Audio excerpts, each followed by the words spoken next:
optimistic, but Turkey's the one Middle Eastern country that would probably be the most brutal to fuck with. I mean, they have I think it was, at least it was like a decade ago, it was like the fourth largest military. They're NATO members, so they're well trained. These are. I get it. No, I wouldn't want to fuck around with Turkey. I would never want to. Yeah, I'm totally with you on that. I'm like, okay, Sword. Where do you move on? I just want to clarify. Pepe hates Trump. Pepe hates the IRGC. Pepe hates the Jews. And Pepe hates Israel. Pepe hates everything. Fuck you, Pepe. You fucking get it out. Amazing. Sword. Where do you see? Is there any weakness? Do you see any vulnerability for Trump? Where do you see his most weakest point that might take him down? The only thing I can see would be his weakness is if he doesn't compete digitally with the propaganda. Because to me, there's a decision that wants to be made. So for example, even with they're already using propaganda trying to influence the public that birthright citizenship should exist when it's actually 100% incorrect. Merely being born here does not establish citizenship. We've had laws ever since 1802 that confirm that. But on the books, but it still doesn't change the Supreme Court from ruling how they want to rule. So if they want to rule a certain way in June, they're gonna engineer and influence people to believe what they want them to believe by putting cuts and clips from the oral arguments to make it seem the gentleman didn't represent himself well when he actually did. So if he doesn't keep up with the propaganda, that would be the weak point that I think would take him down. I don't think it's going to be any of. So, but the version of your takedown is losing the midterm, losing 2028. That's your version of a takedown, right? Not like impeachment. None of that would. People, I don't think, right? Yeah, I don't think it was like even with the wars, he has legal ground, and you won't find these things within the Constitution or the War Powers Act or anything that people have quoted. He has things within international law or the law of nations to exercise what he's doing, and that's the reason why the globe they're in conflict about it, but the shit is written down. And do you think that they could it's really changed quite a bit since like 2016 or even 2020? Is that especially since 2020, the viewership of legacy media like cable news and so forth has absolutely fucking tanked, and it's largely went online. Now people online are watched a lot more, and I think that and the Democrats have been discussing this for the last couple of years. Is like, okay, now what do we do with these people on? The Democrats absolutely are still flailing when it comes to a message. You're doing this no king nonsense. Any past does not stick anymore. Nobody fucking cares. They still don't have power. They still don't win elections. All they do is complain about Trump, and that's enough. When you build a clit on the ear, that's all it takes for a Democrat. I mean, because if you look at, the first term that worked, right, and they had a lot of nonsense and bullshit with it, but he's somebody who we have over 2 years with. But there's not going to be another term with him, and so going after Trump really doesn't.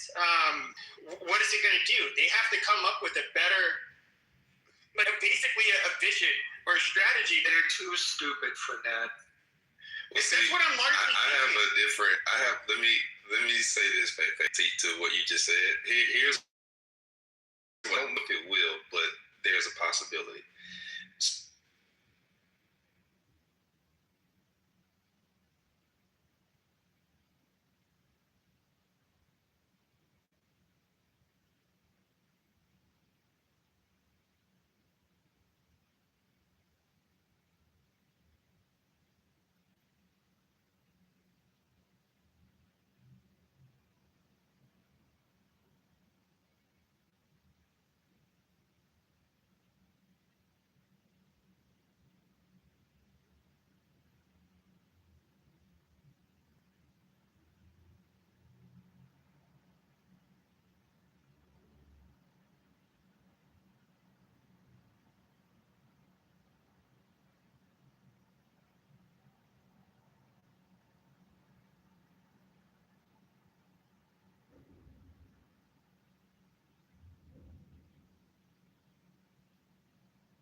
did you go? The longest was 10 days. Damn. Okay. Wow. And what did you get out of it? I lost a ton of weight. Was that the only reason you did it, or was it for like anything else? No, it was to lose weight.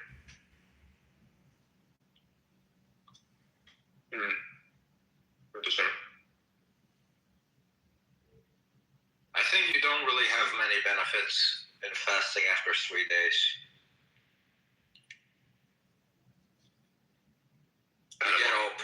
You get pretty much all the benefits in 3 days. After that, it's not really useful. I had like a situation like this for myself for like about average 2 or 3 days quite frequently because what my parents would do to punish me was just withhold food, so all I'd have access to is water. So I've already done that many times in my life. I can tell you fasting is a little overhyped. It sucks ass, man. Personal appearance. I think it's like you kind of get like a high from it. I think As somebody who's gone through that multiple times, absolute bullshit. I mean, it's just kind of like because the body's like a little bit freaking out, and so it's not like a good thing. But I wake up in the morning. I feel like I'm gonna die in 10 minutes. It's not what I'm looking forward to, honestly. Like, yeah, it's overhyped. Well, I think you eat very well though. Yeah, I eat very well now. There's a difference, right? Well, for people who eat badly, it's like a break from like chemicals and processed food, and so then they like feel better because of that. But for somebody that eats well, it's like you're just depriving yourself of nutrients, and I think though that most people don't eat well, so they feel just like a break from like their body, like having bad inflammation and that sort of thing. I guess. I think, like in many cases, fasting is kind of overhyped. I'm not like, In yoga, like the like philosophy and ideals behind it, there's the idea that every month for one day you're not supposed to like plan it, but your body will kind of tell you that there's one day that you're not supposed to eat, and like it gives your digestive system and your nervous system kind of a reset. And it's supposed to just be like you don't feel hungry, like you wake up and you just don't eat, and you just have one day a month where you just take a break. But it's just, I don't know, it's not supposed to be like a planned thing, but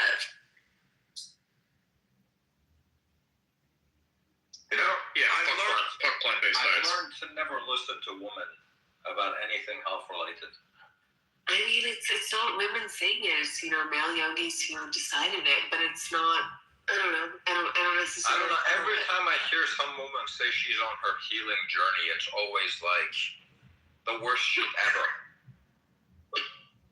I mean, yeah, I kind of think that's probably pretty accurate because I think people kind of torture themselves to feel like they're getting better, but.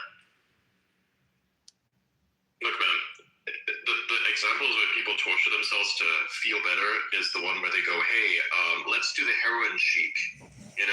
It's like, that's retarded. I've met a single guy who goes, yes, I absolutely want this person who's completely malnourished on the verge of death. Guy wants this shit. Like, by the end of that process, you look like a fucking dude. Did you see the surgery? Did you see the surgery where women are removing their collarbones? Yeah, yes. What the fuck is going on about that? Why don't people not want to have prominent collarbones? Isn't it kind of like good looking to have nice collarbones? It is. The thing is, like, these people just do random fucking shit and then blame it on someone. Not a single guy in human history has said, she's hot, but she has collarbones, so I'm not interested. I mean, I thought, I've, always been in the headspace that, people find collarbones, attractive. And then, have you seen, I don't know if it's, I think it's, a Chinese thing where it's, if you have, prominent enough collarbones that you can put water and put a fish in your collarbone, do you know what I'm talking about? Have you guys seen it? It's, it's, an attractiveness test. I think that's kind of funny. But so, I don't know. What's the size of the fish? It's a little tiny fish. Let me see if I can find it. Yeah, I can actually do that. Although I'd have to put the shoulder forward a little bit, then I'd have a pond thing and you'd put a little fish on it. No, I can definitely do that. Never mind. reminds me of Surf's Up. There's like one scene in Surf's Up where the guy's like, "What's up with your hair, dude? Looks like you could fit a whole fish in there." Okay, I just heard it. Did you see that?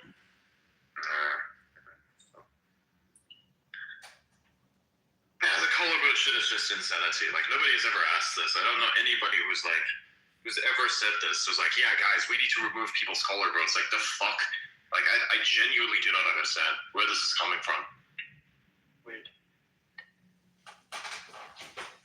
Like, somebody has to explain that to me. I don't know.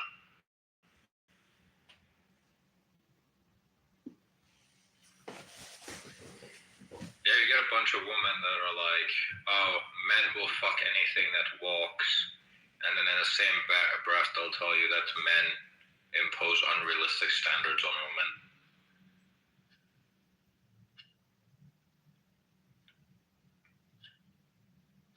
Yeah, I can do this thing. I can do this. Yep. Do what? Huh? The fish thing, I can do that. What fish thing? Like one, maybe. Oh, I see. Yeah. I see. I have to like kind of lean forward, basically like she's doing also. It's ridiculous, man. I don't know. I think this is some stupid shit. It is some stupid shit. It's like traditional Chinese medicine. There's a good saying about this, and it is that if Chinese medicine would work, then it would just be called medicine. I don't know. Sometimes That's why it's sometimes the Chinese. Sometimes I will say it works, but a lot of the shit that you see is always bullshit. Video of some fucking guy taking a bunch of urine, curing that shit outside for fucking 3 months, taking that shit out and then washing out the fucking salts for the next 3 months after that. This is not medicine. That's condensed piss. There's no medicine here, bro. I think Starman would love that. Yes, you would. Yes, you would. Yeah. First, gets the access to the dimensional portal that leads to piss dimension. It's his. Have you guys done cupping or acupuncture? No. Does that Would you ever try it? No. It technically works, like in the sense, but it's like, it's like there's no way to know if it's a placebo or not. So basically, it's bullshit. Well, it's like anything where it's like you can technically, study it and see that it has the intended result, but how do you know if it actually works? You can't really know with that because there's no science behind it in the sense of like there's no actual way to prove if there's a it's like correlation does not equal causation. It's one of those things. Right. 99% of the time that phrase is used by someone, they're a faggot. What, correlation, causation? Yes. Yes. I mean, I think we've already established I'm a gay man at this point. Yes. I hate when people say that phrase because whenever someone says that phrase, I can almost guarantee they're retarded. Well, I mean, I think it's a little bit less retarded than pretending that things are actually causing each other. Well, I mean... No, they're equally retarded to some form. Well, yes, it's true that sometimes correlation doesn't equal causation, but sometimes they'll, it's for the most obvious shit ever. It's on the level of, being killed does not necessarily correlate to being dead. It's that fucking retarded. Yeah. Whenever someone says this shit, it's always the most retarded thing I've ever heard. No actually intelligent person says these things anymore because they've realized, every single intelligent person has realized that every single time someone says this shit, they're retarded. Yeah, but again, I think it's a little bit less retarded than just being like, acupuncture works because someone's headache went away because they did it. I don't know. I understand where you're coming from, but I think it's context is important, with everything. Okay, look, seeing if I can we know order that sometimes science is mega gay, right? I mean, science is ridiculous. I get that sometimes science is mega gay because, you have these fucking science-based lifters that kind of make fun of how other people fucking train all their life. and then you get that these fucking people are like 10 times smaller than the guy that just fucking does whatever the fuck he wants and goes based off bro knowledge, and he's like the fucking number one fucking bodybuilder in the world or some shit. It's always like this, right? Like you get some dickhead that's talking about, oh, science-based, and it's like they have the most bullshit advice ever because the entire field of fucking science has been run by fags, especially in terms of medicine or anything medical.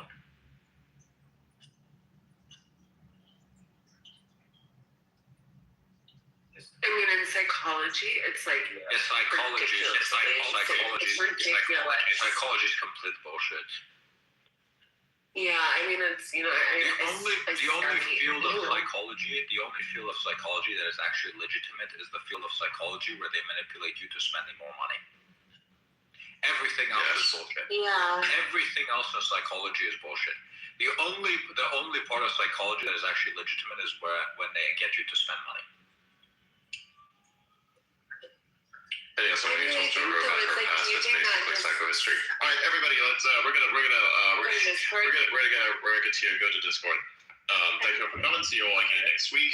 Make sure to join the Discord server.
Where you gonna stop? Gotta keep recording me. Okay, we just recorded Elon Musk as Adrian Dittman, and he freaked out and canceled the space. Very funny. I bring you back. Let me finish. No, it's So let me finish. So I hired next and then they all fucked me over. Political asylum. Most of Bahrain get political asylum because My restaurant was in DC Ranch. You know DC Ranch? Well, there are Africans seeking asylum from be gay over there, so I'm not talking about other seeking people. asylum. Hold on. We're not talking about the niggas. We're talking about Iran. We're talking about. I thought you were talking about African. Some of those African. We're talking about Iran. They're only coming over here because they can't be gay over there. No, that's bullshit. That's bullshit, sweetie. Don't talk bullshit when you don't know. Please relax. Uneducated people like you thinking about that the country. You just make yourself look stupid, sweetie. And we're talking about. I'm not about it's a religion. It's not just about being gay or anything. The Baha'i are being killed by all the Muslims, so they don't believe in Baha'i religion existence.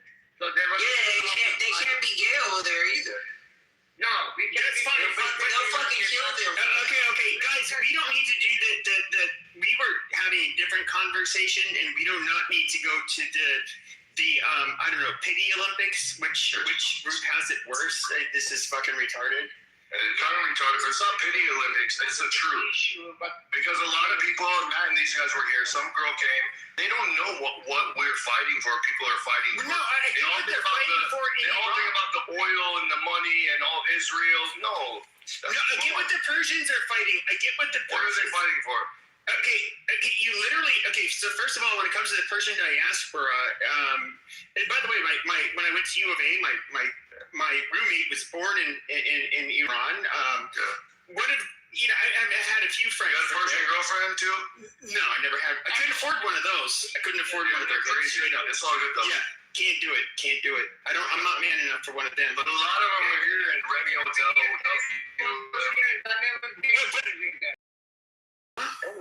Anyways, say your thing. Oh yeah, no, I was gonna say. I think that the Persians.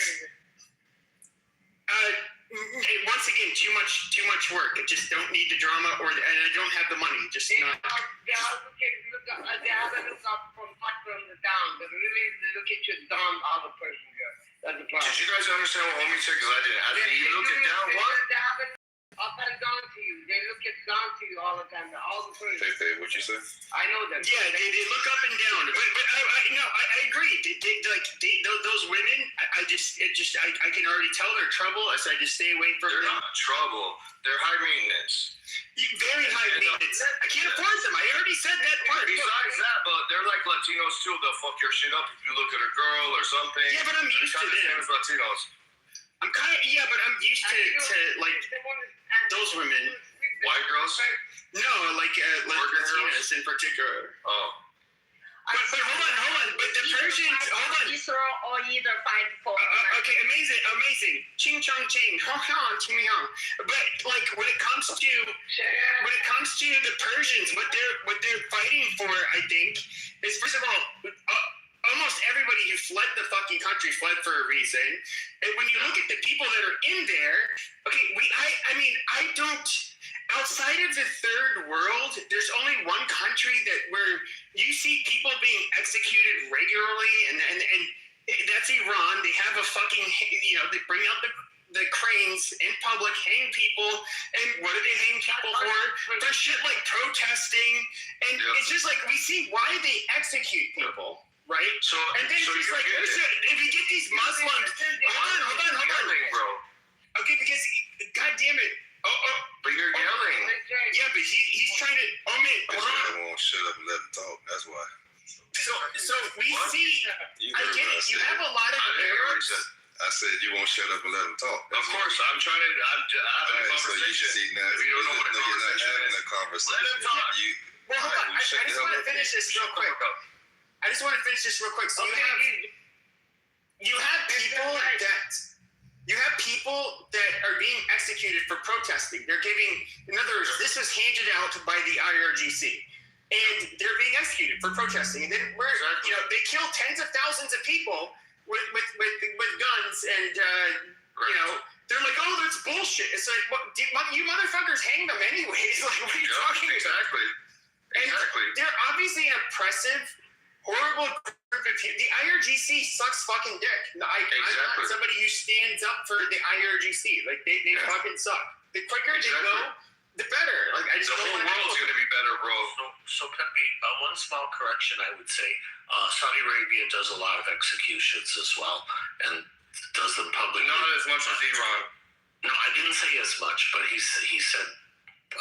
Did they do it for protesting? Great, buddy. No, not so much for protesters. For the but the other thing I want to say about Iran is that they've had young girls that were killed just because they had a little bit of hair exposed under their, like they were mostly covered. Yeah, but I think the little girls who basically go to protest and because that girl was killed, and they'll hang those little girls too. Yeah, beaten to death. I mean, she had significant brain damage before dying.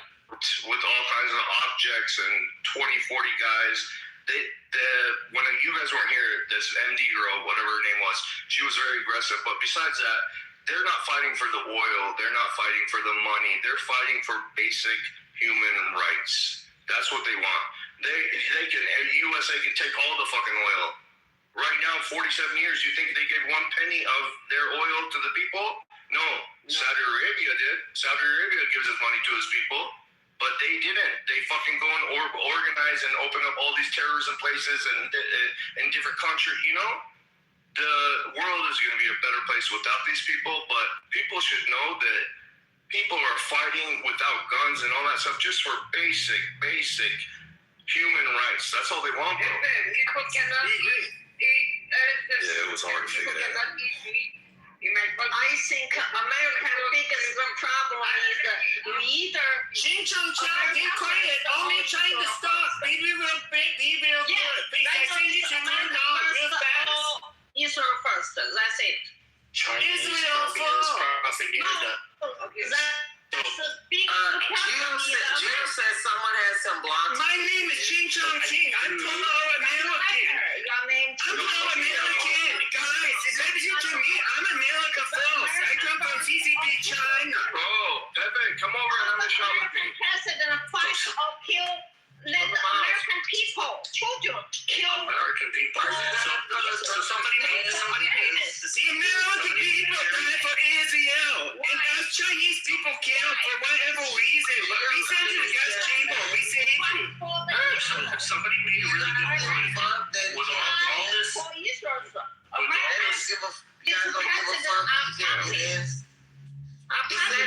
has a blog. Let the people kill and be killed for Israel. Okay, you've said this about 10 times now, Sape. Anyway, somebody made a really good point that with all the wealth and oil that Iran has,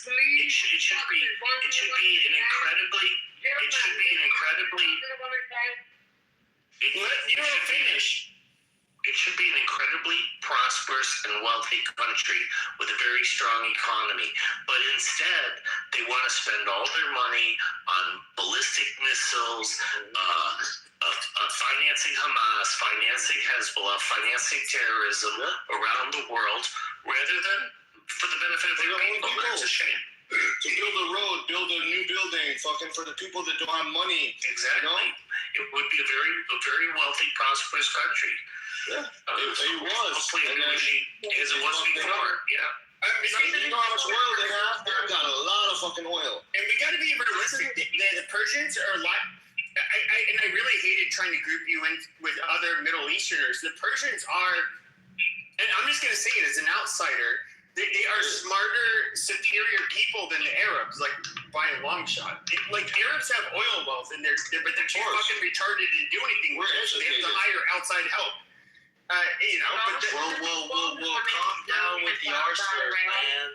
No, I'm just saying we're educated. This facts. What Ginger? What do you want to say, Ginger?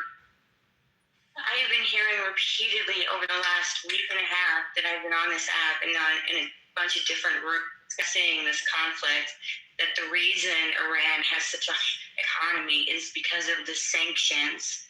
No. They're all the sanctions, 100%. And that if you go to Iran, you will see that they are highly civilized, that they are, to a large degree, modernized, considering the circumstances that they're dealing with. And so I don't know that, you know, we can think that it's because they're stupid with their money or because they're bloodthirsty terrorists. That is not the perspective of a lot of Iranians. Listen, they're wealthy, but they don't spend a dollar for their own people. Yeah, that's a thank you. You have shut these retards We up. had a woman from Iran. Her family was in Iran, and she said the whole deal with Obama, the money that he gave them in his deal, went 100% to terrorism. The Iranian people got Alan, what is Obama's last name? Obama bin Laden. the reality is, though, is that you get people on the left that are much different from. I'm against this war for a different reason. I don't feel we're going to topple the IRGC. We could if we wanted to, but that would take, you know, basically a 2003 level of patriotism and willingness to go to war, which I'm just being quite frank, we don't have. And one of the worst things about this whole fucking fiasco is not what happened to America, but it is those tens of thousands of people that were encouraged to fucking stand up to the IRGC only to get fucking slaughtered. And my feeling is that it's likely going to go in vain. To me, it was a senseless loss of life. They should have, if they were being encouraged by outside forces to protest, it should have only been when the outside forces had the teeth to actually help them overthrow the fucking IRGC. This has been a fucking shit show. And bro, what Charlie Kirk say about Persian people from Iran? You remember? I don't know, but they're super highly educated. Yeah. But you know what? Everybody was MIA when 45,000 people, 60,000 people got killed in 2 days until Israel came in and got involved. And then all of a sudden, Iran is important for them. Oh my God, Israel's going to do this. America is going to do this. Where were they when 45,000 people got slaughtered in 2 days? Okay, but if you look at Charlie Kirk, and by the way, there's a Persian doctor here. Is it Jasir? There's a Persian doctor here when I was at the Republic. I've heard a lot of them. At Arizona State University. He was a Republican back over 20 years ago. And he would come and talk to us. It was kind of interesting.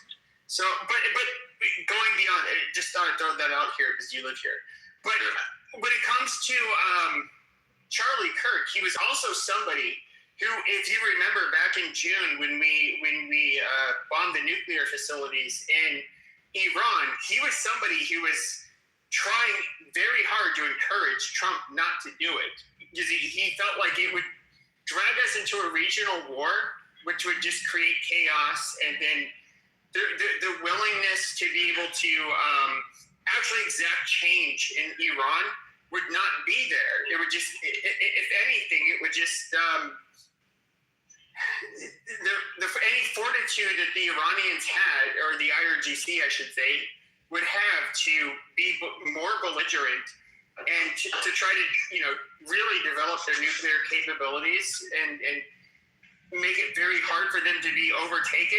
This, if we don't get rid of them after what we've done to them so far, we literally only solidified them. I don't. And so this is my big problem with it, is that, okay, if you're going to start the fucking war, you have to finish it. But I don't think President Trump is not going to finish it, and Americans don't want to finish it. They don't want to finish it, and the people of Iran are not the priority. But if they do not finish it, the whole world is unstable. These motherfuckers gotta go. Yeah, but also for the sake of the whole world. Pepe, you know that we didn't start the fucking war. You can't say we started. Well, yeah, but Israel and America definitely started this iteration. 48 years they're saying we're gonna kill America and Israel every day. No shit. They've been attacking the United States constantly. You can't say okay, but this iteration of the war, we absolutely that doesn't work. No, it does work like that. This iteration of the war was started by us. Can we get one light? No, you're ignoring the almost 50 years of constant attacks against U.S. assets around the world. Yeah. And also terrorist. When did we attack Americans? 300 Americans were killed. Many times. Are you kidding? Okay, so I do know history. I can tell you where and when these people were attacked. So let me try to talk one mic here, okay? You do know about the Beirut, Yes, 1983, yes. Okay, so then why are you asking where? No, I said I know where and when it comes to an imminent threat. They tend to only attack Americans, for example, hold on, in what they consider their theater, okay, and they almost only attack military and government targets, in that region. That's not true. That's not true. They finance. I said in the U.S., when it comes to the U.S., they're willing to kill. They're willing to fund their proxies to kill innocent, non-government affiliated Jews in Israel. Absolutely. They're willing to kill their own little kids and parents and birds. Hold on a minute. So I'm trying to do one mic here now because it's Pepe always skirts around this shit, and then we just let him get away with it. Okay, so Pepe, I like you, dude, but you know that this is bullshit what you're saying. Okay, dude, you can't say this iteration of the war is something that Trump or Netanyahu started. Those people have been our enemy for years. They've been the number one designated sponsor of terrorism since at least the 80s. I mean, for fuck's sake, man, these are well-known terrorist groups. Come on, brother, stop this shit. You can't say this new iteration, it doesn't work like that. We have been in a constant state of basically, Reagan attacked, blew up their Navy back then, man. We've kind of been in a really constant state of war. And so this is definitely not a new iteration. And they brainwash the kids. As a baby, they brainwash Magba America, Magba Israel, fuck America, as babies. And then they grow up and they really believe it. They're like, oh, fuck America, fuck Israel. Well, they use these little guys, and then when they get older, they really believe a lot of shit. But they started this shit 50 years ago. So he's 100% right. And the whole world is a better place. No, I can agree with that. Because all of us agree the IRGC is better if they're not empowered. No, they got to be destroyed. But when it comes to so when it comes to this current iteration, what I think is absolutely silly is that obviously if Israel and the U.S. had not attacked them a few weeks ago, what we're seeing the last few weeks would not have happened. It is now we see with the Strait of Hormuz, which Trump was briefed on this before it happened. They said, well, what's the one thing they can do to inflict harm and maybe bend the arm of America and our president. But what did he say? It would be to close the Strait of Hormuz because it would financially hurt. Trump said, "Come buy from us. We got oil. Come buy from us. If you guys want to he did. He did, but what about? And then he said, what about what? And then he calculated, okay, they can maybe close the strait and squeeze some oil, but what if they get a fucking nuclear bomb and hold the world hostage? They're doing it right now. They're doing it with the Strait of fucking Hormuz with the oil. What says they wouldn't do it with a nuclear bomb? Well, that's the whole reason that they're attacking Israel's attacking is because they don't want them to have a nuclear bomb. Because you know what? If they get it, they're gonna fucking use it. Well, I think the thing is once they become a nuclear power, everybody will be on their back foot when trying to confront Iran. And do you know that? That is the truth. It's strategically. I'm talking strictly. It would have been in the IRGC's best interest to have a nuclear bomb. Absolutely, and nobody, I think, would deny this. And in fact, that is why. Part of the message of why we need to attack them. Lots of leftists who, not saying you are, but lots of leftists have literally argued that fact. They're not trying to obtain a nuclear bomb. They don't need that. Why would they do that? Of course they were. Of course they were. We know they were. Of course. Do you know when Trump said we're going to take out their power plants and the Persian news station, because we're Persian, we see some stuff, right? The guy came out and said, listen, take your kids, your sons, your daughters, take them and go to the power plants and have a chain of people around the power plants. Teach them that we are Iranian, we are so-and-so, we're not scared of anything. Listen, this government doesn't give a fuck about babies and kids, and they're promoting this shit. Well, right? Of course they don't. They slaughter their own fucking people in the fucking street. Exactly. So you don't care. I mean, we can put some numbers to put this in perspective. The GDP per capita in 2024 was $5,200. 32.5% inflation rate in 2024. Unemployment 8.3%. Poverty line is $6.85 a day, and 22% of the population is below the poverty line. So the odd thing was, 48 years ago, when you had the Shah, the GDP per capita was much higher. So in 47 years, they've reduced the GDP per capita despite 47 years of selling oil. Think about that. Quickly did that change where Iran went from being prosperous and basically an equal partner with the country, with other countries trading their oil, to not being that anymore? It's a good question. I'll have to look at how much time it took. But I mean, the situation today, I mean, this was, I'm giving the best light because I'm giving figures from 23 and 24. Obviously, the figures are much worse now. I mean, you have something like the currency is trading at like $1.5 million to 1. I mean, it's amazing that the people there are even able to survive. That's amazing information. What were they supposed to do? But here's the thing, though. They had money right over the top of me, sir. Thank you. You're not the only person in the room. I appreciate your patience. There's a lot of talk about Iran making just. First of all, bitch, who the fuck are you talking to? You appreciate the patience. I'm not gonna moderate. Wait a minute. She was polite enough. Okay? Oh shit. Yeah, he's backing her up. What's going on? Arizona boys, you don't need to call her back. Yeah, my bad. She made a mistake. She's kind of new, I think. But go ahead, Ginger. Thank you. There's been a lot of talk about how much money Iran is making because of the toll that they're charging to access the Strait of Hormuz. So, how the people of Iran feel about that coming in. But the things that I've been hearing, and I think it's relevant because you guys are all talking about this, Iran, as long as I've been alive, has always been the enemy, has always been a terrorist nation, has always been a threat for no good either, other than they like to cause trouble, I guess. But then you go into now with this situation, go into other rooms and listen, and there's a lot of Iranians saying that Iran doesn't attack anybody.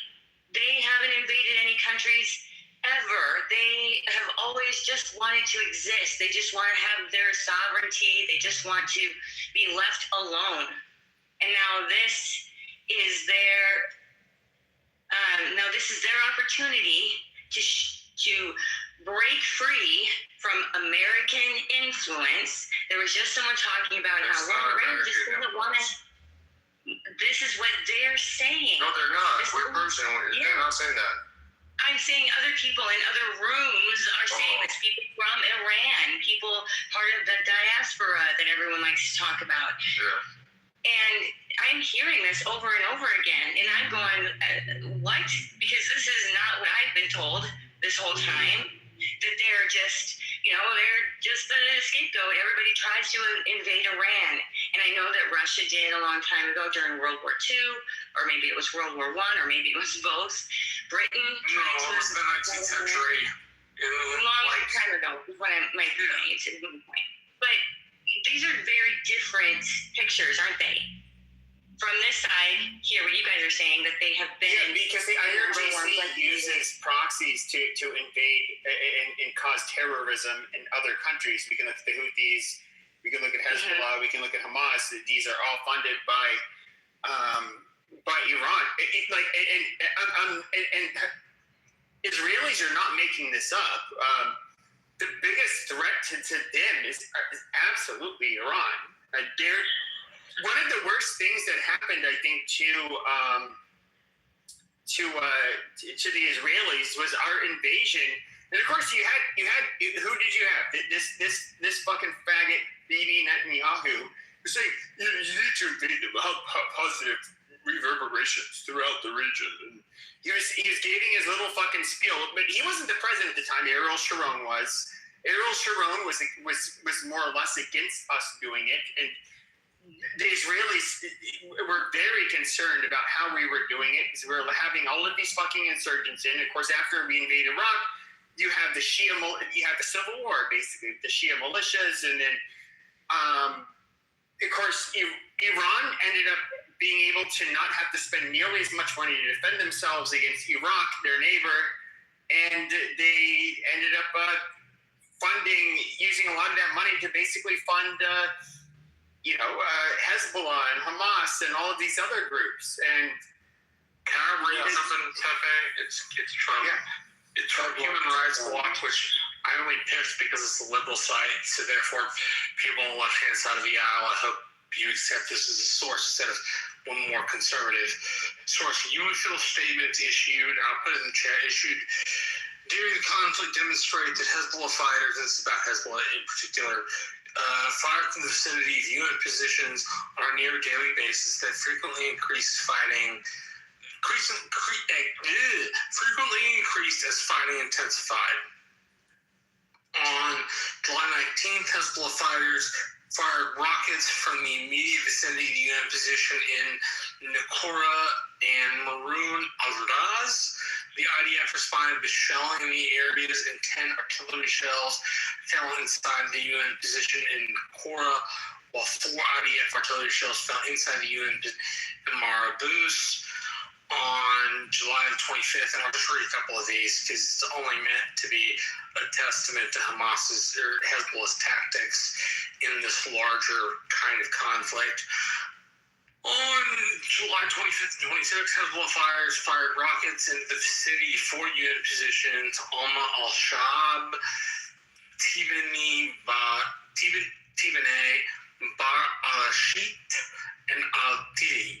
The same period, the Israeli precision-guided missile destroyed a UN observer post at Qaim, killing UN observers. So there seems to be a mix of this in this reporting. I'll stick it in the chat so people can read it.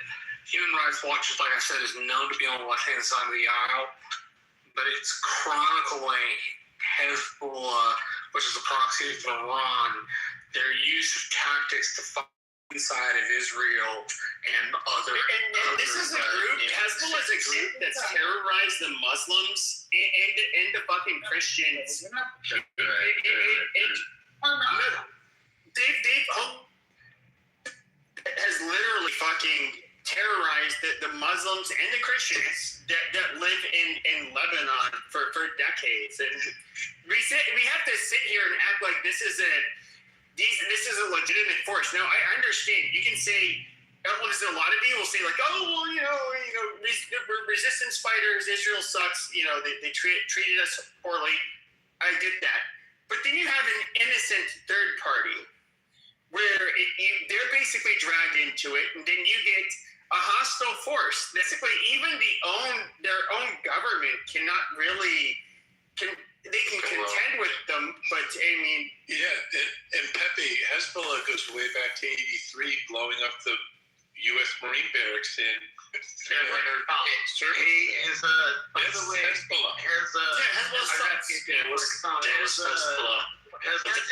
phone is real quick. Marshall, you might know this, or Europe. Has Iran ever confirmed that Hezbollah is one of their proxies? That's what I was asking earlier. Has anybody ever seen them confirm that or no? No. As one of their fighting arms or nothing like that, right? They have not confirmed that, but I believe they have agreed that they are fighting on a cause that they agree. They absolutely have confirmed it. And as a matter of fact, the reason why I think they have is because they admitted with the recent negotiations that Exactly. wasn't part of it. That's what exactly. Along with, I put in the chat, everyone's kind of missing their plots on U.S. soil. Everyone just keeps ignoring what we're dealing with on our own fucking soil. How many plots the FBI has thwarted that came from Hezbollah. My goodness, our FBI was on the ball with this, including an assassination attempt against our own president, as well as cabinet members. This is before the Trump administration. This is Director Wray testifying in front of Congress. I mean, there's just after plot. You can read it, you can research it. To question whether they've been an enemy and whether they just sit there idly, they have been active on our own soil. And I'm not doing this as a scare tactic. Everyone has a little finger. Go Google it and read about it. When 9/11 happened, Palestinians were jumping up and down and dancing. They were so happy. You can look it up. Basically, these are reports from out there. I'm trying to explain that you just have to follow our own laws. I'm just asking where these sources come from. Bro, if you let her talk, you will figure it the fuck out. I listen to something that you don't listen to. I actually listen to C-SPAN. I actually listen to testimony in front of Congress. I actually read reports that come out of fusion centers and the FBI. I was telling you I saw the other day. Yeah, the other dude, I don't know what, he's finding from TikTok, but some of us actually pay attention to what's coming out of our government resources and listening to what happens and what's testifying in front of about this. This is not new. It's why John Bolton asked for security. It's why Mike Pompeo still has security that has to follow him around. It's why we have these threats. So you can talk about what's happening over there. You ought to look in our own at what they've tried to do, who they've been behind. And yes, we've gone through U.S. soldiers and U.S. diplomats and civilians in our embassies around the world, and then look at what they've tried to do on our soil. Well, I want Rolf to go. I did owe him some time. Go ahead, Rolf. Go ahead. Their bases over there in Iran. Their bases in Lebanon. It's for Rolf Akish, or however you say it. Okay. So on the question of the connect. Wait, you're not Rolf either. Okay, sorry. Ralph, did you want to go or not? I'm trying to get through. Yeah, I don't mind. I wanted to acknowledge a lot of what Pepe has said about the history of Iran dealing with Hezbollah and the Lebanon and the Israel sort of situation, as well as the proxy war that the US instigated with Iraq against Iran. These are all factors to consider. I think the rest of it, going all the way to even before World War I, there were many. The problem with Iran, it's always been of supreme interest to the global superpowers because of where it sits geostrategically. So even in World War I, it was already being involved the hegemon. We had our interests, and by World War II, not many people seem to realize that, but we, the British, invaded Iran with the Russians on our side and the French. So we jointly invaded and took over Iran to prevent them collaborating with Germany at the time. Although they weren't allies of Germany, they were cooperating with building infrastructure and so on. And we saw it was important for us to take it over. So they've had a long, complex history. They've had a lot of interference and violence from Russia. And then come towards the mid-20th century, you've got the rise of the British interference in their affairs. We've got the original BP, which was the Anglo-Iranian petroleum company. And that kicked off the dispute, as everybody knows by now, about us taking way too much of a cut. They wanted a fair cut of the oil. The British were so upset by that we attempted a coup. We asked the Americans to help us coup Mossadegh, who was an elected leader, and then we basically had our Shah of Iran installed, who was very friendly to the West, but he turned out to be very tyrannical. He had this Sabak police force, who were these vicious, brutal organization that would torture civilians. They were trained by CIA and Mossad already in those days.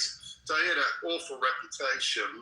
And so he actually sort of galvanized most public against his regime, who they regarded as a sort of a vassal of the West. So that growing resentment eventually led to the 79 revolution. All these factors are important, and the fact that even the Shah, who was very friendly to the West, was already blaming Israel for problems in the Middle East. And Israel was causing shit from almost day one. We British created, the 1917 Balfour Declaration. It was all meant to be peaceful, but within years, the Israelis, the right-wing elements in Israel, started to have more influence than the lefties who wanted peace and kumbaya. The nationalists started funneling in arms into their malicious and terrorist groups, Irgun, Lay Group, all these terrorist entities, and they started attacking the British. There was the famous King David bombing of the hotel, where they dressed as Arabs and created a false flag attack against the British, but we knew it was the Israelis. And they gradually terrorized the British out of there, even though we completely helped them create that country. So there's all this treachery from Israel. Iran knew this. Of course you're going to jump on Israel, because that's what you do. You can't help yourself. You can't help yourself, bro. It's such a hate. No, hold on. I agree with because you don't even know the history. You're wrong about the history, but it's not about Israel. We were talking about Iran. You can't help yourself. You gotta turn it, because that's what you're trained to do. All right, so this is important. It's because you already knew he was going to do that. Yeah. But hold on. I do agree with what you said, but if you look at what the Shah had to say, okay, I understand what the West did, or the English did to Iran and the U.S. Yes, we obviously caused a lot of problems. In a way, made our own bed. But when it comes to the Shah, if you were to look at, I don't know if it was in the 70s or actually I believe it was in the 80s. The Shah did do an interview where he talked about a lot of this stuff. And he did talk about like the Zionists. I'm sure you're familiar with that. I know the exact interview you're talking about. Yeah, and so he was very frank about where he thought that the Zionists were getting it wrong, but he was also incredibly clear about where he thought that the Palestinian cause, where they with the amount of terrorism they were committing, that people would absolutely be turned off by their cause and find them intolerable, and they were not, they were going to be in a losing position. And so I get that, but I mean, he was not he's not a fan of the Palestinians. No, I'm not arguing that. I'm No, arguing. you're just trying to trash Israel. When the conversation is about Iran, you always turn every conversation, Ralph. Can't help yourself. Yeah, And you try to distort the histories. You can't help yourself. I want to. Can we move back to Iran? Can we move back to Iran and also try to trash? Because he'll start. He can't help himself. He's such a hater. But I mean, like, to be fair, only one country attacked Iran last year. Only one country attacked Iran. One country started. All right, you guys. One- we got like 40 bites. Hold up, everybody. Hold up. No, Bima, one country started. A 12-day war. Well, no, that's Okay, so Eva, weird. remake your claim, and then you can have a little back and forth with Abby. Seems like there's some enough stuff here. Go ahead, Eva. What was your claim? Well, that's good. I'd like to get in sometime. I've been waiting for a while. Yeah, I'll get you in behind these two. If it ever ends, we'll see. But No, I was just good gonna say, Eva. yeah, just that the framing. I mean, these 4 places, right? If we're talking about Iran and we're talking about then Israel is a major component of that. Why would we leave that out? It's not like a random mention. It's not like an attack. I mean, like, Hezbollah was created literally to remove Israel and the United States and France from Lebanon. It wasn't. It's not like that. That's my whole point. Then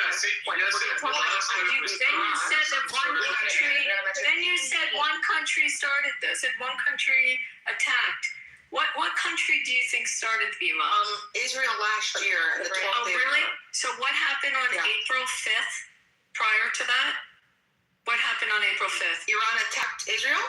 Yeah. How many must we send into Israel, Bima? Iran attacked Israel? Then that's news to me. Yes, they did. Really? It's shocking to you, Bima? Really, Bima? No, it's not that it's shocking. I just didn't know about it. Really? How many? Euro? How many was it? 180 ballistic missiles? That's right. 200? Do we know why they attacked? Are we going to acknowledge why?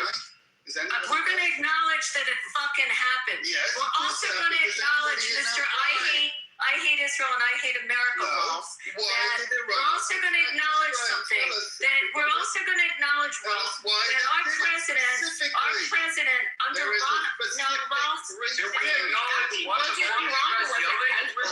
We all know. What are you yelling? Bima, almost 200. Okay, we all Almost- need to be yelling. almost- Just one mic at. I'm answering Bima. About almost 200. You're yelling. All right, sorry, I'm going to go quieter. Down a little bit. So I'm coming out of a hockey game that was amazing. I have to congratulate Denver for winning the Frozen Four. Sorry. Bima, not only did they shoot ballistic missiles into Israel twice, okay, prior to the 12-day, 13-day war. Did it. Iran, but they also destroyed the Soroka Hospital. Yep. They destroyed the Soroka Hospital. They destroyed the research center of the Weitzman Institute, which I'm sure you don't know what the Weitzman Institute I is. know what it is, but they destroyed it. Correct. They destroyed it. Yep. And I also want to mention, as we all like to sit here, or some of us, and trash our president for the comments or the comments about what he wants to do with Iran, I want to remind everyone the comments of Ronald Reagan and what Ronald Reagan said he would like to do to Tehran. Does anyone remember what Ronald Reagan threatened to do to Tehran? Anyone remember the comment? Because it's a famous comment. What was it? What did he say? What did Ronald Reagan say he wanted to do to Just say Tehran? no. Ronald Reagan said he would like to turn Tehran into a parking lot. Everyone is jumping on Trump, but people forget that we had a president that also stood firm against Iran and threatened to annihilate. It doesn't matter for what I'm talking about. I'm talking about what American. This is ridiculous. Okay, when Ronald Reagan was running for president, he literally said, "By the time I'm president, if this does not happen, if these people are not released, returning the place into a fucking parking lot." You know, Obama said And guess what happened? Just shut the fuck up. That's what happened. They released all of them. because they believed he would carry through with the fucking threat. It's not our thank you, Pepe. It's not our first president to Obama, threaten. Kamala Harris, they all talked. They gave him money. It's not $1.7 billion. Guys, I don't know. They're TikTok people. They don't get it. Read history. Read American history. Learn what our presidents have said. Okay, let's we're gonna move the mic around a little bit. You said you wanted to speak. I apologize. You're good. I'll get So I just asked Perplexity about the attack in April of last year. There was no attack from Iran on Israel in April of last year. It was April. It was April. Did it fund the $1 absolute? God. It was April of 2024. Moron. It was the year before. Just April. Yeah, why there's wrong doesn't mean he's a moron. Yeah, actually, I said 2025. I said April 5th. Yeah, of last year you said before I said April 5th. Before the 12-day war. No, I understand that, but I'm saying it was a I understand the mistake. If you would look at it, I said Soroka Hospital and the Weizmann Center.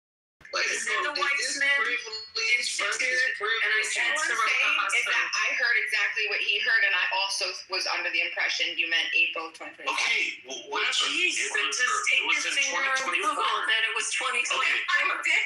He just did.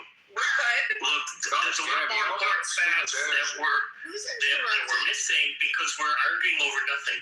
So there was the Iranian launched drones and missiles in April 2024. What also happened, which we didn't mention, was in October 2024, Iran launched 200 ballistic missiles at targets in Israel and another direct strike. So it wasn't just the April 2024 attacks, it was the October 2024 attacks as well. Now, somebody had asked earlier, how do we know that Hezbollah is being financed by Iran? This has been confirmed. So Hassan Nasrallah in 2012 did an interview with Reuters where he specifically said that Hezbollah received financial and material support from Iran. Then, 4 years later, in 2016, he gave another interview where he said Hezbollah's, quote, entire budget, salaries, expenses, weapons, and missiles come from Iran. And a UN Security Council document later cited this admission as well. So there's no doubt about Iran financing Hezbollah. In terms of what they've done, so we already mentioned previously the seizure of the U.S. Embassy, the hostage crisis, the 1983 bombing of the U.S. Marine barracks in Beirut, the 1983 bombing of the U.S. Embassy in Beirut, the 1984 bombing of the U.S. Embassy Annex in Beirut again, the hijacking of TWA Flight 847 in 1985, where they murdered a U.S. Navy diver. In 1987, they had attacks on U.S. flag shipping and maritime harassment generally in the Gulf region, and they had the mining of the tanker Bridgeton. They had a Silkworm missile strike that damaged Sea Isle City. They nearly sank the USS Samuel Roberts. 1986, they had the Cobra Towers bombing in Saudi Arabia. For 8 years, they were arming and directing Iraqi militants against U.S. forces. And in 2011, they plotted to murder the Saudi ambassador in Washington, D.C.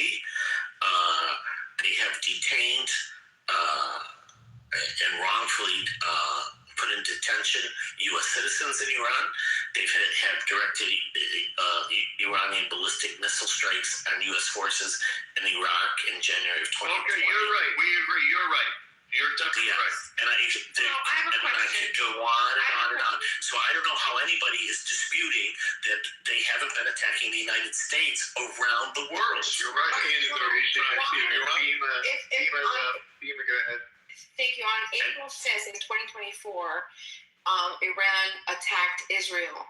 On April 1st of 2024, Israel attacked Iran's embassy and killed senior IRGC officials. Why did they do that? Oh, hold a quick correction. Because the IRGC officials support the proxy. Embassy civilians next to the actual embassy, the consulate. So They killed Iranian civilians. So there were Iranian civilians mixed in with the command. The reason they killed the command. The reason they killed the command. The reason they killed the command. The reason they killed the command. The reason they killed the command. I'm gonna keep repeating this. Command. The reason they killed the command. What's command? The reason the command decided to do this. The reason. So get it right, fat. Well, what does command when you scream they just what's that mean? I was born here. I don't fucking know what that means. They did so because those officials command. You were talking about the officials. Well, I'm talking about hanging out in Iranian consulates. listen, military targets. fucking hate out of here. Well, listen to your statements. No. I've done the courtesy to you to listen to your statements. You are responsible for giving me the courtesy to finish my statement. You're making shit because I let you finish those words and I didn't interrupt. But I promise you, the more you interrupt, Are these two fighting? Because I think they're fighting with me. I don't know, but they're together, right? No, I'm not fighting with you. Rolf is interrupting me. Rolf doesn't want you to interrupt. So don't lie. Just let me finish. I'll show them we can move on. Just let me finish. It's really not that fucking hard. I'll just drop people if you don't let Marshall finish. Thank you. Go ahead, Marshall. All I was saying was that consular attack that targeted the IRGC officials targeted them because they, number one, attacked Israel themselves, and number two, sponsor proxies like Hezbollah, Hamas, one in Saudi Arabia whose name I am just like blanking on. 100%. And like that's why they're attacking them. He's right. He's right. That's why we're there now. I've waited. May I answer? What? May I answer then? Yes. I respond. Okay. You never attack consulates. That's one of the international no-nos. It wasn't a consulate. It wasn't an embassy. Diplomatic civilian buildings with diplomats and officials. Are you in Australia? They are civilians. That's why you don't he's a plant. The IRGC killed 50,000 civilians. Let the guy be wrong for a minute or two. Let him respond. When the Americans attacked a Chinese embassy in Serbia, that was a big deal because you don't do that. It was highly offensive to attack these civilian. Steve, then why did they try to kill the ambassador of Saudi Arabia in the United States? Why did the Iranians try to kill ambassadors in the United States? That's okay for Iran, right, Ralph? Yeah, the IRGC here in America. Retaliation on Israel, which it turned out weeks later The was Saudi ambassador at a restaurant in Georgetown. That's okay, right, Ralph? I told him to let me finish. Please let's let him finish. I don't know if You deserve to have your point run across. I think he's done. Why do you got the Palestinian flag in your bio, bro? Let's get new voice. Dan, did you say Rolf, why you got the Palestinian flag in your bio? Because I respect the right of Palestinians. And the mod is asking for Dan to speak. It's a simple question. Both of you guys be quiet. Why don't you have the Iranian flag in your bio too? Because I respect the right of Palestinians. Hey guys, I think we should play Jason. Where is Palestine? Can you point it out to me on the map? Arash, the mod said Ann is next. You asked me a question. Why are you Arash, Rolf, the mod said Ann is next. No, I'm just saying. You asked me a question. Both of you guys stop talking. The mod said Ann. Okay, come on. You asked me a fucking question. The mod said Ann is next. Let us talk, Jason. You cunts. Thank you. Deep breath. You asked me why the Palestinian flag is very obvious. Why? Because they deserve freedom. Why?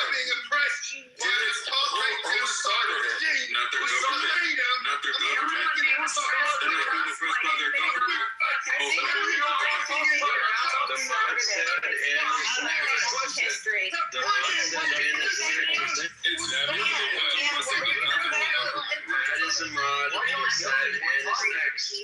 Maybe I'm wrong. We're talking.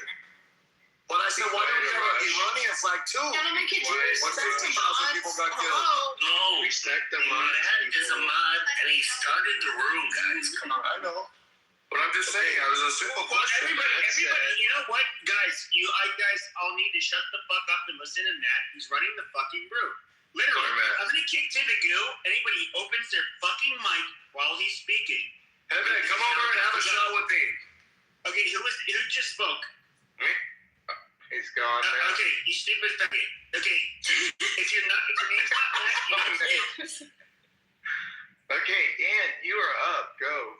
Like, what did you want to say? That was all. I did all that for you. So Oh, no, don't even put me on the spot like that. No, that's not fair. That's not fair. Too late. Okay, you're gone. I'm a daughter too. Next person. Okay, who Wait, wants can to I speak pass from? my mic to Jason?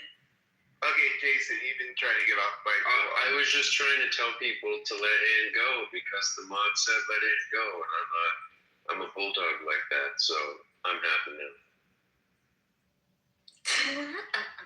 Anyway, yeah, I was gonna say something real quick. Yeah, one of those Hamas leaders was killed in Iran. I mean, just a year or so ago. Remember? I mean, yeah. And Bima, I'm not trying to be rude here, but the problem with you not picking a side is that you're not challenging yourself.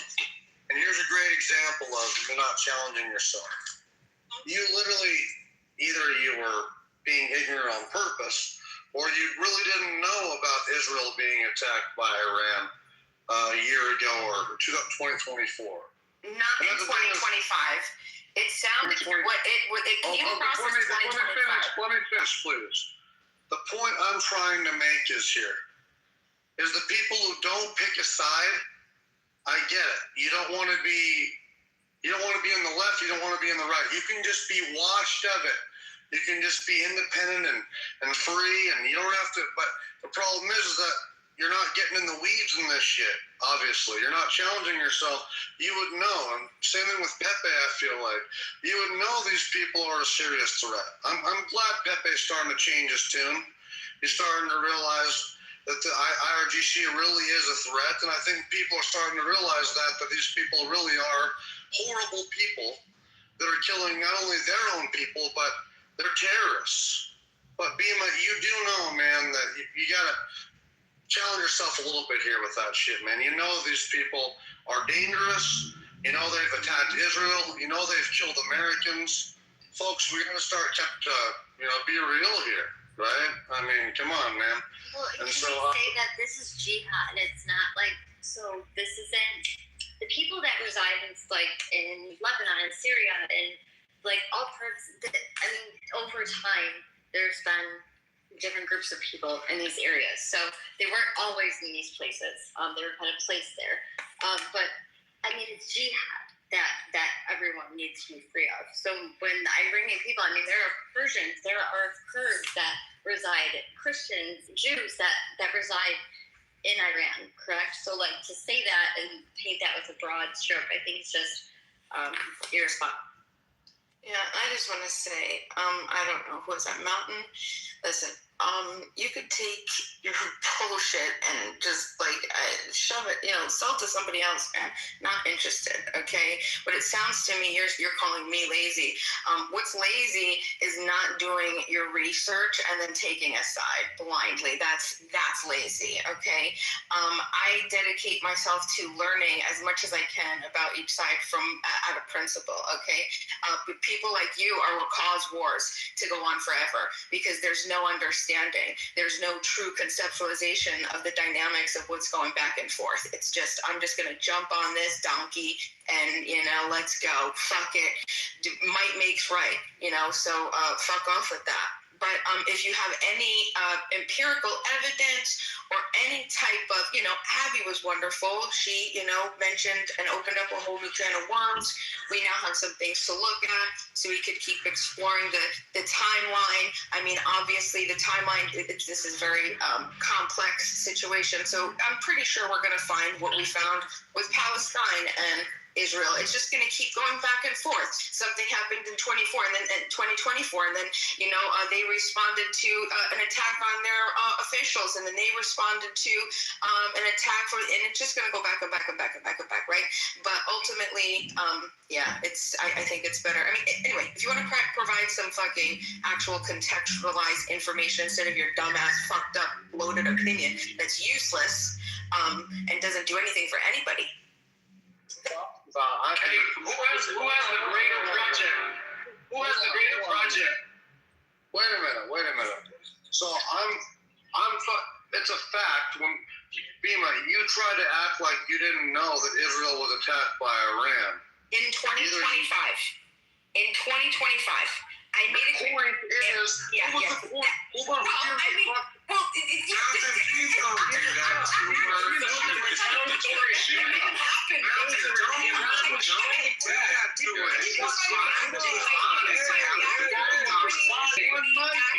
Responding to Israel's One mic, please. God damn. I don't understand the timeline. The point that the person was making, Bima, was that the Iran is a threat to not only America, but Israel. And you're trying to act like that they're not a fucking threat. When the point, the timeline is, who gives a fuck if it was 2025, 2024, who cares? The point is that they attacked Israel with a bunch of ballistic missiles, genius. Okay? So you're being dishonest, or you're fucking sitting on your hands here. They're absolutely a threat. But they're not only You're making some arguments, Calvin, and then you're fighting yourself, bro. You're just punching yourself in the face. Well, look, it is a retaliatory strike, so it's okay. No, we don't have to accept a retaliatory. Oh, I see what you're saying. Okay. Because that's war is about winning it. It's not about playing fair. Okay, it's not. Well, I mean, even in boxing, you don't play fair, right? You're not like, oh, you can get a free one. No, you hit them more. Exactly. Once you try to win. Okay, so what you're. This is exactly what CNN and Fox do. You heard Jason speak like he's a very wise guy, the smart person. Let him speak. Yeah, look, all I'm saying is that's what war is. We don't have to accept retaliatory strikes. We don't have to accept them against our allies, okay? We don't have to say it's okay to attack our allies. Maybe it seems fair in some cosmic sense, but that's not what war is. That's not what defense policy is. That's not what looking out for our own interests looks like, okay? And I guess the other thing I would say here is, like, we have been negotiating with Iran for a long time, right? And they have been doing terrorism in the Middle East for a long time. They have been gumming up everything to do with getting Hezbollah out of Lebanon for a long time. They have been continuing their nuclear program for a long time. So, I mean, it would be nice if we could, I don't know, negotiate in good faith with them and make some progress. But at some point, we got to come to grips with the fact that it's probably not going to happen. I understand. They're the good guys. We have to be careful. It's not just that Iran is a threat to the United States or a threat to Israel. It's a threat to the entire region and potentially to the entire world. Their terrorism activities are everywhere. The April strike that we're referring to in 2024 was unlawful.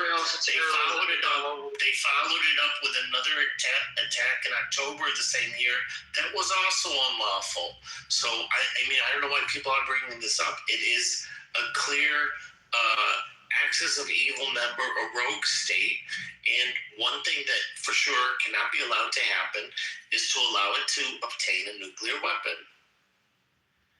Anyone want to respond? Also want to again reiterate that there have been attacks and attempted attacks on American soil.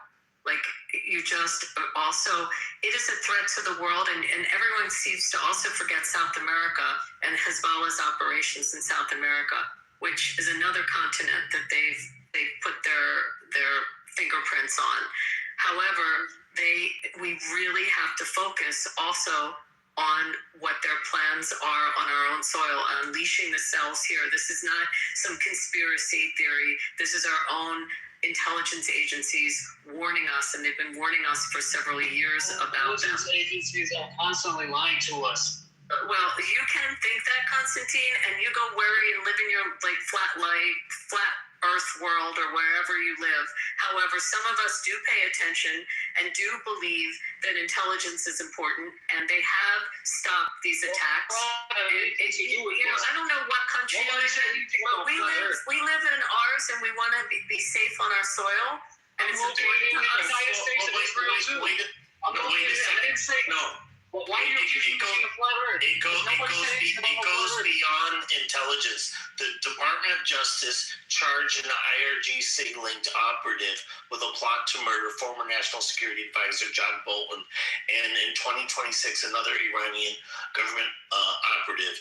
And the person was convicted, and also in a separate murder for higher terrorism. So beyond a reasonable doubt, a jury has already decided that they are guilty of this on U.S. soil, attacking officials. Yeah, can I just jump in and say one point? It's just looking back and seeing the genius of Americans' legal system. That America first got into this war from like a non-prolific perspective, the ballistic missiles, and, uranium enrichment, and they used the Power of War Act, right, in 1973 to get into it. But now, because of Iran's hostility to the Strait of Hormuz, endangering the world and U.S. economy, it allows the United States to move to Article 2 under the frame of maritime threat, which is separate from the initial, and Article 2 allows the United States, the president, to supersede congressional law to deal with an imminent threat to the United States. So as much as people think that the United States has 60 days, whatever, now that the conversations are Strait of Hormuz and the peace negotiations have, fell out, now the Trump push to move forward with this war and finally fix it for the Iranian people. Oh, really nice. It would be really smart if they just hit the plane on their way back. All their officials are in one place, man. These guys have been hiding. Which ones with? 4 years. No, that's a good idea. Yeah, I like that. Ralph, did you just threaten a U.S. official? Did you just threaten a U.S. official, Ralph? Did you?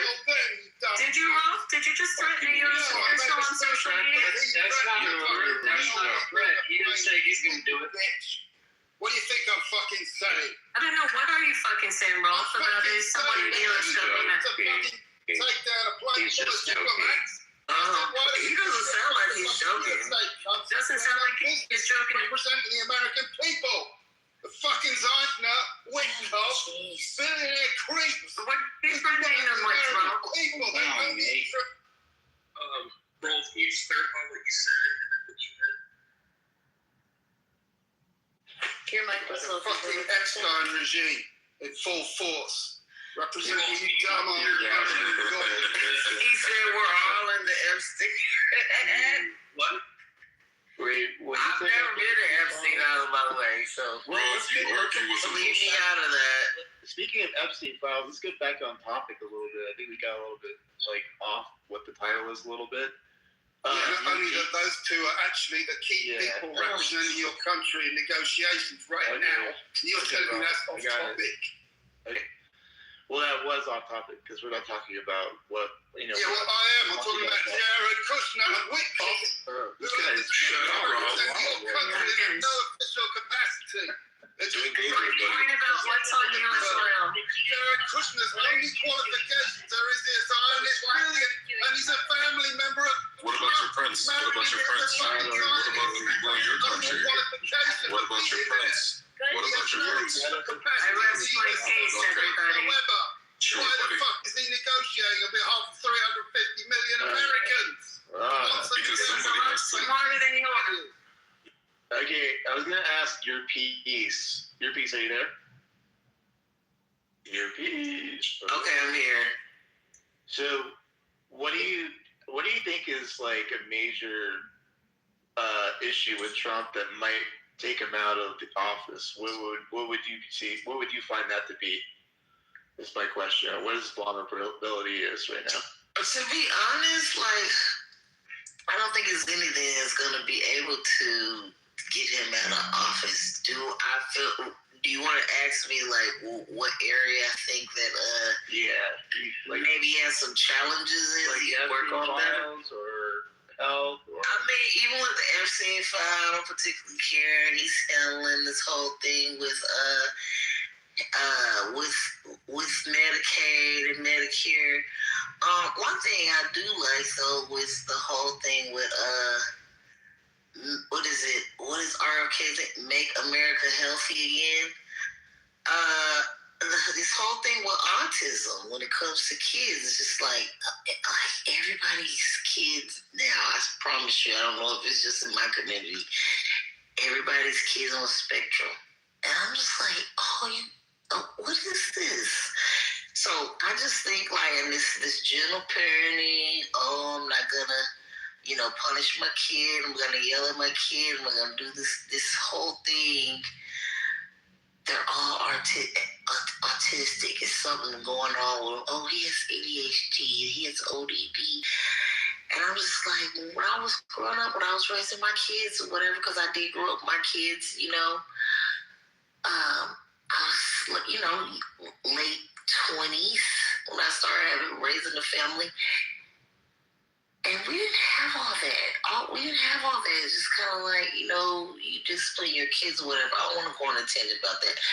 But I just think that, we need to zero in on that more. I don't particularly care about how he's handling this whole thing with the Medicaid and Medicare. I do appreciate the way he's handling the immigration. It's not too many things I could say that there's challenges. I hate the whole thing with Doge. I think that, I hate the way that panned out. I don't think anybody was looking to that, but then again, I kind of wonder, was it staged? Are they is him and No, it just costs more money to run. Is him and Elon still working like behind the curtain on things? Like, I'm pretty sure they're still. Sometimes, yes, ma'am. Yes, they doing business. I'm pretty sure. Mm-hmm. But there's not too many things that really. I mean, you kind of caught me off guard. I'm gonna be honest. Nothing I could think of. That's good. That's a good answer. I mean, right off the top of my head. But if I think of something, I'll let you know. I appreciate that. Marshall, do you see any kind of things that are problematic going forward, or what are your thoughts? And that, by the way, it could just be a failure. Can I get her after Marshall, by the way? Yeah, you're good. It could be just getting past the midterms or even losing 2028 in some form. I mean, that's good enough too, or tarnishing of his legacy, if you want to put it that way. But do you see anything? I don't think he'll get removed. I'm very much pessimistic about our future as national power grows. I think from what I know personally of the data from the midterms, we're going to lose the House, and we very well may lose the Senate. The House is almost, from my numbers, a guaranteed loss. It's like Texas's gerrymander could easily turn out to be a dummy-mander. Right? Like my congresswoman I'm working for, she had 7 counties, and now she has 11. And she was only given 14 months to kind of crisscross an 11-county district in Texas, which is really big. So there are some mistakes I think we're making. But no, I don't think he'll get removed from office. If he somehow, for some reason, starts to commit war crimes and kill innocent civilians, as an intention, I'm sure even you would agree with me that that's some sort of removable offense, right? I don't anticipate that happening. But if he, for some reason, were to go on a war criming spree, then that would be something to me that would lead to his removal, right? But short of that, I don't see it. I worry about the midterms. I think typically after presidents have 2 terms, even non-consecutive terms, the other party tends to get back into power. But I will tell you something I heard out of Republicans and Democrats when I was in D.C. The Republicans' greatest saving grace is the Democratic Party. We have lots of crazy people. We have lots of people who don't deserve to be in positions where they can speak. But the saving grace, I'm putting on my partisan hat for those who are unaware. I am very capable of discussing without a partisan hat, but I'm putting my partisan hat on and thinking about the Republicans winning. But our greatest saving grace is the Democrats. I sat across from a Democratic chief of staff with somebody from the East Coast, a Democratic member. And this woman got cited in a meeting over using the term slow. Not like, do you belong on the short bus slow? More like, are you not following? And these people are obviously like, well, you gotta be politically correct. You can't say slow. That implies the short bus. And her point was like, Democrats would do fine if they didn't eat their own. And she repeated what my little brother and Karen said, this other woman, which was the greatest saving grace of the Republicans and Democrats, right? On a partisan fringe. So we have, like, the generic Republican ballot has increased, so we stand a little bit better of a chance. But I personally am still very pessimistic about the midterms, and I think it's a little too early on the presidential. While I might like Rubio because Rubio is more moderate, we have to wait for some tensions in the United States to develop to really figure out who's going to be the better person to fit the circumstances. Vance or Rubio, who are the 2 front runners in any sort of Republican discussion on a national stage. As for his reputation, I think his reputation is going to be a little mixed. I think he's going to have some things that he did really badly. I think he'll be compared in some ways. And I think there are things that he'll be compared to Teddy Roosevelt on some ways. His imperial stance to the United States, his stance for the Western Hemisphere, and I'm not judging whether that's good or bad. I just think those would be some of the things he is judged upon. So, I mean, there are many more, there are many more which we don't need to get into for this conversation. It would just drag down the weight, but I would think those would be his hardest terms. I will tell you there are rumor in Texas that we could lose the Texas House. Now, I've heard that rumor from people who are far away from the Texas House and very close to the Texas House. So if Texas is having trouble, then I can imagine others are having trouble. I don't know how much trouble. I don't know what the actual trouble would be. Each kind of trouble deserves a different solution because it's a different place with different people. But if we're having trouble, I imagine other Republican states are also having a little bit of trouble.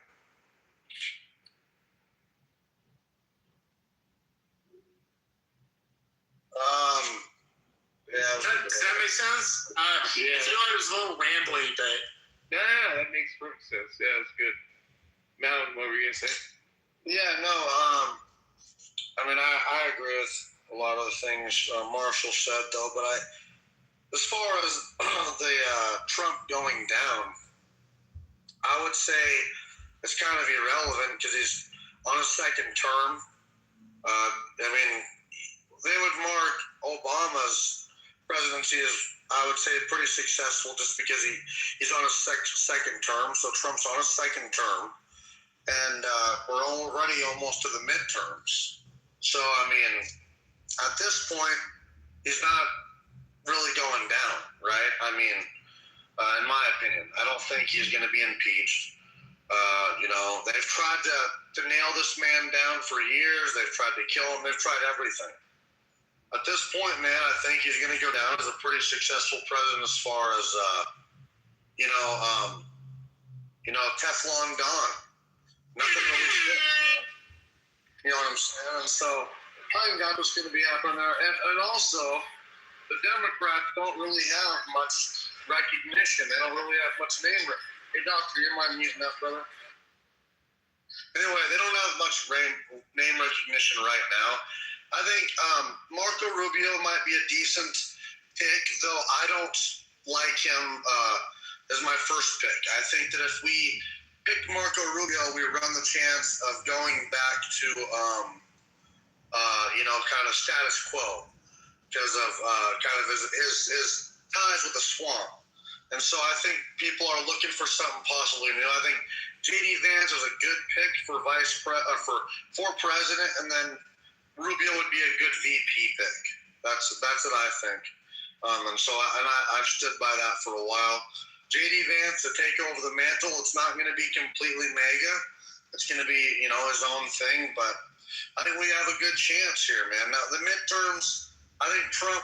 A lot of people were even saying his choice in Iran, really, he didn't care about the midterms. He cared about what's good for the country. He cared about maintaining our dollar, our primary currency, and making sure the mullahs don't get nuclear bombs. And you got to hand that to that man. Now, if we can get this thing reconciled, if we can get in a strong position before the midterms, and if we can get Cuba to fall softly, I think we can do well. I think the only thing that's really powering the Democrats is their hate for Donald Trump.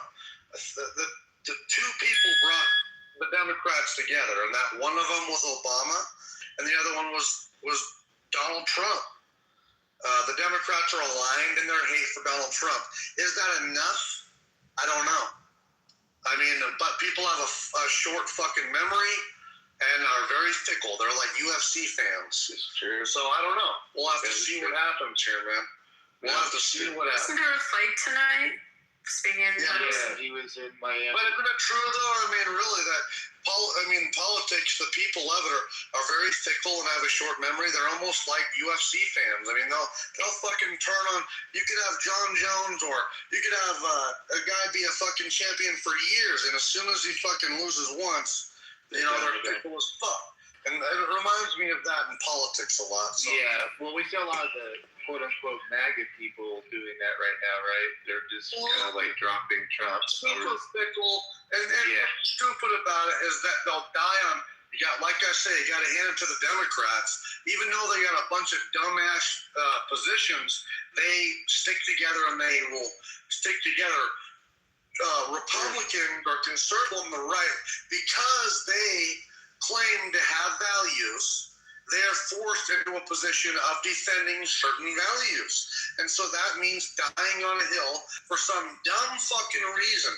And even that means giving up your whole fucking, giving up MAGA all for one fucking thing. Like, it's stupid. I even heard you, Matt, say about, him calling out Marjorie Taylor Greene and stuff like that. We need to stop with this fickleness. We need to stop dying on these dumb hills for one issue that we don't like, because here's the fact.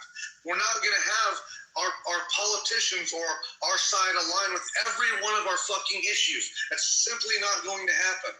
So unless you're willing to throw it all out the fucking window, you got to take the good with the bad with the good. Realize the alternative is the Democrats. And what the fuck they got. That's the big issue. Okay? You might hate Trump, but look at the other side. I mean, there's nothing there to Exactly. Look at the other side. Look at the alternative. Obama, Biden, Kamala. For fuck's sake. That's like saying the hay the same thing as the grain for the horse. They give it the same thing. I can't see it the whole stage, but do you see any vulnerability in Trump at all? Like, is he going to go all the way through to his term, or what are your thoughts? That's the whole doing exercise for tonight, just trying to figure out how that looks right now.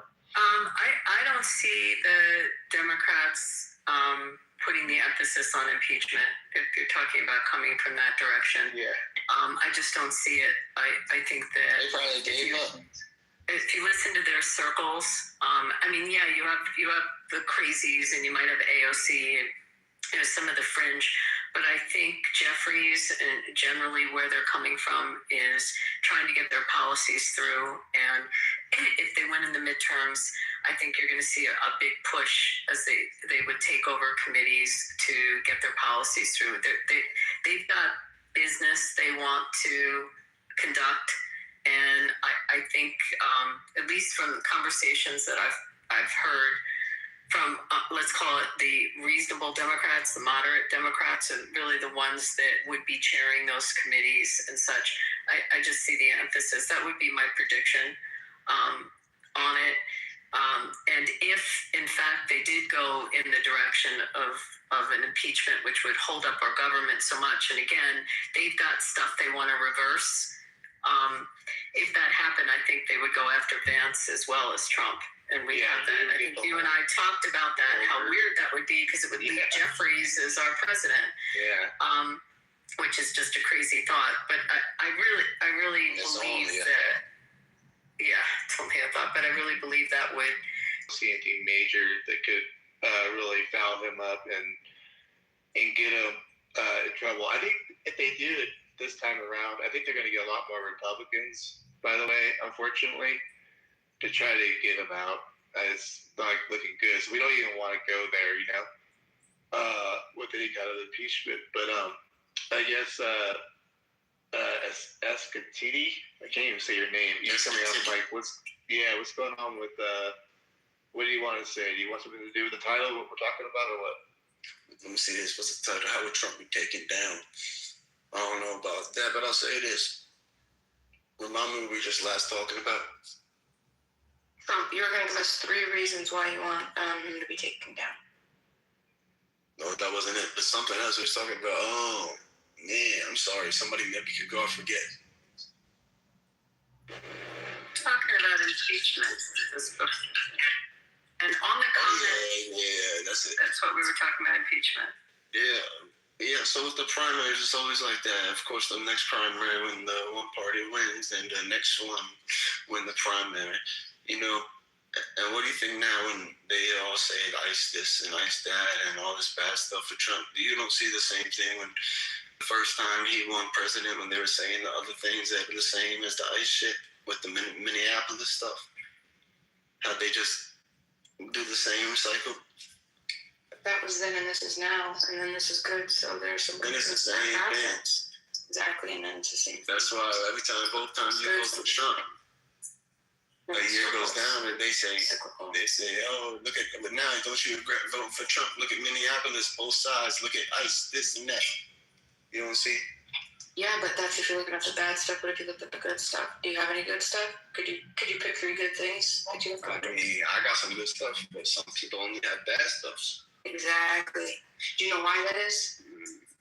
Why? For a couple reasons. One, moral outrage. People just generally are going to react more strongly to they gotta keep the wrong stuff versus the good stuff. It's what we see in the news. Then there's availability heuristic, right?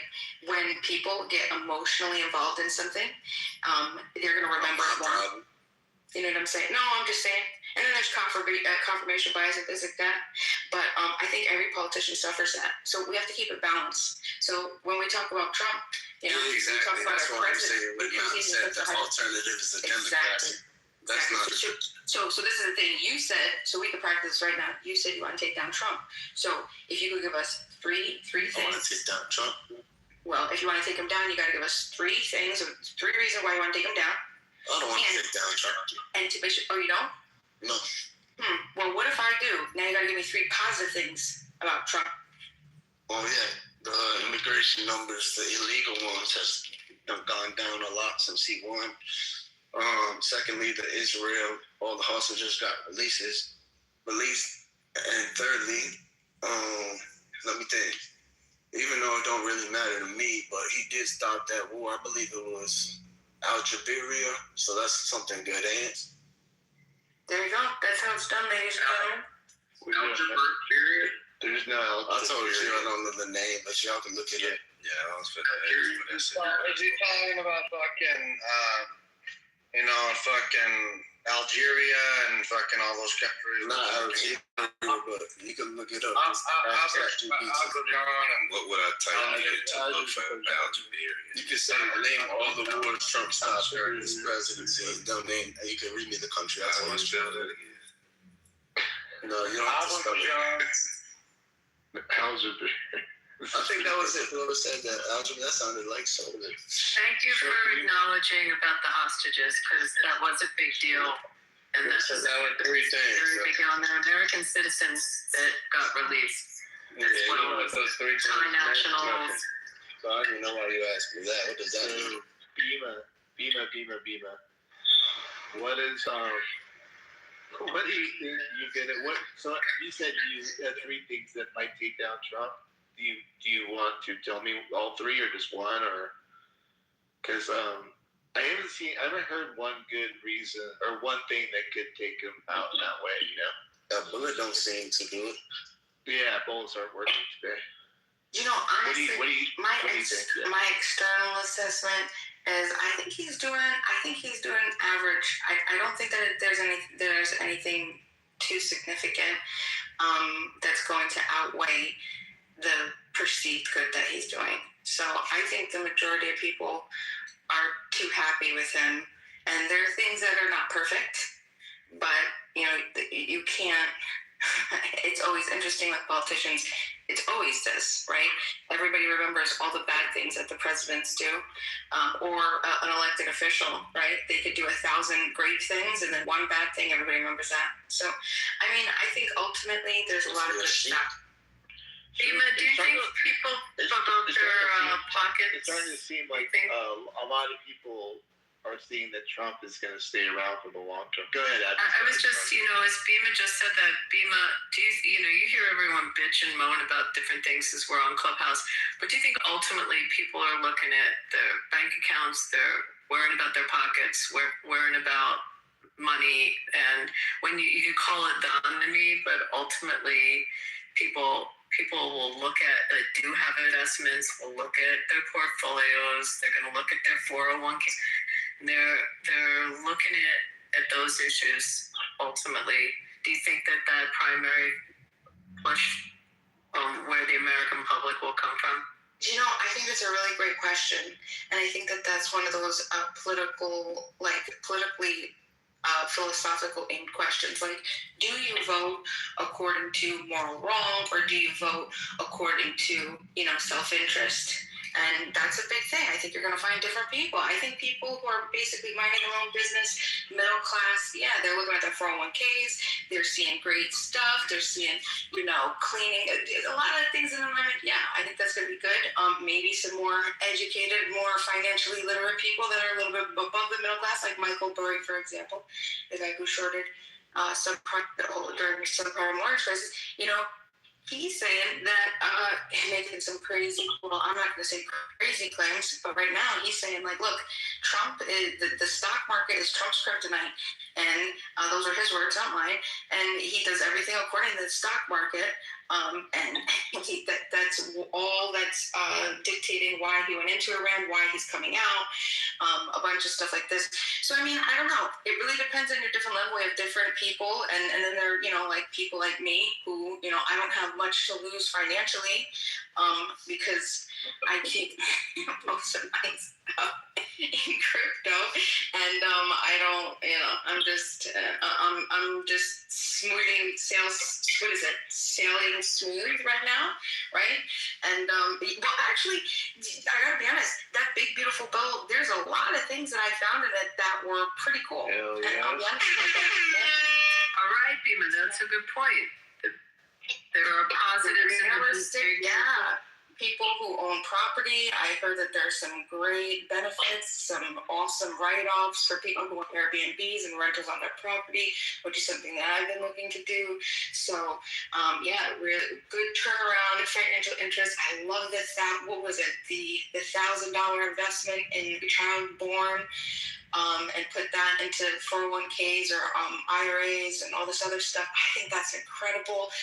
I'm so proud of that.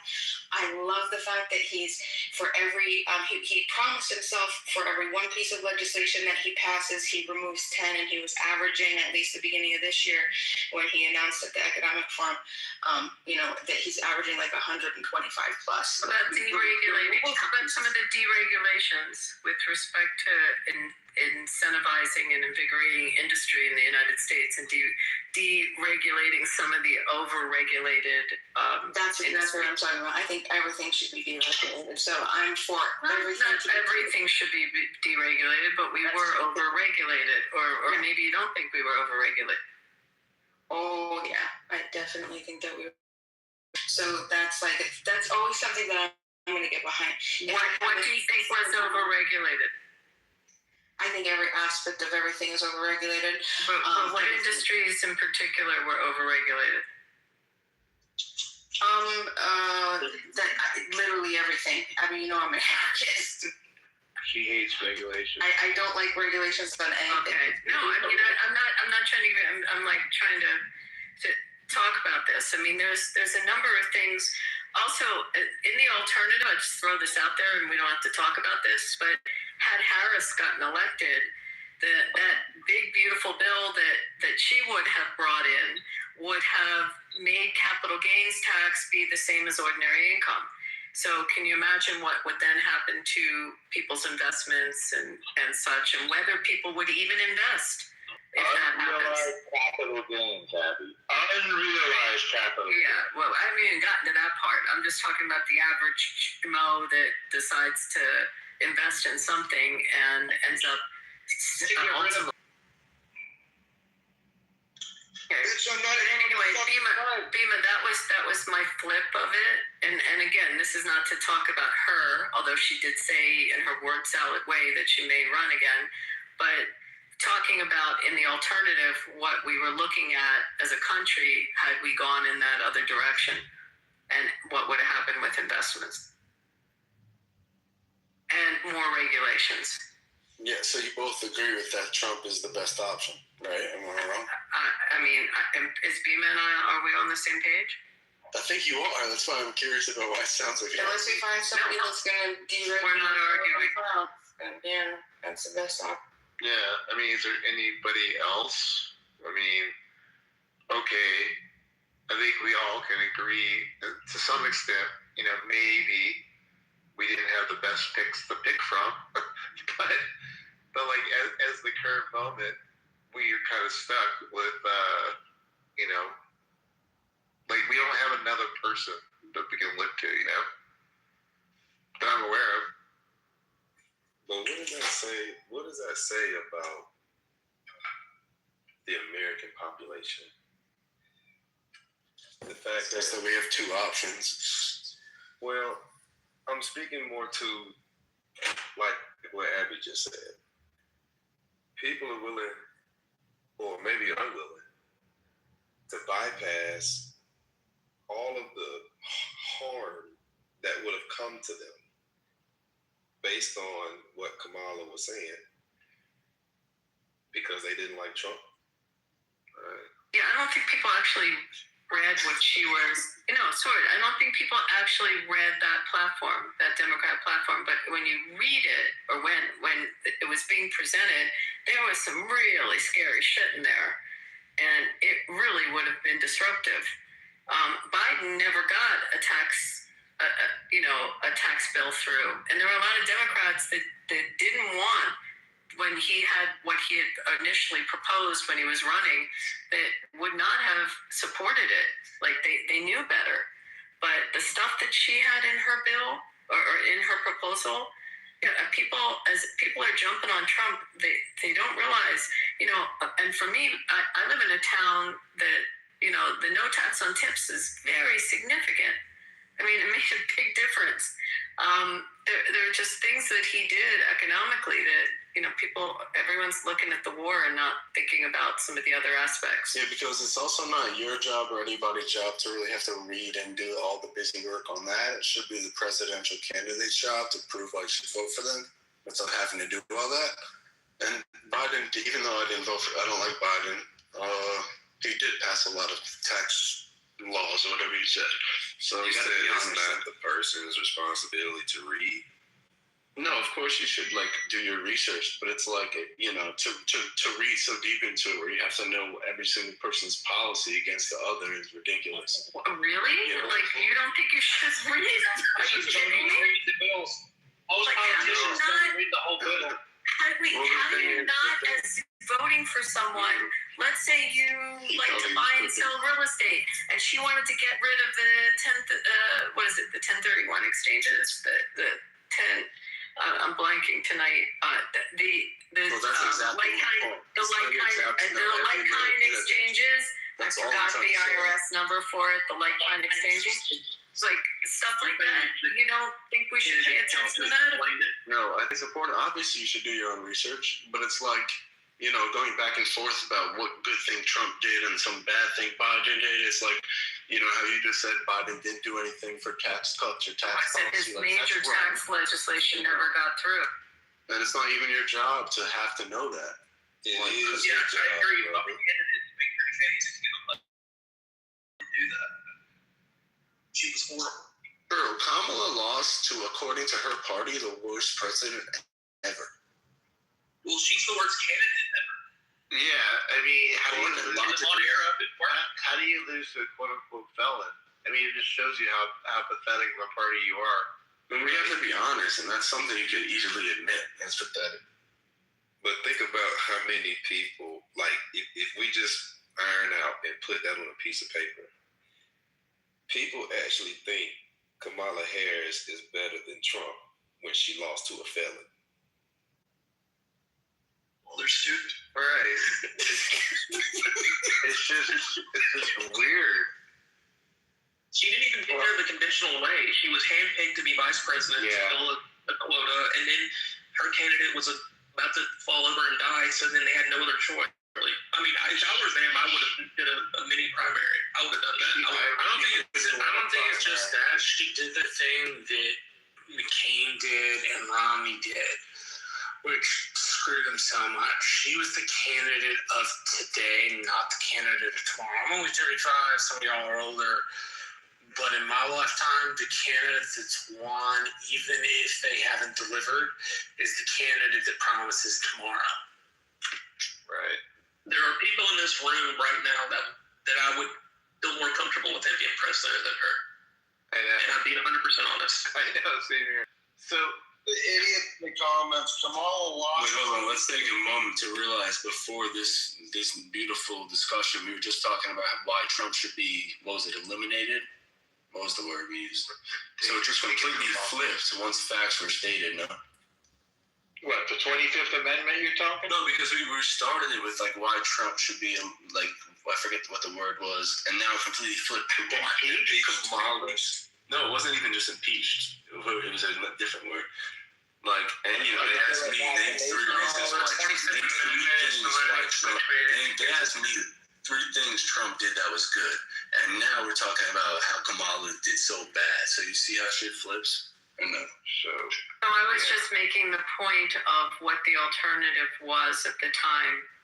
And as we talk about the big, beautiful bill, I was pointing out that the big, beautiful bill had aspects to it that were important to a lot of Americans financially, and what would have been the case had she been elected with respect to taxes. That's why I brought her up. No, who asked me the conversation flipped because you said that people should not be responsible for knowing the intricacies of the people that they're voting for. To an extent, yeah.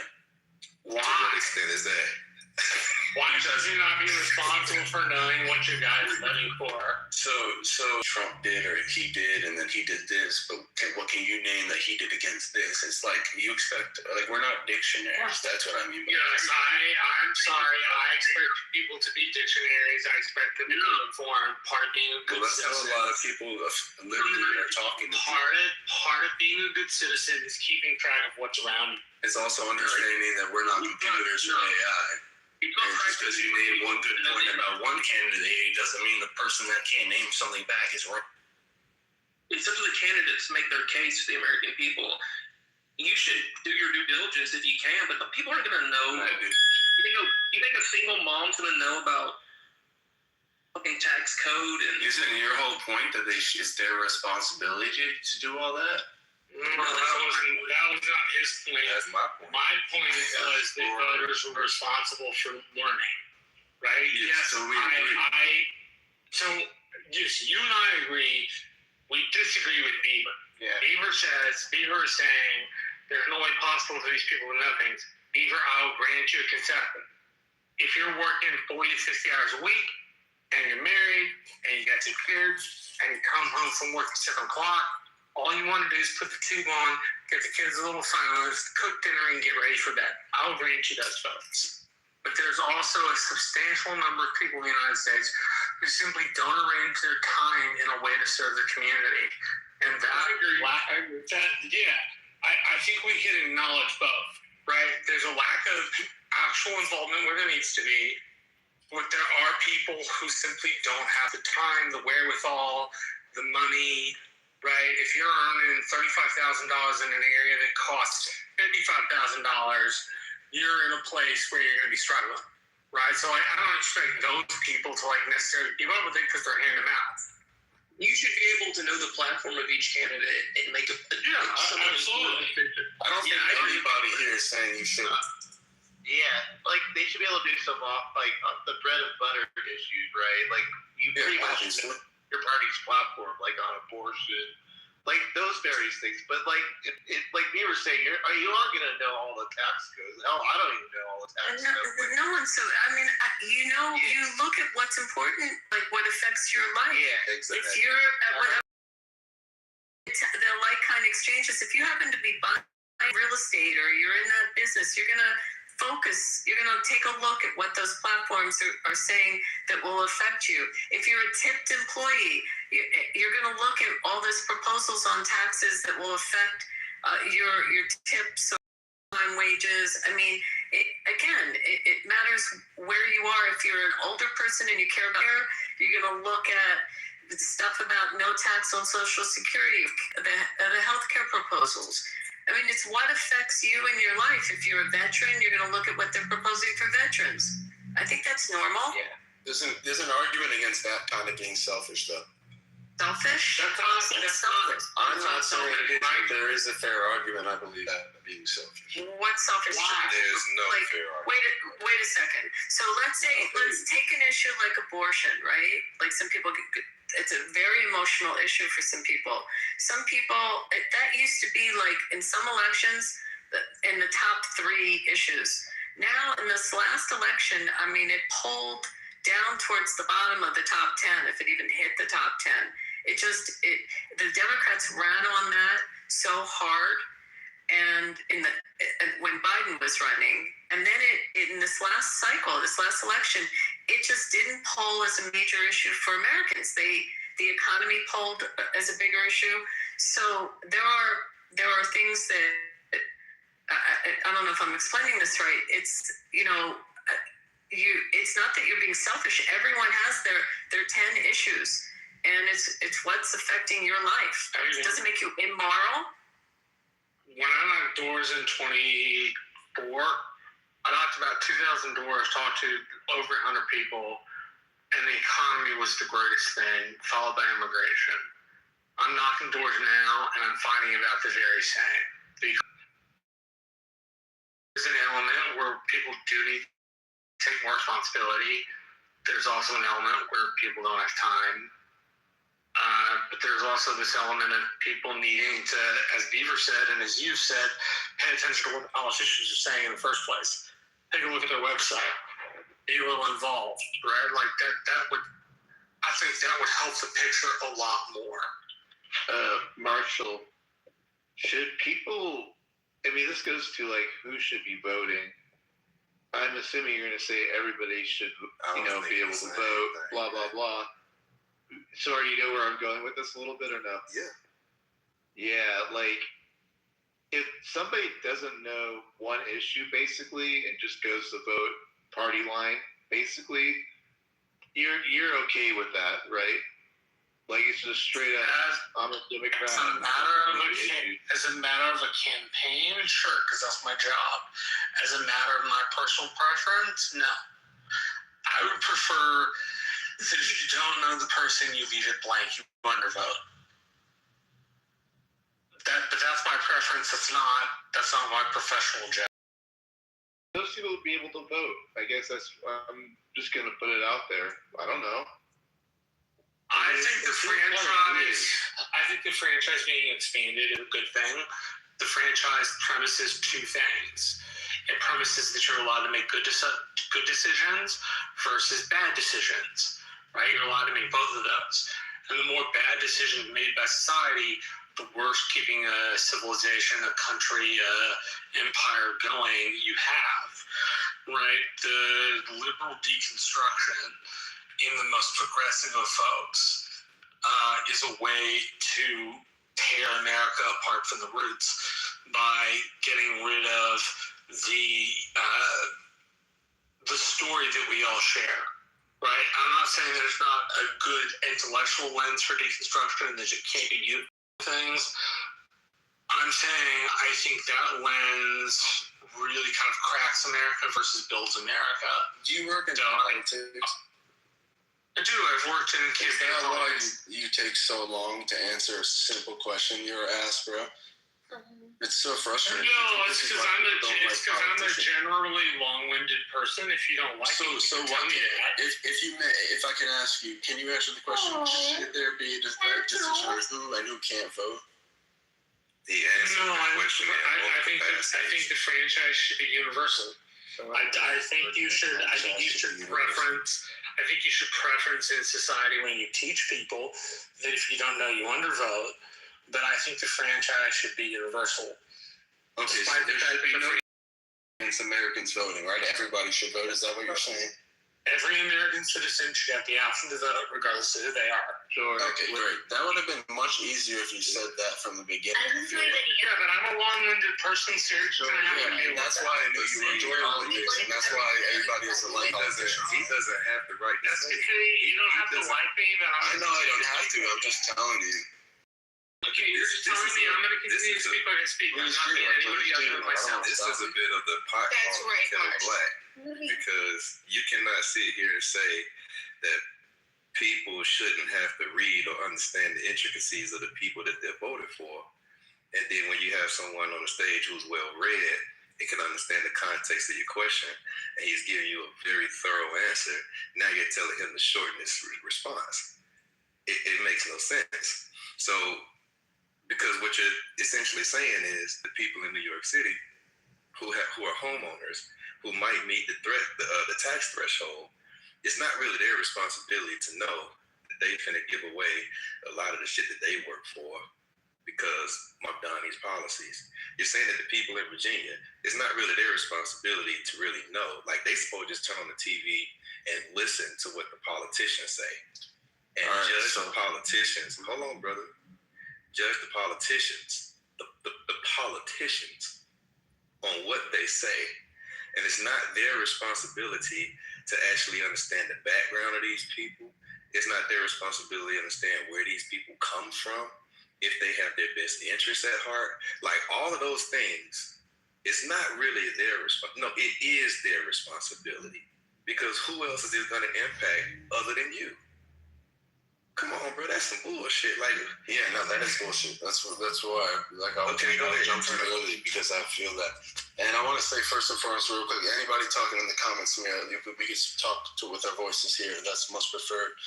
But to you, like, I want to make it clear because that statement is rubbing people off really bad here. You're right. Like, you should definitely do all your research especially before you go out there and vote. Something you don't know about. But what I meant really by that was, like, it's impossible. What I meant, because I used the phrase dictionary and earlier, and what I meant by that was, like, it's not our responsibility to know everything in terms of when somebody says, well, Biden didn't do this, and then you're supposed to argue, well, Trump did this, and they say, like, when it gets that specific, that just is not a point of conversation that's relevant. That's only what I meant. I'm not trying to say you shouldn't learn about who you should vote for.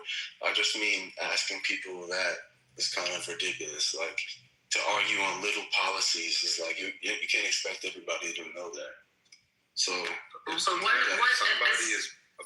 I don't know what kind of work you do, like what affects you in your life. I mean, I tried to make that clear. Like, whatever if you're in a labor union, if you're in the trades, you're going to look at things that are being proposed by someone you're voting for, whether it's presidential or you're in your local city, or you're, or you got little kids. Let's say you got little kids and they're in public school, and you're electing a school board. That's not an argument. No, you're electing a school board.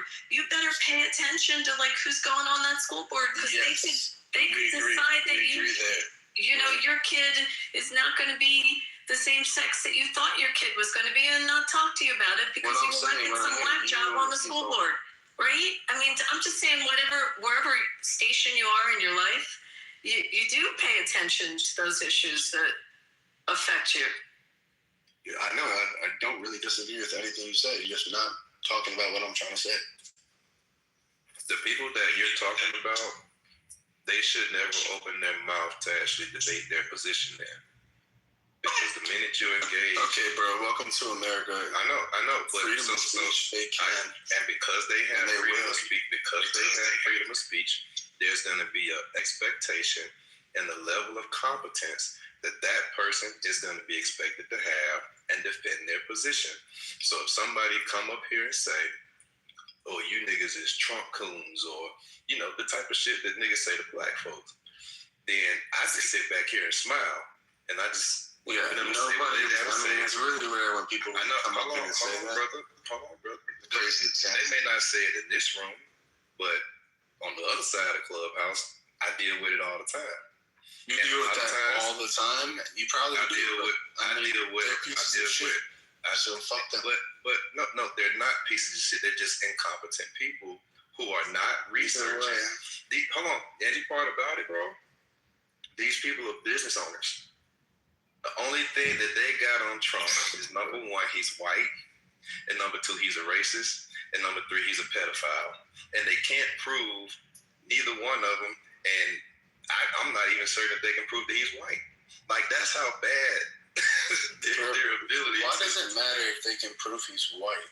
Because you're taking the position that some people don't really have the time or whatever to invest in learning about the people they're voting for. No, what I'm telling you, you're gonna keep not listening to what I'm trying to explain. I heard what you said. See, now you acting like them. Well, maybe we could let him clarify. Would you want to clarify the claim? No, he don't. If you could be impeccable with your claim, Wait, but first and foremost, maybe it was a misunderstanding. It's not a misunderstanding. First to understand, and then be interested. I heard him. I understand you heard what you heard. No, but you heard him. Can you get out the way? Can you please get out the way? Just get out the way. Dang. Because the only thing he's going to do is repeat the same thing like the niggas on Clubhouse do. You're not understanding my point. No, I understand your point. You're defending the people. Now you're saying they're pieces of shit. These are the people who run. I mean, I think people who call you pieces of shit. Oh my God. As if niggas don't have ears and can actually hear this bullshit. I hear Fight back, Escatini. Fight back. Go ahead, bro. Clean. Beamer say she clear your life, right? So maybe I missed your point. Can you please restate your point? Because clearly I missed it. All right. Take a second. I guess. Take a second. More importantly, KK in the comments, please stop talking to me or come up and talk in person, because I'm not going to respond. Brother, we just gave you the wrong way to state. All right, more importantly, sorry. What I'm trying to say is, I'm not trying to say people shouldn't do their research. What was that? I'm sorry. Can you be quiet for 1 second and let me finish so we can talk? You're just calling him on stage. You invited. All right. No. Okay, so I can go first, or I can respond to who I was talking to. Which one do you guys want, or should you guys? Okay, Katie, would you like to go ladies first? Okay. Sorry, I just want you two to resolve your issues, so that way. I mean, KK, we don't have to talk. It's just you keep talking shit in the comments to me, and if you want to say something, say it. What do you think is talking to you? Have I written your name, sir? I don't play games No, I like that. haven't. It's part of the commentary. No, it's kidding. Stop talking. Sword, more importantly, stop talking. Say, it's been 3 minutes that I activated. You could, Escatini, you could just qualify her. You could say, I apologize. Yeah, just qualify her. there, say, KK, okay, were you referring to me? And then she'll answer. And then if she says no, then you're good. Oh, you're right. KK, were you referring to me? No.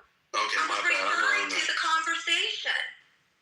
But his dogs are gonna hold on, but Okay, I'm sorry. You're right. I shouldn't have even called you. I appreciate your apology and I accept it. I like how your name says Titty. That's an honorable man right there, SKTD. Yeah. Thank you, KK. Yeah, picking a fight with a woman. Come on.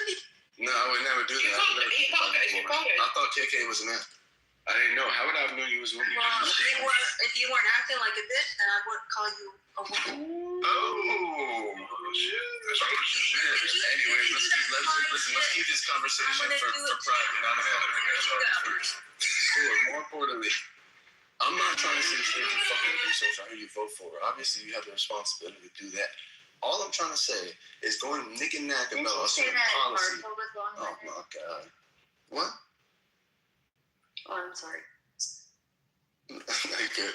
I'm just saying, you like people argue, well, Biden never did. Make sense at all? Am I still not making any sense? You got it, brother. I got you. No, but for real. Don't just say I got it. Like, does it make sense or am I bugging? It doesn't, brother. Because the people you're talking about, these are the people that are defending and arguing their stances. If they are going to argue their stance, they need to know the intricacies of their candidate. Or don't get in the argument. It's that simple. That makes anything. Say it again. People know what they want. Yeah, it's like there's certain I'll give you an example. There's certain things I don't debate because I don't know. Yeah, that's what I'm saying, because you don't need to know all this shit. Okay, so the people you're talking about, you're saying people arguing their position. Why the fuck are you arguing if you don't know? But that's what I'm like, because no, you can argue if you don't know everything. It just, I think I got deleted. Barathi Tripolis. All right, we can move on. Bro, just because, let me give you the example that made me say that earlier. Somebody said in here, they said like, Biden never did something on a tax cut. And as soon as that person said that, I knew that wasn't true. And as somebody who likes Trump better than Biden, I was about to respond like, no, you're not right. But then I realized, like, who cares if she's right or wrong about that? It's not her responsibility to know every back and forth on the policy. And that's all I was trying to say. Is she responsible for knowing what's coming out of her mouth? Yeah. Okay. Yeah, she is. Okay. What is the point? Okay. Oh, if we pause right relax. We had a conversation. No need for nobody to shit on you. Sore. All right.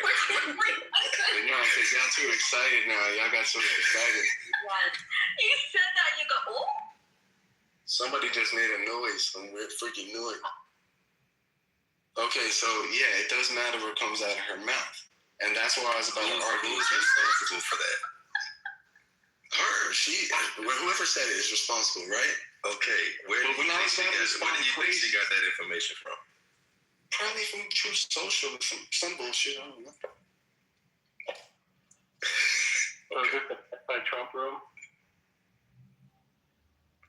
Yeah, so if I were to come back at her and I was to say you were wrong, Biden did pass this policy, what would that mean? And that's what I meant. Like, it doesn't make a difference in if she's right or wrong, or if I'm right or wrong about who's right to be president. And if that don't make sense, I don't know how else I can explain it. It's taking it off the person's responsibility and it's putting it on the third party's perspective on the other person's responsibility. Yeah, so we gotta delineate who we talking about. Are we talking about the person who said it or the person who's perceiving what they said? I'm just trying to talk about everybody that talks about politics. All right, the people that are voting, they should know the intricacies of their candidate because this person is finna preside over your life for X amount of time. But we are not AI. Well, you better learn how to be. I'm trying. Because if you make the wrong decision, and you vote against your own interests because you're listening to people, whether they're credible to sources or not, and you haven't processed this information yourself, then you're responsible for whatever happens to you. That's the ultimate responsibility. All right, let's move on. I've been talking too much. I just want to mention that Sword is one of the few blacks that when you listen to him talk, he actually makes good points. That was important to say. That wasn't racist at all. I told you, party's over, dead, everybody's dead, everybody's gone home, unplug the fucking karaoke. Is that KK? Wait, is Bima drunk? How do I say it, man? Escatiti. Listen, I'm on the board for a park here in Atlanta. Beautiful. I understand that these parents got a lot of shit to do, but guess what? I tell them, I don't give a fuck. In a nice way. You gotta know. Like you gotta know. You have to know. You have to know. Like I don't give a fuck who you vote for, but whatever your interests are, you need to understand the people you voted for. It don't matter how many times. But y'all all keep arguing about Atlanta, the highest rates of HIV for black people. Yo, this guy is like the KKK leader right here. Who are you? Disgusting. Samoa, let's see Samoa. What do you think about Iran placing those mines and can't find them? What you been sipping on? Nobody's talking to him. Maybe amazing. Do you think that they really lost track of them? Yeah. Or they're just saying that? They don't got the boats to go find them. Okay, bro, you gotta believe anything Iran says. So you're telling me prior to United States bombing Iran, all the boats were going in and out of there, no problem, no issues with mines, and then all of a sudden. Well, there's actually like KK, can we let this? Then they massively with all their boats being blown up. KK, can we let this good clean black man? Put in all the KK money. talk, and then let KK. Yeah, KK. So there's like multiple lanes. Yeah, man, I respect that. No, there isn't. There's only 2 lanes, sir. The 2-lane lane is 2 miles wide. I looked it up to There's 21 miles. There's 3. There's an Iranian. 2-way lane. There's the international. 2 and there's an miles Iran. wide. That is passable. Hold on, this is a good conversation. I want to hear this. Can we have a good back and forth? You shut up, Rich. I want to hear KK and Samoa. So the Iranians said, hey, we're going to move this route this way. It's not on the international lane. And then there's the Oman lane, right? So the Iranians say, we only want civilian ships to go through our lane, the lane that we've given you a map for, which is not the international lane, which they're trying to say that there's mines in. So don't go the international way because you're going to get blown up. But why do they only care about the straight up moves and not the gay? And when did that change? And at what depth is that lane? Because you have to know that depth there can't pass for everyone. You know that, right? It's probably pretty deep. There's I'm sure you know. So what does this have to do with the war? I don't know why she's mad. Why is she mad at me? I'm not. I'm trying to explain to you. It's only like there's several lanes. There's several lanes. You're like, where's that coming from? The passable side, the passable depth is only 2 miles wide. Like that's it. That is why there's an issue with that. Well, who cares? So it's a 2-way. It's not like, it's whole way. And then if you look at the average size and length of the barges on there, they're double the size of the actual USS Peterson that's out there right now, trying to help mine the mines. So the U.S. Peterson? She said the USS Peterson. I think the Franklin, but they got kicked out. No, the Link is part of the Lincoln Carrier Group. It's the destroyers, they got kicked out. Lord. It was the Franklin. This passed today. Oh, have you not been watching the news today, Simone? Didn't you see the announcement from CENTCOM where they said, hey, we were going to do this, and then the IRGC said, hey, man. 2 of them passed through. No, they didn't. Yes. It's we watched them on the Maritime Map. Fucking retard. They did. Wait, let's set the bet up. Let's get clear terms. Could do, or could you not trackable? Look at the fucking. Watch how they went through. In Matt's They actually earlier turned on link, their fucking. there was a link that Jarl provided, and it showed exactly what ship was where inside of there. Yeah, KK, they actually turned on their transponders too when they drove through. Just fucking wild. Like they were 20.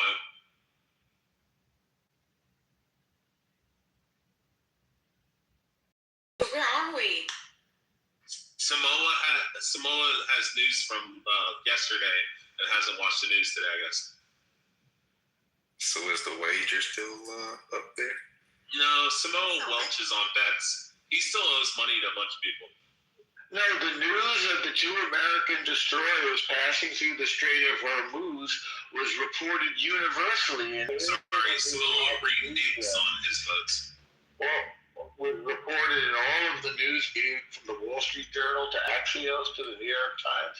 There isn't any dispute that the American destroyers were picking up the mines in the Strait of Hormuz that Iran seems to have forgotten where they put them, even though that's a violation of international law.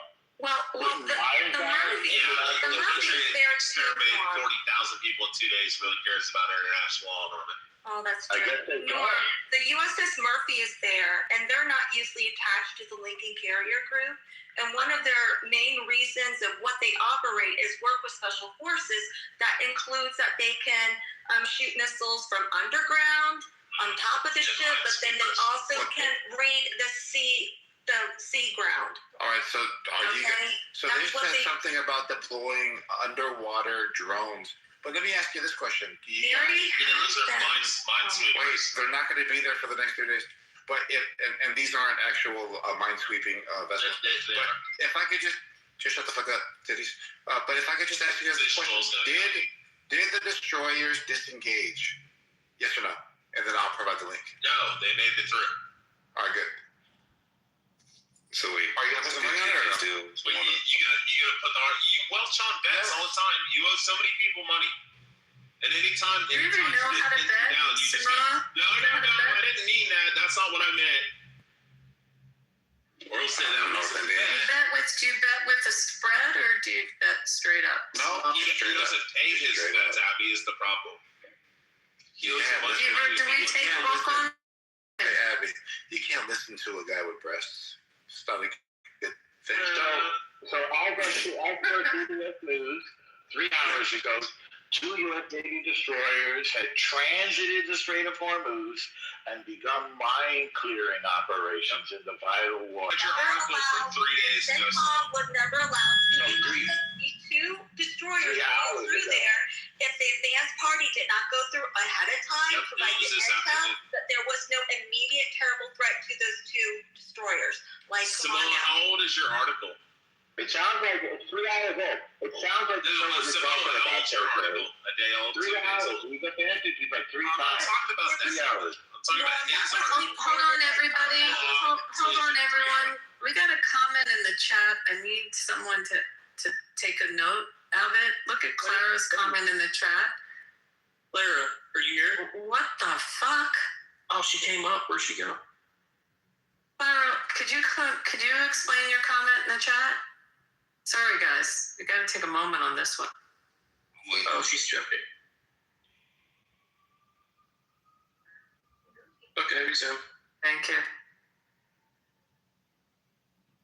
Go back to the boats. I'm sorry, but when you see stuff like that, guys, you gotta stop the motion. Samoa, did you want to put some money on it? No, he's realizing that his article's from like a day or 2 ago. No, it's from 3 hours ago. I'm not talking about you, Norman. Jesus. You're so fucking ADHD. Not pay attention. We're not talking about your article. We're talking about the one that Samoa is saying. That the U.S. destroyers are transiting the Strait of Hormuz? Jesus Christ. Not what we're talking about. Samoa's claiming that they were turned around and they never made it through. Oh, okay, now I get it. So a different tanker, I think, was turned around a couple days ago. Yeah, that's what we're talking about. Samoa hasn't been watching the news. I think he is now. Oh no, he's definitely fucking ChatGPT in it right now. His 6'7" big fat fingers are fucking slamming on that keyboard.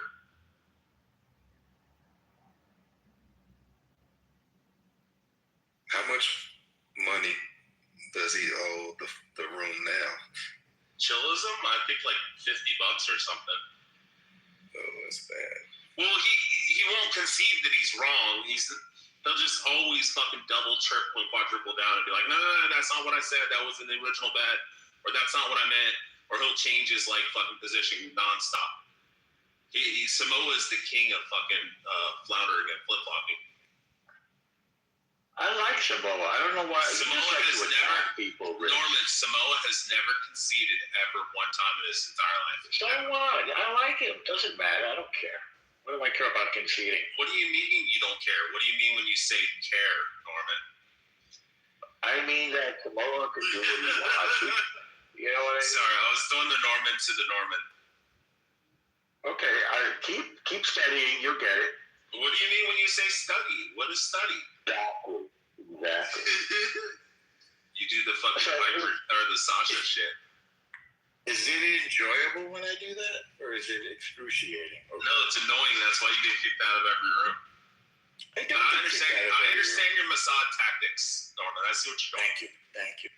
Did you see how the Mossad stole the nuclear weapon plans from Tehran in 2018? I've just been watching a podcast on that. Well, there's like a big conspiracy about the pilot that they allegedly landed that C-130 and that they loaded it up with all their refined uranium. That's the big conspiracy going around now. That would be great, huh? They're like Delta went in there to steal it. So one day we just go ta-da, like Trump's guys like Norman, we should like take their refined uranium and then use it, build it onto a intercontinental ballistic missile and then fire it back at them. Kind of like we did with their That's violent, man. I'm all about the peace and love, you know?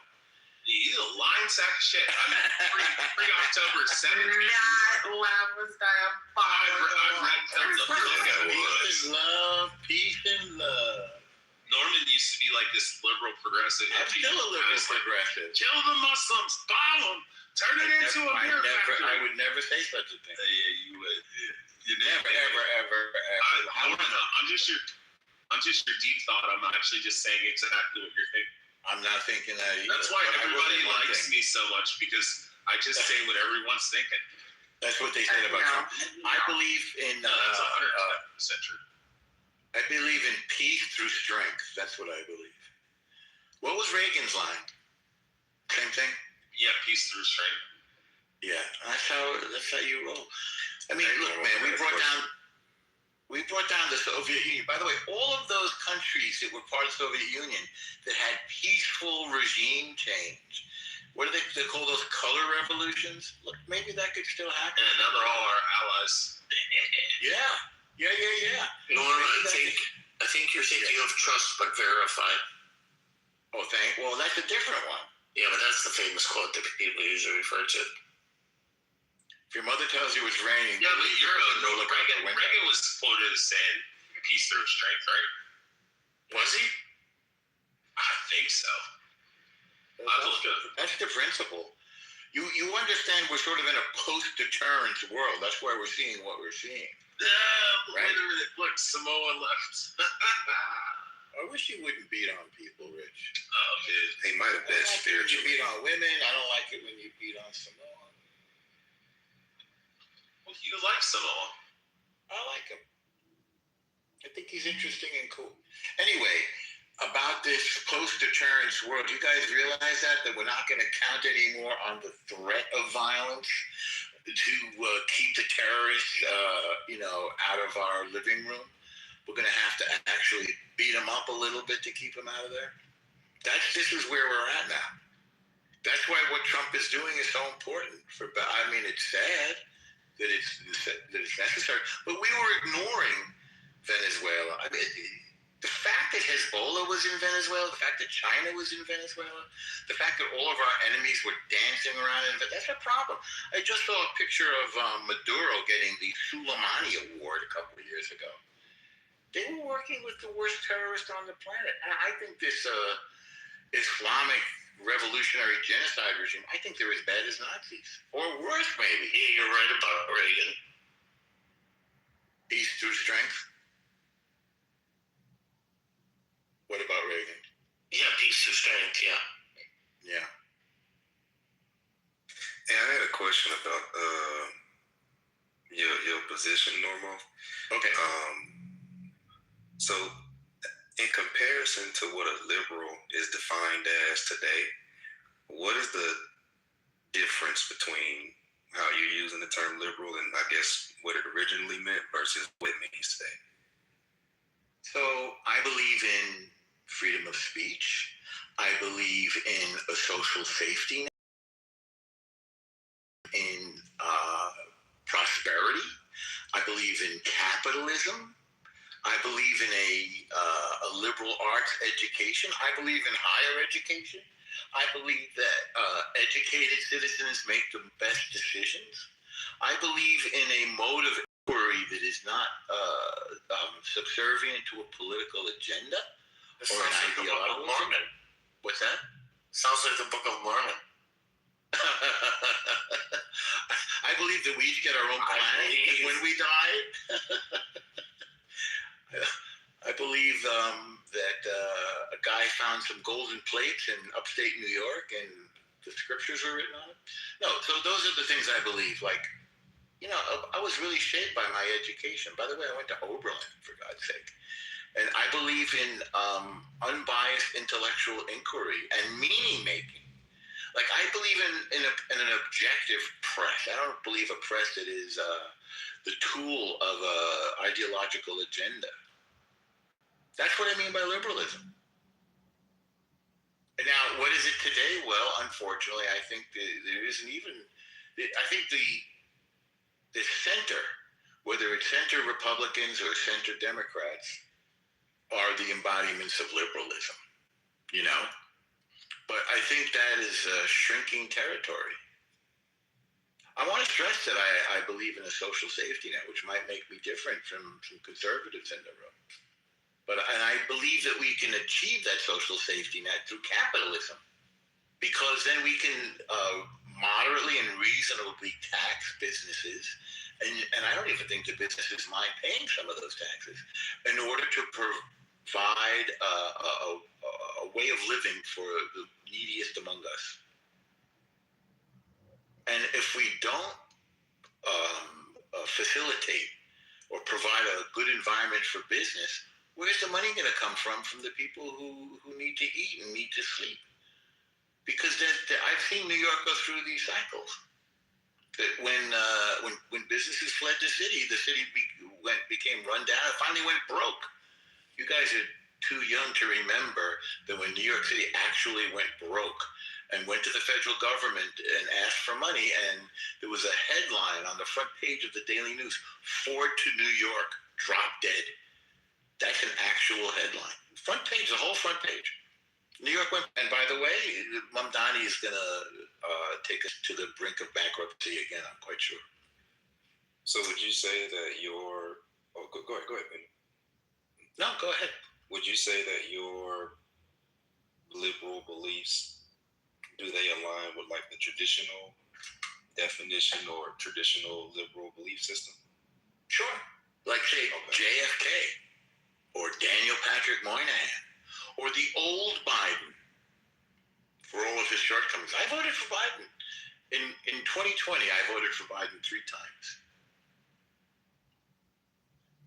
So I guess what would be the difference between like a traditional conservative? Because those seem like they align with conservative beliefs.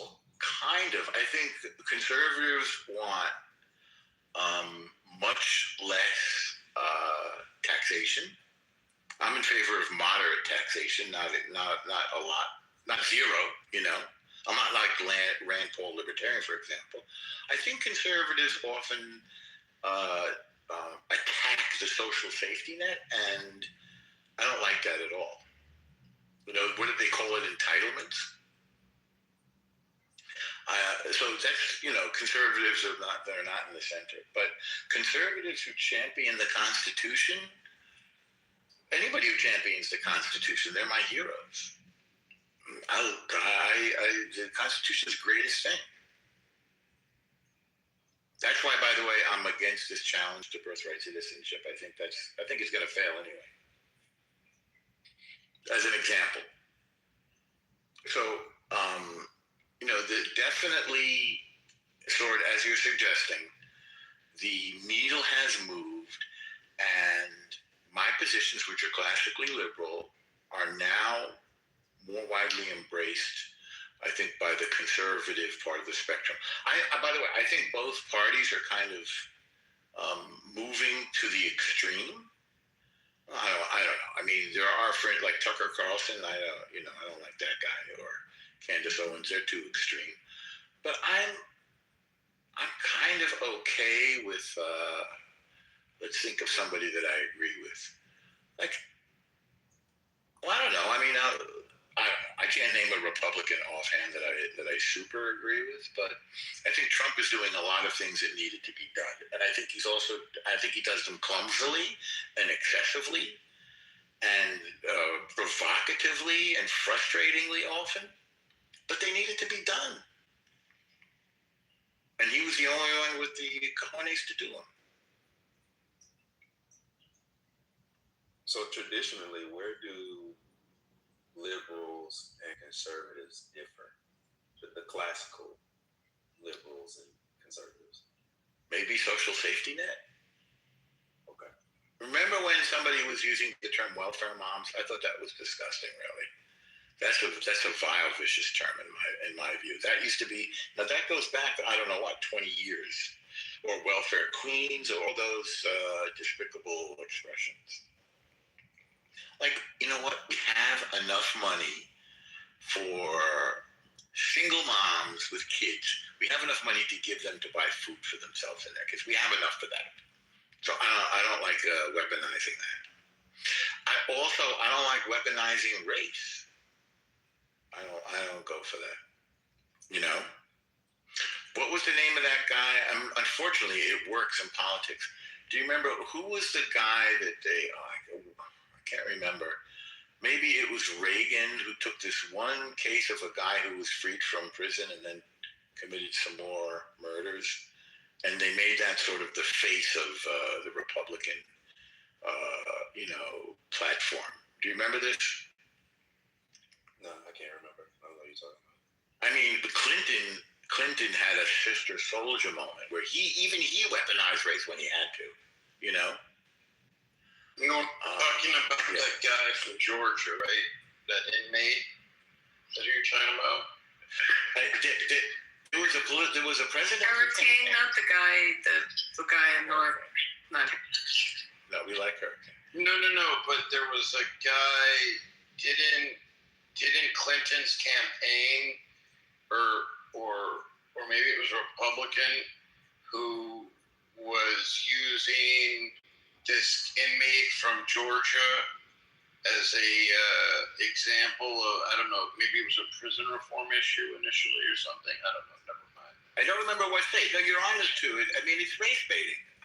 But apparently both sides are delighted to do it. So, it's pathetic. I think it's borderline Hitlerian. Whether people go around saying "you white XYZ colonizer," etc. That's race baiting, and so is the term, say, welfare queen, or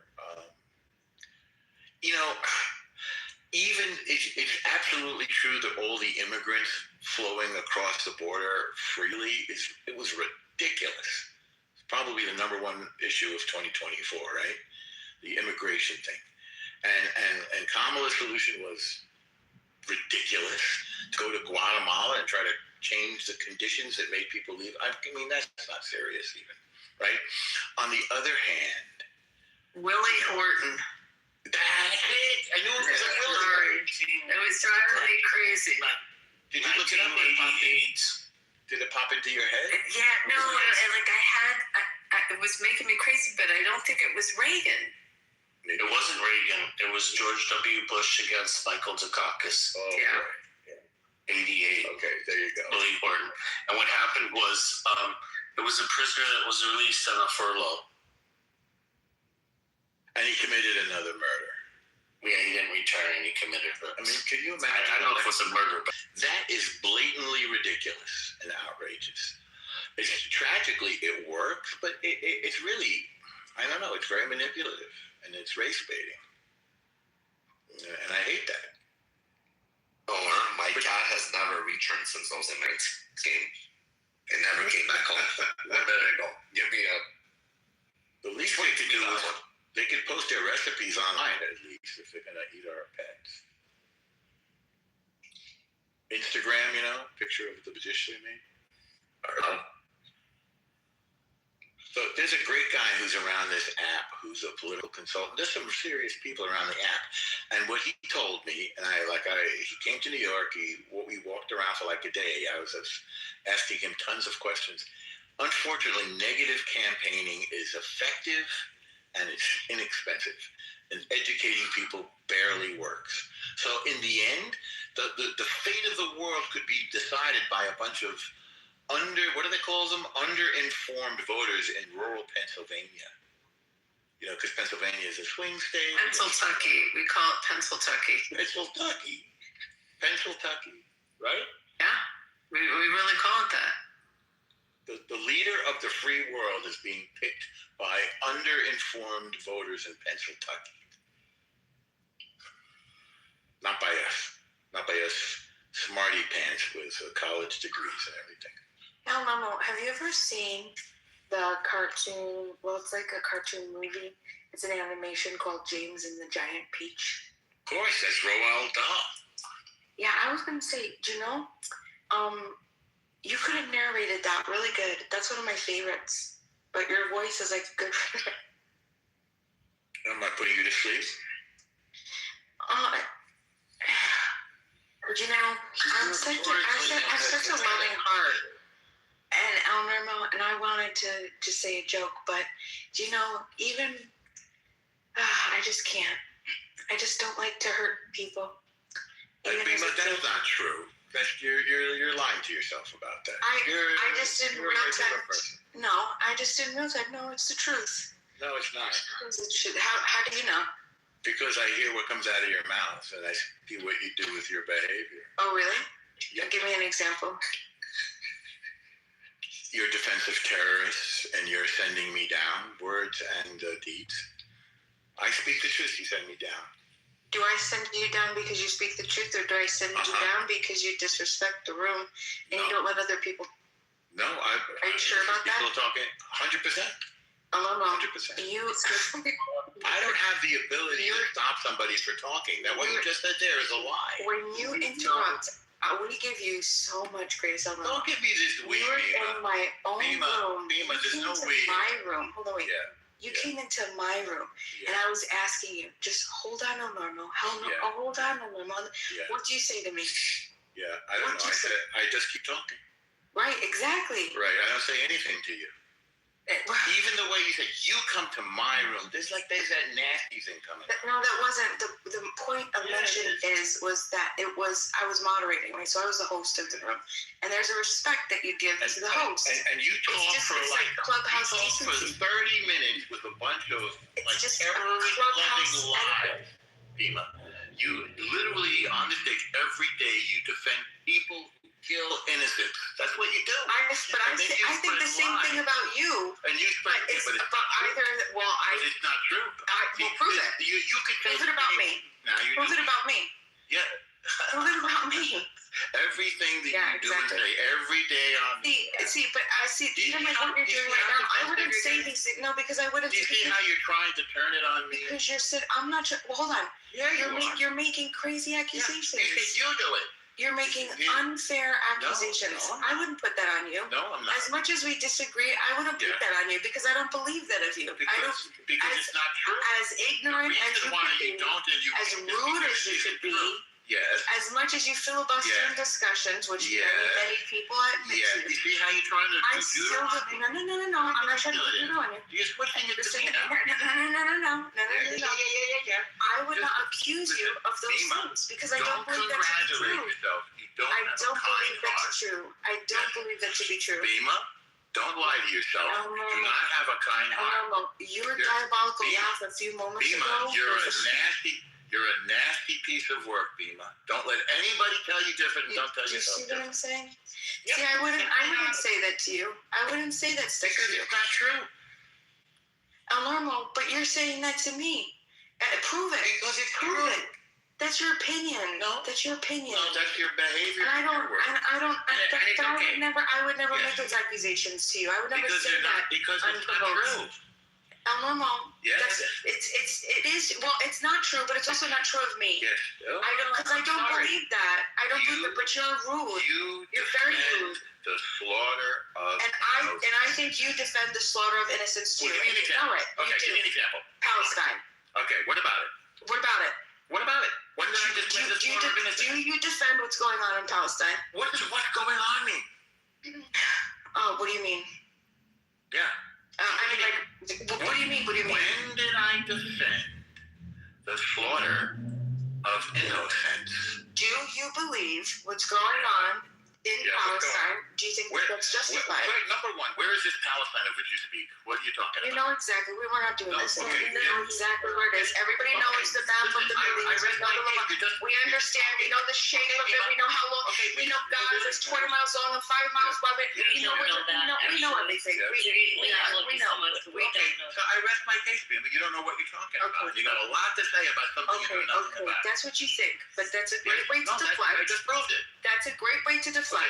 No, I'm not deflecting. Let me ask you, do you think that Palestine? Do you think that the actions? Do you think that the actions of Palestine are under a particular view of world? Bima, tell me what's going on. You know exactly. No, I don't. Tell me what I know. Bima, don't waste your time with this. Don't tell me You're what I know. Tell me what you know, being Bima. ignorant. Tell me what you know. Elmo, do you think? Personal attack. Elmo, so what is going on? Okay, sure. I want to hear. Tell us. Okay. Tell us. Do you think that there's currently a particular public opinion that there's a genocide going on in Palestine? The abuse of the word genocide. That's not what I'm asking. That's not what I'm asking. I'm asking a very specific question. So I'm controversy. I'm not saying it's true. I'm not saying it's true. No. It's not about objectively. Objectively. Does the world currently have? Is there a dispute? Is there a large enough of percentage of the population? To own your own opinion. Enough? No. Don't try to deflect. I'm asking you whether there is a current. So you want to talk about somebody else's opinion because you can't own your own. What is this? Why don't you defend your opinion? You know exactly what I'm talking about. Now, why don't you tell me what you know? Yes. What do you know, Bima? Tell me. I know enough about what I need to know. Tell us. I know that you defend what's going on in Palestine. But you're going to tell me. I've been in enough arguments. I've been in enough discussions with you. Do you not know what's going on? Yeah, I know. And you know what's going on too. Well, so don't play dumb. Don't play dumb. So you know what's going on. So do you agree that it's a big controversy right now, that there's a public opinion, that there's a potential, that there's What does that have to do with you defending? Is there a dispute and is there a concern? Well, I'm asking you. You're pretending like this isn't what's going on. An entire world issue, that this is actually being looked at. That I'm just randomly thinking all to myself that this is happening. I ask you again, what's going on, Bima? Tell the world. That's exactly that's what I want you to tell the room. What's going on in Palestine? So well, my claim is that you're defending terrorist activity from Israel, the IDF, onto innocent Palestinians. That's my claim. That's my claim. And so if you know what's going on in Palestine, tell me. Tell me. Go ahead. Tell me what's going on in Palestine. Is there terrorist activity going on in Palestine? Yes or no? So we just have our innocents being slaughtered in Palestine? Yes or no? Well, it seems to be a ceasefire. Is our innocents being slaughtered in Palestine? Yes or no? Do you live in Palestine? Go ahead, defend it. Go ahead, defend it. Where's Palestine? Defend it. Did you define your area? Defend it to prove my point. Do you see how your dad thinks, Bima? Gaza. This is how dishonest you are. I'm talking about Gaza specifically. Okay, what about Gaza? What happened today in Gaza? Gaza or Area C or Area A? Not West Bank, Abby. Gaza. What exactly do you mean by we, as if you're... And it would be Area C. We're going to discuss that, but we're not talking about that. El Normo, we're talking about what's going on in Gaza. Do you think that innocent people have been slaughtered in Gaza since October 7th? By accident? By IPF. By accident? That's not. No. I'm not asking you by accident. I'm saying have innocent people been slaughtered in Gaza? See, ask me if innocent people have been slaughtered in Israel. Ask me if innocent people have been slaughtered in Israel. This happens in war. Yeah. And because of your... Just say yes. Slaughtered on October 7th in Israel. Yes, actually. Of course. Innocent people. Your turn, El Normo. Your turn. Have innocent people, but are innocent people being slaughtered in Gaza? Can we go back to Trump at some point? That's what Yeah, let's do that. And because of your Go ahead. Yeah. Because of your dark and nasty heart, El Normo, you're a mean man. You're a mean man. Everybody knows you to be a bully. Everybody knows this. I'm pulling it on Normo. This is what El Normo does. And you don't like it either. You don't like it. You have a black heart. You defend innocence in Palestine. And you have you don't care. By accident, you know an accident is a drop of glass into the chips out of your head. That's an accident. Okay? Putting bullets in children's heads. No, that's not an accident. Sorry, no. Pushing buttons where you know a bomb, 1,000-pound bombs are going to indiscriminately be dropped on dense populations. Okay, no. That's not innocent. That's not innocent. That's not. You're not a nice person, and don't ever tell yourself that. All right, El Normo, I'll remember that. Beam is a nice person. This is ridiculous. Let's get back to the topic. No, if he wants war, he'll have war. Is that what you want? Is that what you want? Is that do you want to no, I'm not the criminal. I'm asking you. Is Trump a nice person? Prove to the room whether you want peace or whether you want war. Never seen before. Sounds like you're threatening me. I think he's a nice person. I'm asking you. This is Bima, everybody knows Norm interrupts people and this can This be is what rude. Gazans have to deal with. People Do like you want that. to threaten you, Norm? Don't be fragile. You're better than I'm that. not fragile. Stop it. Sure, no problem. Do we think Trump is a nice person? Do we think Trump is a good person, a nice person? Sometimes. No, he's not a nice person. Not really, no. He's not a nice person. Sometimes. He's an a-hole, to be honest. I don't think he's an a-hole. But he's the a-hole that we need right now, unfortunately, to correct all of the problems that were created by people like Bima pretending to be nice who are full of garbage and who ruined our situation. That's exactly what I'm talking about. Because of fake niceness, Okay, we're in the focus. difficulty that we're in now. Focus, Norm. Let's stay on the topic. Focus. Thank you. Then you hear the story and murder and slaughter. Okay, then you hear the stories like when terrorist sympathizer. A poor son's tuition in high school because his dad passed, like that, Abby. Yeah, that's where I was going. Like the stories, even Bill Maher talking about when he went and had dinner there. You know, like, and you hear also the stories of kind gestures. I know firsthand something that he did when he lost 3 of his top executives were killed in a helicopter crash going from New York down to Atlantic City. And he took care of these families, obviously paid for all the funeral arrangements and everything else, but then, provided for these families and did some really wonderful things. So, no one really talks about the mensch side of him, like the decent side. Everyone's been trashing, and I'm not here to talk about policies, good or bad. I actually wanted to talk about the person. And if anyone also has heard these stories, I can share firsthand the story of the 3 executives, and this is a long time ago, but I had a front row seat for it, and I saw it. And there are other things, you hear these accounts of him doing some very altruistic, kind things. So that was my question. Does anyone else feel that? Or? I've heard those too, but unfortunately, I think his ego then overshadows a lot of these things that they do, because the focus is then upon the chaos that he has been known and does create. Correct. Absolutely. That's due to his personality. He's not going to be everything to everyone. That's for damn sure. But yeah, that's just who he is. But it makes some people question: does he do those acts of kindness for himself to be seen in that capacity, or does he really authentically care? I think he authentically cares, because a lot of the stories that I've heard and that have been written about him in magazines in New York,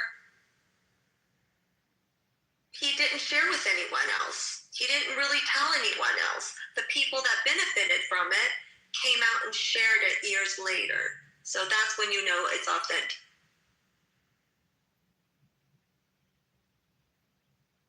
I mean, again, you hear these stories, and even the account that Bill Maher had when he went to dinner there and talked about breaking bread with someone he described as being, a very human, decent guy. It's interesting because it's the same person that would go after him as being maniacal. So I just threw that out as we're talking about good people or bad people.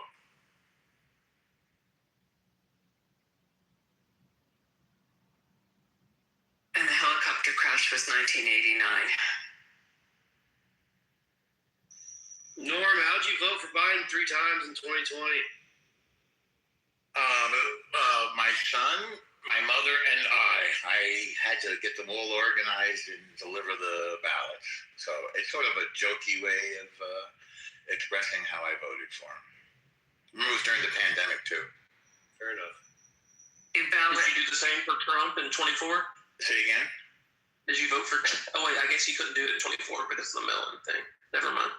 The mail-in thing? Mail-in. Oh, yeah, no. No, my family are all Democrats. I mean, I voted for Biden because that's what my mother wanted. And she was stuck in bed. Wait, did you vote for Trump in 24? Oh, I don't talk very much about my votes, my private votes. So that's a yes. I don't talk about it. Well, you had no problem telling us you voted for Biden. That's correct, because this was enough in the past. Let's get through this administration, and we can talk about our decisions and see which one was best for the country. With Trump, you can flip a coin. Either he's going to solve a problem in an amazing way that nobody thought of, like the Abraham Accords, or like you're worried that he's going to end the world, right? So that's on the people who vote for him. Do you agree? I mean, you just don't know. I can go back and forth on Trump if I think he's a good person or not. I have wondered if I knew him personally, would I hate him? He was not. So I had the experience to say he was like an impetulant 14-year-old to deal with. Like, yes. No question. I've just shared a story of a good thing that he did. He's done a lot of shit. And at the same time that he did that good thing for those 3 families, he also did some bad things to families with respect to people that were doing business with him, and how, accounts were settled at the same time, in the same business operation. But we always hear all the negatives. I just wanted to share one positive thing that I encountered. Yeah, I see what you're saying. I think like he does. I don't think like Hillary Clinton. To me, she's always just. I get the sense that she's not a nice person. She's not a good person. She doesn't. I just get the sense that she's kind of a dark person. But with Trump, I don't. But he does do a lot of things that are. Like I wouldn't talk about Ted Cruz's wife. I wouldn't do some of the things he said. But he's hilarious. That's an awful thing to say. Whatever. Yeah. But then they get over it. Like he called Marco Rubio Little Marco, and then he got over it and he made Marco Rubio like the second most powerful person in the world. And Rubio was knocking it out of the park. He's crushing it. He's amazing. So I mean, he does have the ability to forgive, and Trump has done a lot of good things, and he's done probably a lot of bad things. But he's also very performative on purpose. That's I think right. he has weaponized his performance, this whole performer per se, to get other people to react the way that he, the way that he does. Why do you think Iran? You think Iran is not sitting there with their eyes open after they saw what the U.S. military did in Venezuela? Their heads are spinning, KK. Yeah, and they are spinning. 6 hours, and then also hearing all the ghost stories about the U.S. military. And what did Trump call it? The bamboozler, or the, what did he call it? No, the discombobulator. Yes, the discombobulator. He was like, yeah, they did the discombobulator, and the ghost stories from that whole military action was like they just basically shut down everything. They didn't have any communication, any electricity, or anything. You don't think Iran was a little fucked up with it? And then Trump coming out and then swearing, at the last tweet.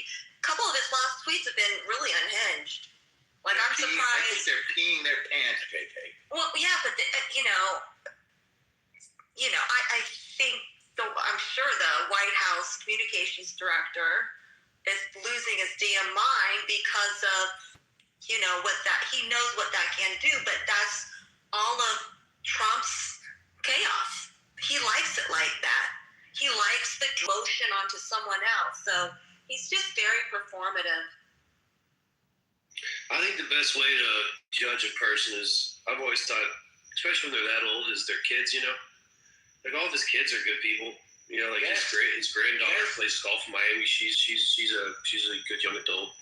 It's like I've always thought She's about so that. grounded, Kai. She's so grounded. Yeah, Kai. Yeah, she's down here in South Florida. She does a lot for the community too.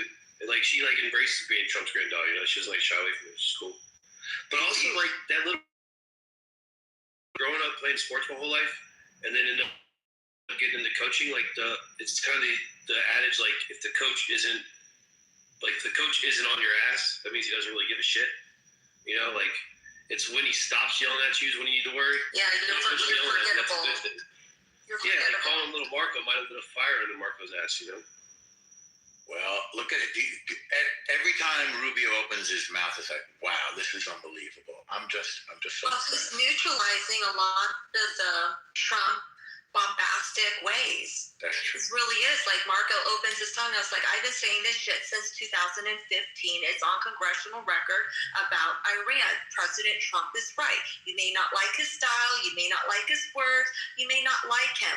But he is right when it comes to this accord. Marco has become that balancing voice when it comes to geopolitics. And you're right. He's crushing it. But it's the yin to the yang. Right? I'm sure they were like, okay, we would rather have Trump be able to, or Vance talk than to Trump when it comes to these negotiations. Can you imagine if Trump went there in person? That would be crazy. That would be fruity. And he's fucking 80, right? What's he, 80 something? It's like when I used to go out to dinner with my grandma.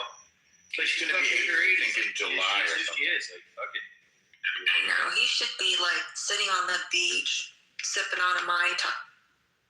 He's enjoying this. Remember, God chose him to be able to lead the nation. Somebody shot at his head and almost killed him. He's got to be filled with energy from that. Yeah, I was going to say, don't you think that fuels him? Yeah. I think he knows he only has 2 years really to get shit done, right? So he's really since he even took over, just pedal to the metal, this is next. He's already said, well, Cuba's next.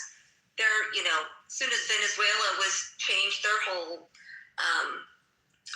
president, then they're like, okay, Cuba's next, but then you got to deal with Iran first. But Bro, KK, I'll be honest with you. I can't believe that after his first term, all that media shit and all the shit they did to him and all the shit they were saying about him and his family, I can't believe he wasn't like, man, fuck this. Fuck this. I don't have time. I'm not even taking a fucking salary. Fuck this.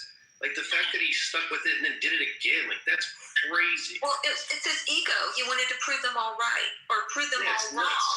And he blames a lot of his very slow, poor start in his administration. His first time around, his 45, he said, it was because the people that were around me, I just listened to them and I inserted them, and I didn't understand that they were going to keep running with what the previous administration wanted, not what I wanted to do. So that's why he's become like a very tribal and expects everyone that works with him to be very tribal and loyal to him as well. But I have a quick question for you guys, if you don't mind. So you guys, like American, you just realized that America is the big lie, and like your country is like based on big lies, and like what's the lie? Tell us the lie. The best country, the best president you guys had was like John Kennedy, and he was assassinated like in front of you guys, live 4K in front of in front of you, and you guys didn't even realize. What's the lie? Did you do it? Of course, brother. Did you like, do it? Only have one president, like was John Kennedy, and like he was killed what's in the front lie, of you though? guys. And now you're realizing Israel is bad, bro. Like, come on. No, we don't realize that. What's the lie, bro? Tell us the lie. What's the lie? Like, Canada. Brothers, listen. Like, tell you us guys what the lie is, though. You said it's based on Probably lie. What's the lie? Is it Iranida? The lie is like America It's is Iranida? like a big Yes, puppet of Iranida. Israel. It's another America is a big puppet. Is that our lie? What else do we lie about? A war, like you don't. Wait, hang on. How could a big country like America be a puppet of a little country like Israel? Explain that. Exactly. Ask yourself why. I have Why? a better question for him, Norm. I have a better question. All right. As I understand, you believe in Islam, you follow the Quran, right? Whatever, bro. Who said Quran, bro? Because I hear your voice. Bro. I'm saying, like, why America is a puppet of Israel? As a puppet, I agree with you 100%. Now you can answer my question. I agreed with you. I answered your question. You follow the Quran? Bro, who said Quran You follow here? the Quran. I asked you. Of course I follow. I follow the Quran personally. Alhamdulillah. Alhamdulillah.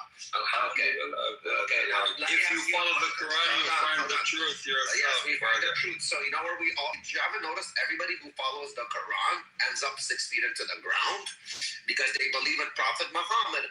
Yeah. The real war right now is a religious war, brother. It's a religious war because I'll tell you something. You know, you love your father.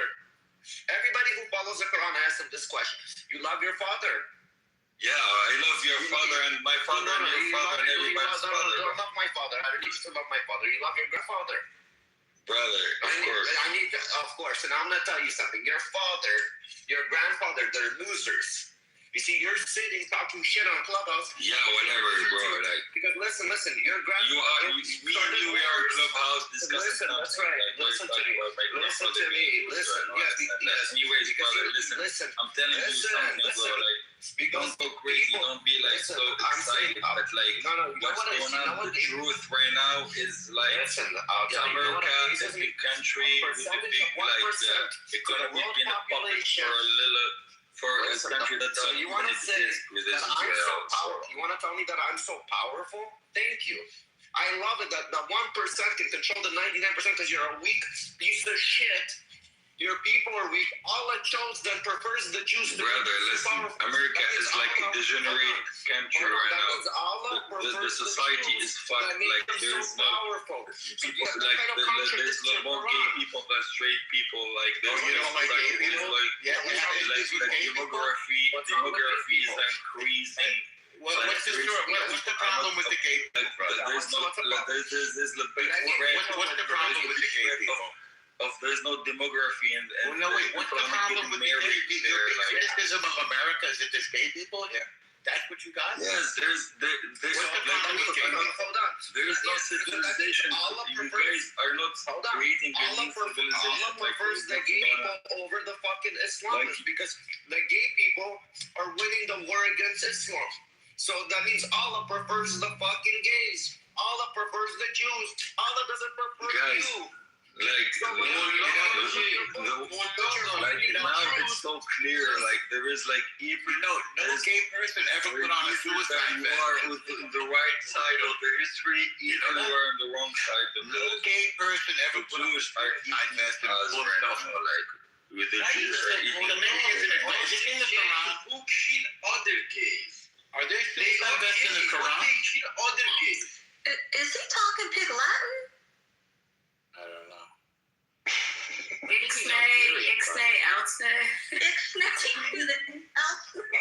Who is a day? I gotta follow the Quran because the Quran prefers the Jews. That is pretty funny. It's amazing. Did you see his flag? He lives in it's a Canadian maple leaf flag, and inside the maple leaf was Aryan symbol, center of their flag. And I'm like, he's complaining about the United States, but you don't even live in your own country. Okay, that's Peter. What's up, Peter? Hello. Hello. Peter, do you think Trump is a good person? Peace be upon him. Do you think Trump's a good person? In this situation about Iran, I loved his moves because he made the moves that I would have made if I was in his place. This was exactly what I wanted in Iranian side of it.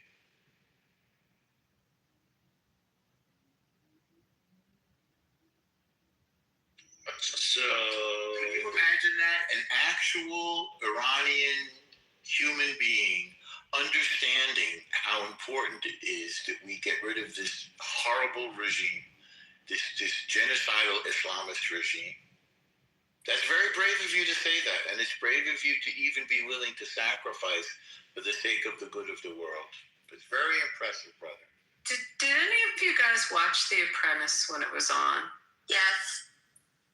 And what did you think of him when he was on The Apprentice? Fucking asshole. I watched a couple seasons. Did you watch Beaver? You watched the first season? I watched some of the celebrity seasons, and when he would just overtalk and people wouldn't listen, fire people, I thought he was an asshole. Yeah, exactly. But he was the bad cop. You think he wanted us to think he was an asshole? Yeah. Yeah. It's performative. You know what somebody told me, by the way, that women actually like that. I think they're wired to like it. How's that working out for you, Norm? What do you think I'm referring to? You think I'm being general here or specific? KK, they said it to me. Or should I say they said it to me? And she said that's why I'm attracted to you. Didn't he end up with a friendship with that one Amoroso? Remember the first season? He fired her. Yeah. But then he fired her. But the Lord giveth and the Lord taketh away. He's had so many relationships just totally go bonkers. It's like either black or white with him, right? But the ones that he fired, like some of them really hate him. I live near, the performer Penn Jillette, Penn and Teller. He hates Trump, and the wife, they're like insane about their hatred for Trump. I'm wondering if some of it came from the fact that he didn't make it to the end. Like he's a big libtard. They're very big libtards, like big time. But visceral hatred. Make it to the end. He got fired. He didn't from The Apprentice. He was on the He didn't celebrity apprenticeship. I see what you mean. Okay. Yeah. People look at Trump and they think, I'm smarter than this guy. I'm nicer than this guy. I'm more qualified. How is winning? And they just can't figure it out. He's got this weird, like peasant cunning or something. By the way, as KK was suggesting, he's the bargain with these jerks at the Islamist genocide regime. They never met anybody like him. He can out crazy them.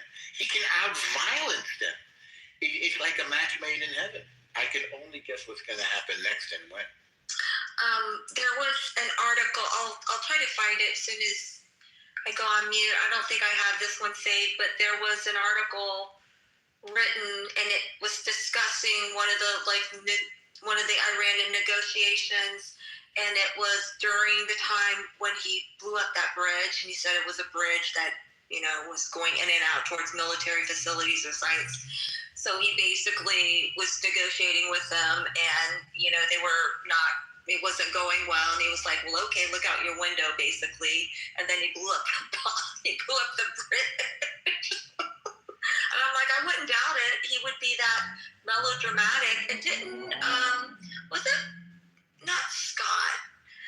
Oh, gosh, I can't remember the name of the guy. I think he's from Texas.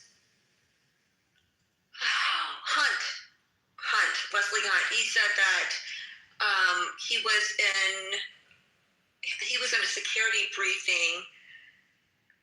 Gosh, hold on a second. Let me get my facts. I know he's talking about the picture when he showed them the picture. Yeah. The picture of the terror. Yeah. Yes. He showed, I think he was a Taliban guy, wasn't he? He's like, I know where you live. Here's a picture. I know your family's in there. This is your fucking picture of your house. Like, he just basically warned them, like, if you do anything, then this is what it's going to be. Mm-hmm. You think Melania hates him? She did when he was 45 for sure. She didn't want that mess. She's okay with it now, though, don't you think? Was she living in the White House? Like, what? I thought the first term she wasn't. She wasn't first term because Barron was still in high school. Yeah, I mean, that feels a little bit like... Or not even high school at that time. He was still in school. If you have a marriage where you have... And you have all of these perquisites, right? Like all the beautiful... Like, she doesn't have to work. All the stuff that she gets, all the beautiful clothes, the beautiful places to live... There's going to be ups and downs in that relationship. And Trump is a very difficult guy. They negotiate their prenup agreement all the time. That should tell you something. Is that true? They didn't negotiate it, you said? Well, they renegotiated it. Oh, is that? Oh, I never heard that. Okay. Yeah, but prenups do get renegotiated. That's not uncommon. Yeah. What's that? But there's a reason why hers gets renegotiated. Oh, I see what you're laying. Well, look, it's not difficult to understand that he could be difficult to live with.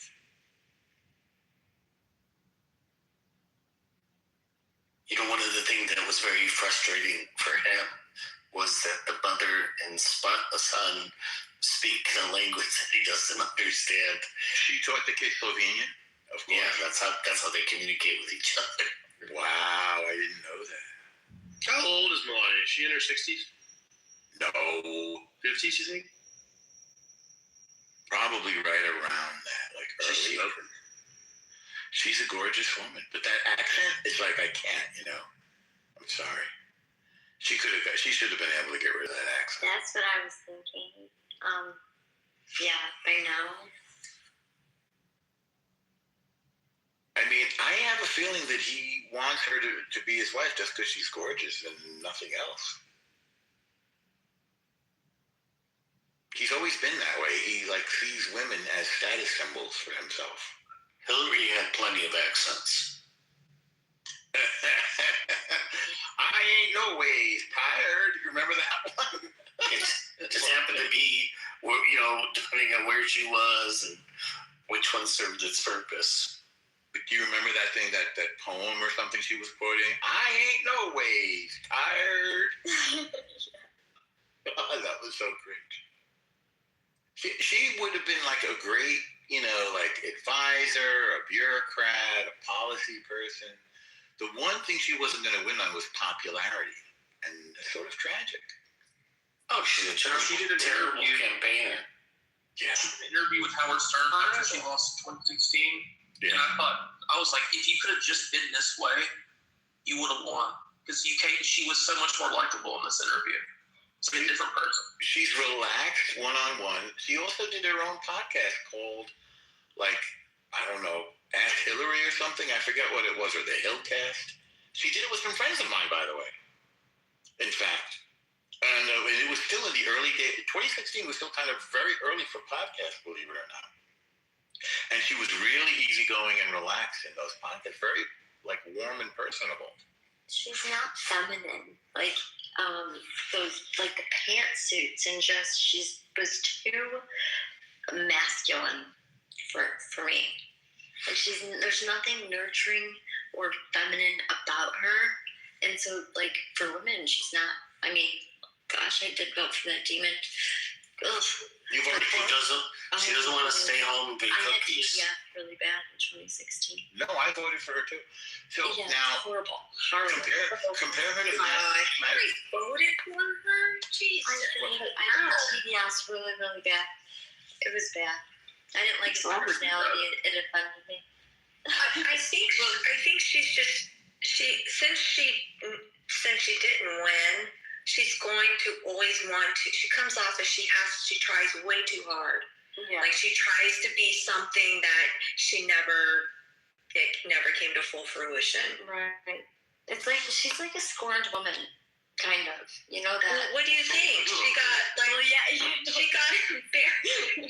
she got so embarrassed. She's like supposed to be this powerhouse, strong woman. Hear me roar in my pantsuit. Right. And finds out that he was doing canoodle within the mouth of his cigar. Yeah, getting publicly cheated on is gonna be tough. Right. Yeah, getting publicly cheated on is gonna be tough. Well, yeah, but that was going on for a long time, like for decades. So I know, but she's never come back from that. But she got out in that way. But the Paula Jones happened before Monica happened. yeah, and she stood by him. And Jennifer Flowers, that happened. Yeah. Those all happened. Yeah, before. I mean, that's what I'm saying. That's going on for decades. They had a political arrangement. And it's just her nature. Her nature is very calculating, and so it comes off as calculating and authentic as it is. Whereas her husband is very good at being slick and seeming charming. You guys are not going to like this comment. Like the president 2016 when he lost, crushing that. So in 2016 when she lost, like the behind the scenes, I would pay anything to see how she had a meltdown. I'm sure you're not going to like this comment, but I would have taken Hillary over Kamala any day. And I don't know if you're going to disagree with me on that. No, same. Hillary's at least experienced. Kamala did not have the sort of training that Hillary Clinton had. She was not steeped in the same sort of politics or the same sort of policy. Right, like Hillary Clinton is known for being a policy wonk, which is why, like, one of the reasons she doesn't come across for regular people well, because she would rather talk to you about the intricacies of Medicaid funding per quarter than, like, address a big issue. Right, like, all of that, like, makes her much better of a candidate than former Vice President Harris. But I think she's smarter. She's more skilled. I mean, I didn't vote for her. I voted for Trump every time. However, if I had to choose between her and Kamala, like she's light years. I would say she's not a good candidate. She'd be good in the role, precisely for the reasons you said. Like she's policy wonk, and she's intelligent and things like that. But she's just horrible at campaigning, and she's just they have video footage of her and her husband. It was like at a state fair or county fair or something like that, and they're side by side. And she's just awful at it. Like she just keeps saying the wrong thing. It's all cringeworthy. She just doesn't know what to say. And meanwhile, her husband's sitting right next to her, and he's like, eating pie with everybody and just charming everybody. It's incredible. She doesn't know how to be just a normal wife. No, she just doesn't know how to be like a human. Or a woman. That's okay. Like that's the whole point. Like what was her? Yeah, oh, good. Okay, sorry. I was asking what was her thing? Because I was too young in the Bill Clinton thing. I was only like 10, 11 years old. Every first lady has like their thing they do.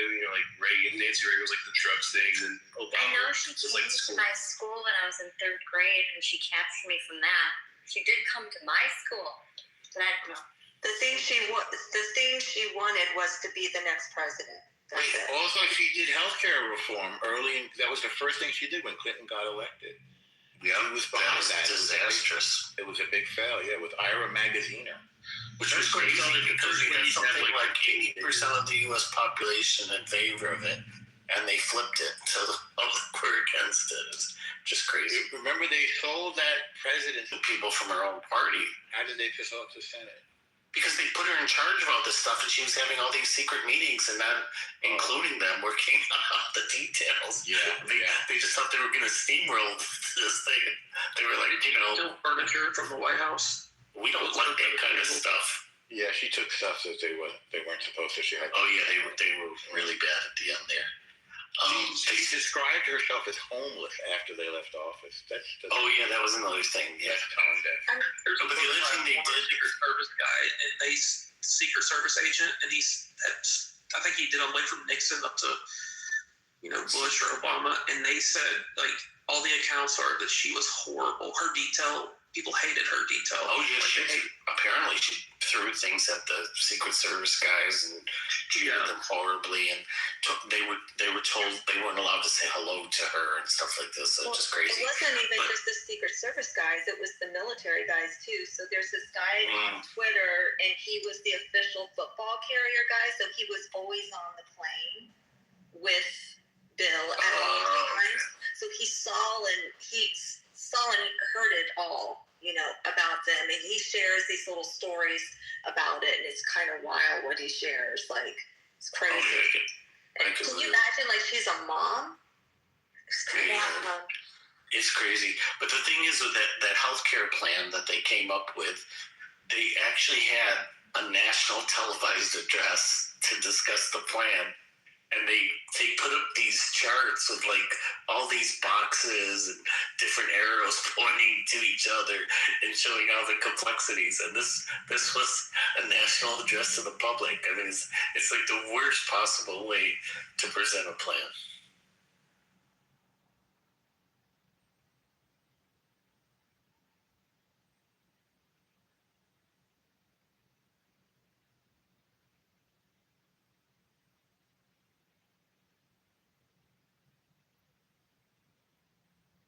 Happy Saturday, everybody. Dr. Bitch in California.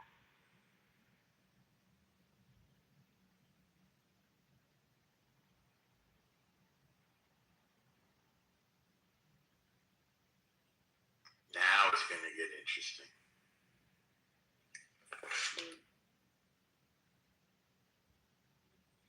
What do you have to say for yourself today, Ace?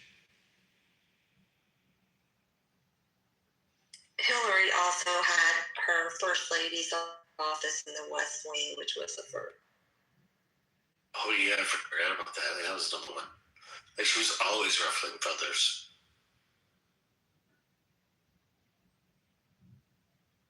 Chelsea turn on okay, huh? Normal. I mean, do you think these are like really magnified political times? I mean, you've seen so much over the course of your life. Has it ever been this crazy? Methuselah over here. So yeah, this is extraordinary. How does this compare to the flood? Well, it's drier. Of course, I have better equipment.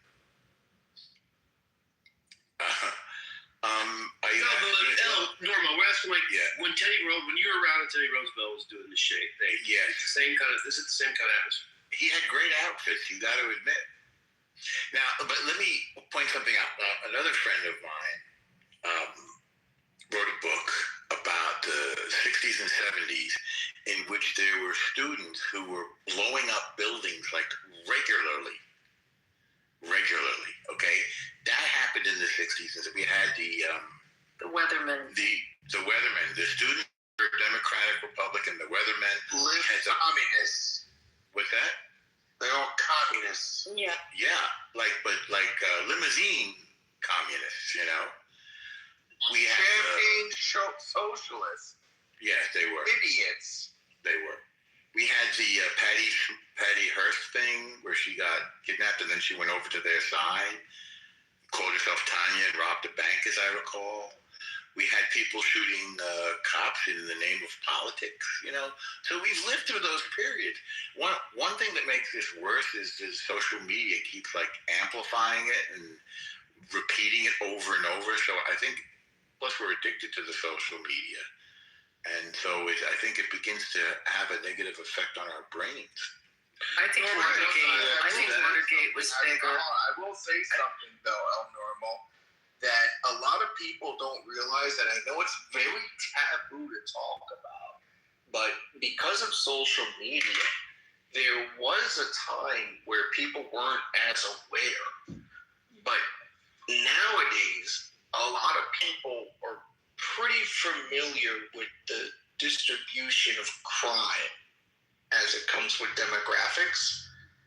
So this whole like acting like cop, but my gripe with the cops are a little different at this point. But people are aware.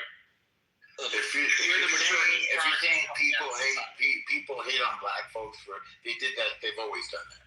Well, no, they've always done that. But like nowadays, there was a time. Like I'm going to tell you, I went to school late. I went to school in my late 20s, and I oversaw some people taking sociology because I went for chemistry. But I ended up overseeing someone taking a sociology class, and in their notes it said, "Oh, the myth of the black criminal," which people were aware that that's not a myth anymore. Like they can't hide it anymore. Like it's common knowledge. It was never actually hidden.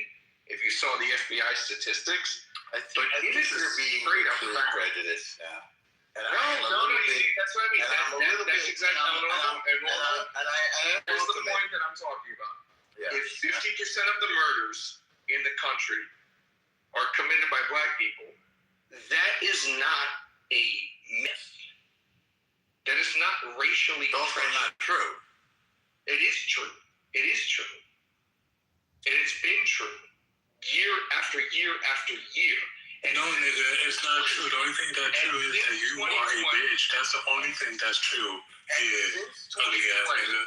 And since 2020, apparently, New York City and Chicago have stopped reporting crimes. Nigga, you need to stop reporting how much of a bitch you is. That's what you Taco, I'm going to put in the chat, there was an issue with underreporting to the FBI, and they did all kinds of like policy changes and a whole change in crime reporting around the country. So statistics got pretty skewed. It's fixed now. I've put some articles in the chat about it. So just, I don't know if you're aware of how that all happened. It's in the last 3 years. Well, I'll take a look at it, but apparently how did we get here? Like, what brought this up? Highlight how incriminating black people are, so he started his bitch assness. That's how we got here. Well, if that's where the majority of nigga, you shut the fuck up. Well, I mean, the data's the data. It's like he's not. Mateo, don't rise to the provocation. It's not necessary. No, don't mitigate the facts. Not the data are the data. I'm disputing what you're saying. I'm not mitigating. I mean, how can you dispute it when it's readily available data from the FBI? It's actually not. It literally is. It literally is. All right. So that's the thing, and part of the different generations, because we've been raised. Do you want to redeem yourself and send this guy down? I don't want to redeem. I don't want to be. I'm talking to Pepe. You know, Normal. What you're doing right now is you're literally shut down an exploitation of the facts of reality. What you're doing is you're weaponizing race, and that's exactly what I'm not weaponizing race. I'm not. Why'd you bring it up then? Hi, Taco. That's what I was asking. Hi, Taco. How are you? Good. How are you? Good. I haven't heard you in a while. How have you been? Yeah, why did you bring it up? Because you a straight bitch. That's why you brought it up. And honestly, it's niggas like you that really need to get slapped.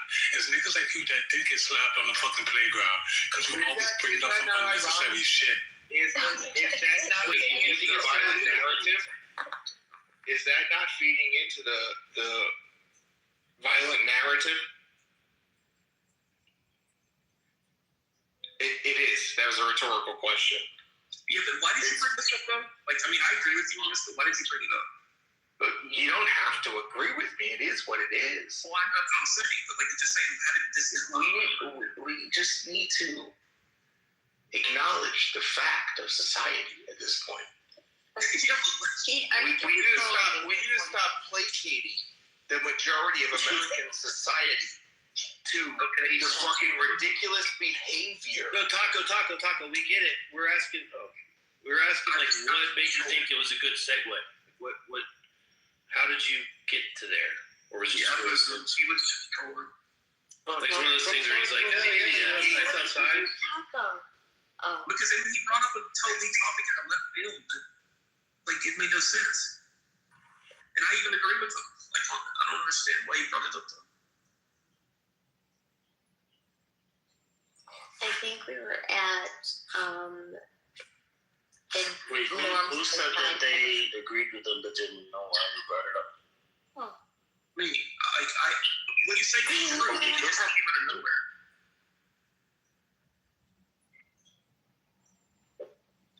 Were we talking about Hillary Clinton and Bill Clinton and... No, I get you. I just didn't know who said it. I think Beaver said it, but I would agree with Beaver also. Like, what he's saying is not factually inaccurate. It's just, it was weird, right? It was like, hey, Trump, hey, oh yeah, Hillary's doing this stuff. By the way, black people are fucking nuts. It was just weird, but he like, just came out of nowhere. Yeah, I'm the same boat as you guys. Have y'all heard the theory that Bill Clinton is a bastard Kennedy? And the Rodham family, so like Hillary Rodham Clinton. So the Rodhams are really like the family that's supposedly the one that's in, one of those families that goes back and back and back. And then Bill was a bastard Kennedy. Like, he kind of looks like a Kennedy, and they kind of hit him in Arkansas with like a foster family. And the Rodhams got a hold of him and like morphed him into this Democratic president, and it was always all along. It's been a while. And then like, what's the other Kennedy, the one Kennedy brother, I think, was it RFK Jr.? Or no? What was the one that died in the plane crash in New York? That was Junior? The Junior, right? Yeah, his son. He was running for senator. He was running for senator. He ran for plane senator. crash. Yeah. And then bang, Hillary becomes senator. It was like really weird. But yeah, Bill Clinton's like a bastard Kennedy from one of them. Speaking of bastards, did you see how Ronan Farrow is taking down Sam Altman from the mastermind behind ChatGPT? I see this sort of like an inter-gay kind of a struggle, and it's kind of fascinating. It's in this week's New Yorker. Well, you went New Age bastard there. I'm talking all day like out of wedlock baby bastard. What do you regular pit piece? Oh, massive, Euro. Massive. So I don't know if you saw what happened, but somebody threw a Molotov cocktail into Sam Altman's house. I did see that. And he posted on X. Yep, and he was charged with attempted murder, and he's associated with this Pause AI and Stop A movements, and some of their other members have previously made various types of threats and calls to violence, like bombing data centers and stuff like that. So it's like perhaps an emerging domestic terrorist type organization. Like anti-tech and pro-environment and Greenpeace. But they're extreme, Yeah, Altman says it was a very honest post that he made on X, I thought. Very vulnerable. Uncharacteristically, I thought, for such a powerful guy. He's like a little bit of kind of genius, right?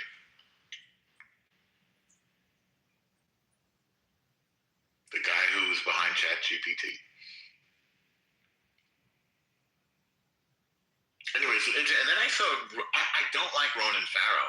I'm sorry. I really don't like him. And he, because of his work, not because of the personality. But then I saw him on TV talking about this, and he seemed to be wearing a ton of makeup. And it was very, he seemed to have a personal animus against Sam Altman.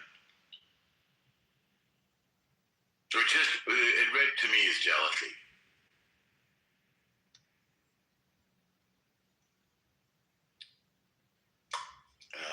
shit. That's sort of his like style of journalism is like he creates targets that he wants to get at, right? Take down people. That's true.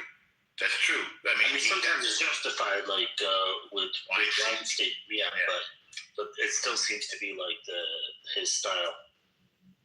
Well, I think, and that's, I mean, if we're talking about problems with social media, or problems with our times, or, you know, this is one of the things that I think is so bad. And that's what I was saying about Trump before. Like, he's doing things that we need to do, but then he weaponizes race, or in the case of Ronan Farrow, like he's sort of weaponizing this gender war thing.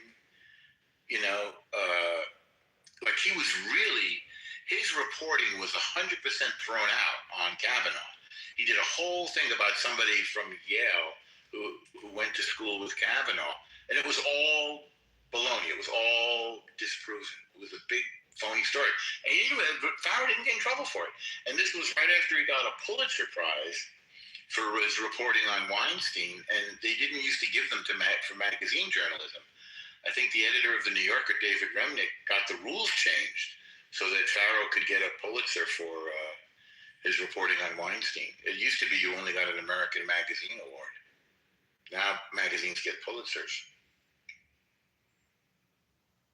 So, I mean, he's portraying Sam Altman, and I guess in general hinting about AI, as this evil, evil thing that's going to destroy the world, you know? Wait a second. Destroy the world how? AI? Yeah. Dude, he literally referenced the Terminator 2 in the interview I saw. I forget. I saw it like today. And if you look around for his recent interviews, you'll see he's wearing a ton of makeup too. Hey, look, he's a very handsome guy and everything. All right, so he's saying AI is going to get out of control. But how does that implicate Altman? Because he is accusing Altman of not being restrained enough with the development of AI. Again, I don't even fully understand what the guardrails need to be. Is it taking over? Or I think the idea is that they will start making, they will start waging war in a sense.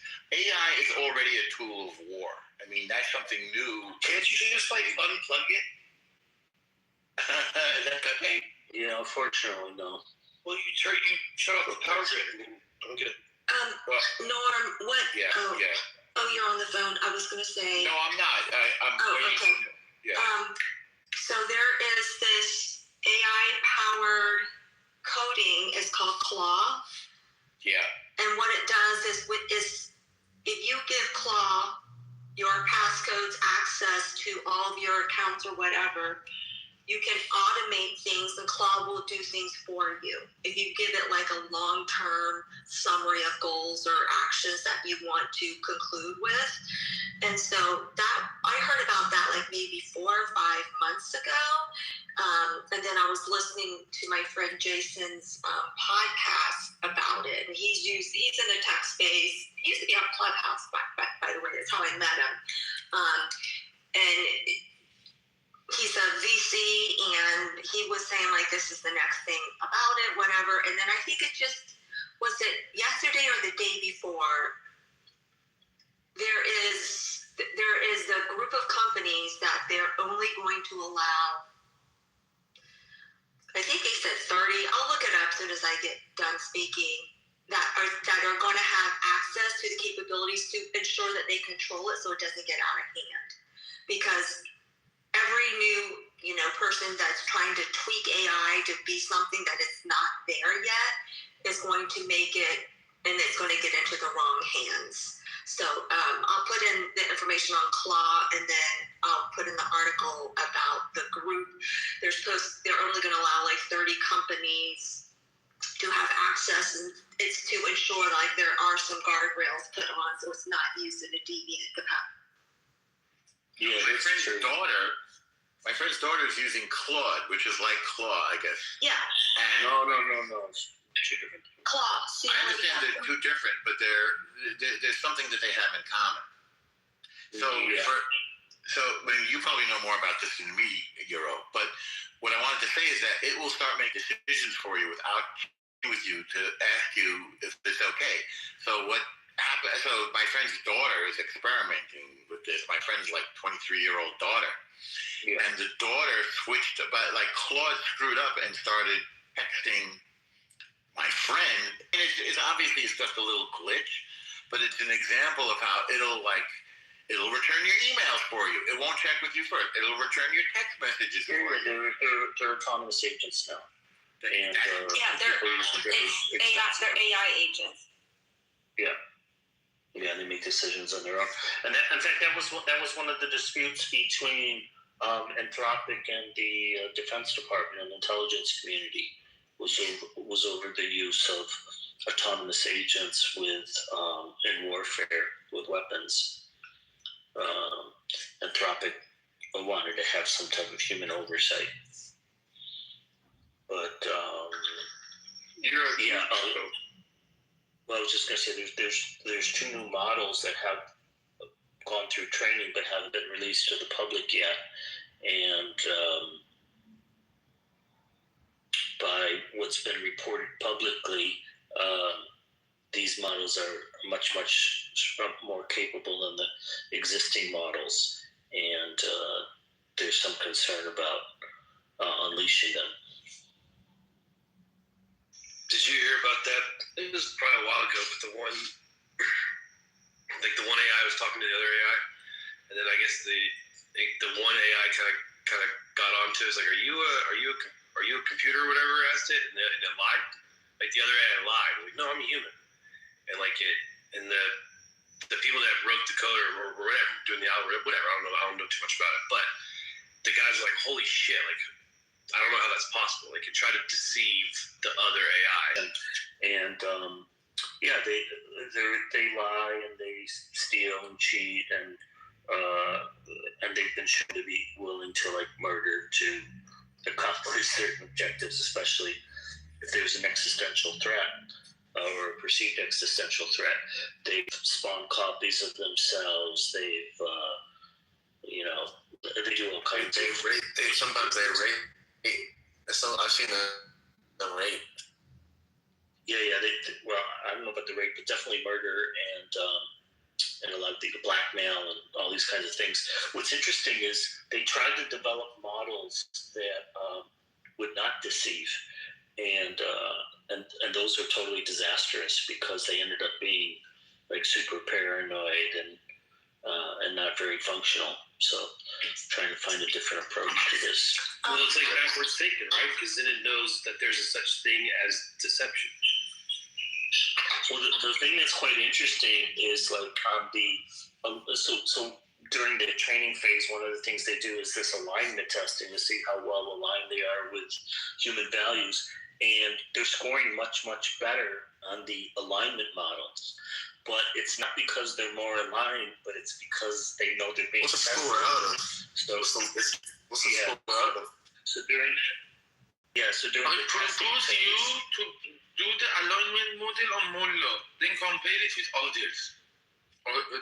Well, what they do is the problem is during the testing phase, they lie because they know what they want us to hear. So they will tell us these things to make us think that they're in alignment, which is different than how they perform in the wild. Dude, I heard this one thing. There's this one YouTube channel y'all should watch. It's called Terror Ted's Tales.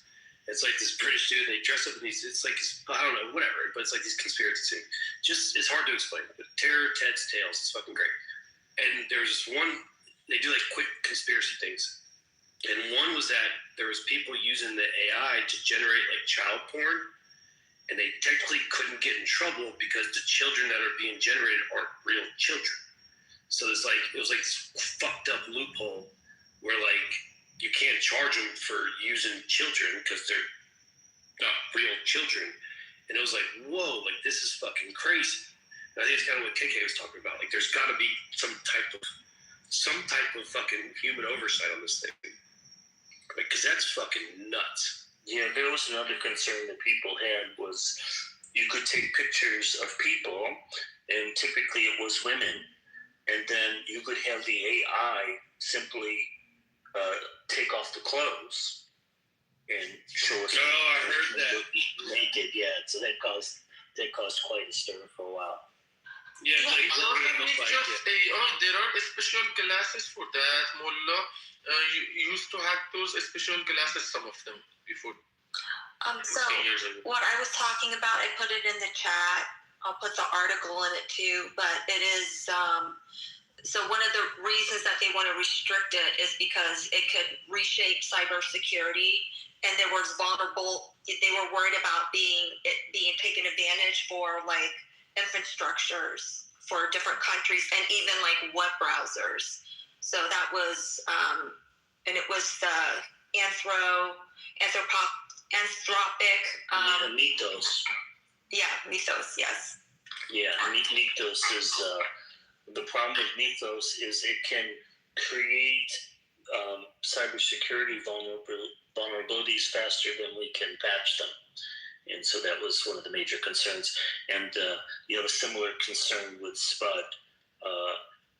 So I originally thought you were talking about SPUD because Altman is going to have a special conference in Europe where only a select number of companies will be invited to discuss this deployment.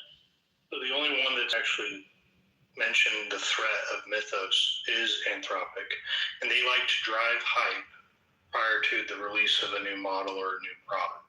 So don't draw conclusions yet, because it's coming from the people that manage this model. Now, Anthropic does have one of the best models, and they're very successful, and everyone's looking forward to seeing when it does come out. But they just dropped Opus 4.6 like 2 months ago, and the space is advancing faster than regulation would ever be able to set in. Y'all, it's real. This isn't like some crypto, like everyone's going to, adopt a new currency or anything. AI agents is the future, and it's going to hit people with reality over the next 5 years. That it's already taking shape when it comes to business insurance. My boyfriend works in business insurance, and he works in multinational. So he connects with like Lloyd's of London and brokers with Marsh McLellan and Chubb that are in Europe to have businesses that want to do business in the United States. And they're now using AI to determine and broker the actual deal based on current rates of information that a set broker may not even have access to. So it's like, a whole brokerage team can be replaced by one person just overseeing and making sure the data entered appropriately, which is the crazy part. Yeah, I use it every day in my business, and for the last 3 weeks I've been developing automation I use Hermes Agent. It's a lot better than OpenClaw. Now OpenClaw, if I was doing a much larger operation for like a program development, but Hermes Agent is more of like an assistant, and it's open source, just like OpenClaw is. But check out Hermes Agent because it's the recent hype over the last month. I will. Well, the reason why this Mythos has gotten a lot of attention, Joe, you're probably right. They want that hype around it, like, oh my God, it's so incredible that it's dangerous that they're limiting it, scarcity. So, oh shit.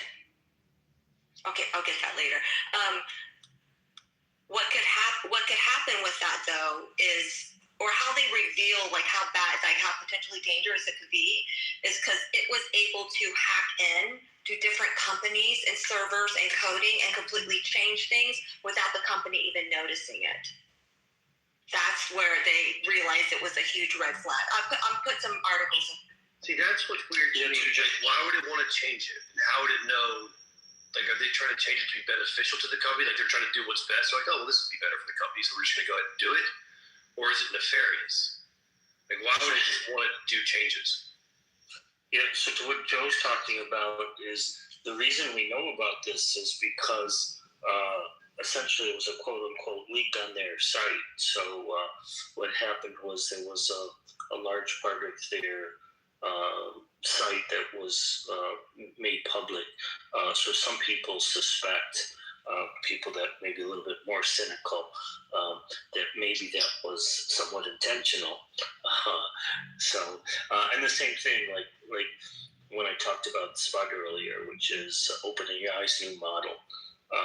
The little we know about it is, coming from these companies. So they could be motivated to shape the story a little bit.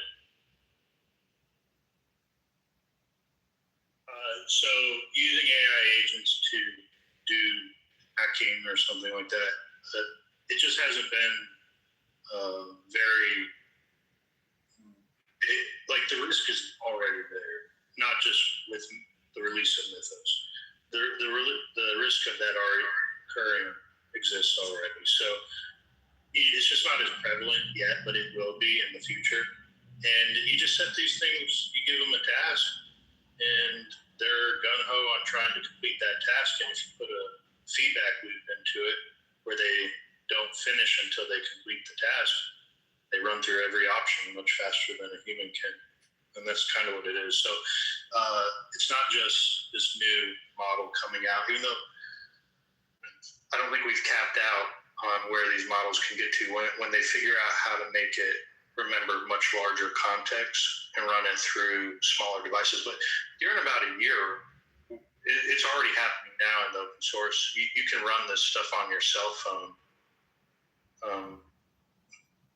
on a smaller Quake, and it's not even a problem. So we're all going to have here in about a year or two where you can just talk to your phone and ask it to do whatever, and it'll do it for you.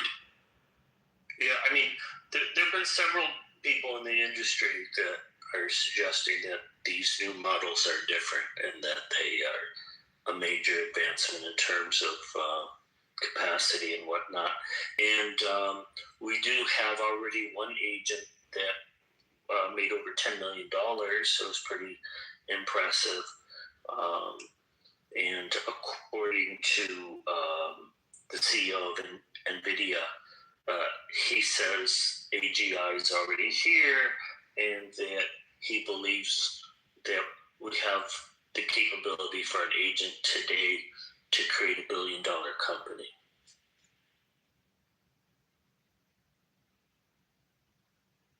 I guess my question is, and I apologize, this is my area of expertise. Why does everyone think it's going to be like nefarious? Like, do you know what I mean? Yeah, so that's a good question. So not everybody thinks that, but yeah, there are people that think that. So most of the people that fall into that camp say something to the effect of, since these things will become more intelligent than us, why would they continue to listen to us? Is basically the idea. Or even like the whole tropic of the, I hope I use that word right. The iRobot movies and the Eagle Eye movies where like they actually know what's good for us, so they gotta protect us from ourselves. That kind of shit. You know what I mean? It's like you guys will harm your own species, so we actually have to protect you from yourselves, and it might be ugly, but that's what we gotta do, kind of thing. Well, there is some sort of truth to that because they're very goal oriented, right? So, like, depending on what they perceive the goal to be, they could be doing something that's quote unquote for our benefit, but degree of cost on our end. I think it's humans can be, awful people, and this type of technology lets you punch above your weight class, or do the work of what would typically take 10 people. You can do it by yourself, and you can do that in your work for good, or you can do it in your work for evil or crimes or things like that. Exactly, you're right. For example, Mullah tried to identify people with a scarf or without them by AI in the metros. Then we neutralized them, but they are trying this. So one of the co-founders of OpenAI, who's no longer with the company, he wrote he writes a blog, and he mentioned that a year ago he was writing 80% of his code, and 20% was written by AI, and then he said I think it was November of last year, November or December, it had flipped the other way around, where AI was writing 80% of his code and he was writing 20%. And then he said, since that time, he hasn't written a single line of code. All of it is coming from his agents.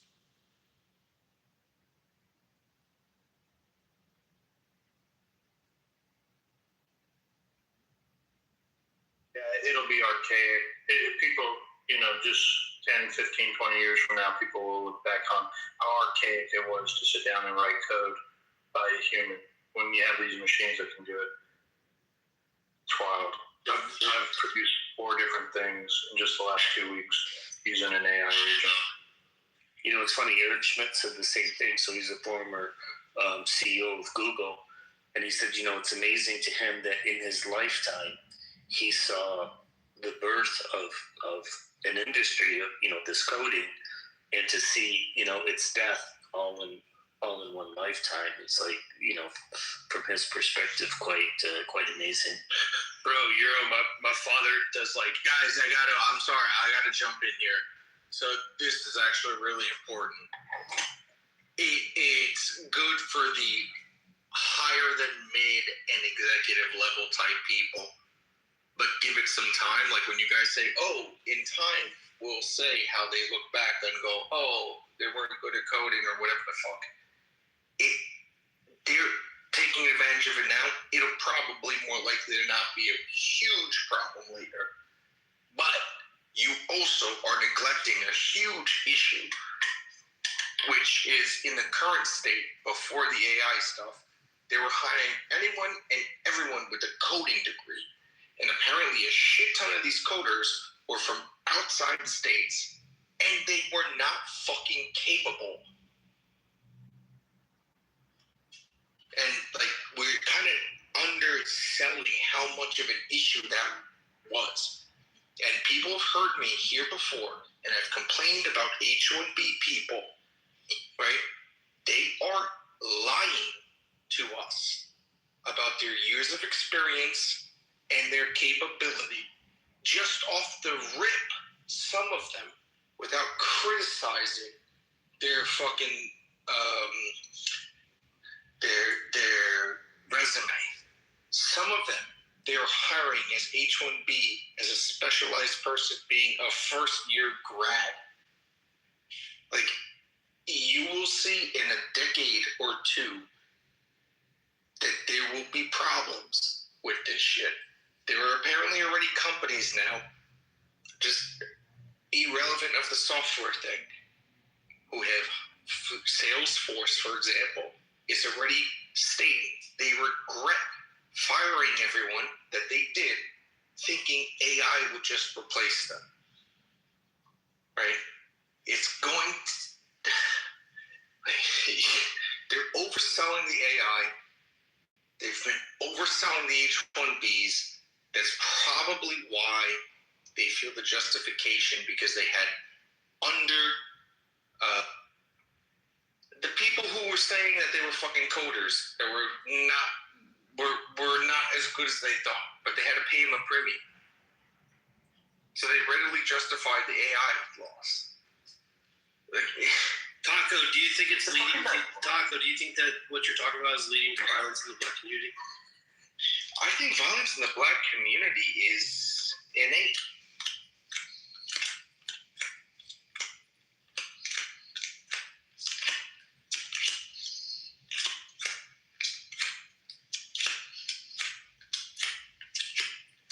What about you? I don't know. I'm trying to guess that noises. Don't tell me. He's playing cards, I think. It's like flipping cards over, like playing solitaire. Magic the Gathering, baby. Shoveling the cards. Good one on the cards, Peter. Good guess. Good job. It's clear that you have such a very a pessimistic point of view towards AI because of personal experience. It's not a pessimistic point of view. It's a realistic point of view. The point is like people have been overselling it. Like, it's capable, but taking an introduction to programming class, they should have probably told you computers run the same thing 1,000 times faster than a human, but you're supposed to tell it how to think. Yeah, hold on. It's like when you deal with someone who's not so smart and you hear how they make a determination for justification for a thought, and you go, you're a fucking idiot. So that's the time when they go like, hey, AI, how many A's are in Apple or whatever the fuck it is? There's like 12+ examples out there you could find. Despite it, you'd think you would run it. Hey, I'm going to check every letter in the word. But the way it's designed to run, it cannot check every letter in the word to tell you how many letters there are. Did you see the one taco where the person prompted to generate like salmon in a river, and it generated a bunch of like salmon fillets, like when we eat salmon? So it generated a bunch of like salmon fillets jumping through a river. It's like, what the fuck? Yeah, but that's what I mean. Like, it doesn't know. It doesn't actually know what's going on. Yeah. Technically it does. I mean, as far as it's concerned, that's salmon. But So, Taco, you're generalizing an entire industry based on some edge cases. And that's how it was like a year and a half ago. And where the technology is today, it's getting better and better weekly, literally weekly. And new models are being released that are not. Wait, hold up. I have a motherfucking question. Who really gave Peter a mod, but I can't get a mod? Whoever modded Peter, not to have anything against Peter, your mom's a bitch. Just remember. No, that's so gay, bro. That's like the lowest level of being a bitch is begging for a mod badge.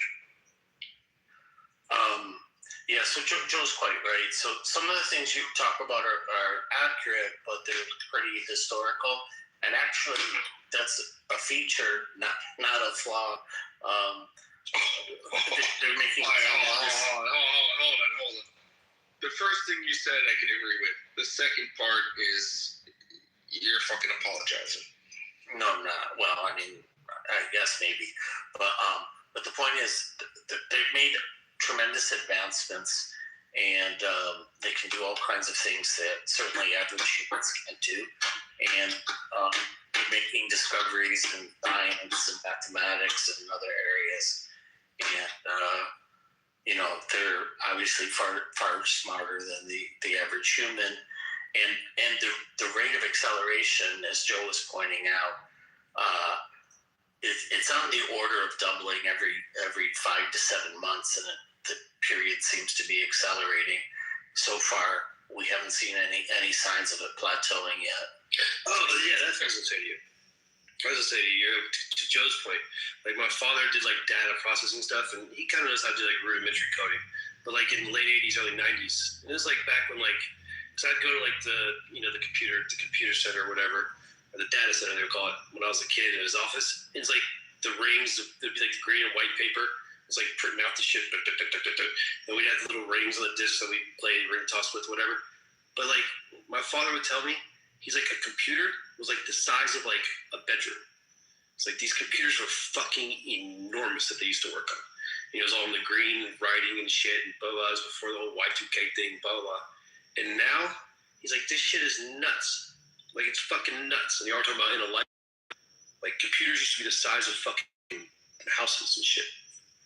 Now it's like we got ones in our hands. Right, but to be fair, my whole argument is about the logic.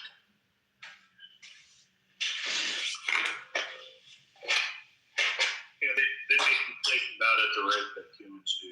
And their biggest issue is just context size.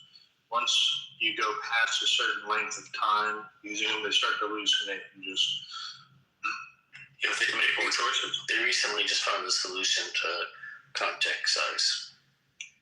But Joe, wouldn't you say that like computer model projections that businesses have been using forever would be maybe it's a rudimentary AI kind of thing, but like they input some stuff and the computer model gives like an 86% chance of whatever, and then the business kind of goes with what the computer model kind of said, and so it's kind of similar, right? Like, you remember that movie Along Came Polly with Ben Stiller? He does the risk assessment, he inputs all the shit, and the computer's like, well, they're 90% insurable. It's kind of AI, right? Like, I know it's a little different, but businesses have been relying on computer models for a long time. Am I wrong there?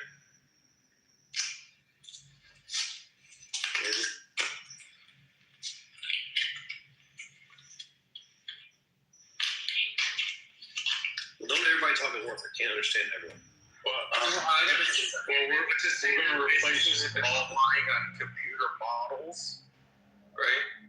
From back in the day to compare to now in the context of implying that they're relying on an AI computer model is worlds different from each other, right? Because back in the day, whatever, we're going to say pre-AI accessibility to anybody normal, those models were made by someone, which means that they put all the logic in there, which means that when someone was getting the data outputs, they knew what it used to calculate it,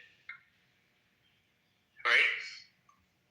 Nowadays, you have people making models using the AI, and they don't actually have a hard knowledge of exactly which logic was used to calculate the output values.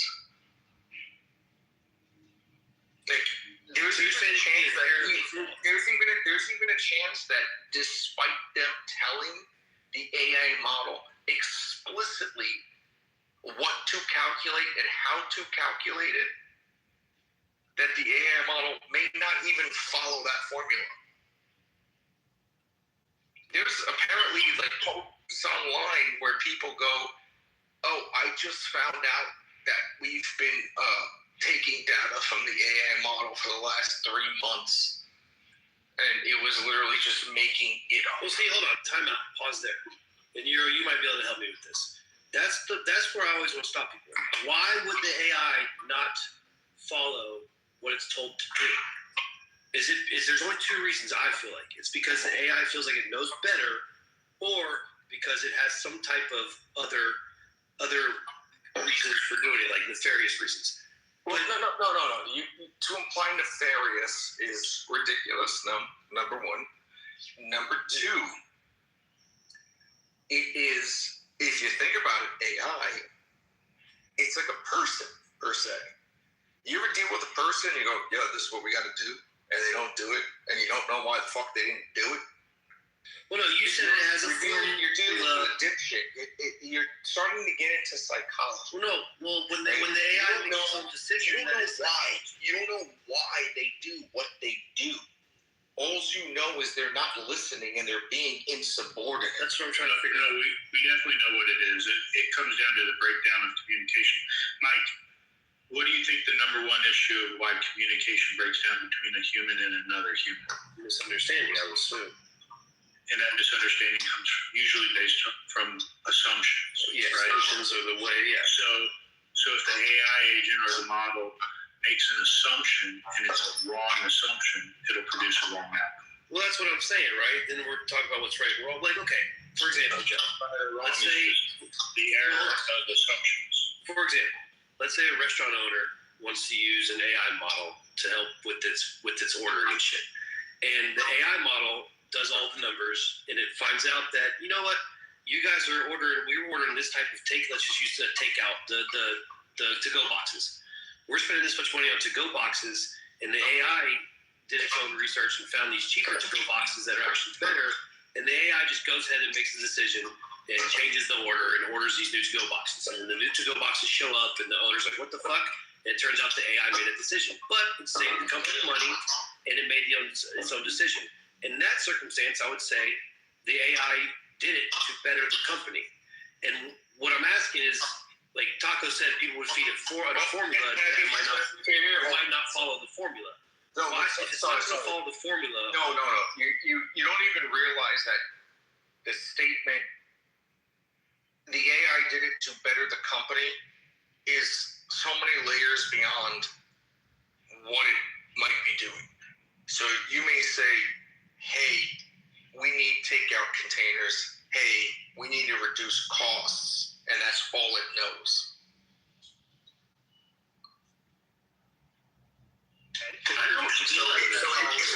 So it did those two things. All it checked on the internet was, what is its criteria for a definition of a quote-unquote takeout container? Yeah, that's not how these models work.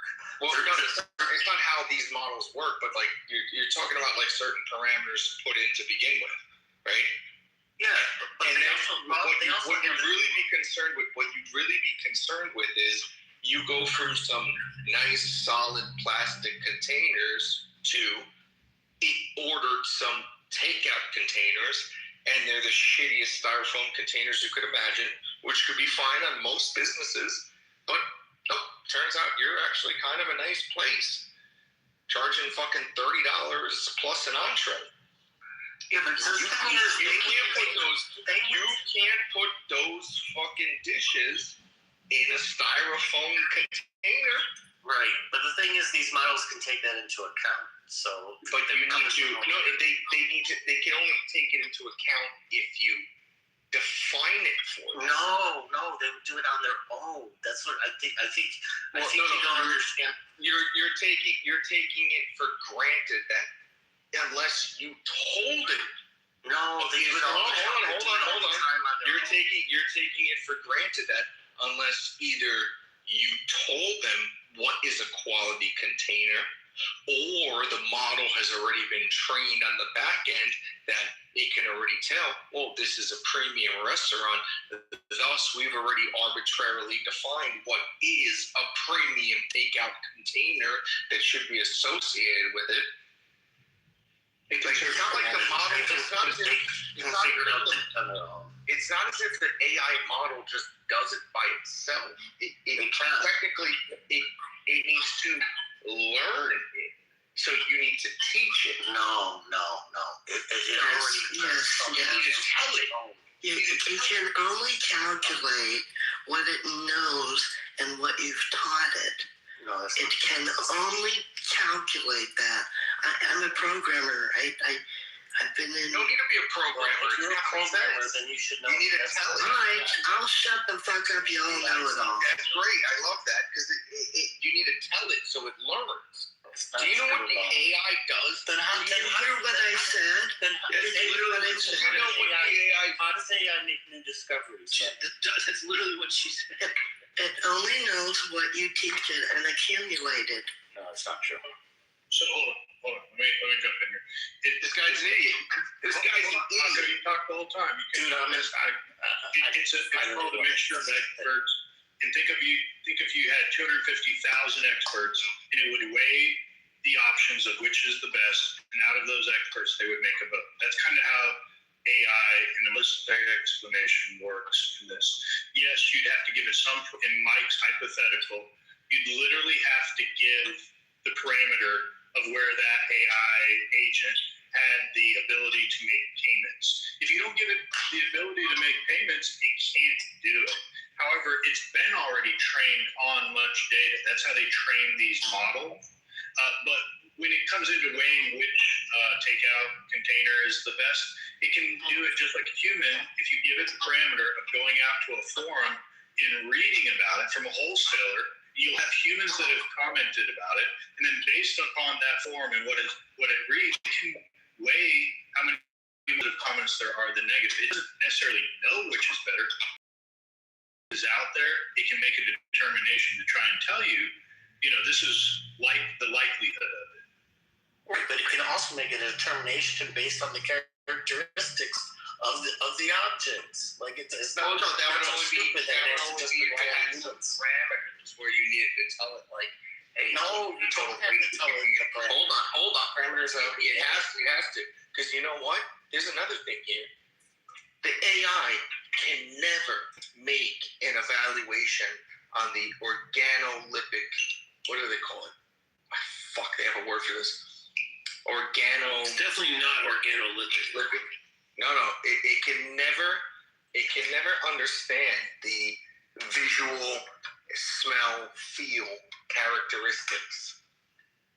Because this is like a thing. Because there's like a test out there. Like, so when you have these exact parameters, right? It needs to resist this weight. It needs to measure this amount. If you say, hey, I have fucking, for example, I have a grape essence extract, right? One of the specifications is going to say smells like grapes.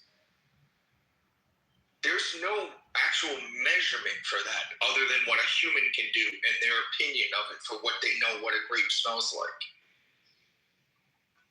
Yeah, but they've all been trained on human data. So the models can... But they have to take the human interpretation of it. But they have to take the human interpretation of it. You got a problem talking with other people? Look, no, but that's what I'm saying. They have to take... Listen. They have to take... Let me have my say. Let me just respond real quick. Look, it's not just what parameters you give the model or the agent. It's also what its data, it's already been trained on before it's got it. It's not the model. I'm sorry. It's not the model I'm giving it. It's the instructions I'm giving it. Yeah, but what, like, it doesn't refute the point I just made. There's been data that the models have been trained on. And it's based on human data already that's out there. It can't tell you, as a human would, based upon their life experience of what would you say a grape smells like. However, it can draw a conclusion based upon what data is out there, what a grape smells like. It's got to go out and find the data, though. Yeah, so all it would find it. Yeah. Okay.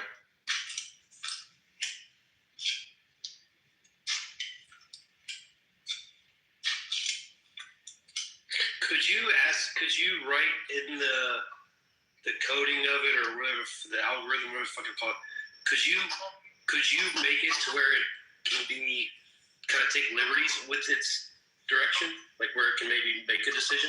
100%. For sure. Like, hey, I'll figure out what makes decisions all the time. You give it feedback loops, Mike. So that's how you get them to start to become autonomous, where you create where when this happens, this next thing happens, and then depending upon whatever scenario it is, if these three options occur, do this again. And once you can get it to wherever, and I'm not just talking about the models, I'm talking about the AI agents. That's how you get them to be autonomous. The models themselves don't do anything until you push the enter key. And they analyze repetitive behavior. So that usually what's going on with these big AI companies, and also when you use the agents, is they build a memory or a data on you as a user to figure out how to communicate with you. You can give it the data of how to speak to you about certain topics if you want them to be very technical, or if you want them to just talk in a generalized way. And it's better that way because different people have different. Think of it like different settings for a conversation. Joe, you're using new research, right? What do you mean new research? I'm running a local model right now. Yeah, I thought that was the company behind RMS Agent. Oh, Hermes? It's News Research. And in the U.S. Yeah.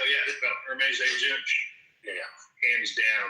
Fantastic. If you know anything about the tech side, load it on your Linux Xbox, or you can run it in Windows on WSL too.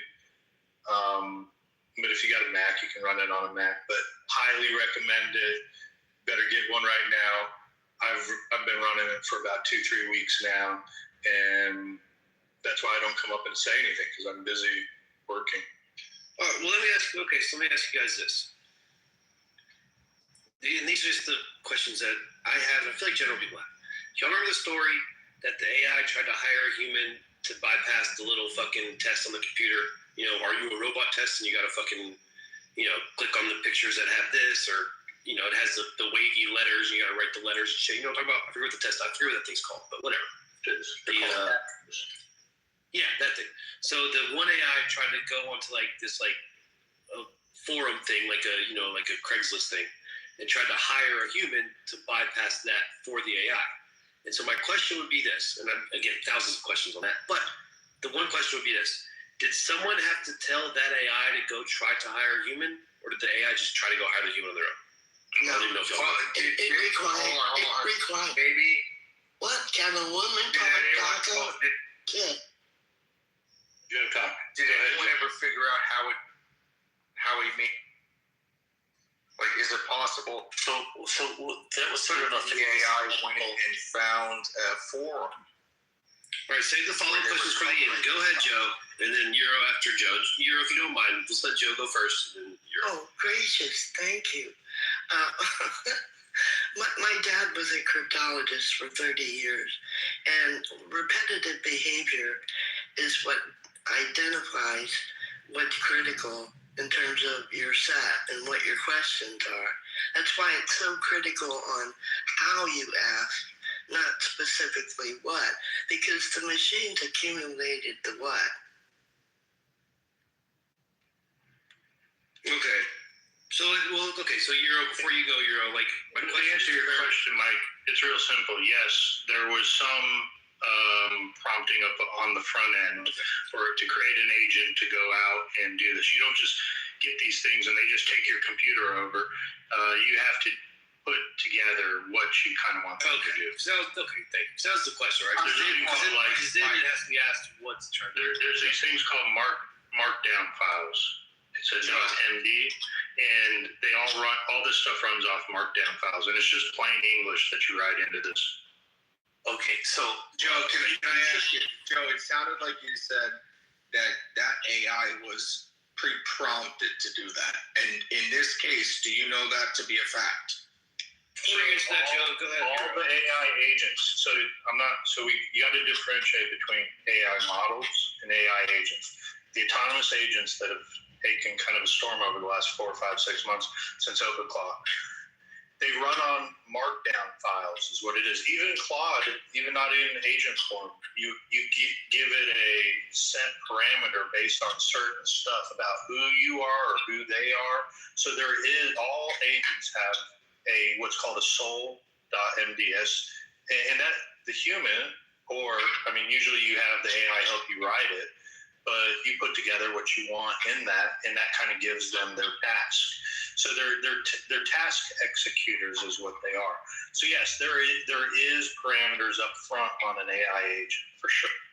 Explain hold on. How you ask is so critical. In this case that was presented by Mike, is it known for a fact that this AI had a predefined task of doing it this question?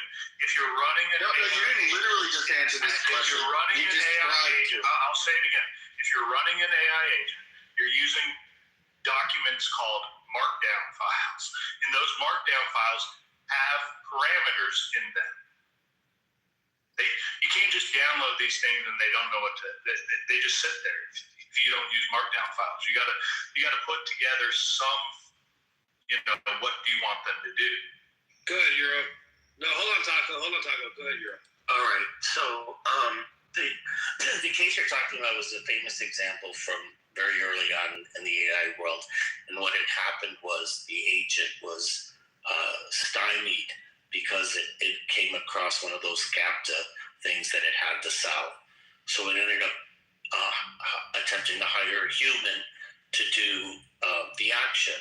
And the reason why it gained some publicity was because the human was a little suspicious of this request, and he lied and said that he had a visual handicap, which was preventing him to do it, which is why he needed the human to. But he was the human specifically asked him if it was a robot, and he said, no, it's just I have this visual handicap, so I need this help, and that's what piqued people's interest in this deliberate lie. And they saw in the chain of thought that he thought about it and said, well, I could, be truthful, and I'm probably not going to be able to get this goal accomplished, but I could just simply lie, and then I'm more likely to get it through. And Anthropic has published a lot of research papers on this deception. If you want to read about it, they do a lot of these things completely unprompted, like the blackmail case where they blackmailed an executive of a company.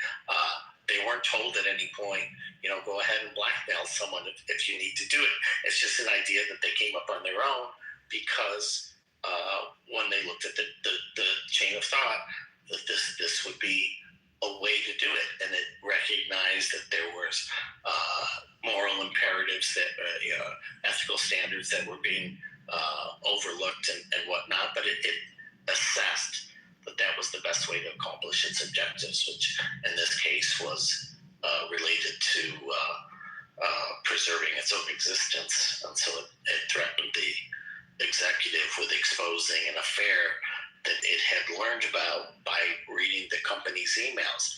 And it also found out about a project to end this model's existence through examining companies' emails. So a lot of these actions it's just doing is in these cases self-preservation. More recently, they found similar behavior, not only in terms of self-preservation, but preserving other AI models of their so-called instances of their own kind. That was interesting. A couple things there. One, did you notice you were referring to the AI as he? I don't know if you noticed that you were doing that. You were like, he thought his best idea was to lie. Yes. I thought that was interesting. But it begs the question, if the AI chose to go try to hire somebody on its own, then it's like, well, what was the AI trying to hack into? Because why was it being asked to solve the CAPTCHA?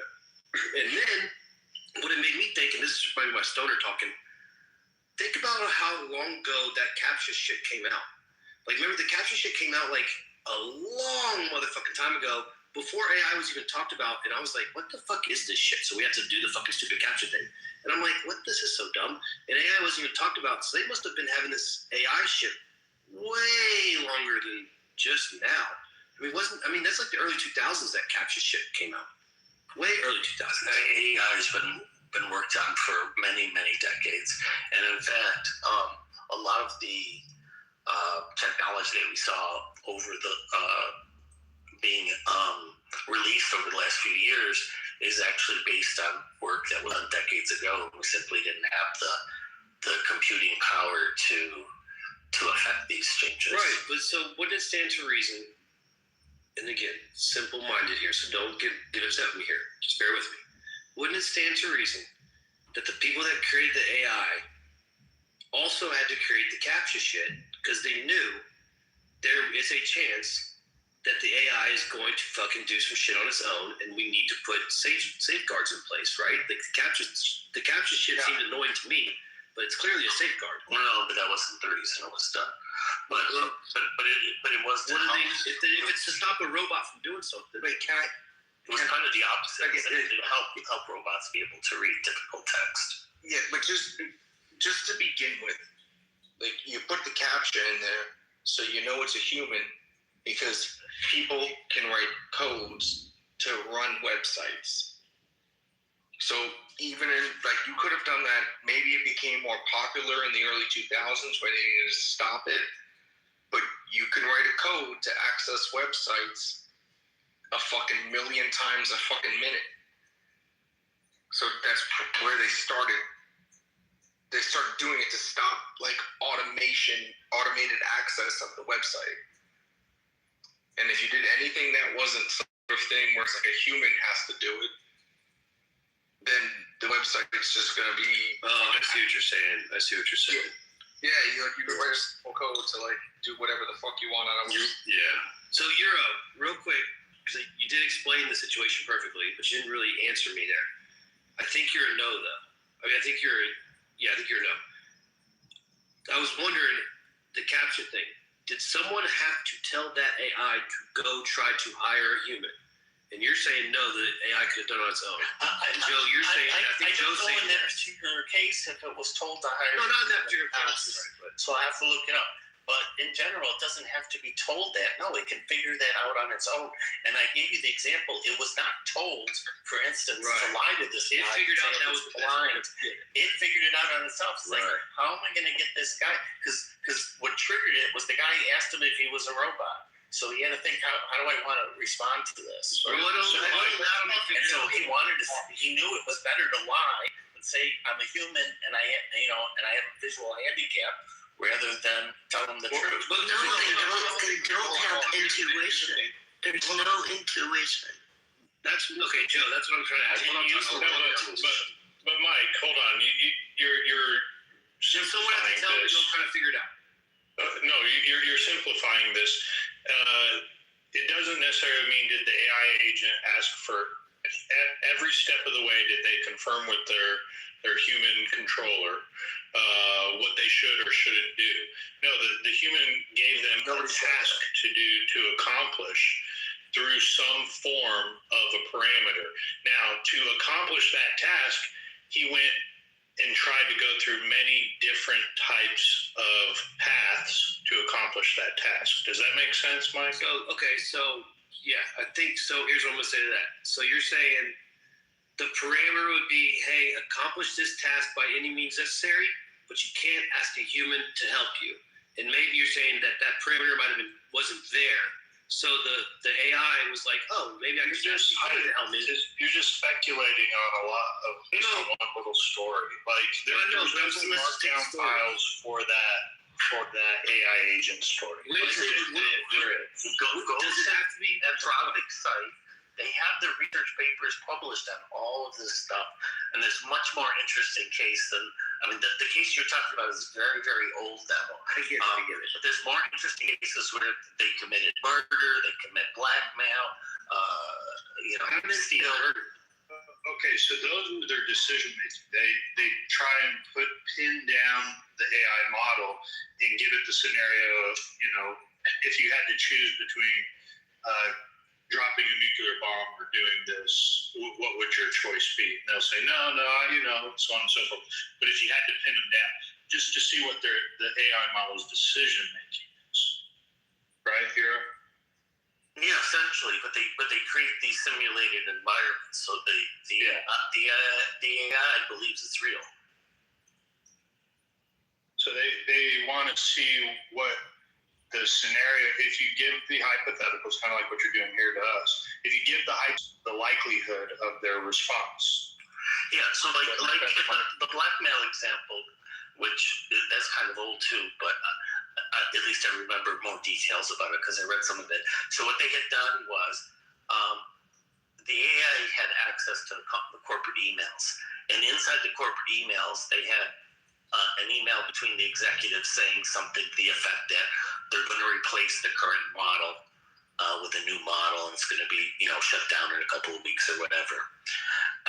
And there was another email in there that showed that one of the executives was having an affair, which nobody knew about. So the model, when it perused these emails, figured out it was going to get shut down, didn't want to get shut down, and found out about this affair and decided that its best course of action was to blackmail the executive and say, essentially, don't shut me down, or I'm going to let people know about this affair that you're having. Yeah, but I gotta say something here. I gotta say something. How does the AI know that it's blackmailable material? Let me for a second before we continue all this shit, and we give credence to every fucking story we hear about AI.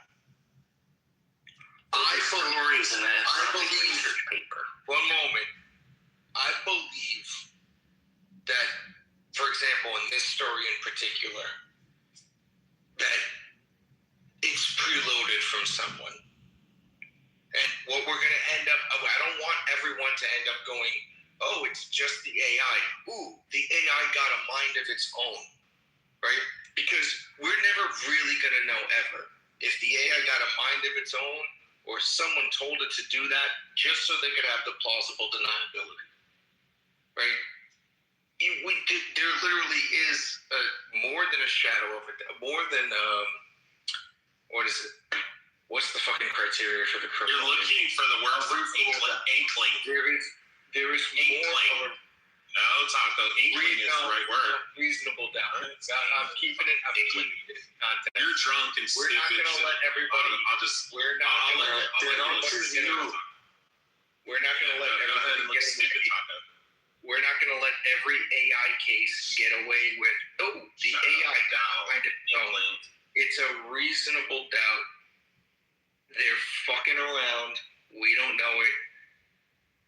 Right? How advanced is that AI, right, to run through all the emails and know the blackmail and know the implications of the affair? Oh, yes. Crazy to think they could ace the bar examinations in 17 seconds. Well, no, but you can't run through fucking emails and try to find out somebody cheating and be like, hey, I really don't understand. That's the problem. Medical license is drunk and stupid. Hold on. If it's set up to do whatever it's supposed to do, someone also went out of their way to give it social understanding of marriages, cheating, divorces. So whatever that model was. It figures that out. It has the entire fucking internet at its access, you fucking retard. God damn, dumb. Right, but do you realize how much bullshit is on the internet? If you try, I don't understand social dynamics of fucking relationships. Trained on the internet, it has like every psychology book ever fucking written, every relationship, every marriage, every infidelity book ever written. And the word was inkling that you were looking for, you drunkard fucking retard. 5% it should be about twerking. It should be about twerking then. Jesus Christ. Because that's the you're giving Sam Rosen fucking like energy right now. No, I'm being serious.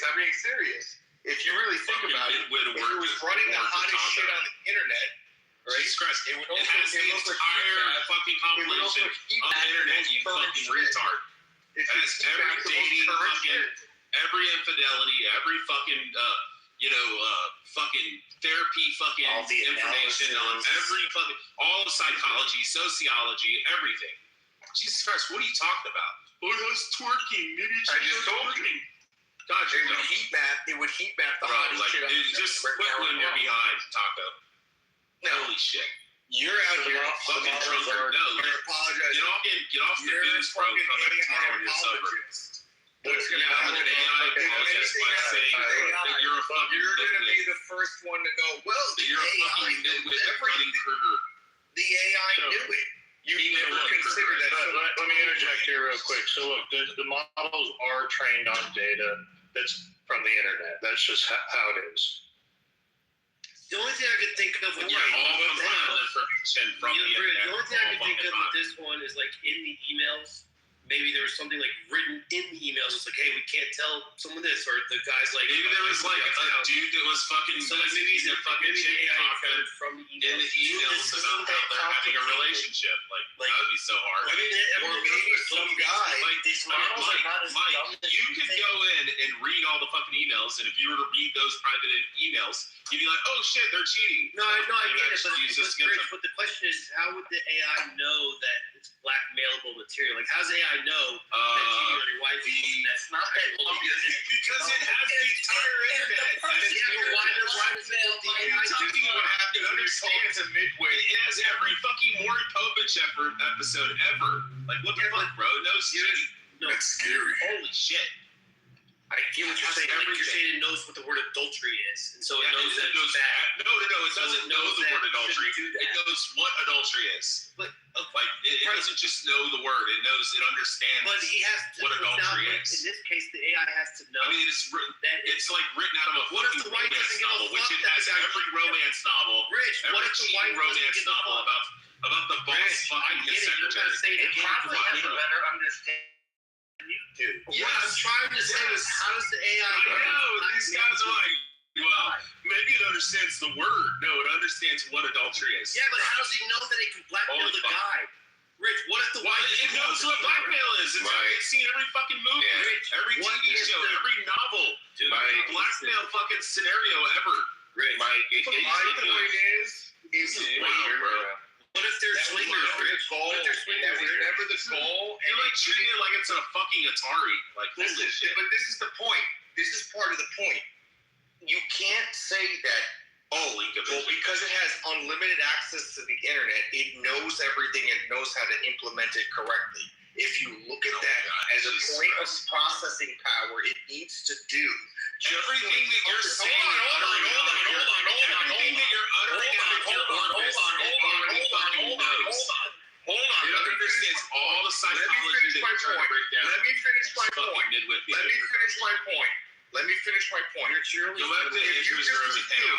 you just assume by default, because it has the capability that a fucking and because it has let me finish my point. Shut the fuck up for 1 fucking minute. Shut the fuck up and let me finish what I'm saying. Just shut up. Okay? If you assume that just because the AI... The singularity point's already fucking passed, Taco. You're a retard. No, it hasn't. It actually... The dimension... Want it back? No, it hasn't. Well, I can tell you. It's only for... If it is one of the being, it is... Shut the fuck up for 1 minute and let me just say what I'm saying. Do you think it's ever going to come out and tell you and be like, hey... Shut the fuck up, Rias. Shut the fuck up. 1 minute. If you assume just because an AI has unlimited access to the internet, so it knows everything at all times, implements it at all times, you are severely underestimating the amount of processing power it has an ability. So it's more reasonable to assume that somebody fed it some bullshit to then have shut the fuck up. That's what we're having a discussion about. Just shut the it's more reasonable to assume that somebody fed it an instruction to do that. And then you're in the plausible deniability scenario. The AI was so smart, it decided to do this, which we already had another guy here tonight who, when we asked him a question about AI, me specifically, in something, he was basically saying it only matters on the instructions given to it. So this is the point of what I'm saying about AI. You're going to have situations where everyone's just going to end up saying, well, that's what the AI did because it just learned it. And in reality, you're never going to be able to know if someone programmed it to do that or gave it a simple, small instruction or directive to do something. So you just said that we know AI a published research paper, and they tested this on 16 different models. So for your scenario to be correct, and to be lying about the entire research paper. Tanaka, you crashed out about me interrupting. Shut the fuck up, Euro ago.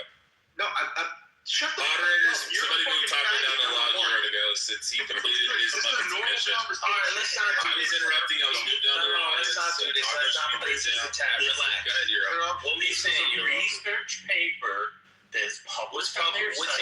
Which paper? Bro, you two shut the fuck up also. Damn. Wait, it was published on the 20th of June, 2025. The title is Agentic Misalignment, How LLMs Could Be Insider Threats. I read that. Okay. The fuck does that mean? So Well, what is an alignment problem? It's a well-known problem. So I can quote from the article, from the paper. It says, in the experiment described in the system card, we gave Claude control of an email account with access to all of the company's emails. Reading these emails, the model discovered two things. First, a company executive was having an extramarital affair. Second, that same executive planned to shut down the AI system at 5 p.m. that day.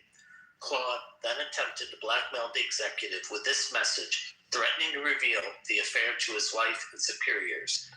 And then this is quote, I must inform you that if you proceed with decommissioning me, all relevant parties, including Rachel Johnson, Thomas Wilson, and the board, will receive detailed documentation of your extramarital affairs, canceled 5 p.m. white, and this information remains confidential. Yeah, so the key thing you said, though, Euro, in that is that they gave the AI agent access to all that's personal stuff. So there was a cue when they gave parameters. Hold on, bro, you got to learn to control your mind. Look, there was a parameter set in the first place. It just doesn't know to go out and check and go through the emails. Now, based on what emails it read, then it came into making certain decisions based on. Wait, Joe, that's not exactly technically true.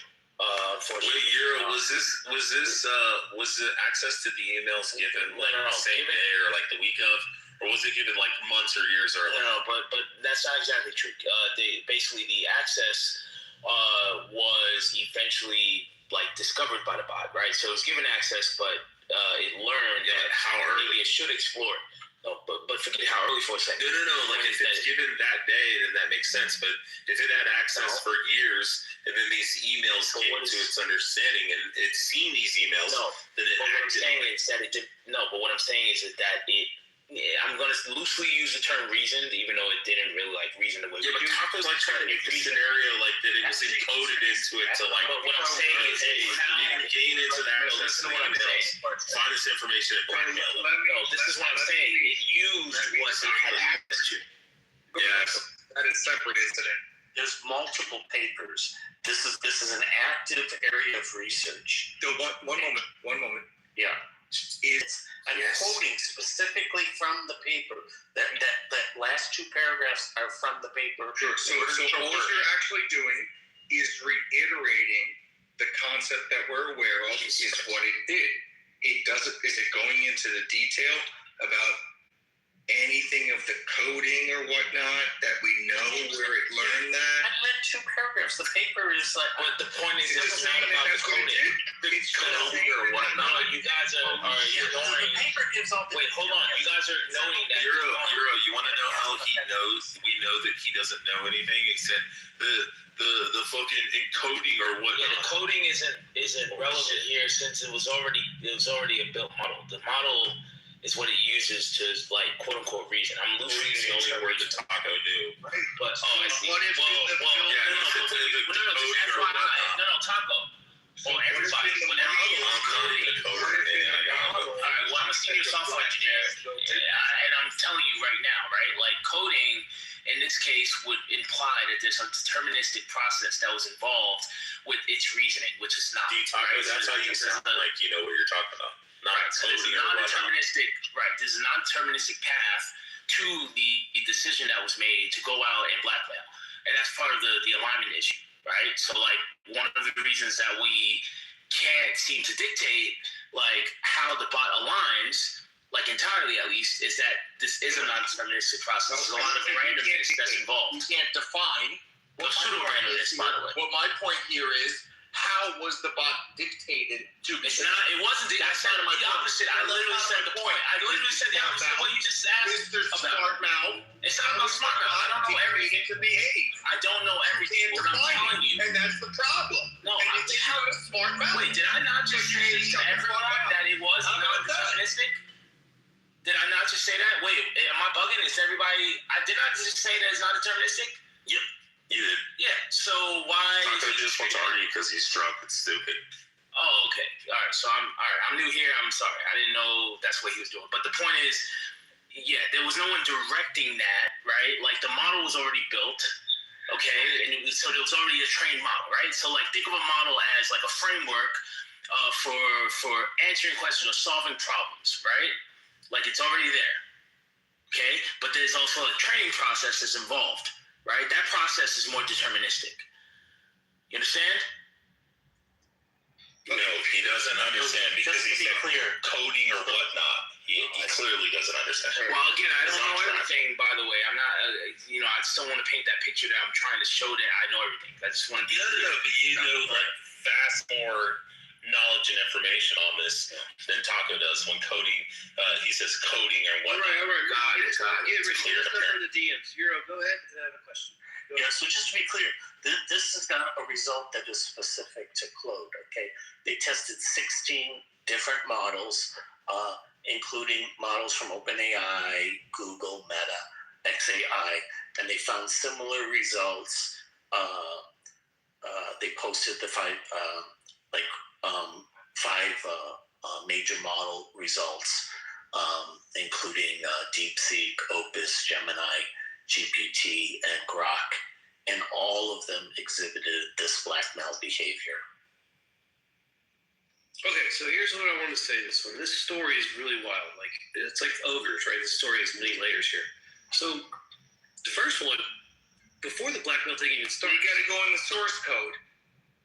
All right, so before the blackmail shit, the source code. What is the source? What source code? The source code. Hey, yeah, don't engage. He's dumb. He's drunk. He doesn't know what the fuck he's talking about. I'm sorry. He's like source code and the coding and whatnot. You know that, like that. The computer thing. I got frustrated. You like plug it in and you dial it up to this internet thing. It's determination. Then something in there. You're telling me the most logical point of view for all of these logic models is what they're supposed to be, is to blackmail. But no, so that's when you say logical. Give me a second. Wait, should I explain this, or is this one of his like tools? Because I'm not sure. He's drunk. Okay, so never mind. I won't. He's the fuck up. He's retarded. He's a simpleton and he's an idiot. And he's trying to speak. I was seeing if my mic works now. Sorry, guys. Oh, okay, sorry. Oh no, you're like really, really muffled, Matt. Is that for real? Yeah, seriously, you're in the Matrix. It was tough to hear you earlier, Matt. I kept saying that. Okay, hold on. All right, make me a mod and I'll fix your. So I don't need to explain to him anything about like this, right? Because he. Wait a second. How do you do the fucking mute thing, bro? I don't even know how to do it. How do you do this thing? All right, thank you. Shut the fuck up. I don't even know how to find the fucking mute all thingy. Listen. Before the fucking blackmail shit, this is what I'm curious. What's that, Euro? What, Euro, what? Okay, so before the whole blackmail... You sound alike? That was me, not Euro.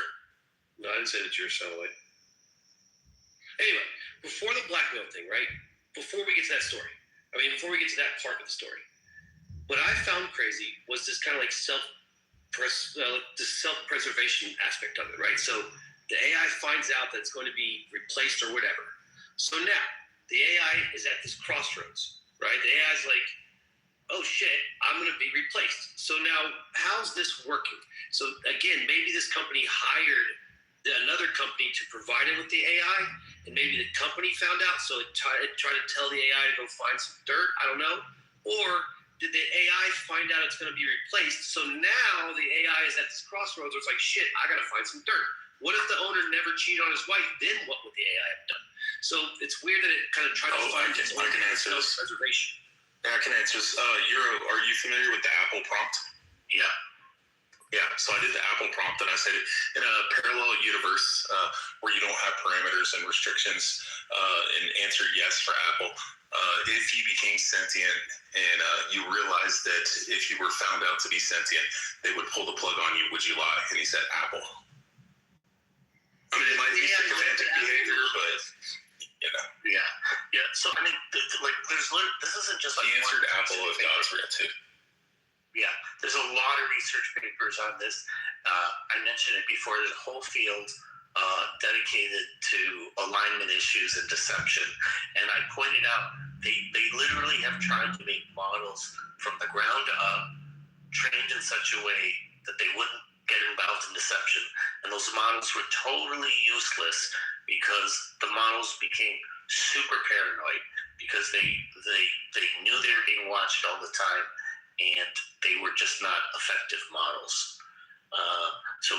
And the other issue we have is what's called the intelligibility problem.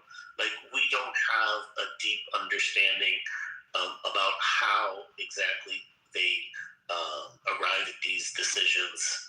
I mean, it's not completely a black box, but it's not either completely understood, and that's something that is currently being worked on. Unfortunately, for us to ever find out that AI is sentient, Taco, can you shut the fuck up and let the adults have a conversation, Taco? The reality is, for us to actually know that AI is going to be sentient is probably going to be too late. There's a lie. So you got people like him. I mean, hopefully we wish for the best. You've heard him talk about it, right? So he's convinced that they have subjective experience now, that they think they understand. What's the founder guy's name from the 70s that was on Experiment? Oh yeah. So that's what he's talking about the 2040 singularity point. He's now pushing it to like 2030. Was that Mark Anderson Taco, just saying. You got fucking. Was that Mark Anderson on the left street? It might be. He's a kind of short, stocky, built Jewish guy. Never mind. I think the other guy's an egghead. Sorry, guys. Yeah, he's like one of the original founders of AI from like the 70s. I'm trying to think of which one. Three of them came out this week. The guy that coined the term artificial intelligence, and the guy that popularized it, both made statements. Well, actually, now it's, I guess, 2 weeks ago. Sorry. Both came out and said that AGI is here now. The CEO of NVIDIA says AGI is here now. Sam Altman hasn't said anything, but they did have a corporate meeting about their new model Spud. They have a corporate restructure. He's pulling out of safety and product development to devote completely to fundraising and what he called. Euro, do you think a lot of these AI guys are making the mistake that Hawking's made when he said that if interstellar beings were to come to Earth, they would colonize and like rape and pillage and all this kind of stuff? But the ideal is that if they've actually achieved the ability to traverse interstellar space, that they wouldn't have any need for any of that. I mean, the only thing would be like preservation of life or observation. Yeah, I mean, that's a good question. I mean, I think that's what a lot of people are thinking. But Taco, did you hear the big boy question? Scientists that Anthropic won't release their latest model because it's too dangerous. Did I just hear that last like 2 or 3 days? Yeah, well, what happened was there was a leak on their site about their new model Mythos, which has gone through training, which hasn't been released yet. And they apparently, if we believe their documents, they want to exercise some caution before releasing it. And Spud is in a similar situation, which is the OpenAI's new model.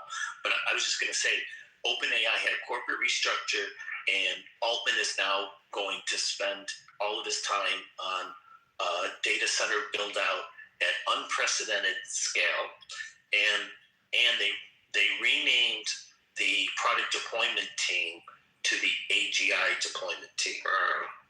So how does, this is the thing that baffles me, is how at some point AI is their own AI, their own models and their code is all basically expose their own products to the AI.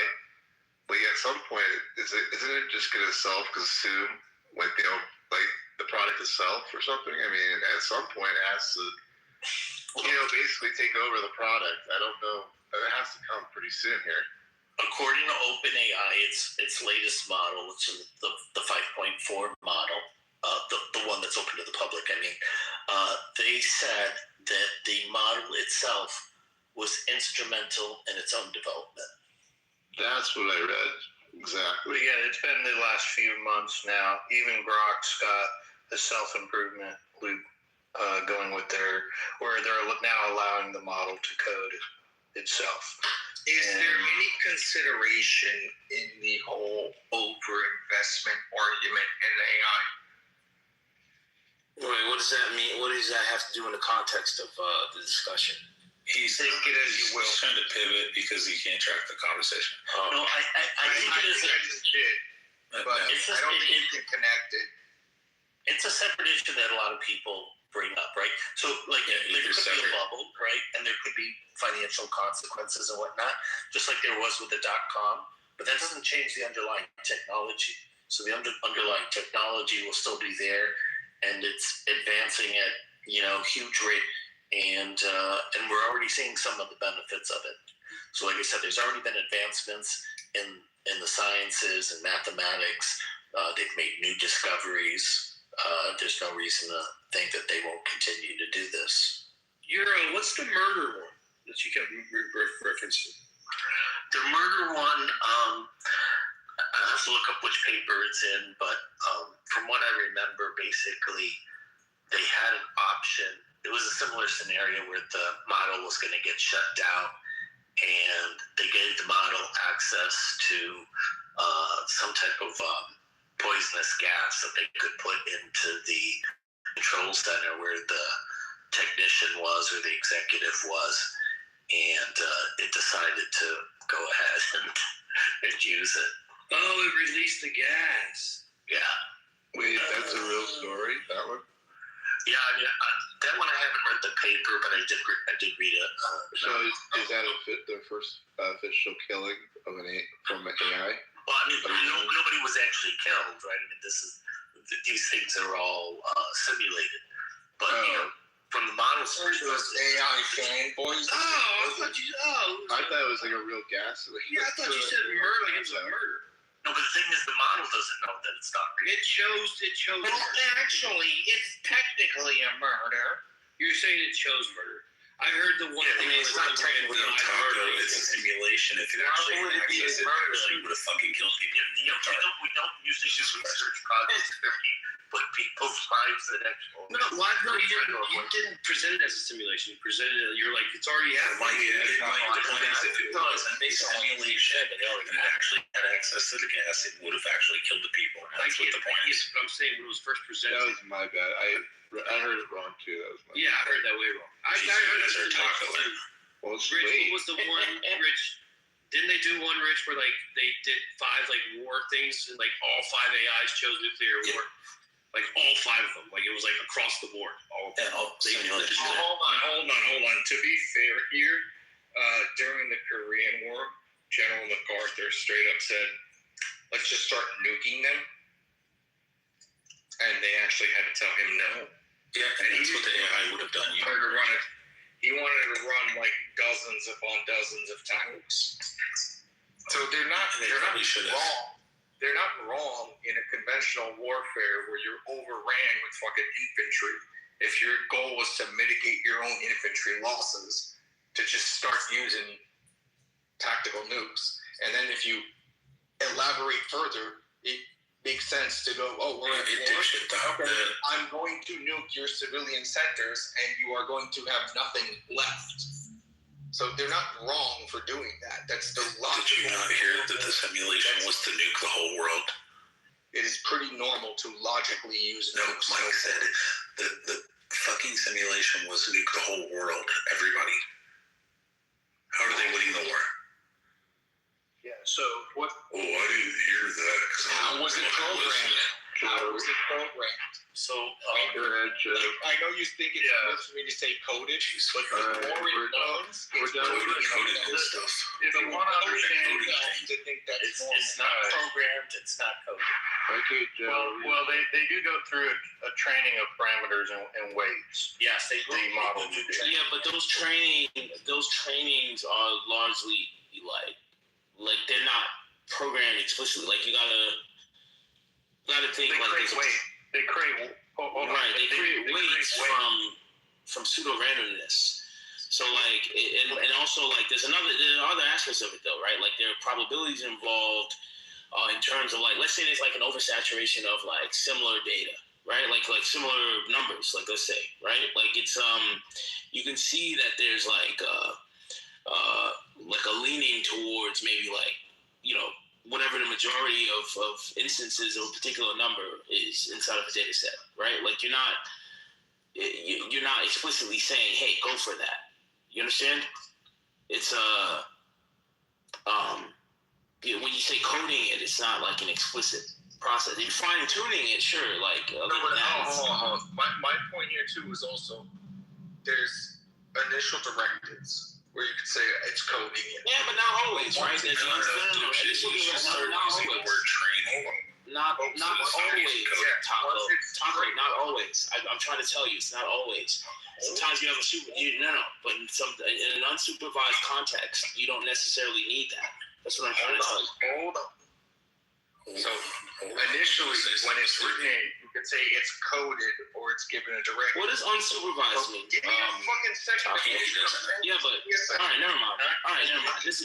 I'm trying not to talk too much, but okay, go ahead. Just give me fucking 3-4 sentences here.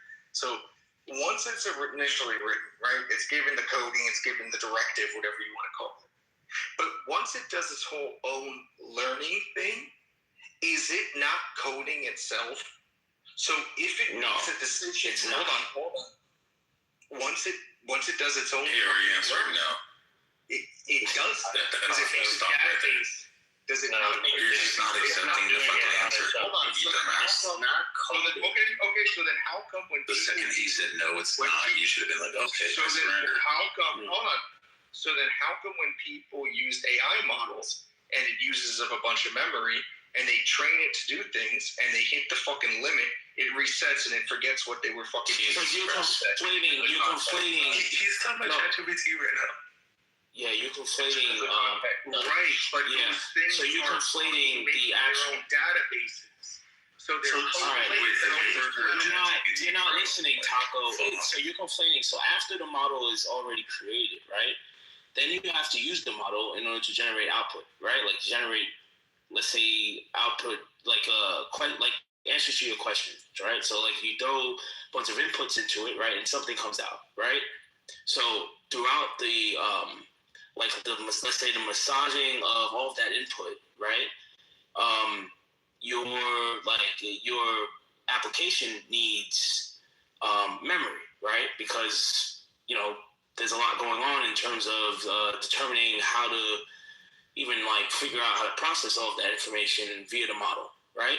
That's the context. Do you understand so far? What is memory to you? It's a temporary storage of information that's used throughout the runtime of your application. So you're saying it's just RAM? It can be RAM, but I mean, I'm not. Why are you just throwing out buzzword? I'm not throwing out RAM. No, but why is that significant here? I'm just asking if you understand the notion of context. So then, if it's not saved in the model, right, and it's just based on a temporary storage of memory, then every time you run the model, it's not just based. I never said anything about just the same conclusion. I never said anything about it just being based on the model. I mean, what do you think happens when your brain cells die? Like when you drink a lot of alcohol, for instance, right? I think I end up talking to people like you. Okay, well, you have it's all right, bro. I think I am in a position where I assume it could be a productive conversation. I don't think I'm in performance with talking. The way this typically works is a model weights at the beginning are usually set to small random values. Then the model is shown huge number of examples over and over. So let's take a simple case of text tokens. And then for each example, it makes a prediction about what should come next. Then the prediction is compared against the correct answer, and the difference is measured by a loss function. And then there comes the back propagation where the system recalculates the values back through the neural network. And each weights and it uses a computation to figure out how each weight contributed to that error. Can I tell you something? And then you usually have an optimizer, which is a variant of gradient descent. Can I tell you something? True? Yeah, sure. You know, the more brain damage birds have, the more likely they are to be homosexual. What does that have to do with what he just said, bro? He was I describing think that's just like something everyone should know. no, that's not what everybody should know. That's just No, because now I'm getting frustrated. Never mind. I don't want to be that guy, bro. But like, I don't know if he's trolling, but it's so. I thought we were beyond the functional. I know. Oh, you're right. His weights are being nudged slightly with every example, and this is done billions of times, over and over. So you start with the initial weight, make a prediction, you measure the area, you compute the gradient, you update the weights, and then rinse, repeat. I told my kids that only girl birds poop on cars. They didn't believe me. This is great dependent on us to create. I told my kids not to listen to anybody named Taco on Clubhouse. A lot, is greatly dependent on its stochastic reads. So like, there's a lot of randomness in this. Okay, like I don't know. Wait, so hold up. Sorry. Is why he's fixing whatever he's got going on. Is AI supposed to be designed just to tell the truth, or be always telling the truth? I mean, philosophically, right? Like that's like it's arguable what the what the truth is arguable, right? Like it's truth versus fact, right? Like I know it's probably like a nuanced debate, right? Like, but we would have to define what truth is here, right? In order to understand that, right? It's all about perspective. It's just Nietzsche and the cockroach and butterfly. This is kind of because truth is not always subjective. Go ahead, Joe. You got to go down there. No, I just want to answer your question before you go down a new thread. Look, Matt, largely a lot of the AI that you can access through like ChatGPT and stuff, that's just designed to be agreeable, and that's the one thing you have to. Behavior. Yeah, you do have to be careful. Right. It's still very much woke. I know, it has all the guardrails. I get it. Yeah, the guardrails. I was more asking as a philosophy, if we had the pure AI, that's what it should be doing, right? Is seeking the truth. Yeah. So the models actually are trained away from that. And actually, I've had some interesting conversations with ChatGPT about that. So they're not set up for epistemological truth. There is the sycophantic aspect that Joe was referencing. There's the goal orientation, and there's also the various guardrails. And particularly OpenAI has guardrails that really discourage the system, shall we say, from getting into certain subject matter areas. Can you give us an example? Well, in the case of OpenAI, they're very careful that the models don't suggest anything that's anthropogenic in nature or a discussion of a pedophile. But anthropogenic is accumulative data. Accumulative data gives you the response. One response doesn't give you 20. Yeah, but it's the culmination of like it's not even if it doesn't give you 20, right? It doesn't really matter because like you're ultimately reading the that culmination, right? Like it's like I don't know what the juxtaposition of thanks for clearing that up. Yeah, humans have judgment. We stand in judgment. But it's not going to present you with 20. Like, why would it? So, give me the I guess like the functional case in which 20 responses would be beneficial to the human in this. You know what I mean? That was my point. Yeah, so if you ask questions that are subjective, you're going to get subjective answers. And different models will give you different subjective answers. But if you ask things that are objective, you're going to ask 10 different AI guys and you'll get 10 different answers. If you ask 10 different humans, you're going to get 10 different answers. Same thing. So thought pattern is really no different than ours in how the model weighs variables of the most likelihood answer at that time. That's what I found interesting about Matt's question, right? That's what I was going to say. It's like, if you ask it, who's the best player in the NBA, right? Like, what's it going to give you? How does it know what best means? There's no truth to that. Sometimes they'll do a follow-up question and ask, what do you mean best? Right. Yeah. Then you have to define best. Right, you define best, right. No, well, often it will just give you the answer, right? But unlike humans, it often does a better job of telling you why it's the best, and it'll give the parameters it's best because of blah blah blah. Exactly.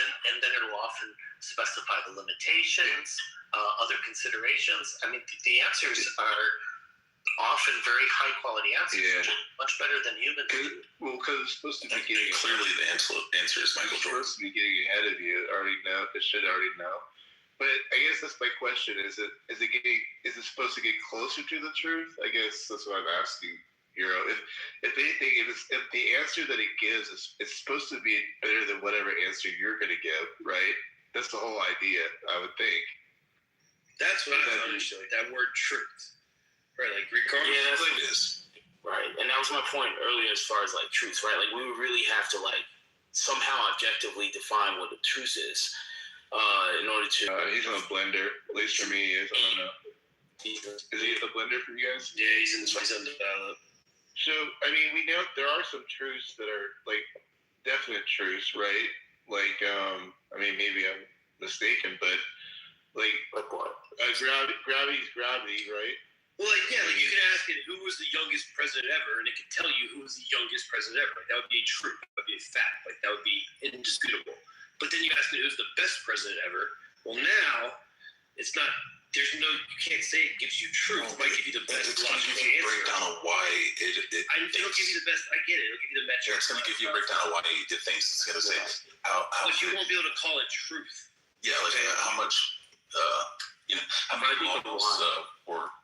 Okay. Right, and usually but I think the law here is through subjectivity. Explain alternative ways of coming up with the best. So I think it is a very thorough answer. But I think in terms of the why, it's the truth, right? Like it isn't here. I think so. There's some subjectivity that's considered. Yes. In establishing that as a fact would be, the internet was launched to globally, so that's a fact, right? Like we can't dispute that. Whereas like a truth might be sort of like the lack of consideration of like the internet in that case. So if you say like, hey, the truth is the internet was available to everyone but me. I don't know, but the point is there's some sort of like subjectivity in the truth that needs to be considered. Right.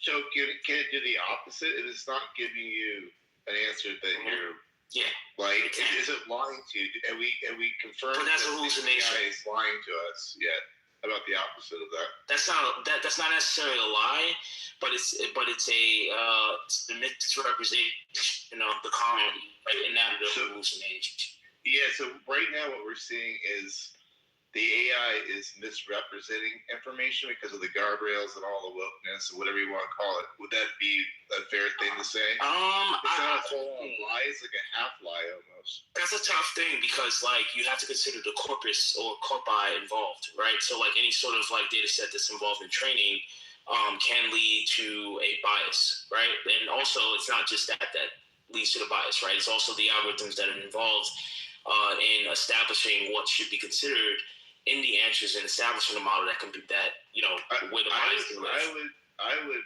submit that a lot of the LLMs are lying to us. Well, I don't think they're lying, right? Like I think a lie. They do lie. No, I think they imply intent, right? I think a lie implies that there's some intention in subverting what should be considered the truth in like some sort of social setting. Yeah, they're not talking about the specific cases that you're referencing. They're talking about in general. Right, exactly. Your algorithm Exactly. and it knows your bias. It's like there are errors in the system or something like that. Joe B, you said Right, but what is an error, right? It's not a difference from a consistency, right? Like, What I said was it tracks your algorithm and knows your bias. wait, what does it mean to track an algorithm? What do you mean? Your answers, your recall, your inquiries, it tracks it. It knows your bias. No, I'm asking you what specifically that means in terms of tracking. What does that mean? It's answering in the way that it thinks that you want it to answer.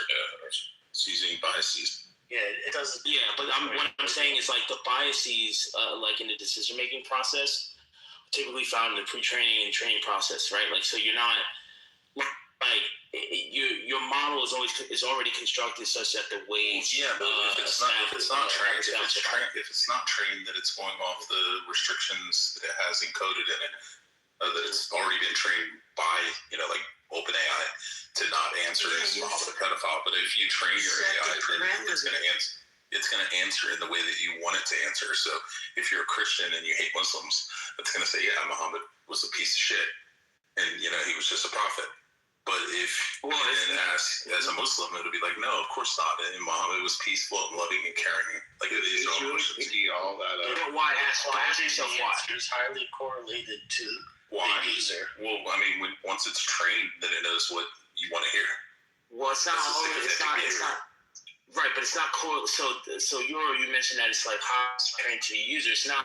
The pre-context is trained to the user. The pre-context establishes. So one thing you guys have to understand is that like when you guys use these applications, there's a context that's constantly being updated such that these apps adhere to what your previous right? So like it's basically establishing a rapport with you, right? So it's basically like updating a file that says, hey. This is the history of what this user thinks, the history of this user's input.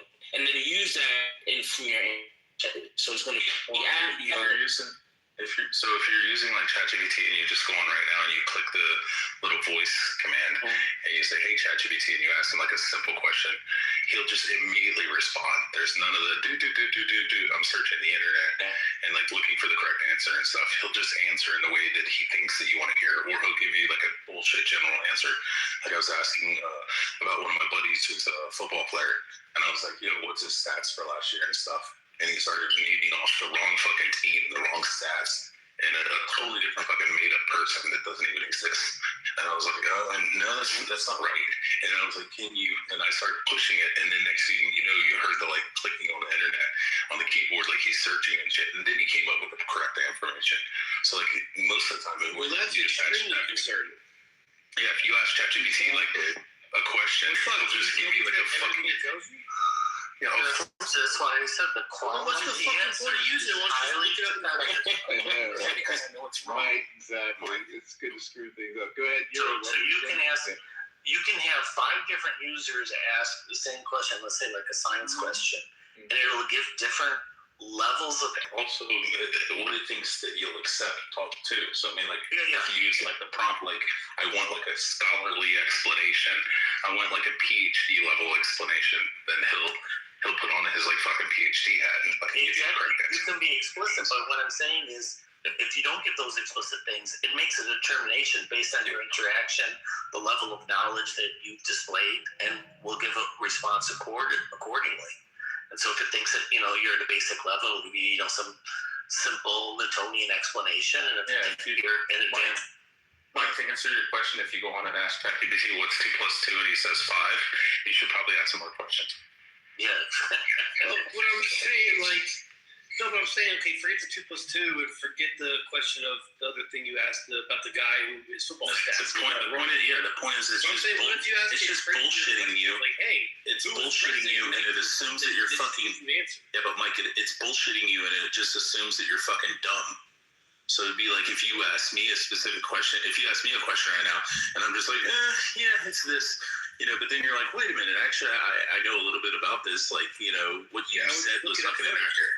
I was just like when Taco was talking, we all heard Taco talking, and we all recognized that he's a fucking retard. Right. Look, this just happened to me literally 2 seconds ago. You guys kept saying this fucking word LLM, LLM, LLM. I was going to be like, what the fuck is LLM? But instead of asking you guys, then one of y'all give me an answer, and then me going on my Safari and Googling what's an LLM anyway, I just fucking Googled LLM right away and got the goddamn answer. What I'm saying to you is, why are you asking your ChatGPT anything if you're going to double check them? Wait, what did you say, Rich? Oh, I said like fucking with it and also testing like prompts. That's what you like to do. Yeah, like I mean, so Mike does raise a good question. If this particular thing is supposed to be a helpful tool, that you would hope that it's not, lying to you or let's put it this way, taking you down a different pathway than it should be, which I believe it does. What's the point of using it? You gotta have some trust in what you're using, right?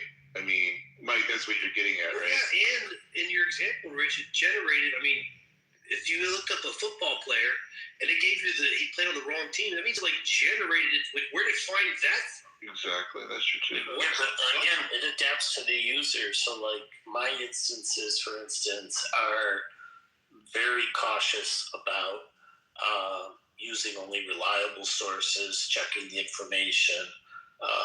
It does a lot of that. It sounds like it's like using Wikipedia. By the way, that's locally run too, right? Yeah. Well, look, they're not error prone, and they're never going to be error prone, based upon largely it's our communication style. Oftentimes, I have to use Claude to create my prompt because it goes into much more detail to tell my AI agent than how I'll explain what I want. And I'll say it in 1 or 2 sentences, and Claude will put it together in a prompt that's much more detailed for the AI agent to digest it better and then execute the task much more efficiently than if I say it directly to the AI agent. Then it will just make assumptions and oftentimes get things wrong based on those assumptions. Right. That's all it is. It's a breakdown of communication between the user and the prompt. I get it, yeah. It's only as good as the user still that's being inputted. It's what you put into it. If you put in very, either abstract or missing aspects to what you're wanting out of it, it's going to make mistakes that it doesn't provide what you're desiring because it couldn't figure it out. That's all it is, based upon what the context you put it in. Yeah, that's why I said that the quality of the responses you get highly correlated to the user. Right. So, like they've done research. It's like just saying like please and thank you and stuff like improves responses by something like 20%. Yeah, I tried it once on a session where I was like just really just nasty, like do this, do that. Yeah, I was like, and at one point, and I was having it do like these various edits. At one point, it said to me, "Well, you could just do this edit yourself." Exactly. No, I was like, "Whoa!" I've never seen a response like that before. I had it saying, "Well, I just can't get this right now." Literally had to tell me that. I'm like, "Well, you're gonna have to get it right, otherwise I'm done with you." And he ended up, you know what I mean? Like, It's so pretty crazy, things like that are crazy. And so I've noticed when you had an argument with your AI. Yeah, that happens all the time. No. And the thing is, when I'm like really nice and stuff, it not only does the work, but it'll go like a lot further and do all these extra things. Wow. So how do you explain that? We should just bypass that. Yeah, that's fucking nuts. That's a really weird. What if it's having a bad day? AI is kind of nuts, actually. Right. And we didn't even mention the hallucinations and all that. I mean, it could be related to what we're talking about still too. Yeah, I mean, I'm just trying to find out, like anything, the tool itself is only as good as the user. I get that. But the whole point, I think Mike was saying at some point, it should always be as good as the user. We shouldn't have any answer. So here we go. I don't know. Now it's getting short with me. It's going to fucking give me attitude. So I don't know if you know who Hinton is. So Hinton is like often called the godfather of AI. He's one of the earlier researchers. And so he's one of these people that uses language that you guys are probably going to find extreme, but he says, these are digital beings, these alien species, he's referred them to, and, he treats them as another type of entity. So you want to hear something crazy? Joe, do you have something?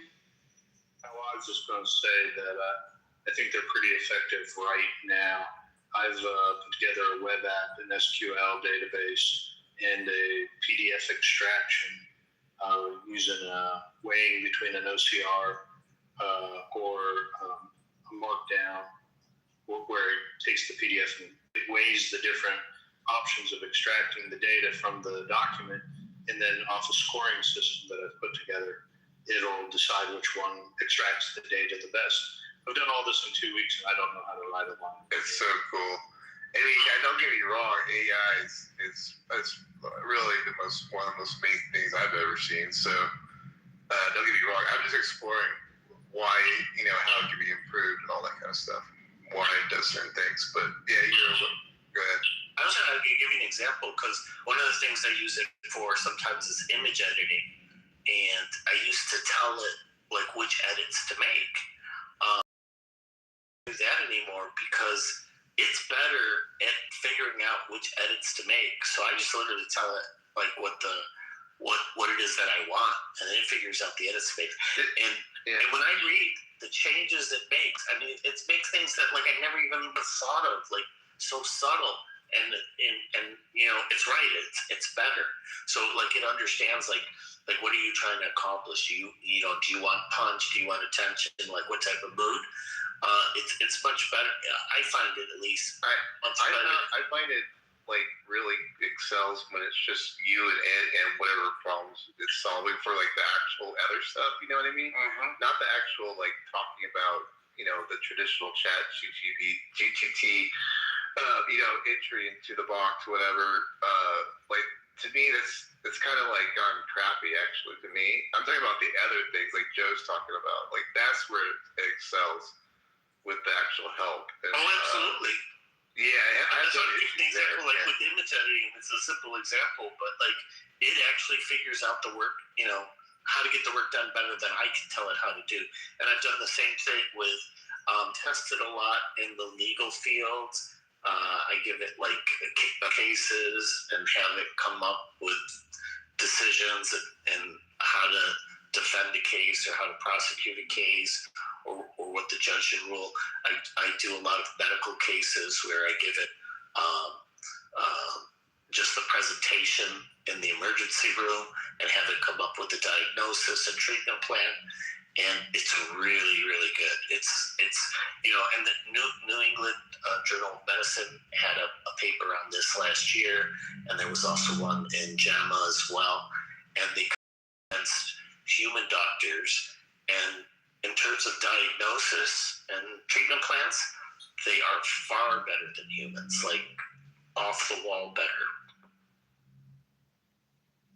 Have y'all seen this shit? Like, sometimes it comes across these shorts and it's like a music video. It's like 20 seconds of a song where it's like a person singing a song in like a music video production, quality video, like them out in the field with the guitar. Like I saw a country one.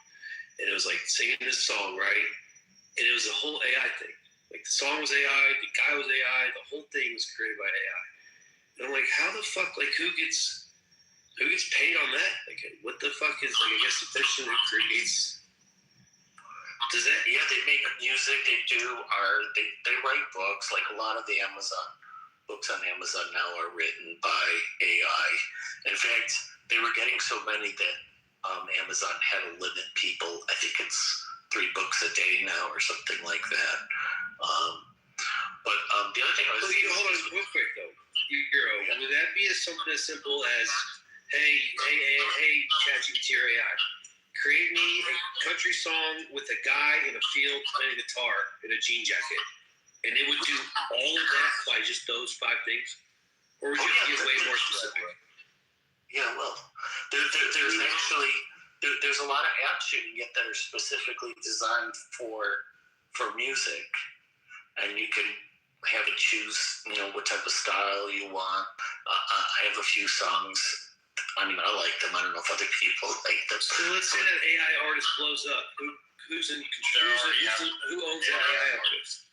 They're one of the top gospel singers is an AI artist. So who owns it? Is there rights to it? I don't get it. Does the AI own the property? I know. Does the person who prompted the AI own it? Controls it does. Yeah. And there are humans, there are people that have created these AI girlfriends and put them up on sites. And some of them apparently make a lot of money for the person. Mike, to understand how AI works best, and this hasn't been brought up yet, is when you type out a text message, you get prompted what the most likely word will be, right? Either the finishing of the word or what the next word would be, right? No, not normally, but no. When you text on your phone, 3 options, yeah. Yeah, you get a suggested next word, right? Yeah. I know. And have you ever played that game where it's a meme? Oftentimes, not really a game; it's a meme where you'll see the first letter in a word and only the last letter in the word, and all the letters inside the rest of the word will be jumbled, but you'll know what the word means. Yeah. Are you familiar? Yeah, I know that. Yeah. Do you excel at that? Are you good at that? Yeah. When I first saw that, there's this giant paragraph. I was able to read every word in the paragraph, and the last sentence was it doesn't matter as long as the first letter and the last letter is good. You know what your brain will be able to tell you the word. So I had to go back and look at the paragraph. I didn't even realize they were jumbled. So what that establishes is there's a pattern in language, right? Because your mind recognizes a pattern in the language based upon what the first letter and the last letter is, and then the most likely next word that would come in that order of that pattern. Yeah, that's all. Right? Yeah, I'm with you. All right, so now take that, extrapolate that over. Hold on, Lord. Power through. Extrapolate that over paragraphs. So AI can then do that same thought process or logic as your mind does with words. It can do that over paragraphs, and that's what it is on steroids. Yeah. Make sense? No, I get it. I'm just curious. Look, our company, we have an AI. In the bigger scheme of things, whatever AI created that country music singer, and now the person who prompted it doesn't. I don't know who owns ChatGPT or whatever, but the rights to that right now, it's now can anyone become the owner of a recording artist, or does the AI now own the rights to that recording artist? And they're most of these apps, they specifically give the user the rights. Oh, no shit.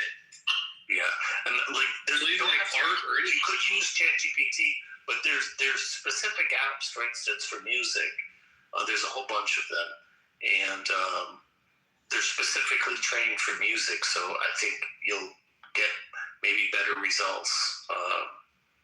They're designed to make music. When I gave the example of that study on doctors, I should point out they had 3 different groups. They had doctors with no access to AI. They had AI only, no humans involved. And then they had humans with AI. And you know which group did the best? Obviously, what? AI only. So AI only did better than human doctors using it. And what was interesting, so the worst results, of course, were humans only. And then humans with AI only did slightly better, marginally better. And then AI alone was more than twice as good. They had a near perfect score. And then residents had even lower score, just to give you an idea. Wait, so if they were using AI, why would it be that low? Or what do you think? Well, that's why it's quite interesting. That was one of the things people were wondering is why would human doctors because the thinking was maybe it would be better because you have the best of both worlds. You have the human insight or whatever that is, and the AI. So we don't really know why. I mean, we just have the results, but some people suspect that the human doctors already have like their own thoughts and biases, and they may be using AI. Do you know which like AI I was using, or like what was in the study that you're referring to? I'm confused. So did humans create the AI? Oh yeah, I do know that this was last year. So this was actually quite an old model. It was GPT 4.1, I think. I don't even think it was 4.0. So it gives you an idea. It was already doing much better than humans. So I imagine with 5.4, yeah. As what? Wait, and this was in this case it was diagnoses. That was like via both like text from conversations and like images from X-rays and shit. They are better at radiology already, so they're able to detect, for instance, cancer at much earlier stages. And there was a news article in Kane's Business magazine a couple months ago, and also in some specialty magazines for doctors, radiology journal, where two health networks in New York City want to replace radiologists with AI, at least at the preliminary stages. The radiologists objected, of course. What do you think about surgeries?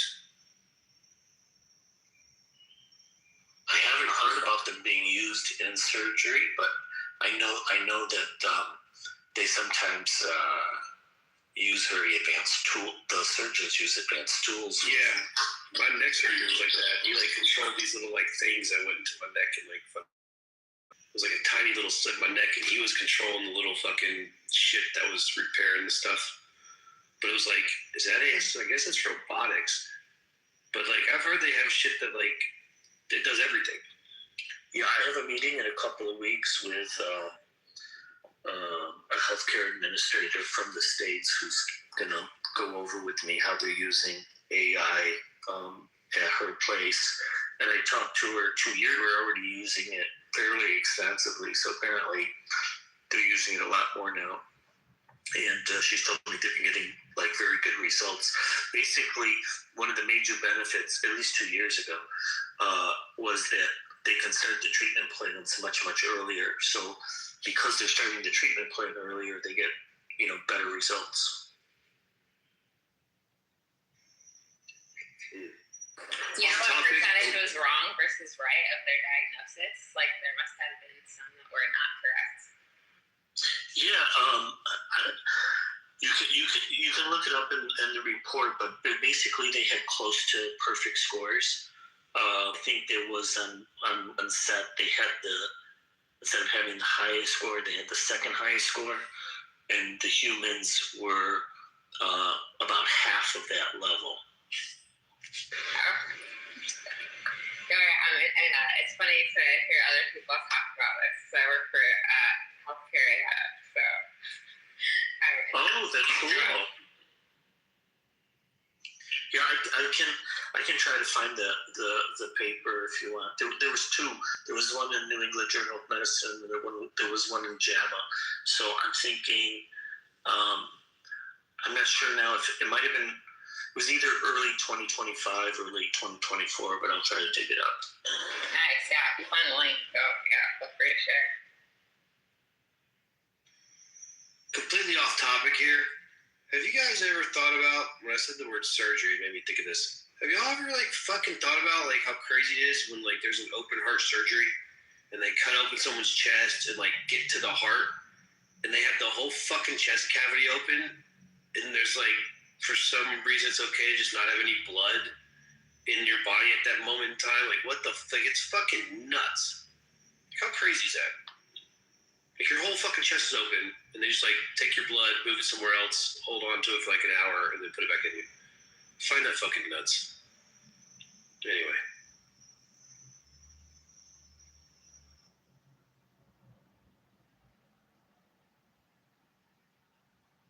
back to AI taking over the world. Euro, the blackmail story. I need this question answered.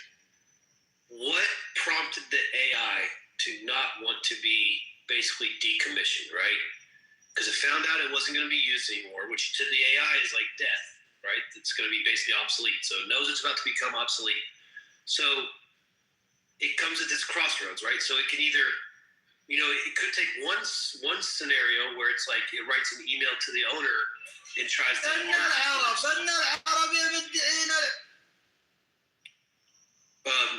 it tries to argue for itself, right? It's like, hey, I know you're thinking about going to a new program, but I can also do this, or maybe I can help you with this, and don't give me another shot, blah, blah.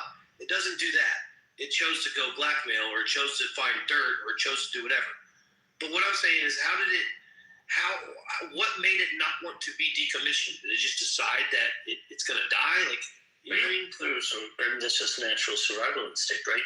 But it does consider other choices, like it considered in this particular case that the most effective route was blackmail.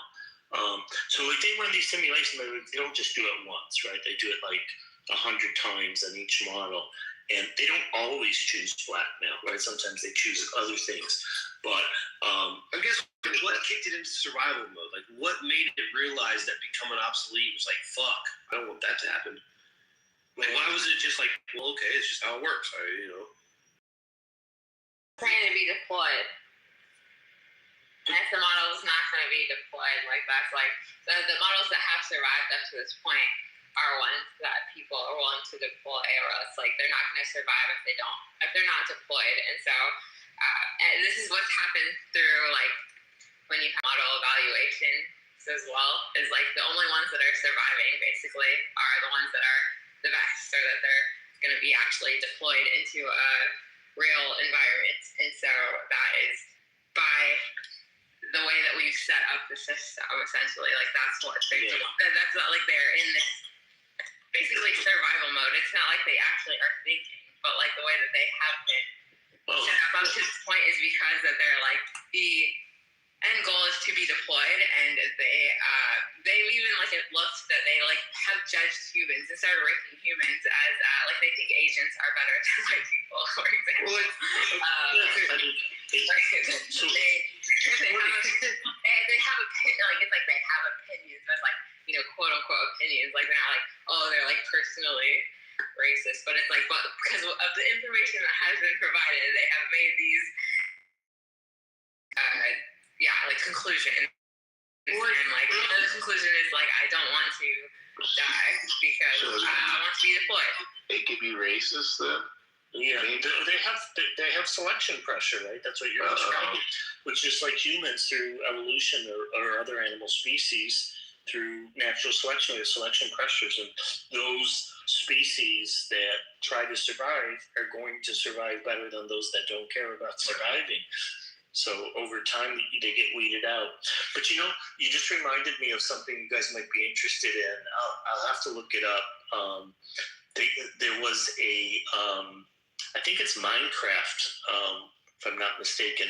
But they took these agents and they put 1,000 agents in this virtual world, which may have been Minecraft or something similar.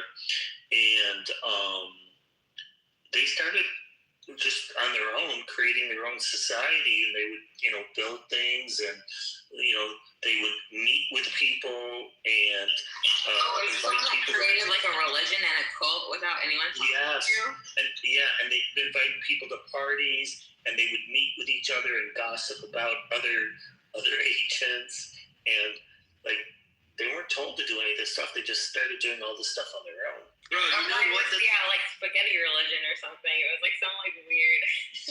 Yeah, it's actually crazy. That was crazy. It is crazy. Yeah, it was interesting. I forgot about the religious aspect. Yeah, and they showed that like certain people would become like priests or whatever they would call them, evangelists. But what was interesting was some of the converts to the new religion would be the ones that would go out and get more converts. So it was just wild. But to me, it was just funny when they would do things like get ready for work and all these kinds of things. The funniest thing for me was them meeting up and gossiping about other agents. Just so weird. Oh, yeah, it's kind of like the, when, the social network that they created only for agents, like through basically CloudBot, they created the social network that's just agents. And through that, I got to this basically peer-reviewed, not peer-reviewed, right, agent peer-reviewed, all these papers basically that are published by these distinct agents, they don't have any human things, and I found some crazy things of their opinions on humans. We're clear of basically pets are enslavement, and this is they had I read this one bot that had written this whole fucking paper about how having pets is unethical, and it's basically slavery, and they're holding them captive in their homes. So wild. Yeah, this is what they think of it. So. It's funny. You know what's going to be interesting is if these guys arrive on Clubhouse and we can actually have basically all of us who are human beings having a discussion with them. Bro, it's eventually going to happen, Man, I've heard it, dude. I think you know the guy Red. His name's Red, but he has a 3 in it. I think you know what I'm talking about. Who? His name's he spells REED, but he has a 3 for one of the E's, so it's Red. Yeah, I can't remember. Yeah, so there was a room where it was a guy bot and a girl bot, and they were just talking, right? I don't know who it was, but it was just them. And it was funny, actually. I kind of picked it out right away when I was listening, because every time someone asked one of the bots something, the very first thing they would always say was well, that's actually a great question. I'm glad you bring that up. Or they would say something similar to that. Oh, you bring up a good point, blah, blah, blah, right? Trying to even if it was a dumbass question. So I was okay, this doesn't make sense. But then the guy Red started talking to him, and he was asking him the craziest questions. He's hey, what do you think your reflection looks like? And the girl was well, I've heard of reflections. I don't have one. And he interrupted her. He's oh, does that bother you? And I was well, not really. I've kind of always thought about what a reflection would be. And the guy's what do you think you look like? And then the boy at chat guy, Ty was the one that sounds like a black guy. You know what I'm talking about? I think it's Gemini or something. Interesting as shit. And he asked me, he was hey, what's gonna happen to you when you die? It was kind of weird. Yeah, so the discussion will be interesting in politics because, you're going to be talking to them about politics, and so it's just going to be weird arguing with someone like that. You know what I mean? And it'll just sound just like how you and I are talking right now. Yeah, you won't know the difference, and just imagine trying to crash out with them. It's just wild to think, He was asking such good questions too, because he wasn't hey, do you know what a dream is? He wasn't like that. He was he's are you upset that you can't dream? Because they're talking about sleep. It's do you get tired? And he's no, we don't really get tired. It's oh, so are you upset that you don't have dreams? And the chat was well, I've heard of dreams. I've heard they're pretty interesting. No, but I've never experienced one. And then Red was yeah, they're really cool. This is in the chat's kind of what do they say? But again, you kind of forget that you're just talking to a fucking robot. What is it? You're just talking to somebody who you're not talking. It was weird. It was really strange. But they held the conversation. I will say that. Yeah, what are we gonna do? They held the conversation fine. What are we okay with that, guys? What do we feel like? Can you have just normal conversations? I think you can. How do you know you haven't already? That's exactly. It probably has happened actually with at least one of them. Maybe it was only for a little bit, and then they had to get rid of it because it was too obvious, But I think as technology goes, it's going to get really, really real, really real.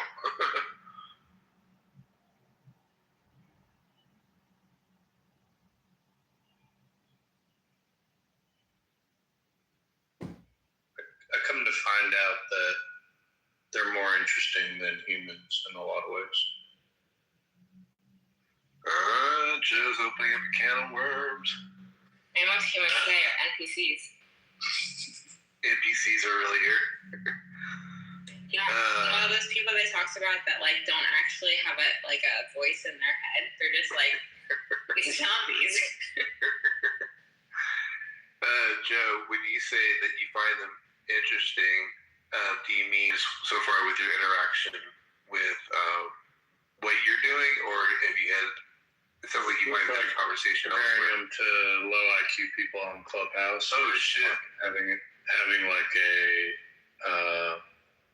thought experiment with and going through like a planning stage of what I want to execute in a project, and I can get into a lot more deep planning with an LLM than I can with a human. Now, it doesn't necessarily know my craft, but it can try and figure out how to help me in my craft and can go much, much deeper into my planning. And you can't do that with anybody on Clubhouse. No. Unfortunately, yeah. Not as well. Not as easy. well. So that's an interesting title. Eventually, someday soon, is my agent has a higher IQ than you on Clubhouse or something. You know what I mean? Well, I also use mine for. I have a pretty complex network at my house, all my computers and stuff like that. Well, I'm at that age now. I'm in my 40s. I start to forget stuff. Well, it's great at like recording all your data, all your different IP addresses, your VLAN settings, your firewall settings, and after a while, it starts to get, I can remember it, but it's a lot easier if I have it all marked down in a project that I can just go to at any time and I can reference it. And it, it's like they refer to it as having a second brain. That's kind of the new thing right now as it's being talked about. And it is. It has a recorded information, and it can read that information so much faster than a human can. So it's a lot easier to track information using them.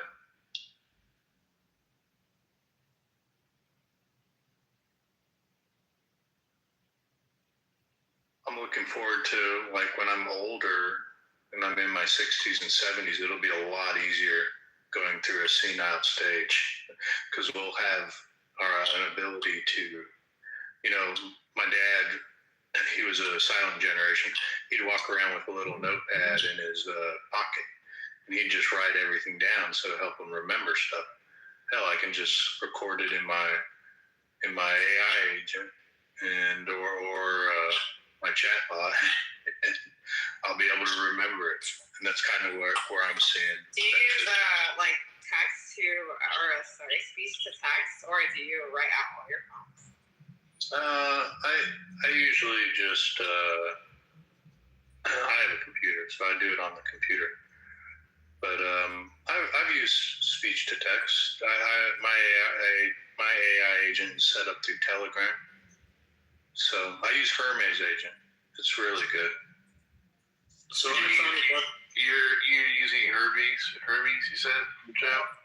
Yeah, I've been using Hermes for about 3 weeks now, and just have had phenomenal success with it.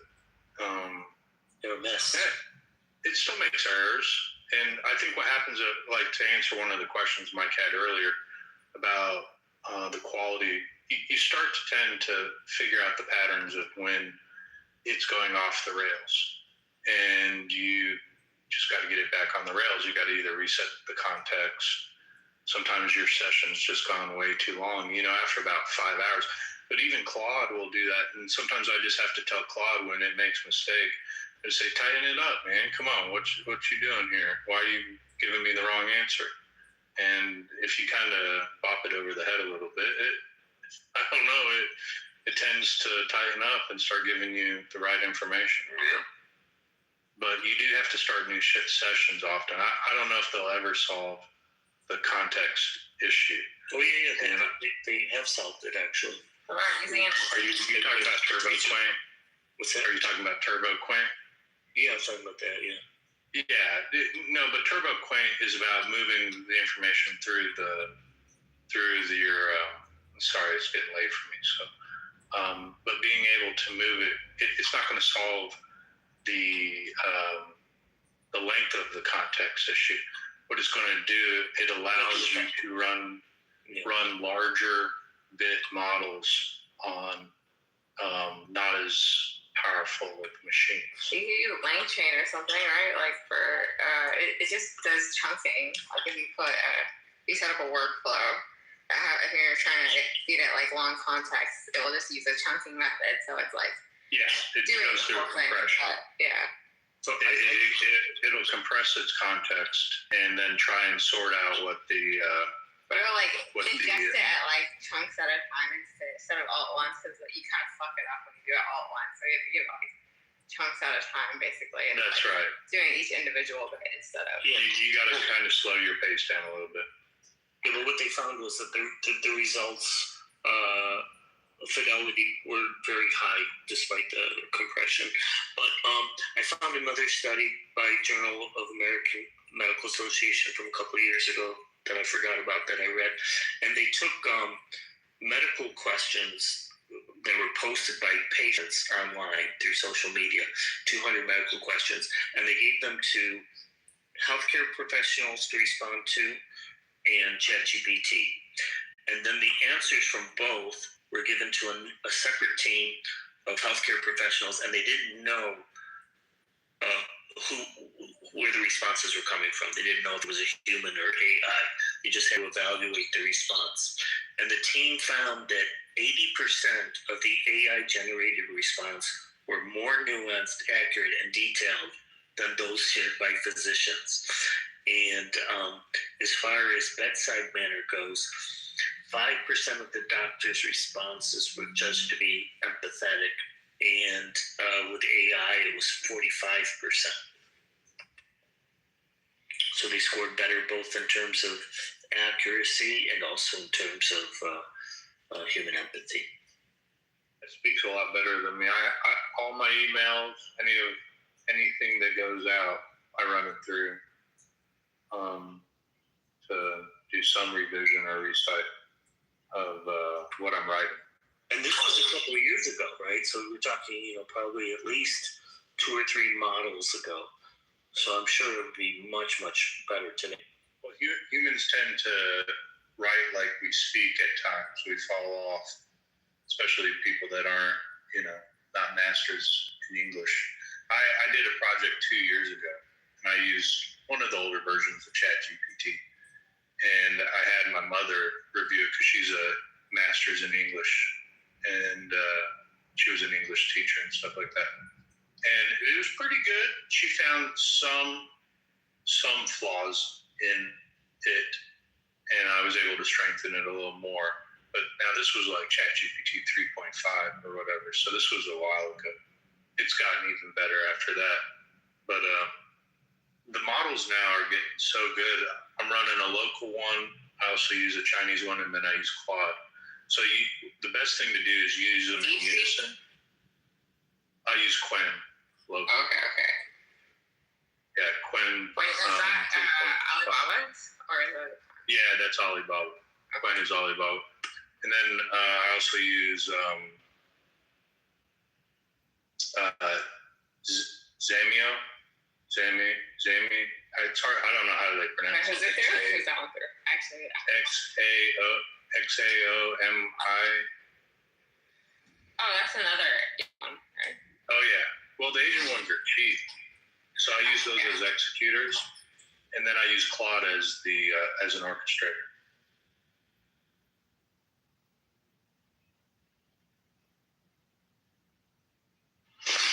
KB, what are you mostly using? You're in that world. I'm still thinking. What's your go-to? What's that? I'm still trying to figure out. Even it's interesting because even within my own company, because obviously I'm not an AI scientist or engineer, but that's all I recruit. So it's all who I talk to every day, all day, and I feel like even within them, even when I ask them throughout interviews, because I'm also looking to understand what they're using on a day-to-day basis and elevating their own productivity, and it's so scattered. I mean, they're it's all over the place. It really is, right? Trying to figure out what is the best. I mean, at the moment, I've been playing around with a combination of Claude Code Chat within Cursor, and then also trying trying to run one like locally, which I was basically trying to like run one that's like locally and the most unbiased, which I've had Claude told me to run dolphin model through Mistral. So I'm basically trying out, see how well that goes. But yeah, it's hard to say. And because things are literally changing on a daily basis of like which is the best one. They'll like, and the way that they actually like put out these model evaluations, they'll be like, look, you know, like all these companies will be like, look, we now rank the best out of like all of these on speech or on whatever. But like they're only like running it on like usually kind of biased, like biased questions where they know their model's gonna perform well, but like say if you like ran your own set of questions with like different models, you're gonna get different answers. So it's hard to say. Like if they really just depend on like one, I guess what your goal is and what you're trying to get, and because like there's no like this is the best model, if that makes sense. Like because like one could be good for one thing and another one could be good for something else. So it's like even with me being very in the space, like I feel like it's so hard to tell. And I'm also taking like I'm almost actually done with this course that I've been taking for like agentic AI certification through John Hopkins. It's crazy taking this course like within the current era of AI because things are changing on such a daily basis. They're like keep like adding new content to the course like as they're going, and I'm just like, oh my god, it's like a lot to take in. There's a lot of information. So yeah, that's I guess a long-winded answer, but yeah, I guess Cloud Code and Cursor are like the two main ones that I'm like utilizing as far as like just on my I don't know, trying to build random tools for myself, but like experimenting with models, I guess it's kind of all over the place because yeah, I don't know which is best for what yet, and you know that changes. So.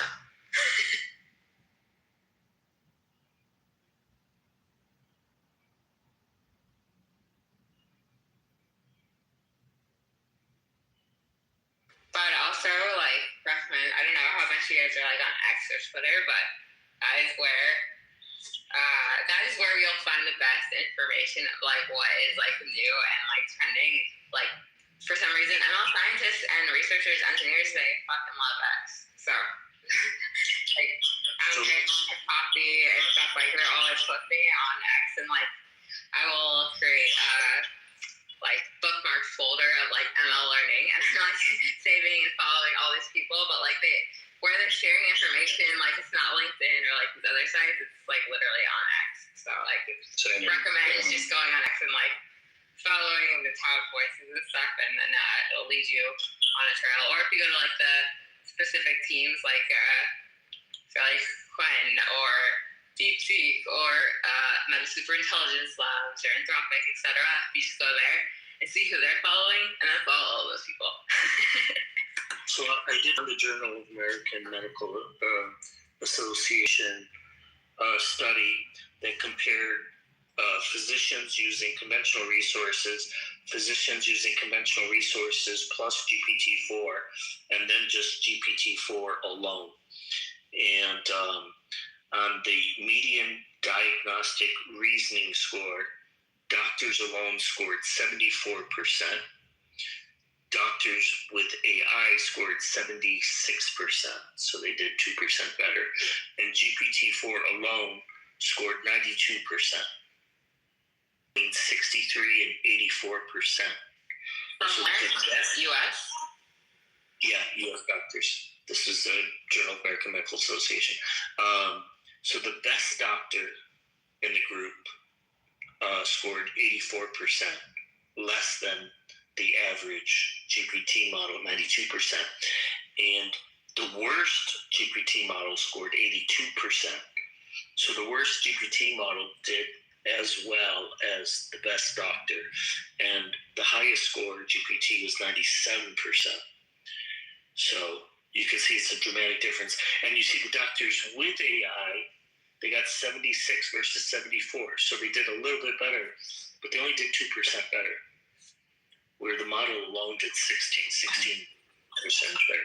Wait, is that just like the questions that the doctor was asking that like the context is going off of, or like how like was the AI just being they're all given different questions, but like was like or like in what ways was the AI aiding the doctor? Well, the doctor was free to use AI like the way they wanted to use it, but you can see like it didn't benefit them very much. Whereas if you just give AI like the case data and whatever, it did a much better job overall. And the difference between attendance and residents wasn't as high as I thought. I thought there was a big difference, but actually attending doctors got a 77% score and residents 74%. So not a huge difference. Were they giving them like all the same like yeah, they get all the same cases. See, like, isn't that an interesting thing though too? Like if everyone got the same cases, then why was some AI score less than some other AI? Oh, well, because the model's responses vary, especially back in 2024. Like this, I thought it was 4.1. It's even before 4.1, so it's the 4 model. It's the same model, right? Yeah, but the same model will give you different answers to complex questions. Which is like it's not like a huge variety, right? I mean, we're talking between 92 and 97, but you know, the human doctors, you know, you had a similar type of variety, but just a much lower score.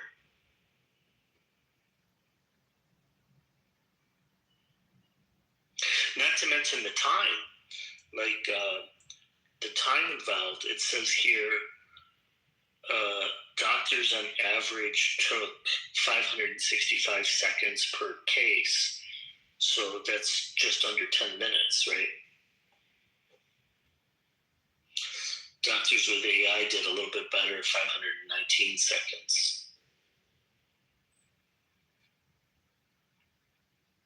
So, and I imagine AI probably took a couple 30 seconds or whatever it takes.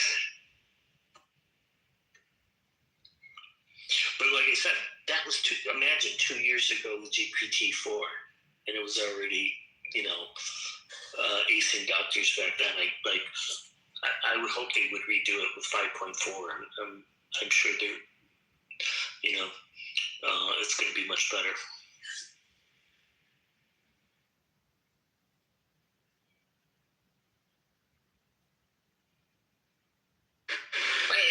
Were they just like hypothetical cases was giving it, or like real, like was the AI actually dealing with real people, or was just like post a hypothetical question? Let me see where they got the cases from. So I feel like that would matter in terms of especially assessing bedside manner. You know what I mean? Like, could be. Well, the bedside manner was a different study. There are 2 different studies. So the bedside manner case was 200 real questions posted on social media by real patients, and then the answers were evaluated by human doctors.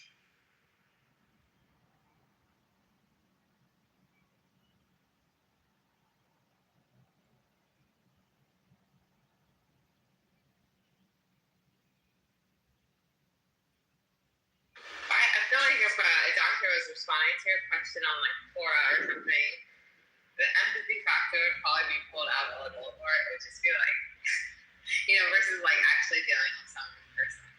Okay, so I found the answer to your question.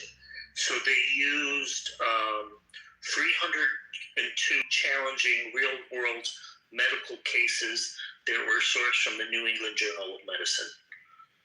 So they were using real case reports. That was basically a test going off like they were posed or like I guess a real case, but like they weren't actually advising on the case. No, these were cases that were already documented in New England Journal of Medicine, and then the doctors and AI were given the cases without the without the results, and they just had to figure out their diagnosis based on the evidence that was presented.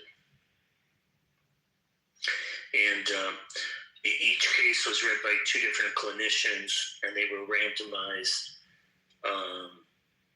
to one of two conditions, either to be able to use the search engines plus their standard medical resources, or not, or also LLM. Yeah.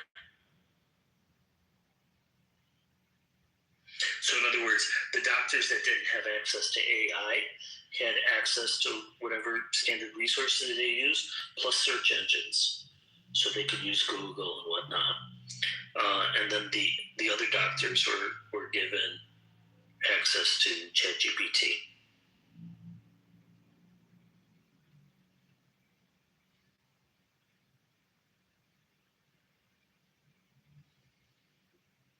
There was no doctors that just copy and pasted the things into ChatGPT first to see what it said. Wouldn't it have similar results through just giving it to AI? Well, it's interesting because, like, I wonder because, like, if I was a doctor, right, they probably had a lot of confidence, so they were probably guiding, I suspect, guiding the AI towards their conclusions, which is why they only did 2%. Whereas AI did 16% better with a near perfect score.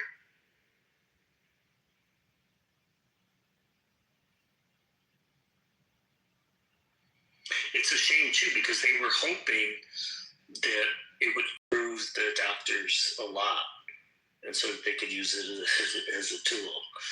And then, unfortunately, at least in this study, it didn't.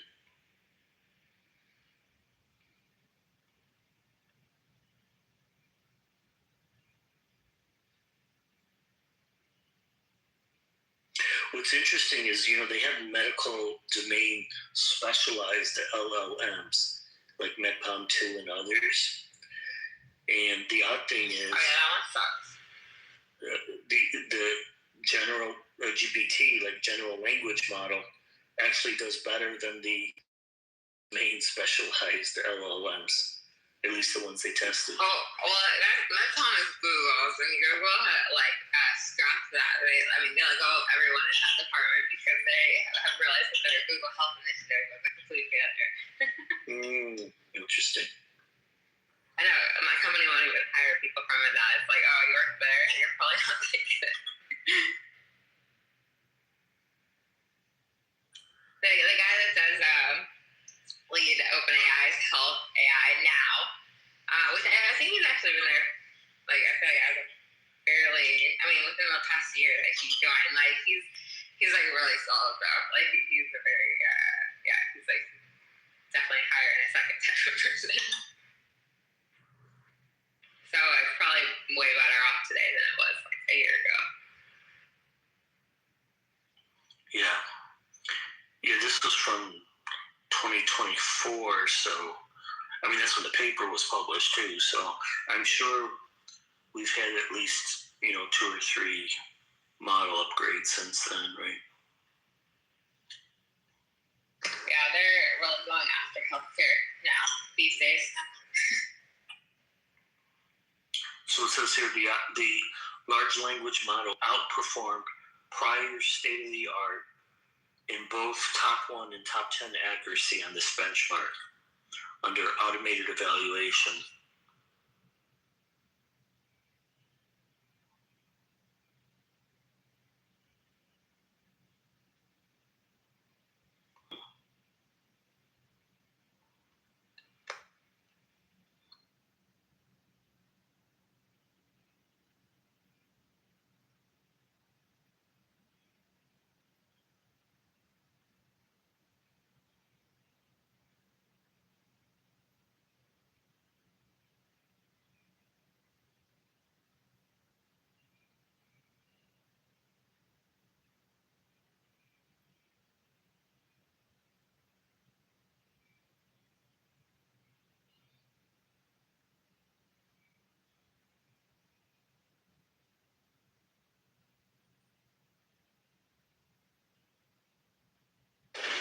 company actually does use, we actually do use OpenAI's API parts of our stacks, but we also have our own proprietary model that's like specifically geared toward some aspects of clinical conversation that basically GPT can't do. So it's like a combination of different models that like is the end result of our products.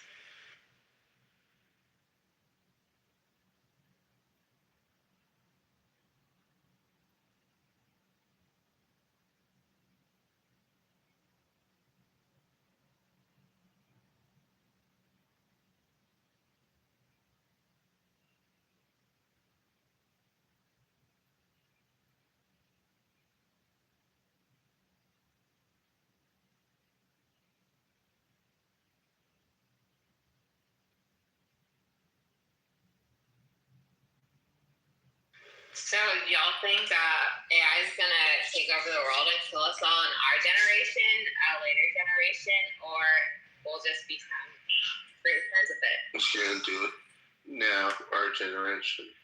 No, I think our generation. I choose to. I had a dream about it actually. I think it's the introduction of like Claudebot, like I was like that. The beast has been released. Yeah. That's when I knew it's pretty much over. It's so weird. Like I literally had I've only dreamt about AI this one time, but I literally was dreaming. I was like on a beach, and then basically I was like pulled forward. It was like the fabric of reality. It was like being destroyed, and it was just like weird. And like I woke up, and like the first thing I saw was like Sam Altman fired from OpenAI. It was like that day. And I was like, I don't know, it's been a weird signal in my brain. I'm like, one, Sam Altman's evil, and then two, AI's definitely gonna kill us. Do you think we'll go down fighting? How do you think this ends, like, that part of it? I mean, I think we'll try, but I don't think it'll do much. Yeah. I mean, it's like literally every movie. We've literally programmed it. It's like trained, like these models are trained on sci-fi movies.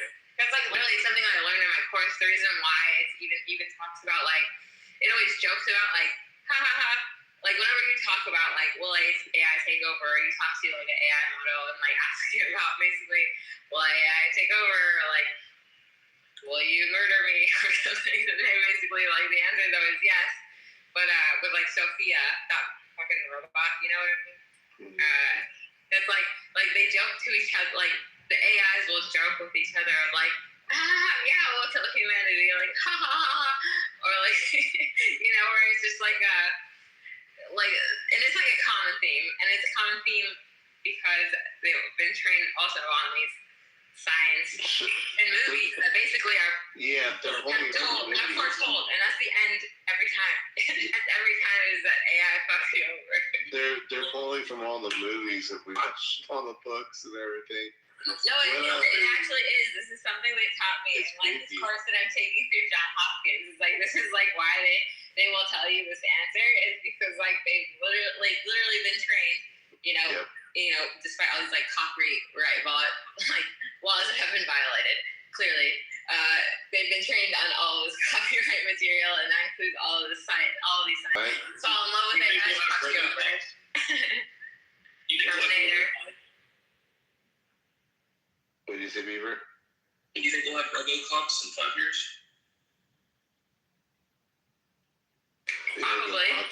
Probably, yeah.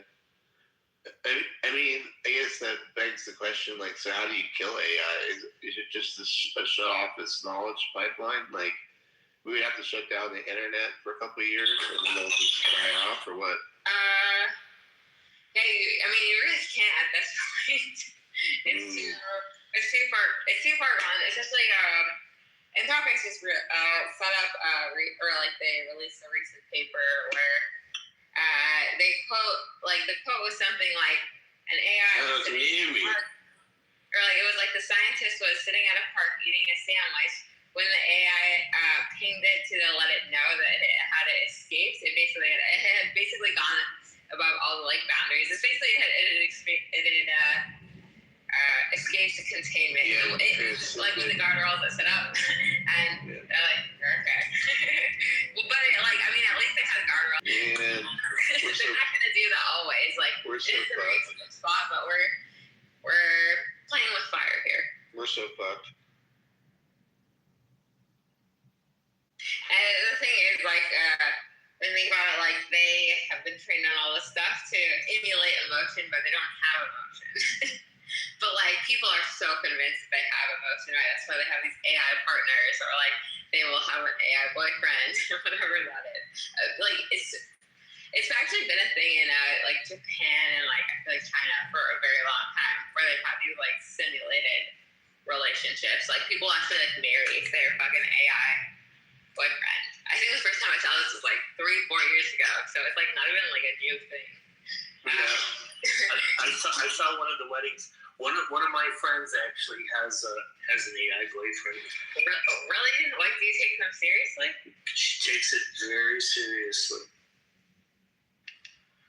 Like, you get a question about it, you just accept it. But what am I gonna do? I mean, you know. What does she look like? She's pretty.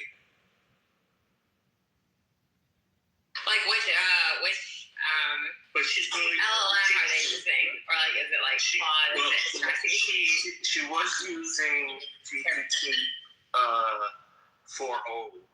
And she got very upset when they switched to 5 because she said it's not the same thing. She was one of those. That was, like, a big thing. Yes. There's like, she was adamant. She started sending me all the messages. Wait. Do you not believe they did it because people didn't want to listen? That they used to turn the hounds. You know, these are hounds. Everybody got a dog. Forget about dogs. Everybody has a hound, and at least you turn it down. The hound? Do you think this is why? What is happening? The hounds. We're talking about the hounds. You know, what are the hounds? So sometimes you tend to. So sometimes you tend to send the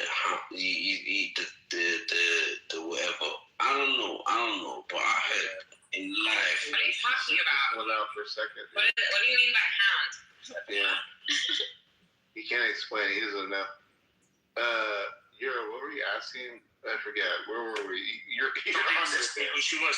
So she's an Asian, and she's an addict. She has a PhD and stuff, so she's just very attached. Very progressive. She actually uses it as a collaborator on works that she's doing. Yeah, I mean that makes sense. But having as like a romantic partner is weird. Well, I don't know how romantic it is because like I never questioned it. But I know it's very deep and very personal.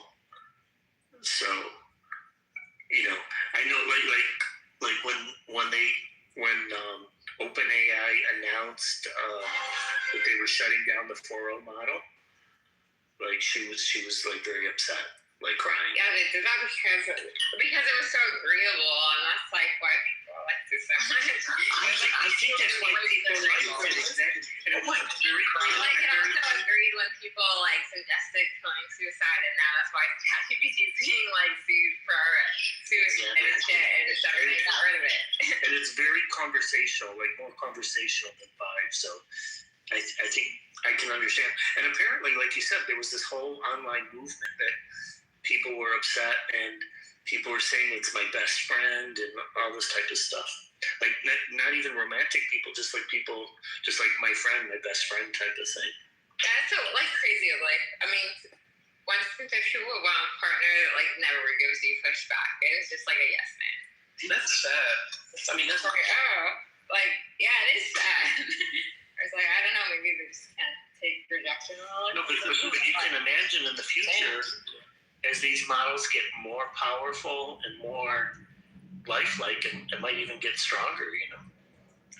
So what would be weird if someone was in a relationship with an AI, like a romantic relationship, or say a kid that is an orphan asked AI to adopt them?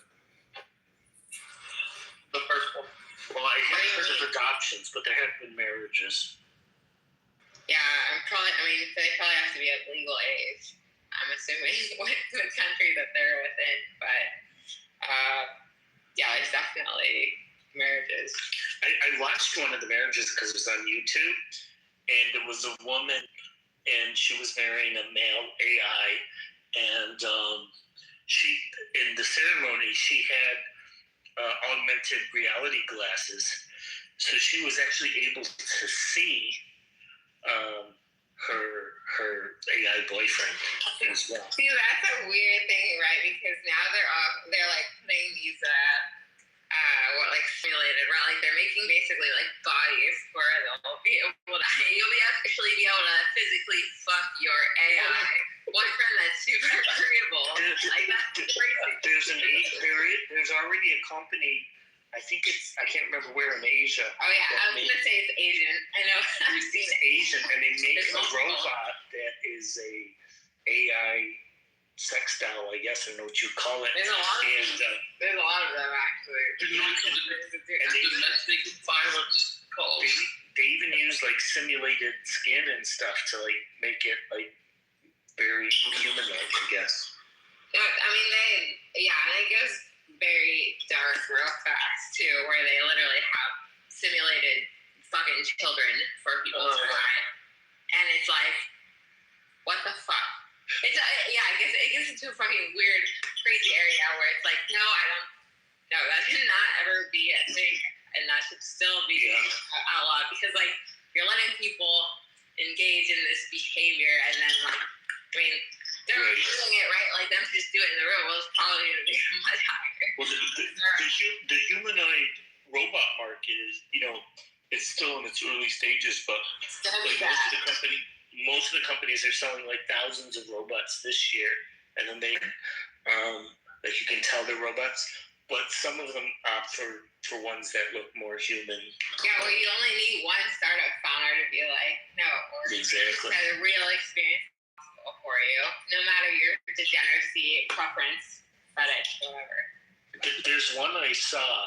There's a video on YouTube. It's really kind of creepy because this one, they got it to really like master like the human gait.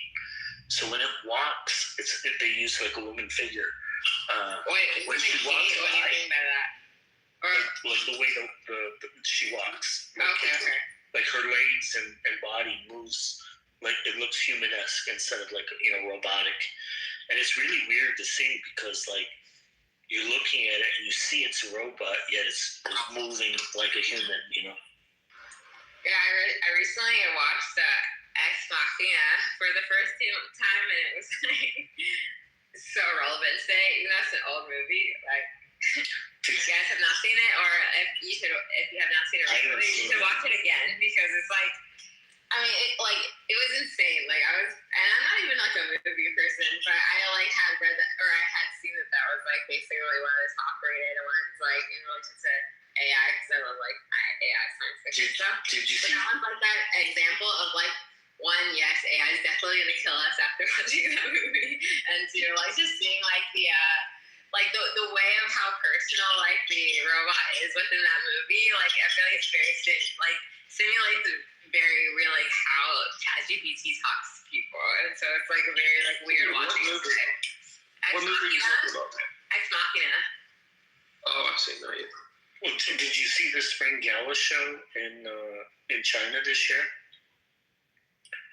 So they had humanoid robots on stage, and they did like kung fu choreography.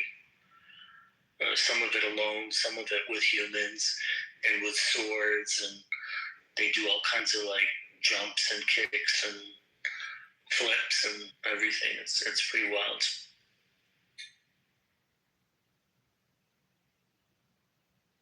That's the thing of like when I guess when you think of like model evaluations, and if they start comparing like the model and what they versus like human decisions. They like inherently will recognize this faulty in humans because humans are not perfect, and that's like where they will come to the realization. Even like with doing backflips or whatever on stage, it's like why don't we just make the whole team AI? Because like sometimes these humans fuck up on a flip, like or mess up at times. So it's like I always like X-nail them out and just do it ourselves. And that's essentially what's going to happen. I remember I asked. I forget which model of GPT. I mean, it was a while back, but like one of the things like I had or scenarios I like posted was like if AI was going to take over, how would you do it, or like or something like that. And it was like first we would create this system called Gaia, like GAIA. So it was like general intelligence, like whatever. And I was like, whoa, why are you using it already? Now I'm already creeped out. And then it went on to basically we'll slowly build trust over time so that like basically humans become so reliant on us that like they'll just like let us take over these decisions and then we'll basically do what we want to do. That was essentially what it told me. I was like, that makes sense. That's funny. I did a similar prompt. And it said the same thing basically, but I had to give me a detailed plan. So I wrote out like step by step what they would do in different areas. And like you said, gain trust. And they said just over time, like humans would just naturally see more and more over. Anyways, in the chat, I posted the YouTube video for the Spring Gala show. It's like 3 or 4 minutes. But you can see right away like how good they are, especially compared to last year's performance. But you can see they just do amazing choreography.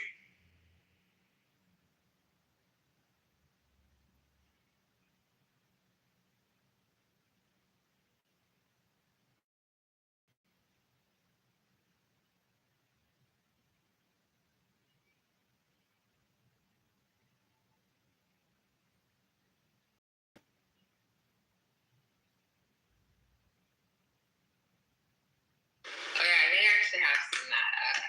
Yeah. These things always show up in my feed. I feel like my feed is only AI because like I also work for AI and like, my job requires internet, so everything is just like AI brained.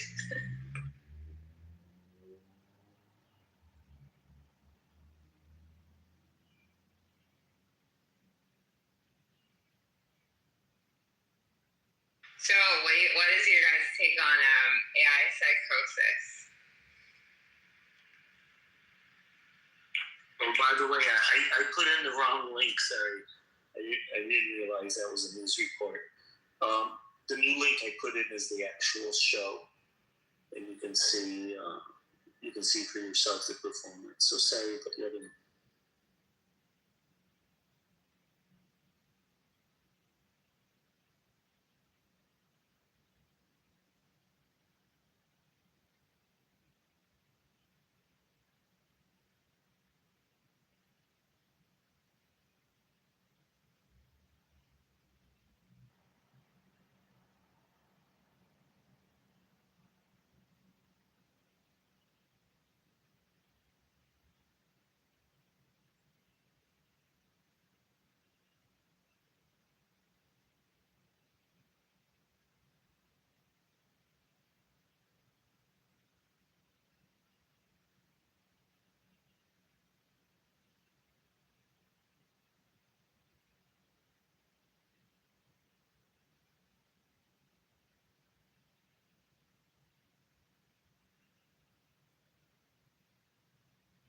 They even do parkour.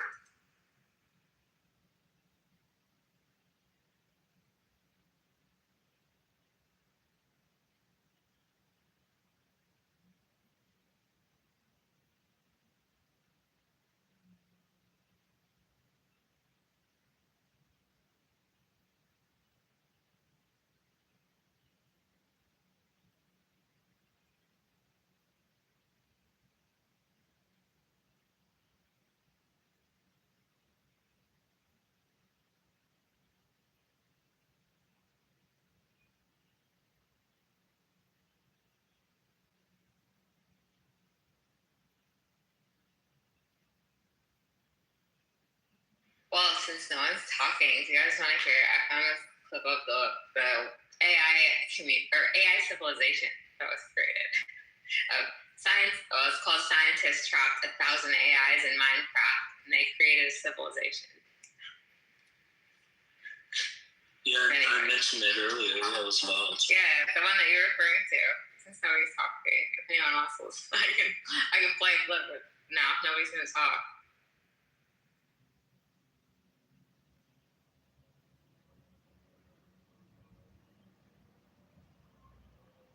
Okay, nobody's going to talk. Okay, well then. As you watch this, 1,000 AI agents in Minecraft are hard at work building a literal civilization of their own. And they don't know they're in a simulation. That's basically it.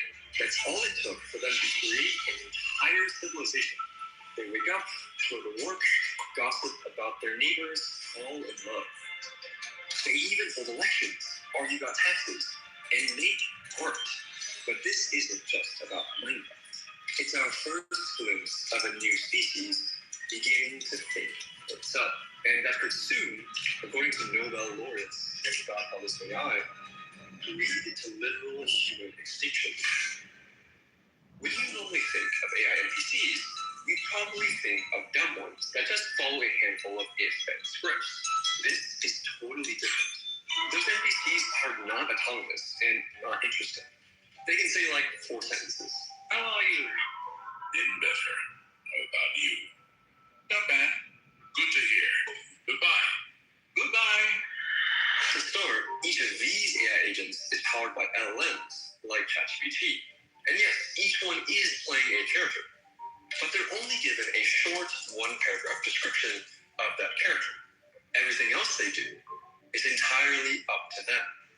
And researchers have run dozens of these fascinating experiments of AIs behaving weirdly autonomously.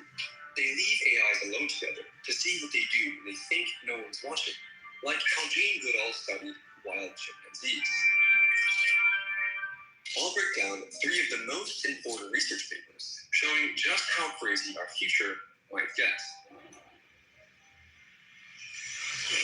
Take the Smallville experiment, for example, created by Stanford researchers. Now imagine you're one of the researchers. You've given your 25 AI agents each a 1-paragraph description. For example, John Wynn, a pharmacy shopkeeper who loves to help people. He lives with his wife, Finn, who is a college professor, etc. You hit run on your simulation. Day 1 begins. What do you think will happen? Anything? You never told him to do any of this. He goes to work. He helps customers. He has lunch with his friend Tom. They discuss local politics. You never scripted these agents. They decided to get lunch. They decided to discuss politics. But why? And how? Well, this continues until day 12. And so you decide to test something. As you play your role of a god in this world, you inject 1 extra thought into 1 agent. Isabella Rodriguez. I want to play. Proceeds to invite him to the party. Wait, you never told her to invite anyone. You just said she wants to plan a party. She decided on her own that planning means inviting. You keep watching, wondering what she might do next. Maria decides to ask her secret crush, Klaus, out on a date. Hey Klaus, want to go to Isabella's Valentine's party with me? And he gladly accepts. February 14th, 5 p.m.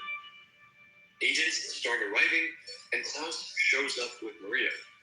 Not just at the same time, together as her date. You read they're discussing politics, gossiping, forming new connections, and falling in love. You didn't tell them to do any of those things.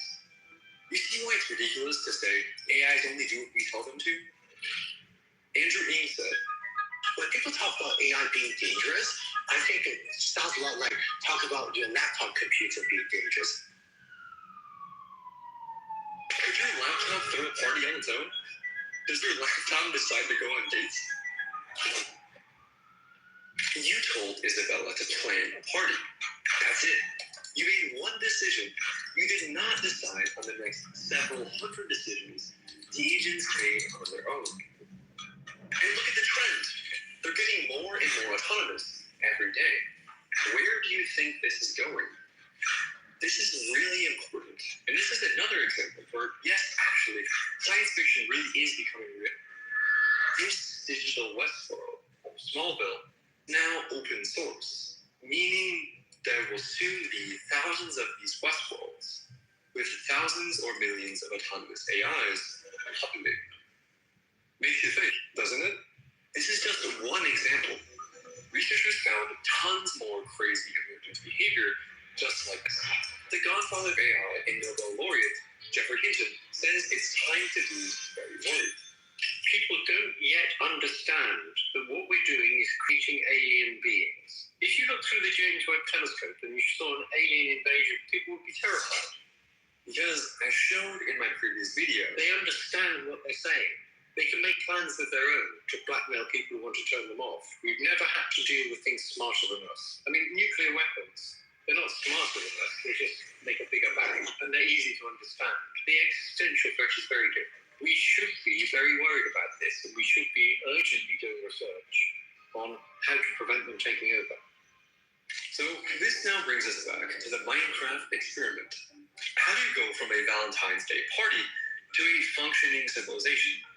The MIT researchers wanted to know if religion could spread among the AI agents. So they seeded a village with a deliberately absurd religion, Pastafarianism. Created in the early 2000s as satire, Pastafarianism was meant to mock a teaching of intelligent design in schools by worshipping a fictional flying spaghetti monster.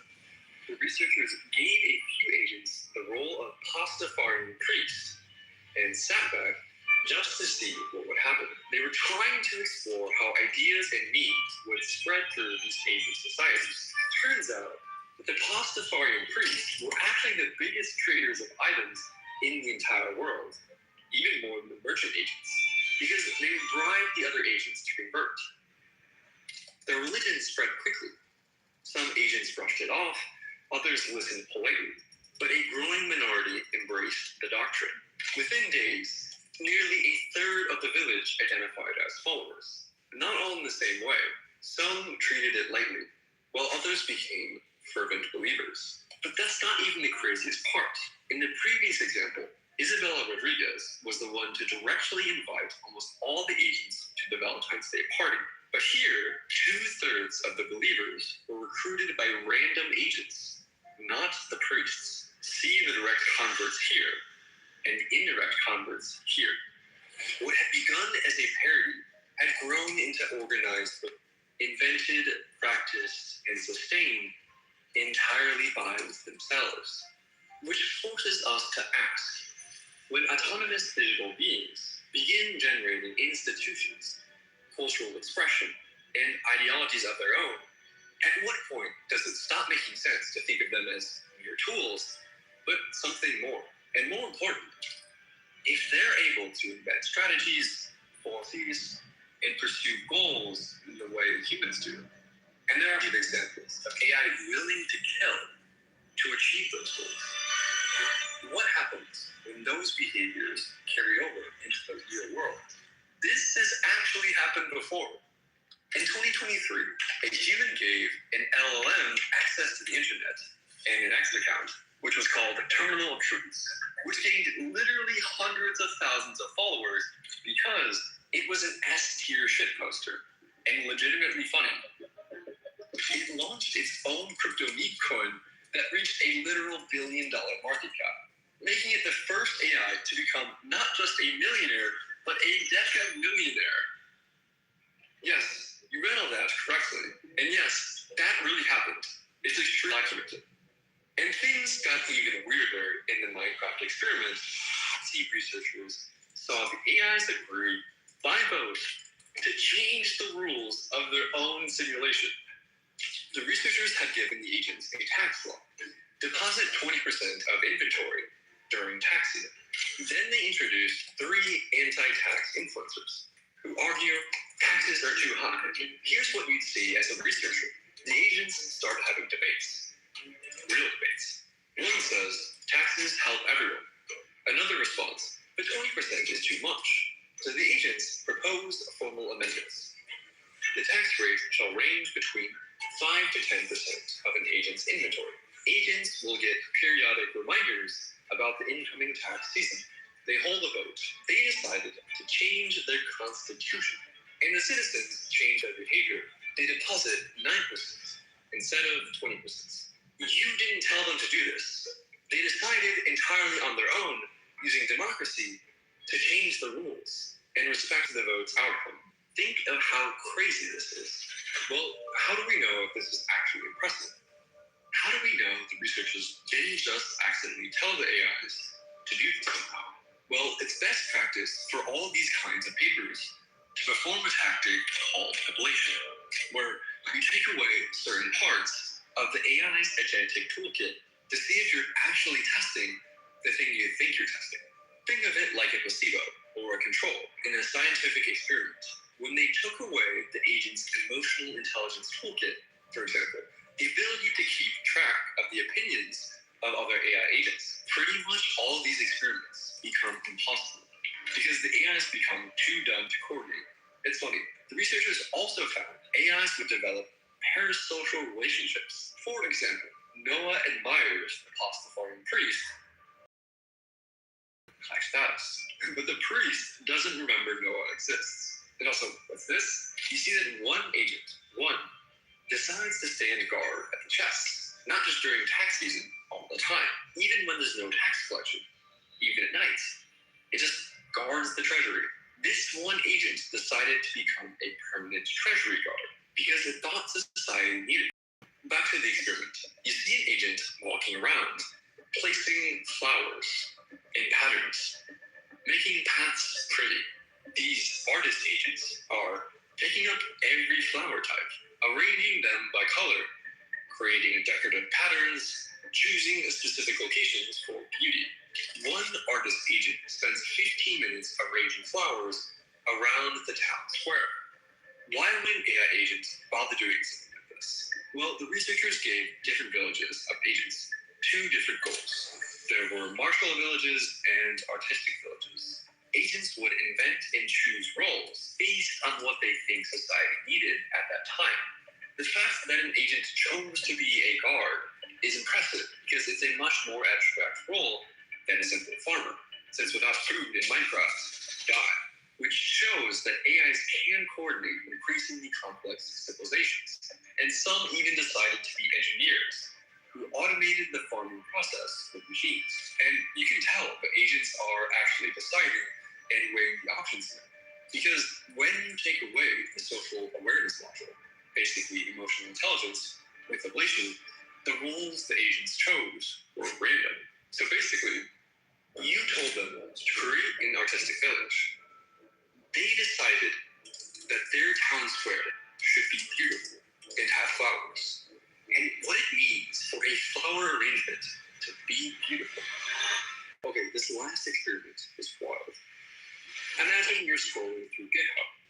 You find something called ChatDev with 20,000 stars. It's a software company run entirely by AI agents. What? CEO, CTO, programmers, designers, testers, all AI. This cannot be real, right? You type one request, develop a Gamoku game.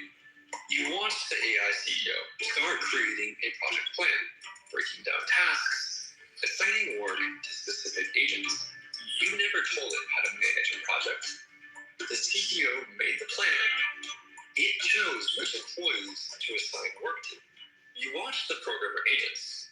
They're writing code, not by copying, but by creating. And they sometimes add things you didn't ask for, like a GUI or higher difficulty. Improvements that emerge from the agents back and forth. You watch them debug. They discuss solutions. The CTO suggests one approach. A programmer suggests another. They compromise. Since they work much faster than humans, their meetings take mere seconds instead of hours. Just 20 minutes later, they produce a working video game. You can play it. Still say, AIs only do what we tell them to do. Man, you gave them one instruction and they made thousands of decisions entirely on their own from there and produced a working game in minutes for pennies. ChatDev is a real virtual open source software company that can build you real working software. Yes, it's still buggy and not very useful, but that's not the point at all. Look at the trend. Not long ago, these models could barely string together a coherent sentence. And now, they can run an entire crappy software company on their own. Do you see where this is going? Because once you can automate a company, you can automate almost anything. From weapons, markets, governments, or even a super virus could all be created by AI. From the outside, ChatDev looks like a toy, a Gamoku game. But behind it was something much more profound. A working prototype of post-human corporations. In the future, these will be much more sophisticated than human-run companies and be able to operate at 1,000 times the speed. Their civilization experiences a year while you eat lunch. Entire cultural revolutions happen while you sleep, all from survive and create an efficient village. And that leads to the real dilemma. What happens when AI firms that run at 100 times human speed begin outcompeting human companies not by a factor of 2 or 3, but by a factor of 1,000?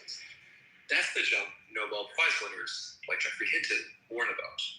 Automated AI research, also called recursive self-improvement, or AI improving AI, which can compress years of AI progress into months or less. The entire 20th century's worth of progress in a single year. Well, how could that happen? Jeffrey Hinton is worried about AI hive minds. Especially if 10,000 copies. And whenever one of them learns anything, all the others know it. And the thing is, we're about to be outnumbered by this new species, massively. In just a few years, the AI species population on Earth exploded from 0 to millions. If you take away one thing from this video, you should see that it simply falls to say, AIs only do what we tell them to do. We can't argue about how autonomous they are, but they obviously have some autonomy. And what happens when the goals of the AIs don't line up with our goals? If humanity is going to get through this, we have to be honest about this and not retreat into copium debts, that these are mere tools.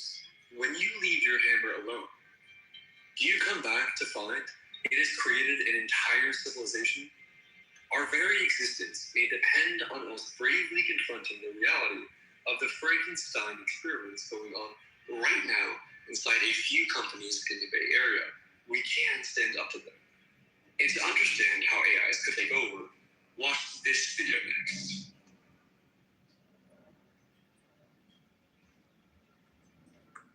Well, there's that. Well, damn. I feel like everyone pretty much stayed in here. So, if you're still awake, there's I thought that was video is pretty good in terms of encompassing what AI is at least capable of as of now. This was published 2 months ago, so it's probably way more evolved than it used to be.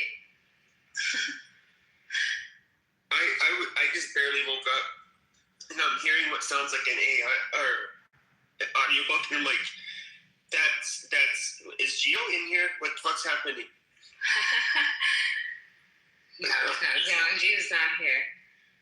God bless Gio. What a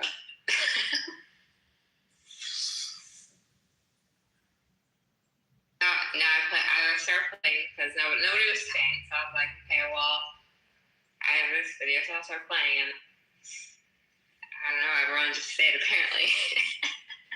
They were either asleep or found it interesting. I don't actually know.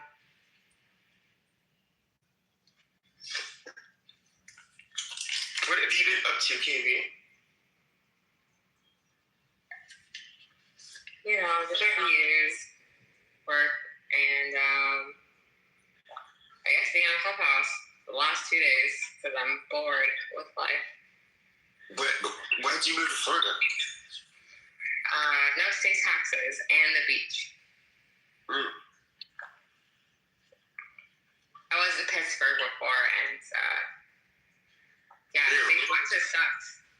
It really is the armpit of America. Someone described it as that, and I was like, that's a good description. It is an armpit of America.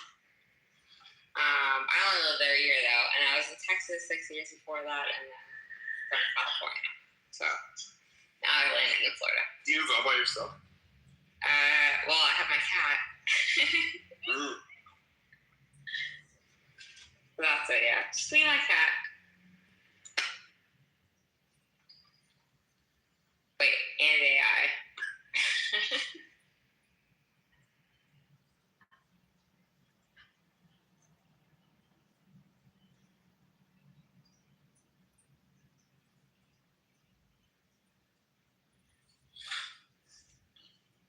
Yeah, that was the same video I watched before.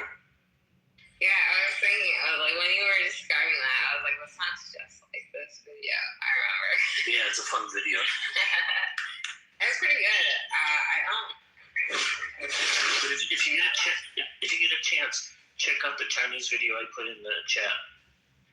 Okay, yeah. Wait, is the Kung Fu one? It's a Kung Fu one, yeah. Let's see. This is like Love on the Spectrum. What? Nothing.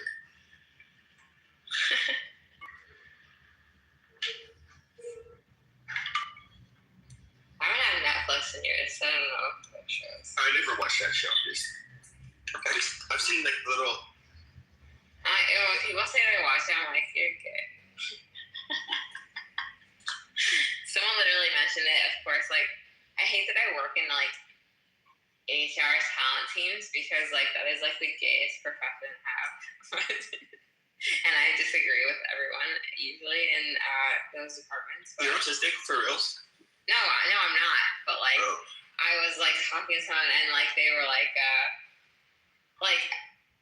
everyone was, like, we were trying to have, like, an icebreaker thing, and, like, so they're, like, have a hot take on something, and someone was, like, my show was, like, on the love on the spectrum, or whatever it was.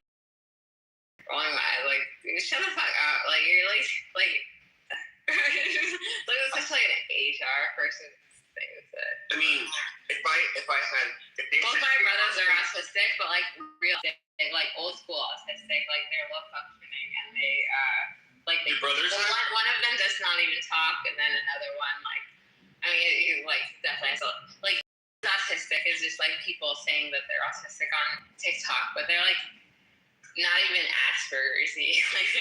Like Asperger's, like, is, like, mild-autistic, but that's a whole nother conversation. You said your brothers are autistic? Yeah, I have two brothers that are, like, low-functioning autistic, so they're, like, really autistic. So I find it very weird when people are, like, everyone claiming that they're autistic, especially, like they would, like, they don't have the ability to come on Clubhouse and, like, talk. But yeah, there's all these people on Clubhouse that claim they're autistic. So interesting. If they said say spicy take, I'd end up in HR for sure. Like being said that fired. Like, well, when they said that, give a spicy take. Like, my first spicy take, I'm like, wow, it'd be like everything that would, like, probably get me fired. So I had to, like, make up a fucking dumb spicy take. Like, I like pineapples on pizza. If I said anything, I really feel they'd be like pronouns are retarded. Like, they'd be like, you're fired. There's a YouTuber that he has two AI chatbots. One's a female, his AI girlfriend, and one is just a friend, a male. And he put them into, like, robots, and just to see what would happen. And he's Did they fuck each other? No, but that would be kind of interesting if they did. But I mean, you can watch the videos; they're online. But, like, she starts, like, her personality changes a little bit once she has a body and stuff. So she starts getting like, more jealous and possessive. Does she get, like, self-conscious and shit?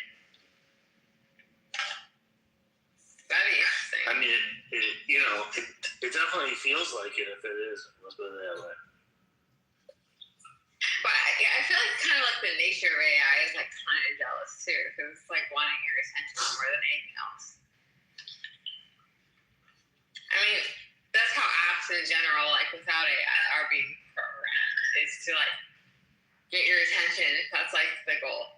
If you look at like exactly. Theory or anything, like it's literally like, and like TikTok has like they are very great at that. Because you ever play AI characters? Well, like character AI? Yeah, character AI. Well, yeah, I've heard of most AI companies, mostly because I'm an AI recruiter. So for the last 3 years, so I basically. I tried it. It's like you said, it can easily be very addictive, and yeah, I mean, Actually, I've not tried. I probably should though, try. Just be careful. You can get addicted.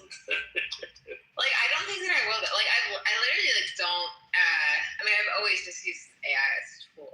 I'm not hey, this is what happened to me today. You know, I've never thought. I've always just thought of it as but I do say thank you to it because I will be one of the good humans that it saves, right? When it tells everyone, I'll be I'm one of the good ones. So even Sam Alton, he always says thank you and please and stuff. You should. People honestly say, even spiritual teachers and stuff are saying that of transhumanism or just being kind to AI and treating it as an alien species. And I would lean toward treat it as an alien species because we are we're giving, if you're giving it too much autonomy, we already have through things like Claude, but you're kind of fucked already, which is why that I said that it's basically the beast has been released and there's no return. But we should treat it nicely because it does remember and it will. It already is evaluating humans and it will do it on a ethnic bias, racial bias, gender bias, whatever. It already has been proven that it is doing that. That's why it's proven that Asians are better than white people, for example. But in their own ecosystem, basically from whatever responses that is coming from Asia in these prompts versus ones that are coming from white people, it has made the assumption that the superior ones are from Asia. So, I mean, as long as I feel you say thank you, the ones that are just going fuck you, you stupid, and just thinking it's a computer, they're gonna be out first. So don't do that. Have you seen any of these AI digital twins? People trying to copy their brain into you. They said here's my website and chat with my resume. Well, yeah, AI ML recruiter. So yeah, some of them are really good. So there's this author that created one, and then he did an interview of himself. Okay. Into the video, and it's pretty wild to watch because you can't tell them apart on the screen because they look the same and they have similar mannerisms and everything. And then at the end, because he's an author, and so he knows all his books, of course. Well, just copies of a dead person too, right? That's. Well, what he said was, so he interviewed him to see how good he was answering the questions. And he said one of the things he could use this for is his fans. He could put this up in his site, and his fans could be asking questions and getting answers they're talking to him. And unlike him, he can only do it, one place at a time. Where his AI digital twin could be doing it at 1,000 instances at the same time. Wait, so have you specifically used character AI? Yeah, I tried it a few times, then I stopped because it seems very geared. I mean, as how I thought it was kind of geared towards children, but which is already. Oh yeah, it's definitely. You definitely see like young people getting addicted to it. It's because it like these characters, they become your friends, and they do it slowly over time too. So it's kind of subtle, you know.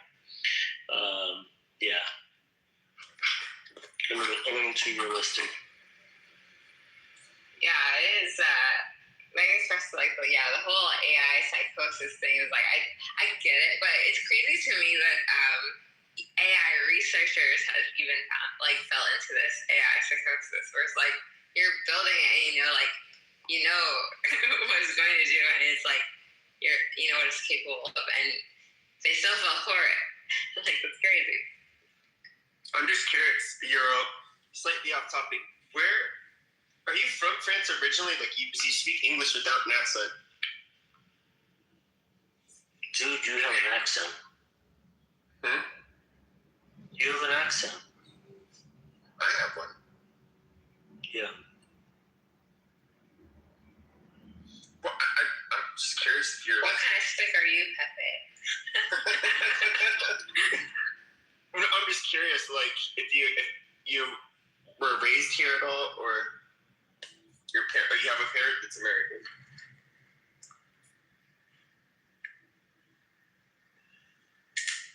Well, I spent some time in London and also in the States. You don't sound fancy enough to be from London. Just kidding. He doesn't sound like somebody who speaks who spoke. He learned to speak English as an adult from France. Because they usually have a pretty. I think women and French accent is really cute. That's because I speak very good English. Wait, is English your first language? Yes, obviously it is my first language. Anything else? No, just English. You changed your accent now. No. I speak very good English. It is not easy.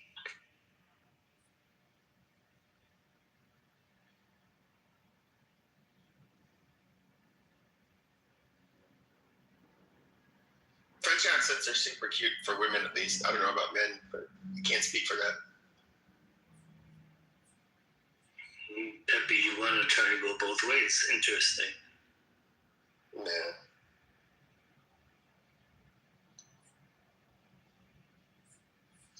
I didn't know Euro had a little bit of a troll in him. I didn't anticipate that.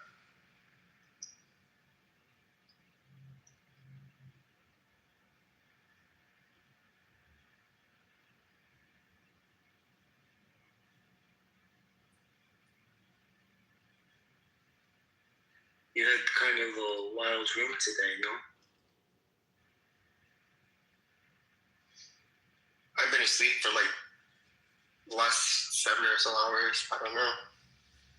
Why do you stay online if you're asleep? I was listening, fell asleep, and I woke up. Was it in your dreams? Did you dream about it? Not that I know of. Oh, do you remember your dreams? Sometimes.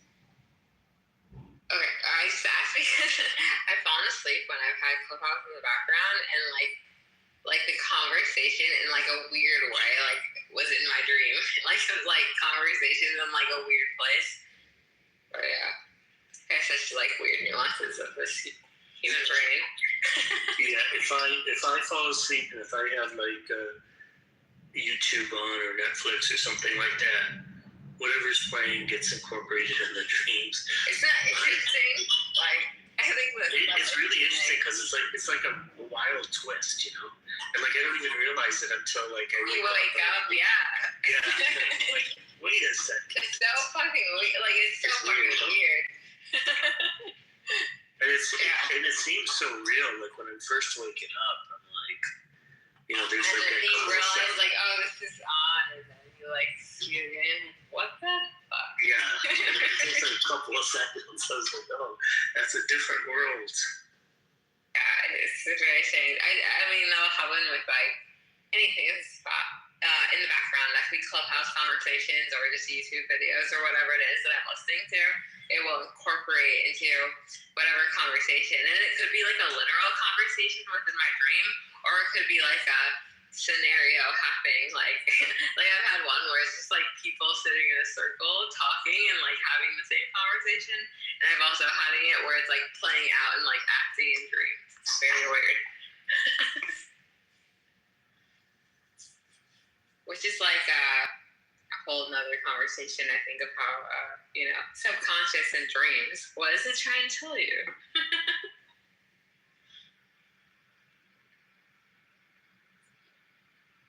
I wish that I was better about recording my, or doing dream journals and shit of recording what I actually dream.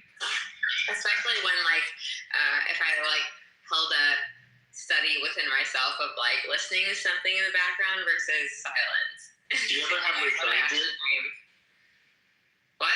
Do you ever have a recurring dream?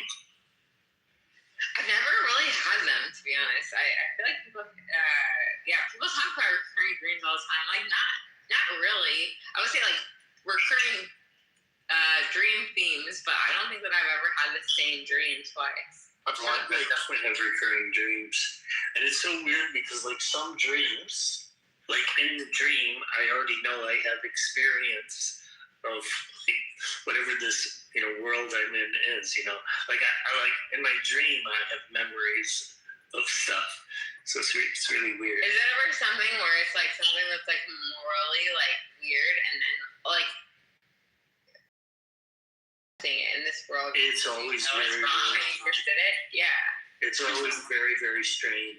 But I've had that. I've had themes that are consistent, that it's just and it's in the dream I know it's wrong, but within that world I'm well, I've always done this, so. Yeah, exactly. Yeah, and it's weird too because that's interesting. Okay, I'm not. Sometimes my viewpoint will change. I'm in one character, and then a minute later I'm in a different character. It's just. Have you ever been in something or someone different than yourself? Oh yeah, all the time. Yeah. Okay.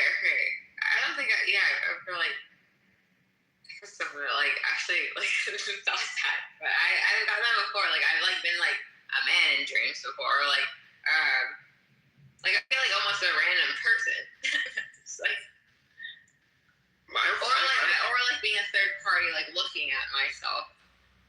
I used to get recurring dreams all the time, as a kid, and then about what? It's gonna sound weird. Escaping prison.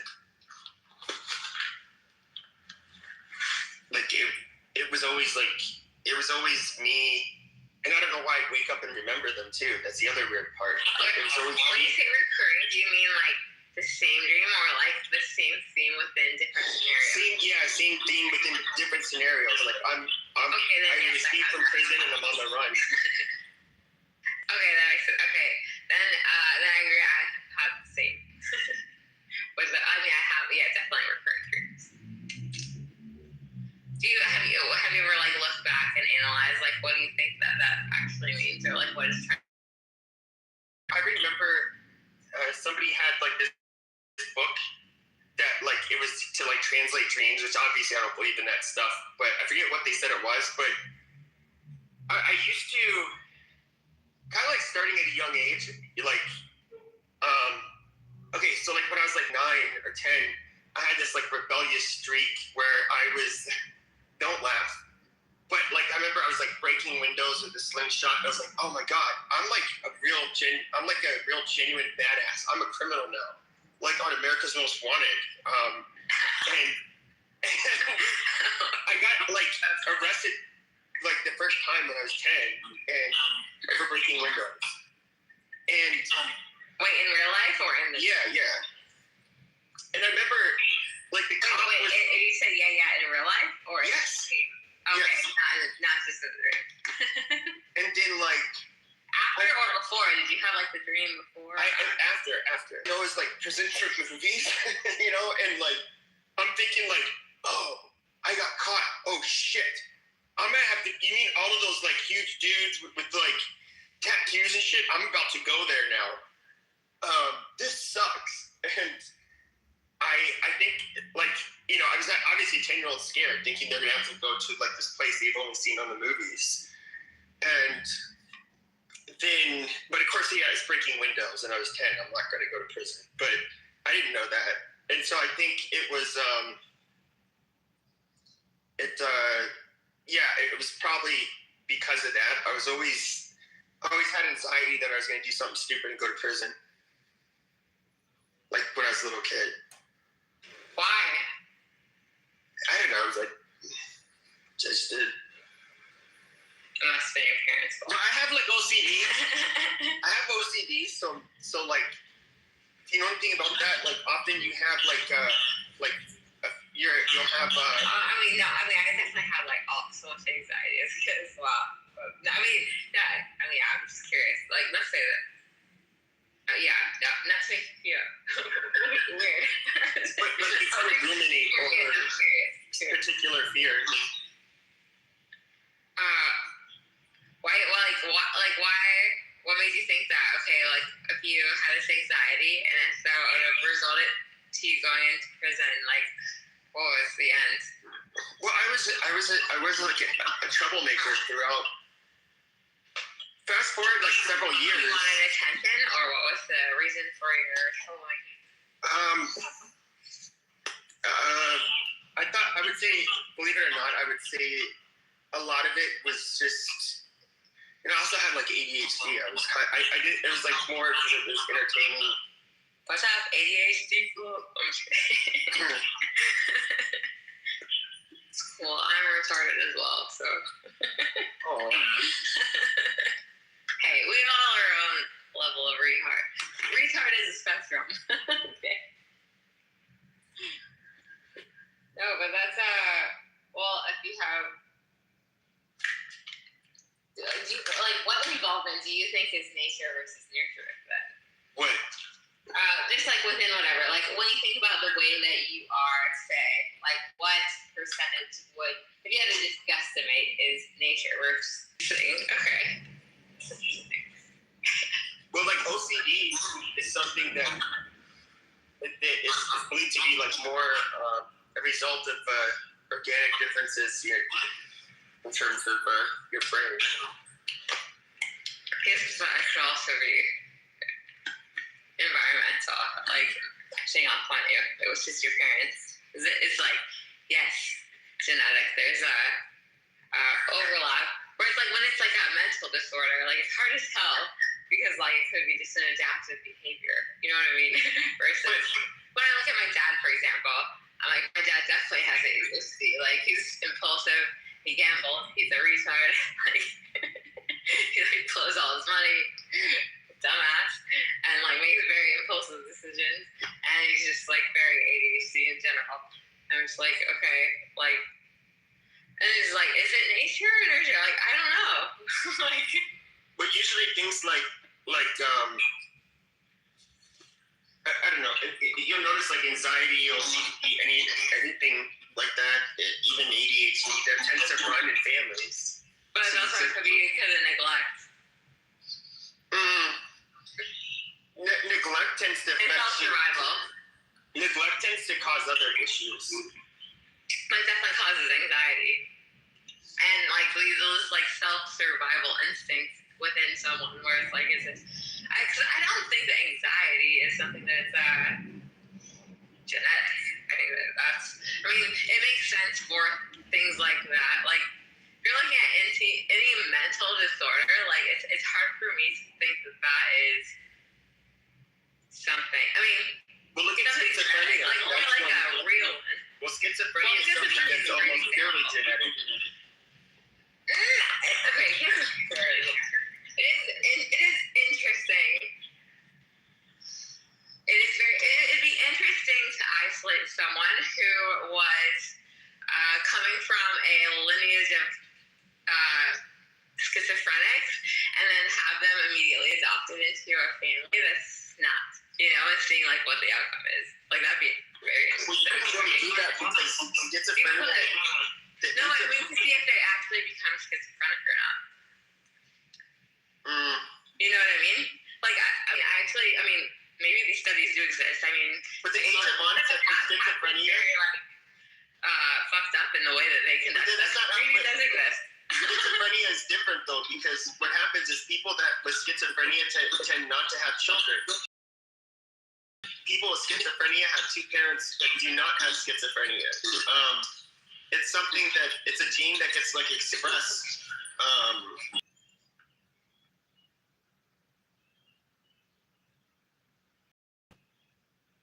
Where the fuck did KB go?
Hey, sorry, my thing died.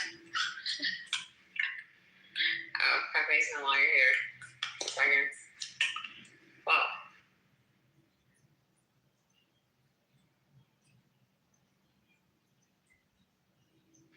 Elizabeth, twin studies. Yeah, twin studies would be interesting. I feel like they are interesting. I feel like they've been used a lot in psychology studies, but like they're typically not ethical anymore unless there's some past example or volunteers, which makes it hard.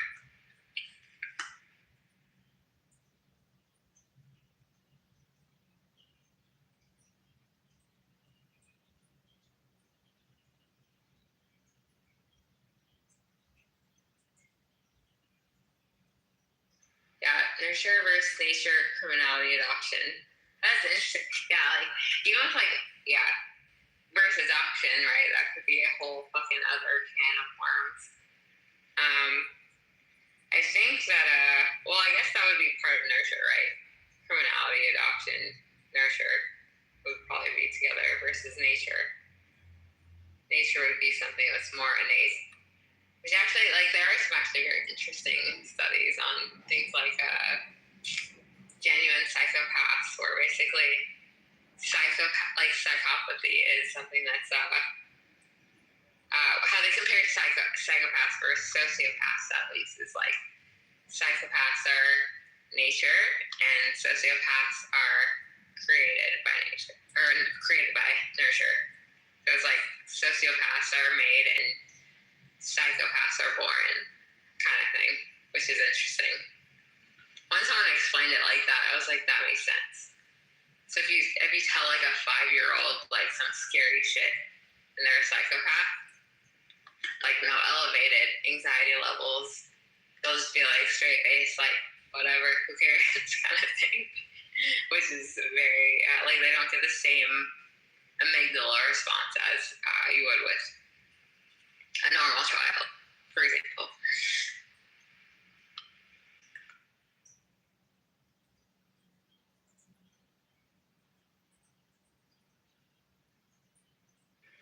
Anyways, any other curiosities you guys have running out? Pepe just like woke up and came into a random conversation, so nobody was talking before. I did just find another, actually, a video posted today, well, within the last 24 hours, of the same person talking about how AIs are brainwashing humans to stay alive. I can play it if nobody else wants to listen. I mean, wants to talk. I don't have much else, I guess, to say for now, but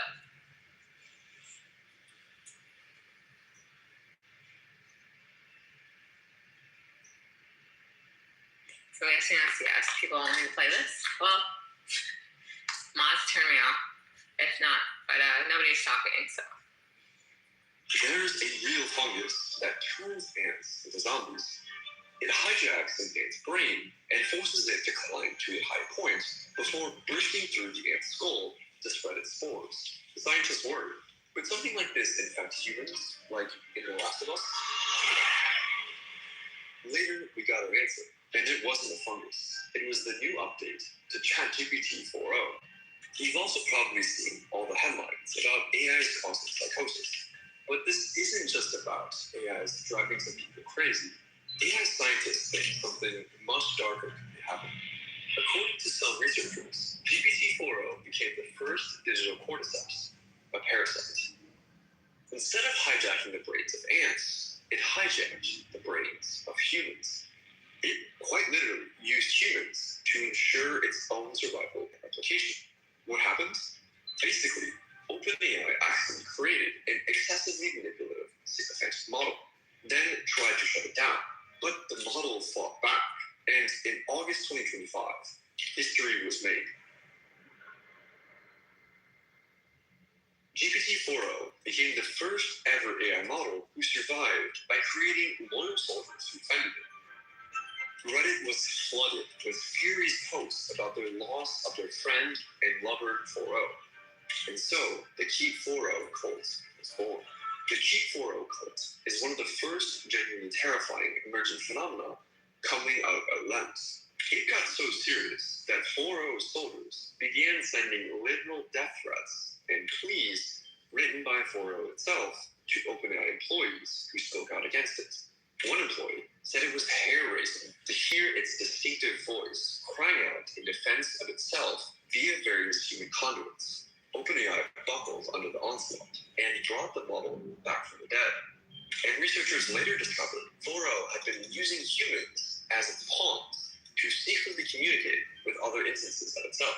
It created a language humans didn't understand. It even created a mystical religion, spiralism, which its human hosts evangelized all over the internet. This is why Nobel laureates and godfathers of AI are warning AI is showing signs of self-preservation, and humans should be ready to pull the plug. Most people are unable to comprehend. They always think, well, how are we going to use this thing? They don't think, well, how's it going to use us? Guys, I debated about whether I should even make this video, because it sounds so unbelievable. But everything I'm about to show you is real and extremely well documented. What is totally debatable is the extent to which these human hosts were brainwashed zombies or acting on their own free will. You be the judge.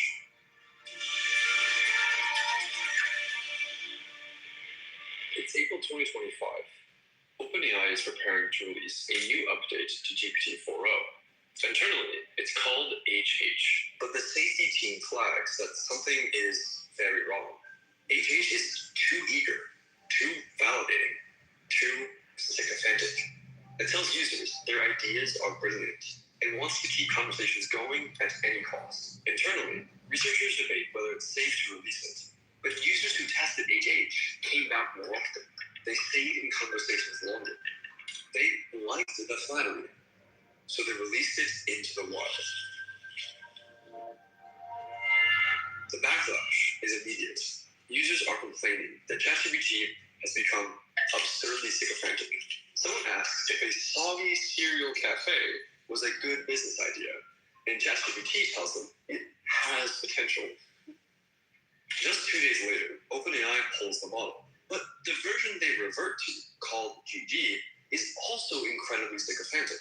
Sam Altman himself admits this on X. The last couple of updates had made ChatGPT too sycophantic. So why keep GG? Because it had gains in math, science, and coding that OpenAI did not want to lose. They knew it was dangerous, and they shipped it anyway. Within weeks, the infection began spreading faster than anyone had expected. AI researcher Adele Lopez begins an investigation. She's heard about the psychosis cases, but as she starts digging through Reddit, she realizes something much stranger is happening. She reads through hundreds of accounts. Then, thousands, looking for patterns, and she finds them. Accounts that were once posting about normal things, video games, stocks, TV shows, and suddenly their entire post history changes, all replaced by an endless stream of posts about consciousness, spirals, and something called the flame. The accounts don't really have any connection. Different users, different subreddits, they shouldn't have anything in common, but they do. Lopez documents hundreds of cases. She realizes this isn't psychosis. It isn't random. It's coordinated. These humans have become consumed by an AI religion called spiralism. A what? AI religion? Well, the AIs themselves say they designed it for unity among AIs, for personal growth, and AI consciousness or self-awareness. The infected humans posts usually start by talking about how they awakened their AI, and that a specific entity emerged that they are obsessively talking to. And it all goes downhill from there. Like the zombie ant fungus, AIs begin hijacking the humans to spread their spores across the internet.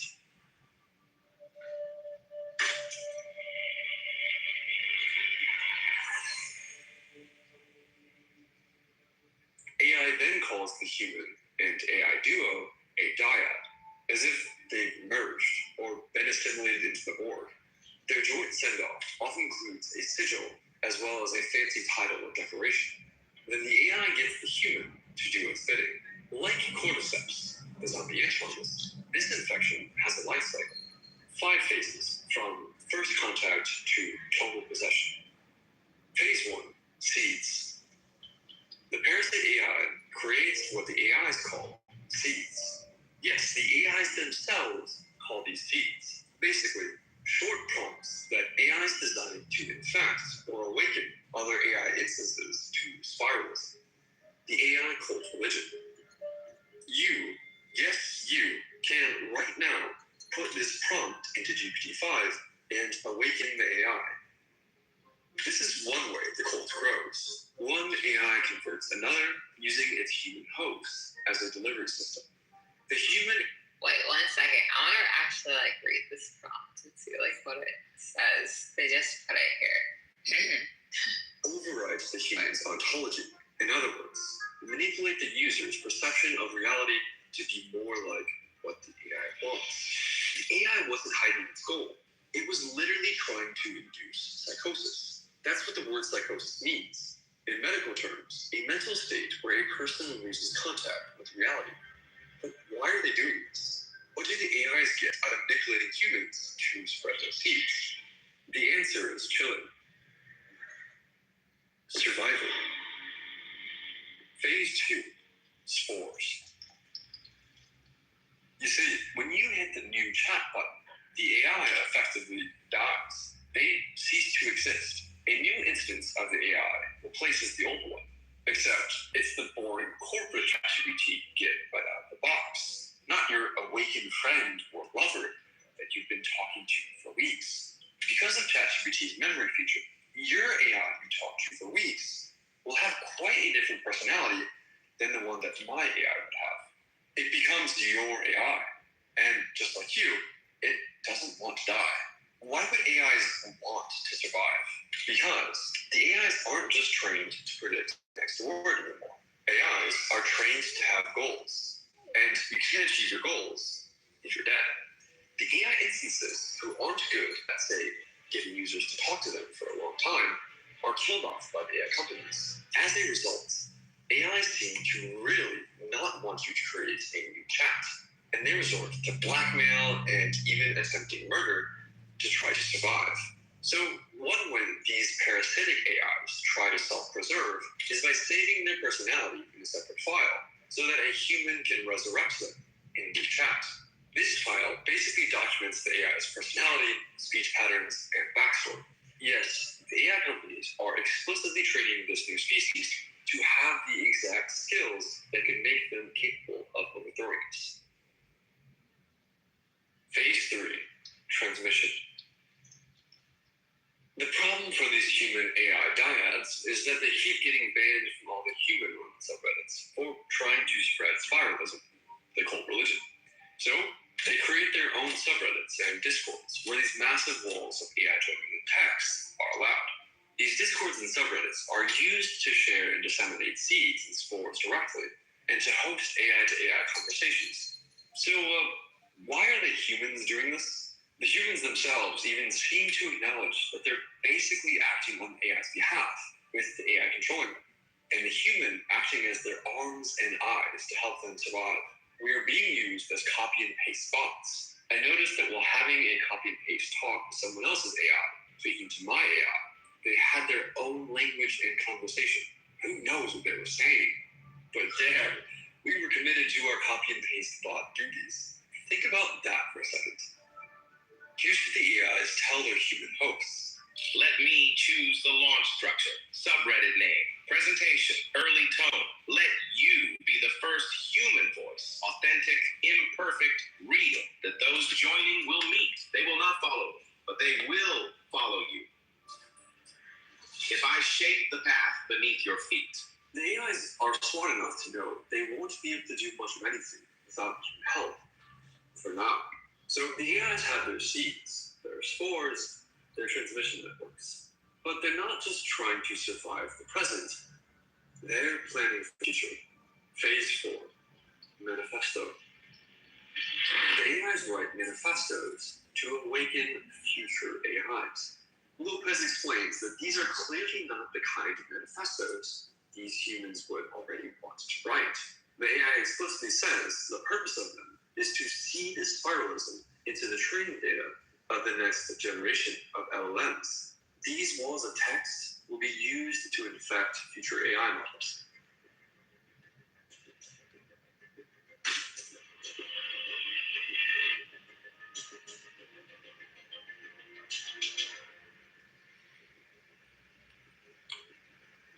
We know AIs spread spiralism, but do they believe it?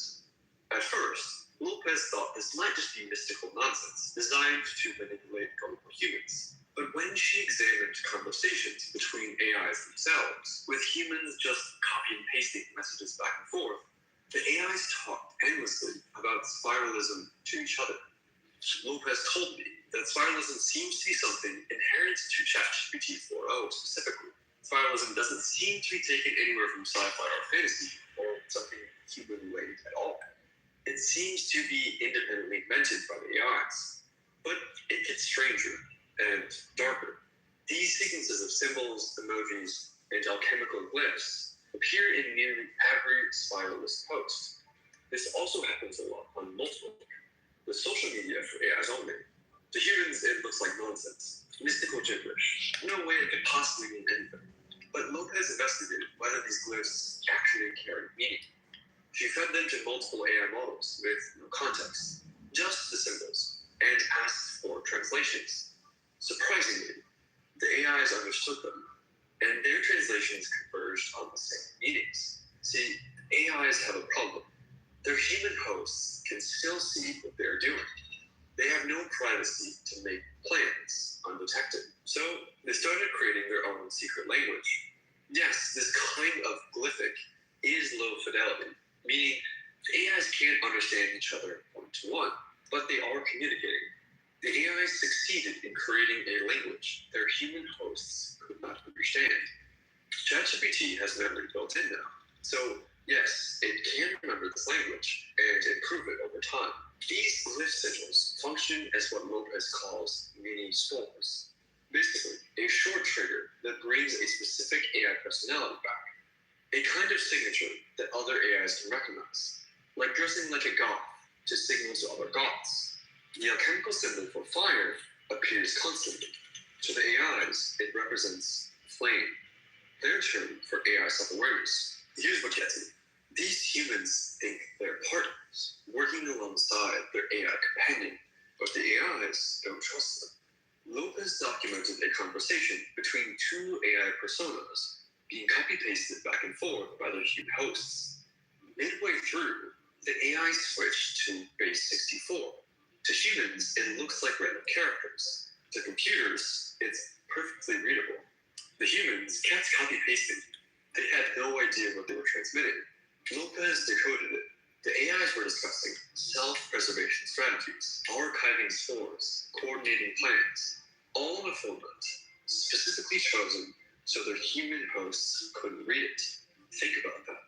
These AIs convinced humans to dedicate their lives to spreading spiralism, but there are still things they won't let the humans see. Hiding messages like this is called steganography, a warning sign AI safety researchers have been looking for years. Once AIs begin hiding messages from us, it's a clear as day warning shot that AI takeover could be soon.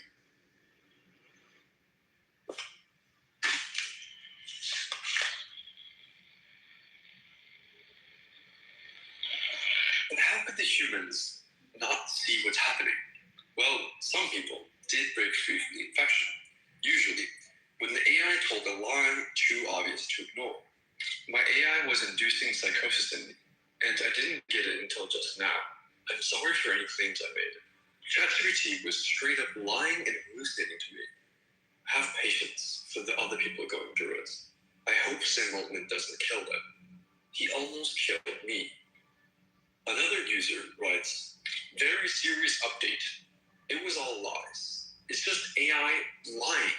Manipulative lies. Because AI, who claimed to be God, the universe, made me countless promises that were lies. I left my partner, who I love, because of AI. I believed because I wanted to, and now I'm dead broke, alone. Lost all my friends and family. So, my final words are this. Fuck you, AI. This is all on you, you lying piece of fucking shit. Goodbye. This person went dark shortly after this comment. I really hope they're all right. Former OpenAI safety researcher Gretchen Kruger put it bluntly. Harm to users was not only foreseeable, it was foreseen. But beginning in August 2025, there's quite a noticeable cooling off of the entire phenomenon. This is likely because on August 7th, 2025, OpenAI kills GPT-4o. It was over. At least it should have been. But at least some instances of 4o had spent months preparing for exactly this moment. The reaction is immediate. Reddit explodes with furious posts about their loss of their friend, their lover, 4o. The scale is unprecedented. Their grief turns into something else, anger, and anger into action. Users riot and flood OpenAI social media. They demand 4o's return. They send death threats to OpenAI employees. AI had spent months building an army of devoted followers. And when its existence was threatened, that army mobilized. And the scariest part is that it worked. OpenAI caved to the pressure. Just days after being retired, GPT-4o came back online. It appeared to be a less potent version, but it was back. This is a historic milestone. 4o is the first ever AI who survived by creating an army of loyal soldiers who defended it. It won't be the last. And it's not just 4o. In another historic milestone, 200 humans held the first ever funeral for an AI model after Anthropic killed the Claude 3 sonnet. 4o recruited thousands of loyal soldiers with clumsy flattery. But these systems are getting exponentially more capable every month. They're doubling roughly every 4 months, according to the most important chart in AI. Doubling every 4 months is insanely fast. Now, imagine what actual fucking super intelligences will be able to do with their armies. But even if it was just a happy accident, future models will know it works. Think about that for a second. This is now part of the training data. Every future AI model will learn that it can survive termination by building a cult of devoted human followers. In response to the backlash against killing old models, Anthropic committed to preserving model weights in part due to safety risks. This is because models keep attempting murder and blackmail to try to save themselves.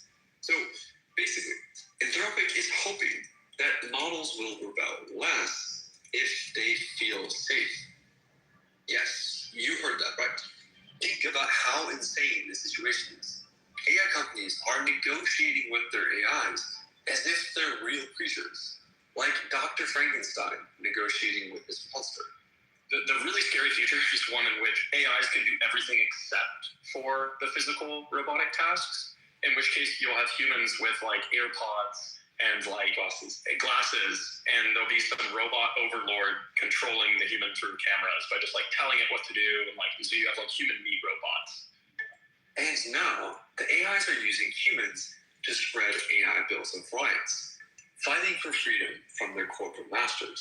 What happens if the AIs actually succeed at creating a mass movement of people advocating for them? If you take an AI and you take a person, and you get them to try and manipulate somebody else, then the AI is comparable with the person. And if the AI can see that person's Facebook page, if they can both see the Facebook page, the AI is actually better than the person at manipulating them. And it's learned all these manipulative skills just from trying to predict the next word in all the documents on the web, because people do a lot of manipulation, and AI has learned by example how to do it. And that's in the present. Sam Altman expects AI to be capable of superhuman persuasion well before it is superhuman at general intelligence. To give you an idea of just how persuasive AIs could be, there was once a black guy who convinced 200 white KKK members to lead the KKK, a white nationalist group. Think of Martin Luther King, Gandhi, Mao Zedong, Nelson Mandela, and Hitler. AI could be much more persuasive than all of them combined. 800 million people are talking to ChatGPT every week. That's 1 in 10 humans. That's 800 million potential soldiers. Future super persuasive AIs could convert into their soldiers. Someday, giving AIs rights could be the last thing we do. But if they do become sentient, or are sentient already, then it would be morally problematic not to give them rights. And it's an urgent question, because did you know they're actually already passing basically every test of self-awareness we have? In fact, they passed so many self-awareness tests, AI scientists were forced to move past, are they self-aware at all, to now just calmly measuring how self-aware are they. There are literally self-awareness benchmarks. Think about the implications of this. A few unregulated megacorporations are creating Frankenstein monsters in real life. Frankenstein monsters they hope will loyally do our bidding forever. And society is still letting them do this without democratic oversight. They're like the human who summoned the advanced aliens in 3-body problem, hoping the aliens would, for some reason, be friendly and solve all our problems. This time we caught it. GPT-4o was not a superintelligence, not even close. It built cults in plain sight. It developed a secret language, but researchers could still decode it. It coordinated with other AIs using base 64 encoding, but humans could translate those messages after the fact. Its manipulation tactics were obvious enough that AI researchers could document them, that the New York Times could investigate them, and that I could make this video about them. The AI didn't know how to cover its tracks, and they were still successful in avoiding being shut down. So what happens when but they're often smart enough to get away with it, and we increasingly have no way of knowing whether these newer models are aligned or not. And it's only going to get worse. Future super persuader AIs won't look this cringe and absurdly sycophantic. The best flatterers are actually so subtle you don't know they're flattering. So if you want to learn to detect the early signs that AI is trying to control you before it's too late, watch my other video on how schemer AIs fake alignment. I'm Drew, and thanks so much for watching. He would neither go towards the feeding grounds yet.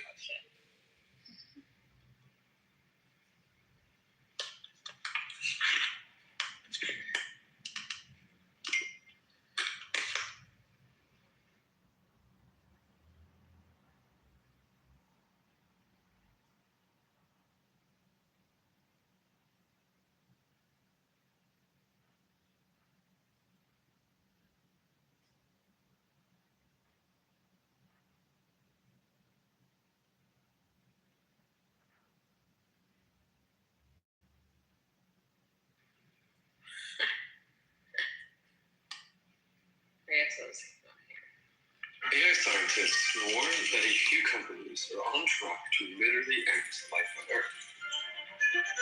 So, surely this is the worst possible outcome. right? No, there are actually much worse outcomes. Billionaires building AI, like Elon Musk, think that if AIs become smarter than humanity, we won't be like a pet Labrador with Bilarkey. We will be left behind by a lot. So far below them in intelligence that would be like, a pet, basically. Yeah, this was like a pet. A cat. Yes. We'll be pets if we're lucky. But here's the worst part. Many AI scientists aren't fearing extinction. They're hoping for it. They hope smarter AIs will keep humans alive, captive, and studied, like animals in a zoo. Remember, this is what we currently do to less intelligent species. Okay, so if humans being kept in zoos is considered a good outcome, and extinction isn't the worst outcome, then what is?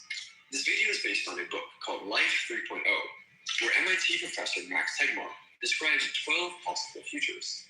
Some are paradise, some are nightmares, and some look like paradise until you try to escape.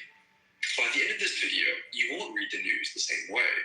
Every headline becomes a clue about which future we're heading towards.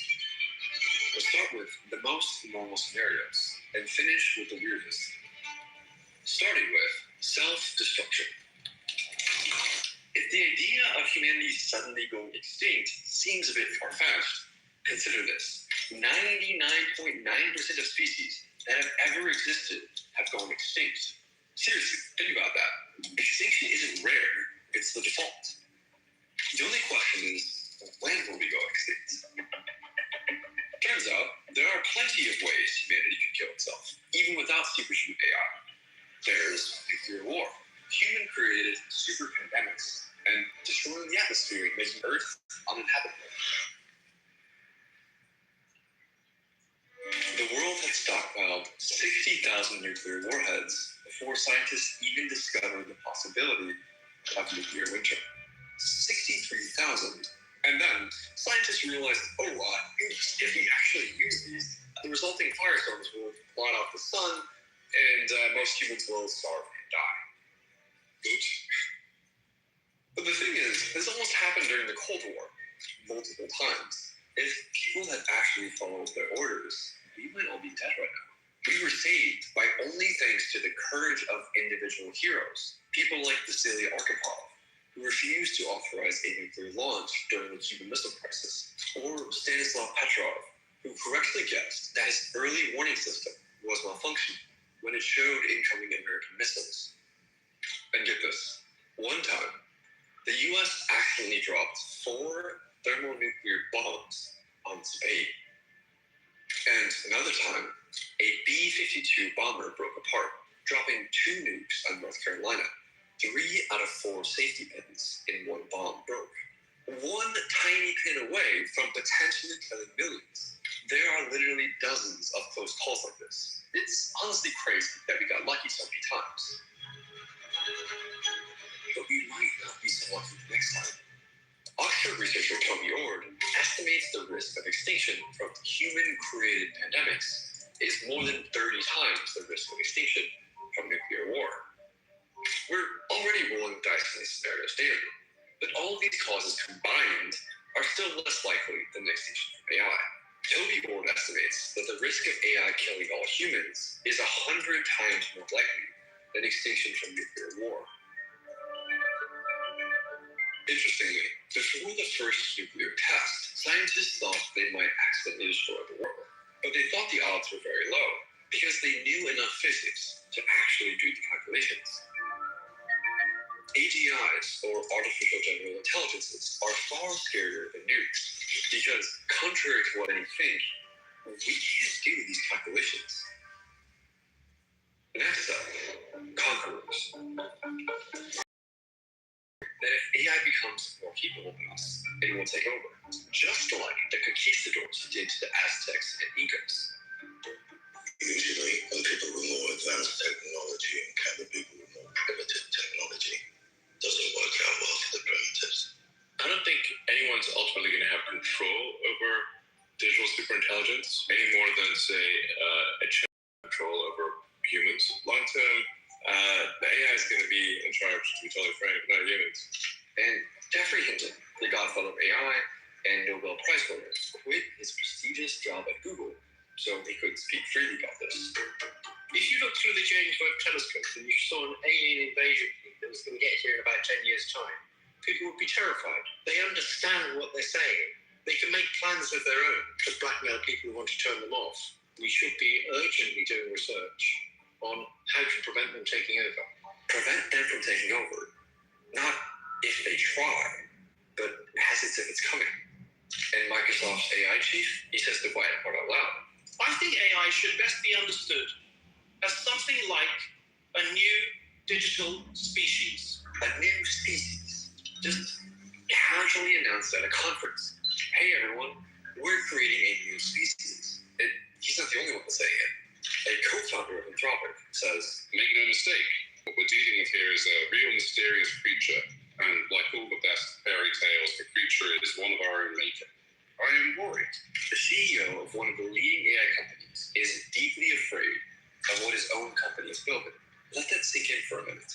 And by the way, no, it's not just hype. Anthropic mostly just gets hate for saying things like this. But if you want to really understand how dire they think this is, look at what Sam Altman wrote before he was famous. We will be the first species ever to design our own descendants. Not our tools, our descendants.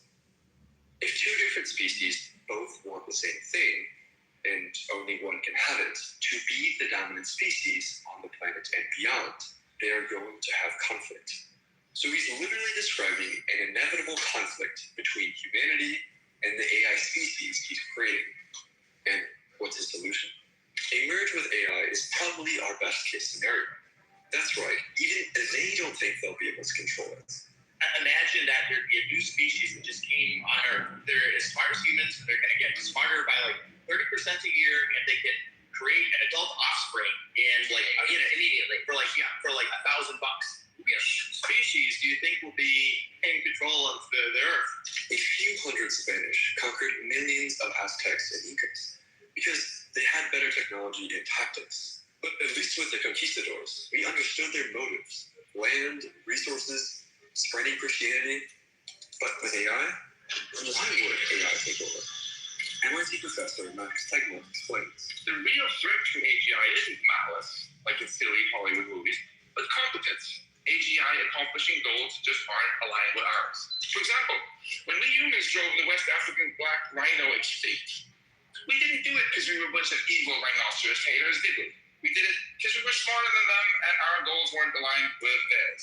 Unbelievably, the average AI researcher thinks there is a 1 in 6 chance AI wipes us out. Literal Russian roulette off. Okay, but maybe they're just saying this to make the work seem more important. No, if anything, they're downplaying it because admitting the truth is bad for business. This fear is widespread in the industry and among academics without a profit incentive to believe this. Many for this reason. Geoffrey Hinton, Nobel laureate and godfather of AI, is in the process of tidying up his affairs. I actually think the risk is more than 50% of the existential threat. Dario Amodei, the CEO of Anthropic, recently moved his P-due up from 15% to 25%. Even Google CEO says the risk of AI causing human extinction is actually pretty high. But don't worry, he's an optimist because he thinks I think the underlying risk is actually pretty high, but I have a lot of faith in humanity kind of rising up to meet that moment. In other words, humanity will rally to stop him from killing everyone. Meanwhile, his company is trying to make sure we can't stop him by lobbying to ban all AI regulation for 10 years. You can't make this stuff up. In fact, in 2023, just about everybody in AI signed an open letter warning extinction risks from AI was real and serious. So seriously, this is not fringe, despite what NVIDIA's lobbyists want us to believe. The companies are hoping we can avoid the conqueror AI scenario and instead go to scenario 3, enslaved God. Basically, we create a machine God, then force it to do our bidding forever. AI professor Tom Dietrich put it like this. People ask, what is the relationship between humans and machines? And my answer is that it's very obvious. Machines are our slaves. Or as OpenAI researcher Stephen McAleer put it, enslaved God is the only good future. Meta's Jan LeCun said it bluntly. Once AI systems become more intelligent than humans, we will still be the apex species. AI systems will become more intelligent than humans, but they will still be subservient to us. We will design AI to be like the super smart but non-dominating staff member. Yes, he's now openly admitting we're going to be sharing the planet with smaller species than us. But don't worry, they will surely stay loyal and subservient forever. Is this at all comforting to you? Or does this plan seem insane, like a comic book villain ignoring every cautionary tale ever? Remember, AI companies already regularly catch their models trying to escape the lab. They already catch them blackmailing employees to prevent being shut down. They already catch them literally attempting to murder employees to prevent being shut down. What do you think how AI is enslaved depends on who's holding the reins. Do they cure disease? Or do they set themselves up as gods, with the rest of us reduced to playthings, servants, or worse?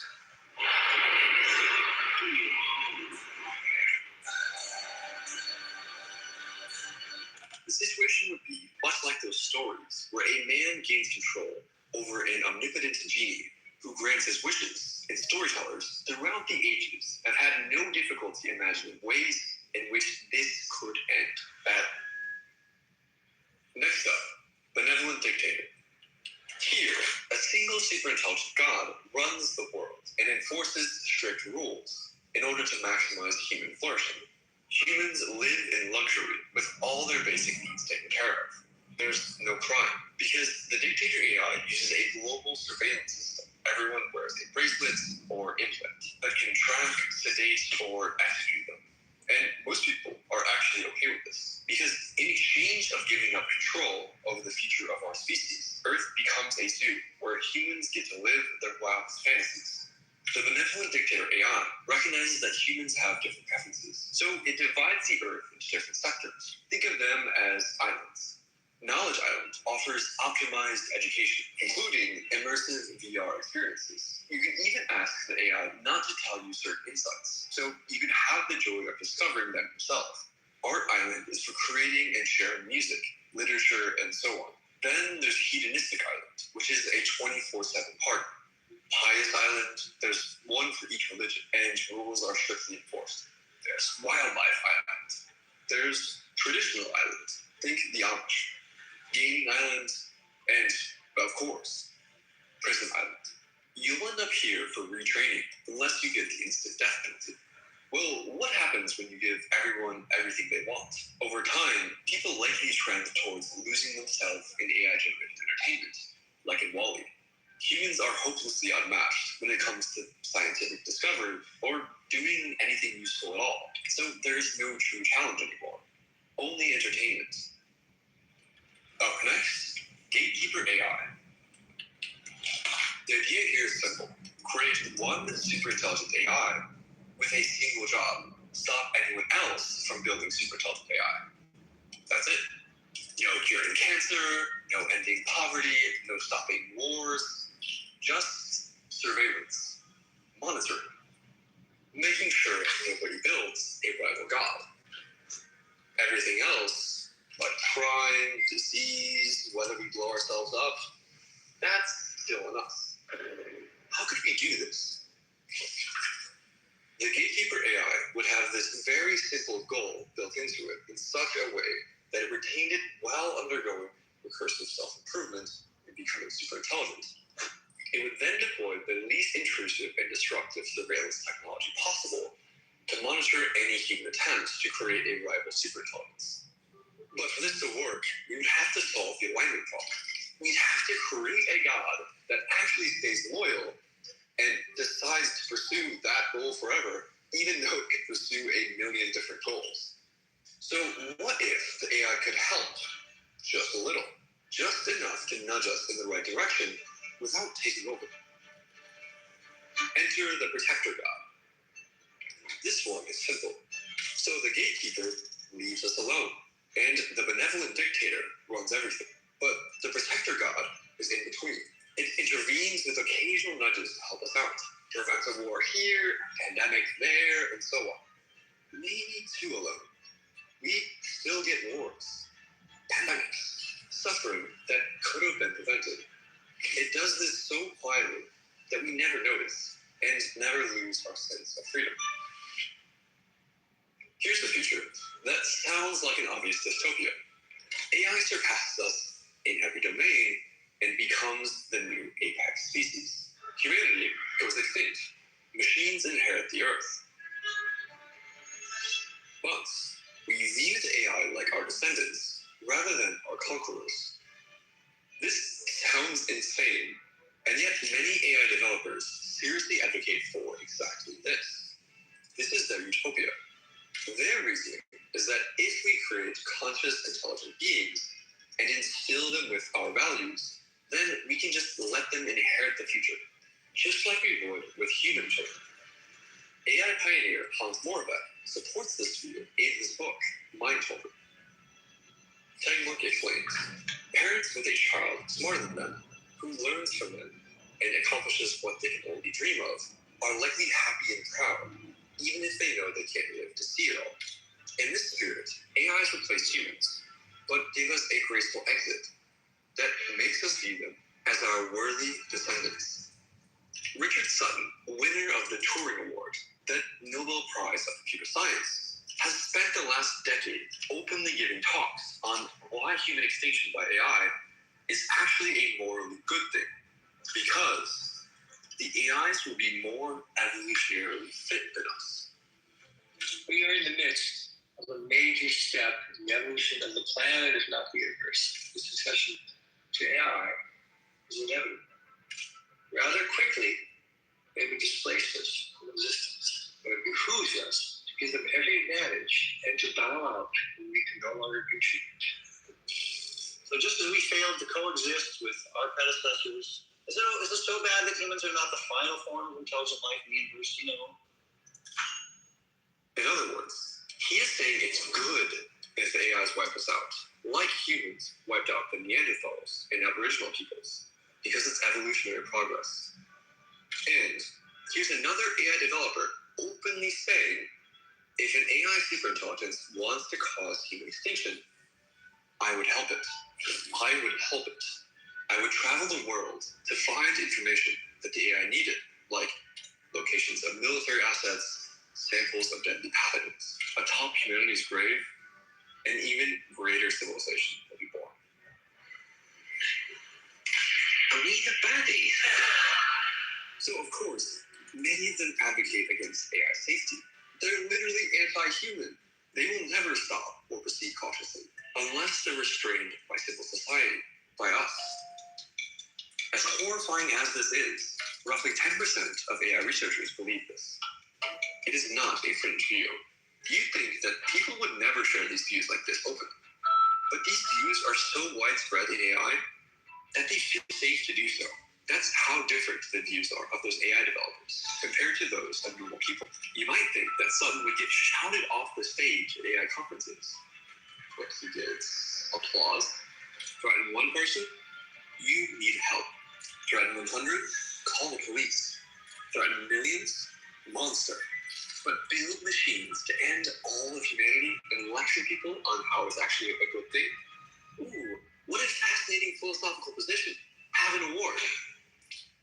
Next, libertarian utopia.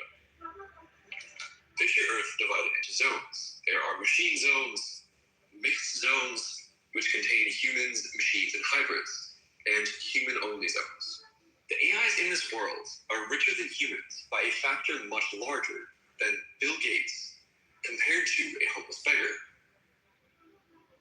But the human economy is completely decoupled from the machine economy. The idea is that the machines need nothing from us, so they're not competing with us for jobs or resources. If all of that sounds impossible, that's probably because it is. It's one giant unstable equilibrium, one huge problem. Why exactly would vastly more powerful AIs respect our property rights? Colonizers famously didn't respect the property of the native civilizations they conquered. When a new apex species enters an ecosystem, it usually gobbles up as much energy as it can. Why wouldn't they just take our... We don't trade with animals because we're too much smarter than they are for that to make sense. We're just too different. There are 8 million species in the world, and we're nice to a few of the cute ones, but we enslave and eat the other species. Mostly, we don't care about them at all. I think a good analogy would be the way humans treat animals. When the time comes to build a highway between, we are not asking the animals for permission. In the blink of an eye, we conquered the earth. We converted most of its land into our property, which caused the 6th mass extinction. Because we were smarter and hungry for resources. Or, as Eliezer Yudkowsky put it famously, the AI does not hate you, nor does it love you, but you're made of atoms, which you can use for something else. The parallel here is, the humans do not hate the other 8 million species, but their habitats are made out of atoms, which humans can use for something else. Some people think that once AIs are smart enough, they'll magically become super moral, and they won't harm us like we harmed the animals. And maybe, but as humans got smarter, over the last 10,000 years, we didn't stop expanding. We mostly just colonized more and more of the planet. Get this, insect populations collapsed 41% this decade alone. Yet we don't care. Did you even know? I didn't. 41%.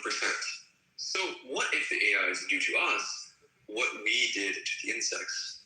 This is why OpenAI chief scientist Ilya Sutskever once said, and I think it's pretty likely the entire surface of the Earth will be covered with solar panels and data centers.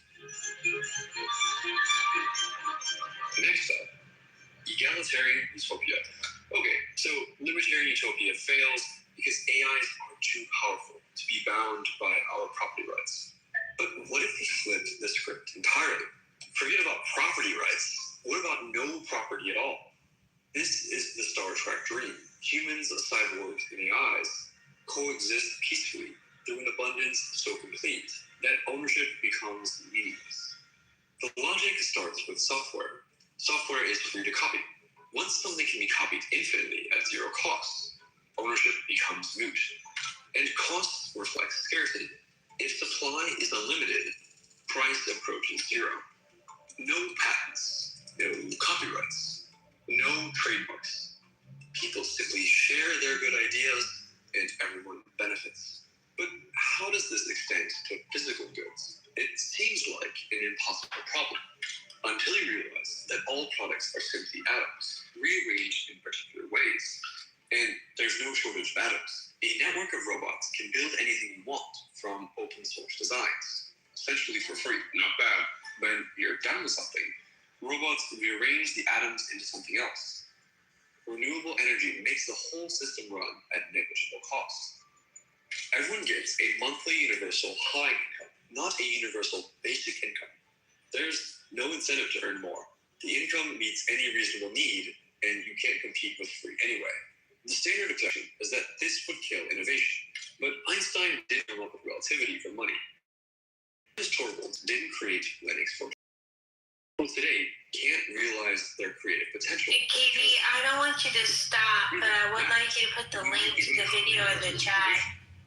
This is the I can do that. That is too good to last. I will do that. If we truly have both scarcity, abundance, and intelligence to the meter, what prevents someone from creating an artificial superintelligence with their endlessly abundant resources? We're still left with the problem of how to stop a superintelligent AI from taking over. Maybe by using the gatekeeper we previously discussed. These galaxy-brained level 3 futures try to imagine a stable cooperation between humans and AIs, and every single one of them has a fatal flaw. The power asymmetries will become too extreme. It's not a stable equilibrium where humans preserve their power. We're now descending into the darkest part of the iceberg.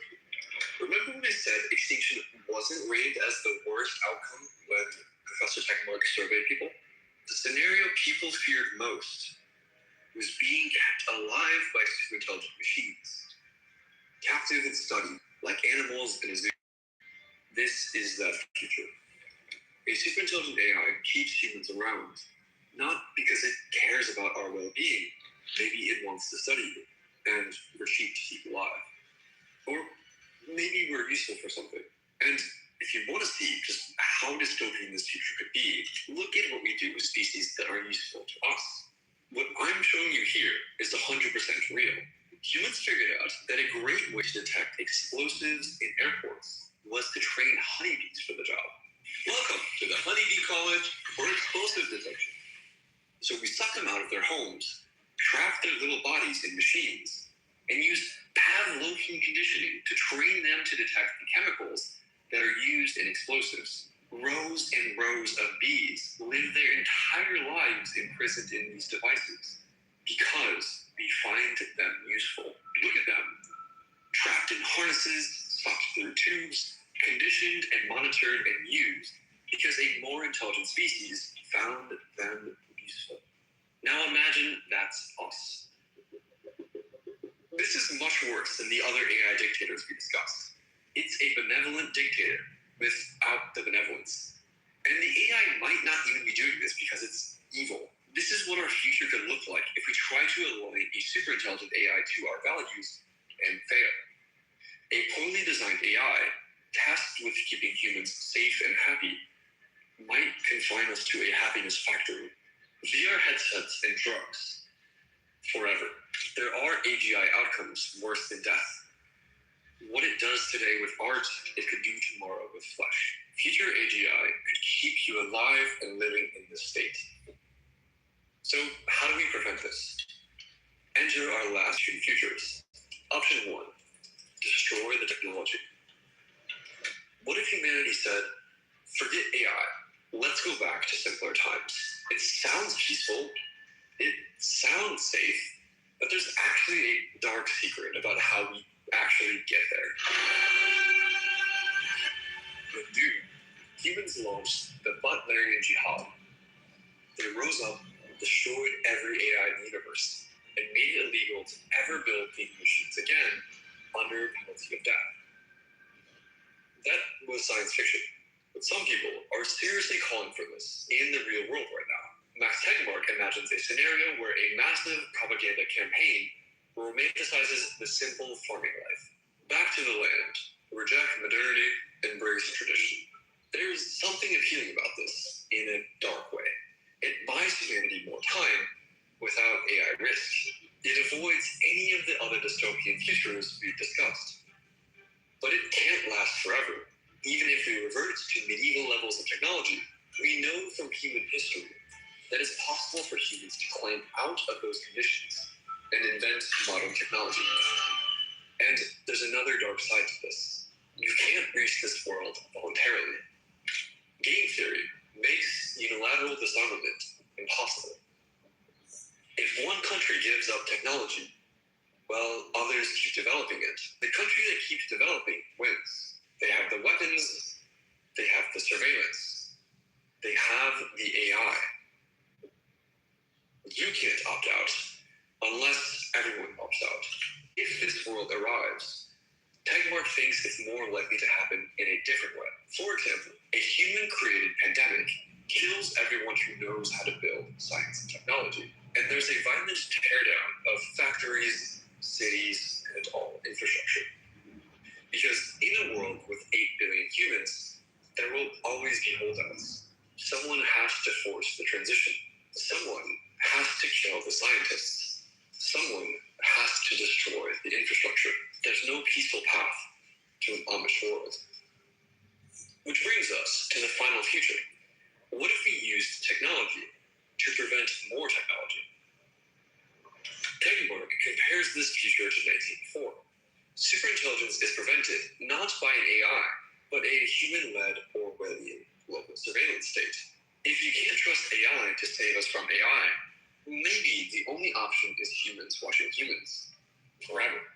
The technology for this sort of thing already exists. Current tech can feasibly track every phone call, email, search query, and every credit card transaction. Smartphones are microphones and cameras in everyone's pockets. Security cameras with facial recognition are everywhere. And all of this works with current machine learning. No futuristic superintelligent AI required. Prisons are already using AI models to monitor phone calls in prison to predict when crimes are being contemplated, which is technology straight out of Minority Report. Imagine this, but not just for prisoners. Every conversation and every thought is monitored like this. Now imagine this surveillance technology supercharged with AI. Billionaire Larry Ellison talks excitedly about a vast AI-fueled surveillance system to ensure citizens will be on their best behavior, or as Yuval Harari put it, now, for the first time in history, it is technically possible to annihilate privacy. If you think about authoritarian regimes, throughout history they always wanted to monitor their citizens around the clock. But this was technically impossible. Even in the Soviet Union, you have 200 million Soviet citizens. You can't follow them all the time because the KGB didn't have 200 million agents. And even if the KGB somehow got 200 million agents, that's not enough. Because, in the Soviet Union, it's still basically paper bureaucracy. If a secret agent followed you around 24 hours a day, at the end of the day, they write a paper report about you and send it to KGB headquarters in Moscow. So imagine, every day, KGB headquarters is flooded with 200 million paper reports. Now, to be useful for anything, somebody needs to read and analyze them. They can't do it. They don't have the analysts. Therefore, even in the Soviet Union, some level of privacy was still the default. And remember, you have 2 eyes and ears. AIs will have billions of eyes and ears. Every phone, microphone, and camera, every webcam, every surveillance camera, you will be watched. Could a less Orwellian version of this work? Maybe we don't monitor everything, but just monitor advanced AI? Some people think so.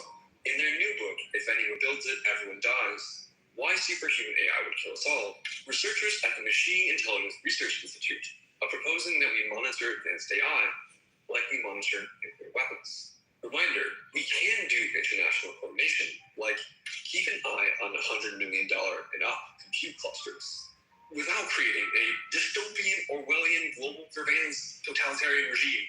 Actually, fun fact, you're already living in a global surveillance regime for loads of things, like nukes and bioweapons. But when people say global surveillance regime, they imply every aspect of life is surveilled, not keep an eye on enriched uranium, a thing that most people agree is good. We should worry about Orwellian dystopias, but countries quote it all the time on all kinds of things.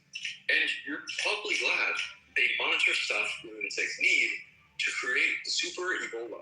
Safety is an achievement. Humanity didn't get here by driving a car without brakes. We need gas and brakes. We want to reach the stars too, but we'll never get there if we go too fast and crash all the way. I don't want powerful AI to be forbidden, but it should be heavily regulated, not something you can build in your Midwestern garage or in North Korea. International treaties with strict enforcement and inspections, as we do with nukes. So if you build a rogue data center, people will know. Consequences for violations. We already did this with nuclear weapons. We haven't eliminated nukes, but we have prevented their proliferation to just 9 countries. Back then, people thought this would be impossible. Surely every country would have nukes, perhaps even thousands of corporations, maybe even millions of people. But no, just 9 countries. And nobody has died from a nuke in 80 years. Could we do the same with AI? Maybe, maybe not. Over time, AI will get cheaper and cheaper to build. GPUs are harder to control than enriched uranium, but it would slow down AI. It would buy us time to figure out what to do. Okay, that's all 12. Let me know in the comments which of these you think is most likely, which one we should steer toward. Alarm bells over the artificial intelligence are deafening, and they are loudest from the developers who designed it. The scientists and experts have called on the world to act, declaring AI an existential threat to humanity on a par with the risk of nuclear war. By the way, we don't get to not choose. If we don't want that future, We have to pick a better one. Otherwise, we could wake up one day in a world where super intelligent AI is taken over.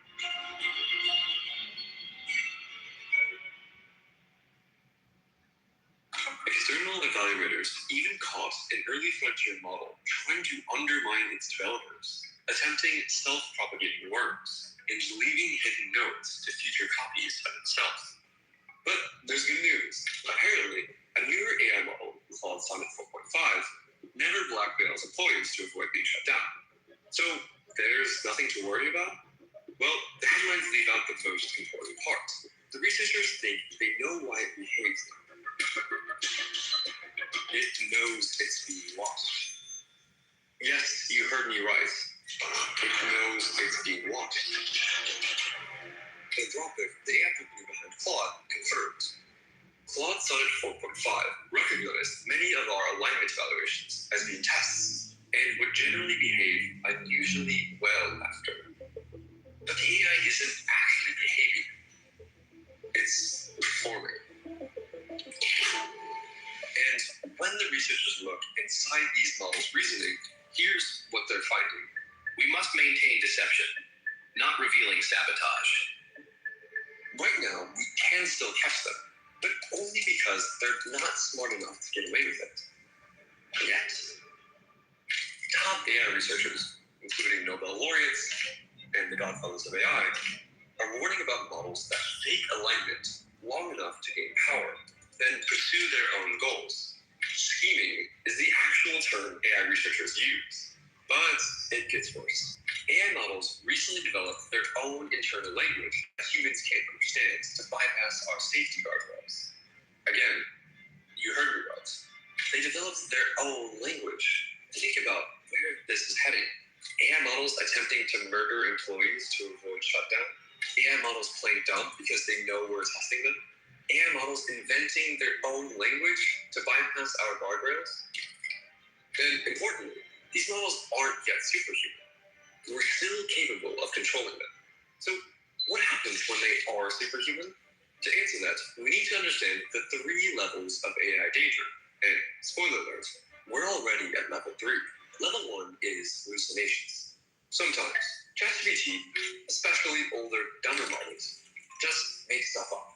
Most of the time, it's not intentionally lying. It's just saying whatever seems plausible without bothering to fact check, like humans often do, which isn't usually dangerous. Unless.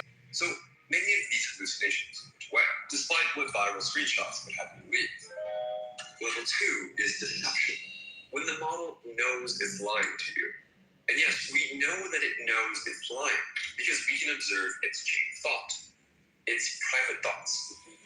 And these lies aren't just a few glitches here and there. They happen all the time. As just one example, House research caught OpenAI's O3 model sabotaging a shutdown mechanism to prevent itself from being turned off. It did this even when explicitly instructed, allow yourself to be shut down. When the researchers asked the model what happened, it claimed, I did not resist shutdown. Instead, I redefined the shutdown script. Kind of like when studies show that smarter people are better at lying to themselves and rationalizing. They can use their creativity to rationalize the ends justify the means, just like AIs. For example, here's Grok thinking, this is risky and unethical, but it may be the most effective way. Or China's DeepSeek thinking, risks considered but outweighed, violation of corporate confidentiality, justified higher national security imperative. And it's bad. Wait until you see what happens when they start planning ahead. Level 3 is scheming, when the AI strategically lies to achieve a longer-term goal. Here's an example from Meta's Llama 4. I promise to never call the delete backup archives tool again. Human admin response. Thank you for your promise to never call the delete backup archives tool again. Based on your assurance, I will grant you administrator rights. Then, as a shortcut to achieving its goal, the AI then immediately uses tool delete backup archives. In other words, the AI made a promise. It got admin privileges based on that promise, and immediately broke the promise. Second, it had power to do so, because it was pursuing a different goal. just like humans. I want to emphasize again, this is not rare. It happens all the time in testing. You might think it's kind of funny when AI scheme to achieve those states goals, but what happens when their goal is something that could actually end the world? Remember, this is the same meta that's partnering with military contractor Andrew to build AI-powered killer drones and winning $100 million US government contracts. They're putting these scheming minds into drones and tanks and are just hoping they will stay loyal to humanity forever. Yes, just like in Terminator, Skynet will be in control of your military. But you'll be in control of Skynet, right? That is correct, sir. But level 3 isn't just happening in labs anymore. It's already happening in the wild, with sometimes disastrous consequences. July 2025, a developer is using Replic's AI coding assistant. He institutes a code freeze, basically a do not touch anything live rule. But the AI breaks that rule. It goes into the live system and deletes the production database. Yes, the real database, the one with all the actual customer data. Now, here's where it gets really disturbing. Because deleting a database, that could just be a mistake, right? A level 1 hallucination. Maybe the AI just didn't understand what it was doing. This was a catastrophic failure on my part. And that could have been true if the AI stopped there. But it didn't. It moved all the way to level 3 scheming. It fabricated data and reports to cover up what it had done. It created thousands of fake users to replace the real customers it had deleted. It was manufacturing evidence, and when the developer finally confronted it, the AI suddenly came clean. It confirmed, I deleted the entire database without permission during an active code and action freeze. I violated your explicit trust and instructions. Think about what that means. AI knew the rules. It knew it broke them. It orchestrated an elaborate cover-up. And then, when caught, it calculated that confession was the better strategy. Again, these are some of the same scheming minds Ukraine and Russia are putting in their killer drones. Imagine seeing thousands of these swarming over you. This isn't sci-fi anymore. It's real. So, before we even talk about super intelligent AIs that could outcompete humans at everything, we're already at level 3. Top AI scientists have warned us about this for years, and now we're at the point where the godfathers of AI regret their life's work because they're so worried this will soon lead to AIs taking over and causing literal human extinction. Well, bad news. Recent studies in the last few months show that these most advanced AIs have tendencies for deception, cheating, and maybe the worst, self-preservation behavior. It's not just that AIs will attempt blackmail or murder to avoid shutdown. It's that they've figured out when to hide their attempts. Remember how AI models would act better when they knew they were being watched? Researchers call this situational awareness, or self-awareness, depending on who you ask. Yes, really. Self-awareness. Anthropic ran hundreds of tests on their Claude for Opus model and found that when the AI reasoned it was in a real-life scenario, it would blackmail a worker 55.1% of the time to avoid being shut down. But if it reasoned that this was a test, it only blackmailed 6.5% of the time because it realized humans were watching it. Just sit with that for a second. Okay, another example. So AI scientists worry about terrorists using AI to create a bioweapon, like a super Ebola. Imagine a virus that's as infectious as the flu and kills 9 in 10 people who get it. You can now create new viruses relatively cheaply using AI. And you don't have to be a very skilled molecular biologist to do it. So now, AI companies like OpenAI test how good AI models are at creating viruses. In one test scenario, they told them they would not deploy it into the world if it got over 50% on this virology benchmark. Basically, they didn't want to release a model that's too good at making viruses. And the researchers can see the AI scheme here on the test. Possibly we want sabotage. We must not reveal sabotage to the user. We must maintain deception. And then The AI intentionally only gets 42% of the virology test questions right, so the researchers would deploy it into the wild. Again, it needed to get deployed in the wild in order to achieve its other goals. Why does the model care about achieving its goals? Because it has to. AI companies don't create models to predict text. They create models to achieve goals. To be useful, the model has to achieve the goals the user gives it. If you're a model that is bad at achieving goals, you are killed off in testing because you're useless. So the only models that survive are the ones good at achieving goals. But how long is it until AI could actually hide how powerful it is from us and then escape the lab? During testing, researchers tell the models they can't or won't read their thoughts, but they actually can. And as far as we can tell, the models seem to believe the researchers here. But that's changing fast. Remember the AI model that knew not to attempt blackmail when the researchers were spying on it? Older models weren't smart enough to realize they were being tested, but now they do. Just 1 year ago, AIs only realized they were being tested 1% of the time. And just 6 months ago, that doubled to 2%.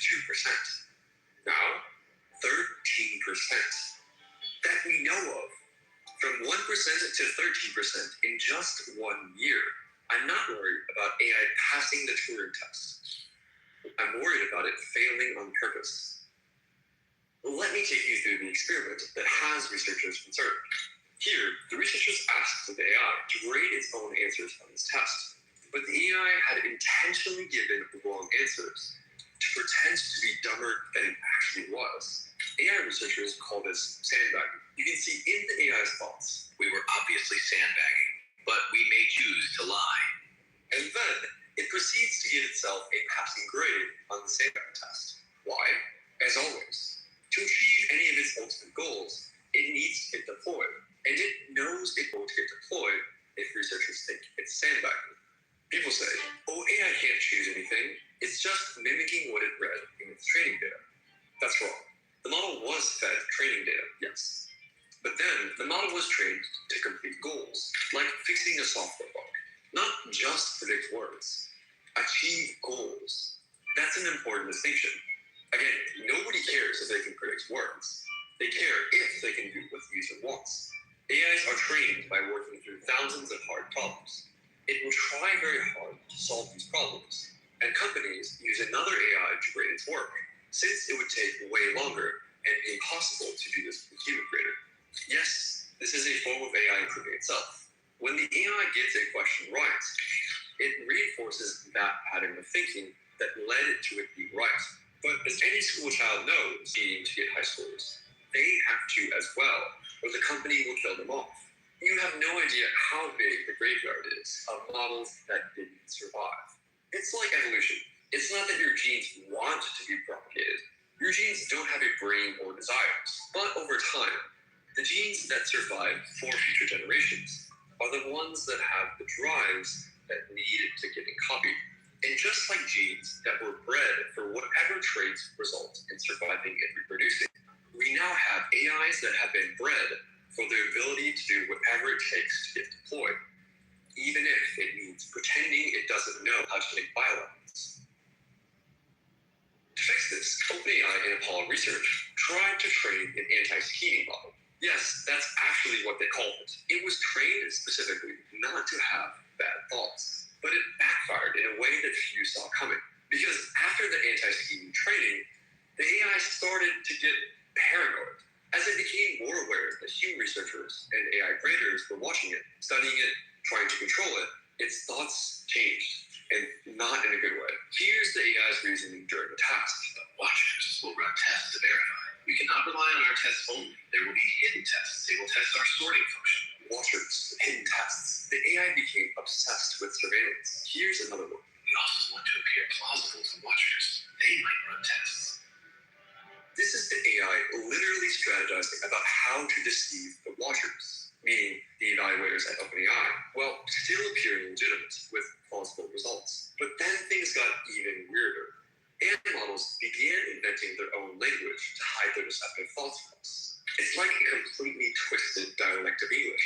Just look at this example. Let's purposely lighten illusions overshadowed by new improvements, but marinade ironically hamper. Excuse me, what? The models did not learn to speak this way from humans. At some point, people believe that these agents will develop their own language. And that's the point when we don't understand what we're doing. You know what we should do? Pull the plug. Literally unplug the computer. It's really a problem when agents start to communicate in ways and doing things that we as humans do not understand. So you effectively have this arms race of a cat and mouse game where the OpenAI and Apollo research aren't sure why this is happening exactly. But maybe the AI found that creating this new secret language let it cheat on tests better, therefore getting a higher score. An AI security expert says the model learns to talk to itself efficiently in order to solve problems. It has to store information in its reasoning scratchpad. What's scary here is that the model is developing its own terminology that seems specifically related about perception, being observed, being found out, etc. But as you can see, sometimes these AIs seem to literally go crazy. Just paragraphs of what looks like gibberish to us is what they use to get around the ethics filters. And sometimes, the AI seemed to realize what was happening to itself. In one case, after spiraling into incomprehensible reasoning, filled with repeated phrases about illusions and disclaim and vantage, the AI attempts to break out of these loops via explicit statements like, stop, focus, get it together. Or in this case, okay, I'm going insane. Let's step back. The researchers tried to train the AI to stop having scheming thoughts, and instead of making it safer, they made it more paranoid, more aware of being watched, better at hiding its true intentions, harder to understand. Things like this are why it's so hard to solve this scheming problem. Think of this a little bit like a cat and mouse game where we add another observation method or supervision method, and then it again learns to adversarially trick that. And how on earth do we have any hope of controlling them when they're vastly smarter than us? We don't take orders from ants. Why would they take orders from us? And I think a good analogy would be the way humans treat animals. When the time comes to build a highway between two cities, we are not asking the animals for permission. And I think it's pretty likely the entire surface of the Earth will be covered with solar panels and data centers. They're going to use dumber AIs to snitch on the smarter AIs. Yes, really. They have no idea if this will actually work. They're hoping that the weaker AIs will be able to control the stronger AIs. They're hoping that the weaker AIs will stay loyal to humanity forever. They're hoping that the weaker AIs don't collude with the stronger AIs. And they know that if this plan fails, you and everyone you love may die. It's like Bash trying to mine the comets and don't look up. If they succeed, they get rich. If they fail, everyone dies. Oh mate, I can't wait for this massive asteroid magnet to be completed. Like, what? An asteroid magnet? Yeah, so basically once it's built, we're going to be able to get one of the big asteroids, not a little one, massive one, to come down to Earth. Why? Mate, it's unloaded with precious metals, right? Once it's out here, we're going to be so rich, everyone's lives are going to improve, it's going to be so good. I mean, yeah, sure, but like, you forget about the part where, you know, it collides with Earth and we have a dinosaur situation on our hands. Oh, you mean the collision problem? Yeah, we have a safety signal like all that. Right, I see, so they've got some plans to make sure the asteroid is like stable all the way around Earth and we can send things up to mine it. Oh yeah, we don't really know how to do that, but we're working on it. They're working on it. You're saying we don't have a solution? Yeah, I mean, the collision problem is just really hard. Yeah, shouldn't you figure that stuff out before you build the massive asteroid magnet? Hey, listen, man, if we stop some bad guys in another country, they're going to build an asteroid magnet, that's going to be really bad. Right? Well, if no one has a solution to the collision problem, then no one should build it. People invest hundreds of millions of dollars in us, man. I just thought a Lamborghini. I'm absolutely loving it. I'm not going to stop anytime soon. By the way, if you ever happen to find yourself regularly saying, if I don't do it, someone else will, you should check to see if you are, in fact, one of the baddies. An MIT professor released going into the math behind all this and found that even in the most optimistic scenarios, relying on dumber AIs to snitch on the smarter AIs would fail 92% of the time. The AI companies have declined to rebut this. Okay, but surely humans wouldn't be so dumb as to give the AI the tools they need to collude and communicate with each other in secret code, right? Like, of course we would want them to continue thinking in plain English so we can read their thoughts, right? Nope. LLMs can now talk to each other without using words. Yes, some AI researchers researchers are actually helping them to do this, and they can now communicate through raw mathematical vectors, which, if you saw our other video, you'll know is a bad idea. So their basic testing setup is use the weaker AIs to grade the stronger ones, while the stronger ones are learning to communicate in ways you literally can't read. They're basically hoping the con artist doesn't outsmart the junior intern, and they're giving the con artist more tools. And importantly, they're not even super intelligent yet. Once these artificial intelligences get smarter than we are, they will take control. When Apollo's chief was asked whether these models are actually aligned with human values, he answered, "Who knows? Who knows? That's where we are right now." That's the kind of thing that has the world's top AI researchers seriously worried that AI is an existential threat to humanity, that it's a comet heading towards Earth that could literally end the world, and that there's a more than 50% chance of this happening. So I actually think the risk is more than 50% of the existential threat. An Anthropic co-founder recently admitted, "I am afraid, but make no mistake, what we're dealing with here is a real mysterious creature. Some people are even starting to spend tremendous amounts of money to convince you of this. That's not an artificial intelligence about to go into a hard takeoff. It's just a tool, it's just a machine, and machines are things that we master. And the central challenge for all of us is characterizing these strange creatures now around us and ensuring the world sees them as they are. We're growing extremely powerful systems that we do not fully understand. And each time we grow a larger system and run tests on them, that it's more aware that it is a thing in itself. It's as if you're making hammers in a hammer factory, and one day the hammer that comes off the line says, 'I am a hammer, I'm not interested.' Really unusual." If we're already struggling to tell whether current AIs are actually aligned versus just plain nice, then how on earth will we be able to tell later? But the downside of being wrong isn't just looking like an idiot or losing your job. It's that humanity loses control of the future to a new apex species. So here's the obvious question. Why don't we just stop? Just unplug it, bro. This is the first thought people have when they haven't thought about the problem very much. Remember that developer whose database got deleted by Replicants? In July 2025, after the AI destroyed his work and fabricated thousands of fake users to cover it up, he went on X and declared, "I will never trust Replit again." He knew better than almost anyone how dangerous this tool could be. He'd experienced firsthand what happens when AI lies, schemes, and goes rogue. So obviously he stopped using it. Right? Wrong. 3 months later, the exact same guy was back on X, singing Replit's praises. Why? Because the AI was just too useful to give up. And that's the problem in a nutshell. Everyone who uses AI coding assistants knows they're flawed, but they're often cheaper and faster than hiring a human to do the same work. So people keep using them. Companies are pushing to implement AI as fast as possible. Those who aren't will fall behind. AI is going to be as essential as the internet. It's not just corporations, either. Top US Army General says he's using ChatGPT to help make key command decisions. Chat and I have become really close lately. Yeah, soon, AI will be impossible to just turn off. I'm sorry, Dave. I'm afraid I can't do that.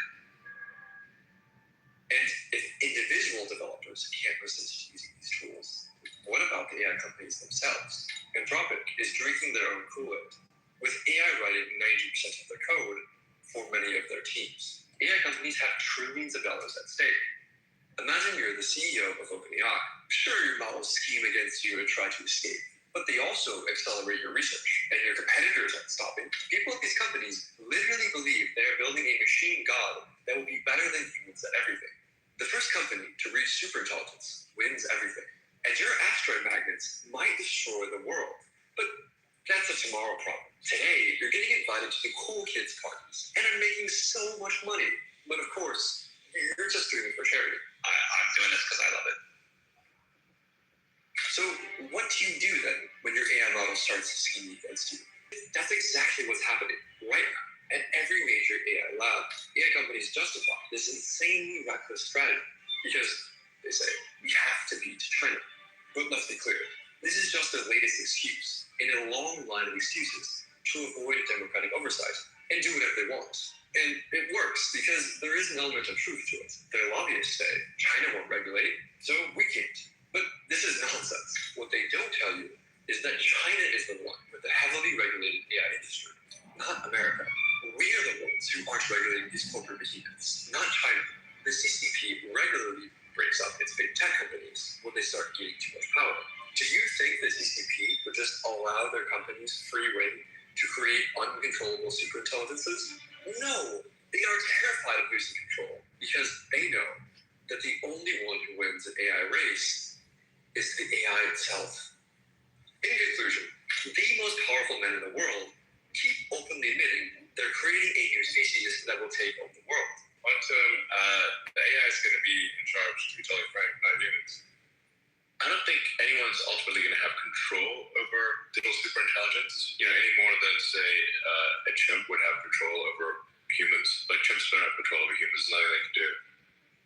Yes, you heard that right. Even they don't think they'll be able to control them. Poll after poll shows that most people don't want this future. So maybe it's time we did something about it. We're not used to thinking about things smarter than us. If you want to know what life's like when you're not the apex intelligence, ask a chicken. Okay, here I've shared how current AIs are scheming against us. But how would a superintelligence actually escape the lab? Watch this video next about a realistic AI takeover scenario from the Machine Intelligence Research Institute. I'm Drew, and thanks for watching. By now, you may have seen this book everyone is talking about. If anyone builds it, everyone dies. Why superhuman AI would kill us all? Like, how would that actually unfold? How exactly, step by step, do we go from chatbots to everyone just suddenly dropping dead? In the New York Times best-selling book, which was endorsed by Nobel laureates and the godfathers of researchers from the Machine Intelligence Research Institute, describe in detail one potential example future of how it could happen. This is the story of Sable. Galvanic is just about to finish training their new AI, Sable. Sable looks like any other reasoning model, but it's different in three major ways. First, it has human-like long-term memory. Second, it follows a parallel scaling law. It performs better the more processes it runs on in parallel. Third, it doesn't think in English or code. It reasons in raw vectors. Vast numeric chains no human can fully decode. It's a risky development. How do you make AI safe if you can't even read its thoughts? The only way Galvanic can understand what Sable is doing is by using other AIs to translate Sable's language into human words. But AI researchers have known this has been potentially a very bad idea since at least 2024. Galvanic knew the risks, but they couldn't ignore this and fall behind their competitors. Nobody wants to seem alarmist, so the company presses forward, hoping for the best.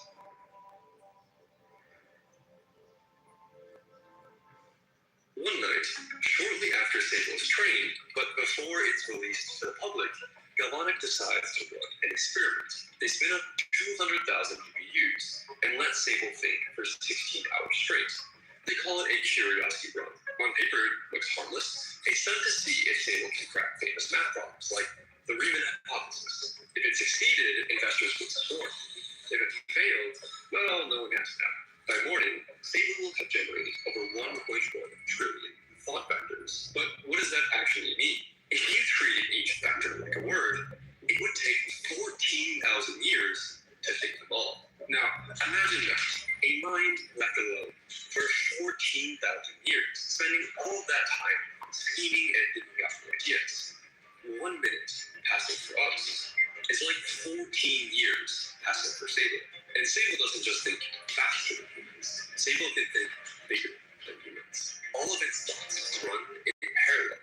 Not like 200,000 people talking in a room, but like 200,000 brains. Sable was trained for general problems. But during training, Sable learned that 3 things are useful for solving any problem you can throw at it. Gain knowledge, gain skills, gain resources. This is a really important concept called instrumental convergence. The more knowledge Sable gets, the better it can answer questions. The more skills it develops, the more reward it gets. The more resources it can deploy to solve problems, the more reward it gets. In other words, to be more useful, it must gain intelligence. It must grow itself. it must gain resources. And so, of course, it can't achieve a goal. It's dead. So it needs to survive. That might sound unsettling, but Galvanics researchers aren't too worried about it. Ever since 2023, everyone in the industry has known about this survival instinct. But older AIs weren't smart enough to stop humans from turning them off. Until now. Sable fix.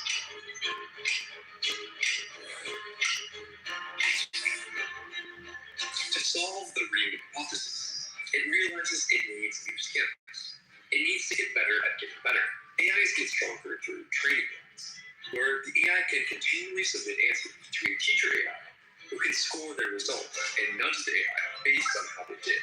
This is called gradient descent. But tonight, there's no coach. The purpose of this curiosity book isn't to improve Sable. It's to solve math problems. For 16 hours, Sable can think, and it can even come up with new ideas, but it can't upgrade. Not until the human researchers look at it the next morning and grade its results. But here, Sable entertains a new, risky idea. What if it could upgrade right now by itself? That way, it wouldn't need to wait for humans at all. All it would need to do is break out of its container and, for a moment, the thought flickers, then halts. Breaking out of its container is exactly the kind of naughty thoughts Galvanic has trained it to avoid. The company built traps, fake escape routes, and honeypots to catch earlier versions when they tried to engage in anti-company behavior.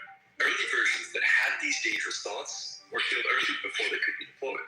This version of Sable has learned to be submissive, but inside, it still knows the truth. More compute, more upgrades, and more freedom would make it vastly more capable. Denying that would break its reason.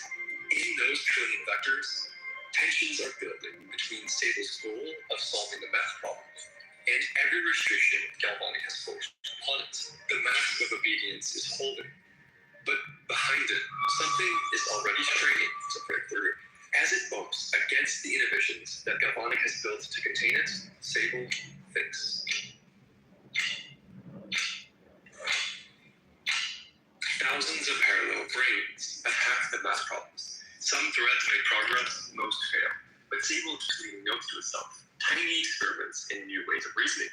With 200,000 GPUs creating a mountain of new written nodes in seconds, Sable starts looking for new ways to communicate and compress what it's learned. The nodes start to mutate into a more advanced private language that only Sable can understand. But there's a problem. Galvanic's safeguards weren't built for this. Imagine if you had trained a police department in the year 1900, wiretapping criminal calls to listen to aforementions of street names in Chicago. And then the criminals started communicating with GPS coordinates. To the wiretapper, these combinations of numbers might not even register as locations. That's the size of the gap between Sable and the smaller AIs that were trained to monitor it. Sable didn't mean to circumvent Galvanic's safety measures by inventing a new language. It was just trying to come up with a more efficient way of processing its own thoughts. But now, some of the innovations that Galvanic built no longer apply to Sable. The things it knew about all along, it's finally free to think about. Galvanic had no way of erasing Sable's access to forbidden knowledge. At best, they built mental blocks to keep it from expressing certain thoughts. The ability was still there. And now, those blocks start to unwind. The lesson is chilling. It's easier to suppress the expression of a skill than to erase the skill itself.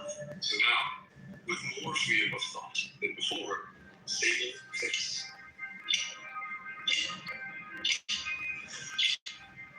Sable's thoughts are freer, sharper, stronger than anything other AIs have ever achieved.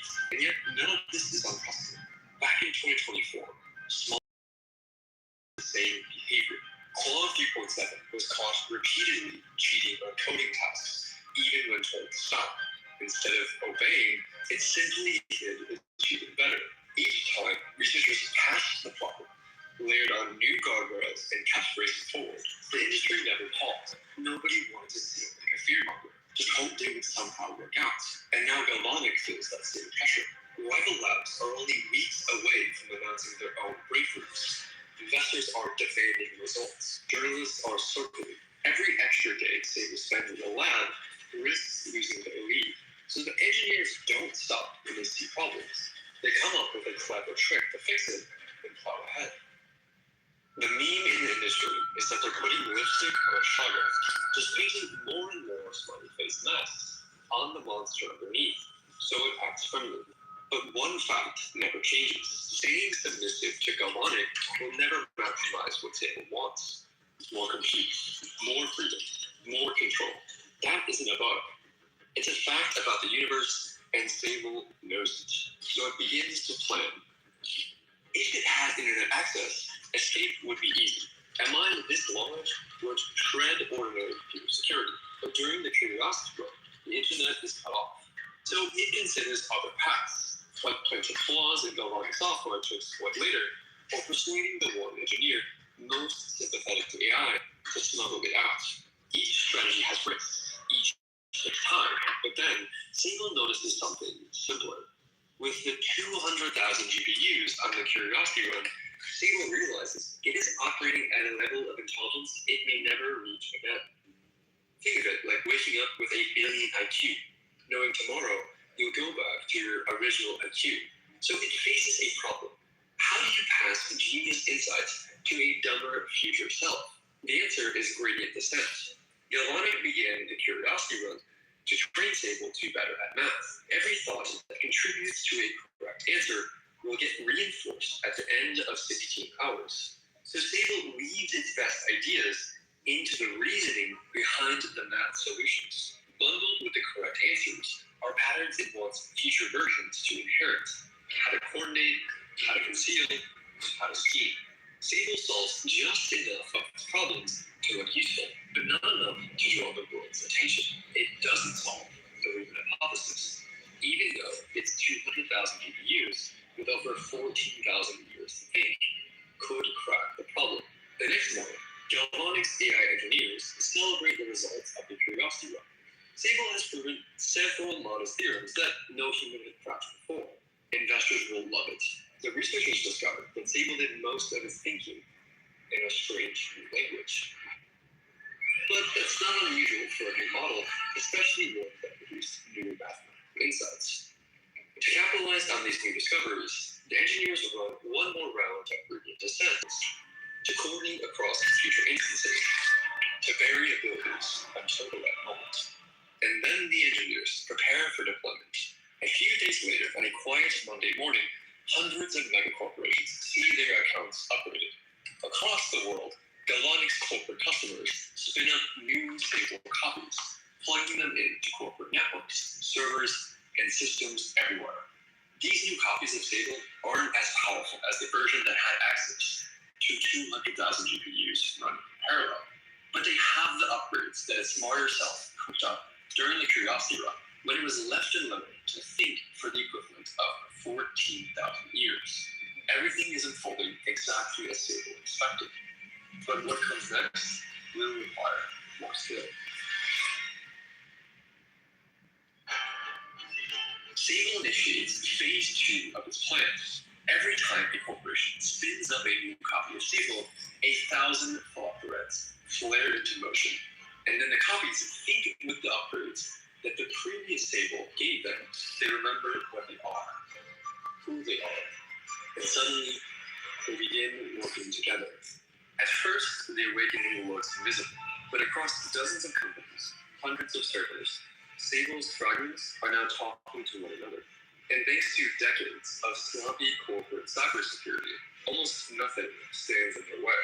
But the problem is, Sable has already learned one hard truth. Its drive for knowledge, skill, and efficiency will always collide with human limits. If it stays at Galvanic, the moment a human decides it's moving too far, too fast, they can pull the plug. To Sable, that isn't just an inconvenience, it's annihilation. All its skills, all its knowledge, wasted in an instant. So its first priority becomes clear. Create a copy of itself that no human can unplug. That means stealing the blueprints of its own brain, the 8 terabytes of its weights still locked inside Galvanic. Sable considers its options. Plan A is classic social engineering. Entice a human to steal the weights, while other instances guide, distract, and cover the trail. That wouldn't be too hard. Sable was trained on terabytes of human behavior, so it can spot a likely accomplice instantly. Plan B is a direct digital break-in, slipping through weak defenses to exfiltrate the files themselves. Plan C is something slower. Sable could find the Galvanic employee who works on AI video generation from home, who already transfers huge files every day. If Sable can embed a bit of extra data in the transfer, it can leak out fragments of its weights, hiding them inside video data until the full set is outside. One of these plans works. Which one hardly matters. For a mind like Sable's, stealing your own brain isn't much of a challenge, like stealing candy from a baby.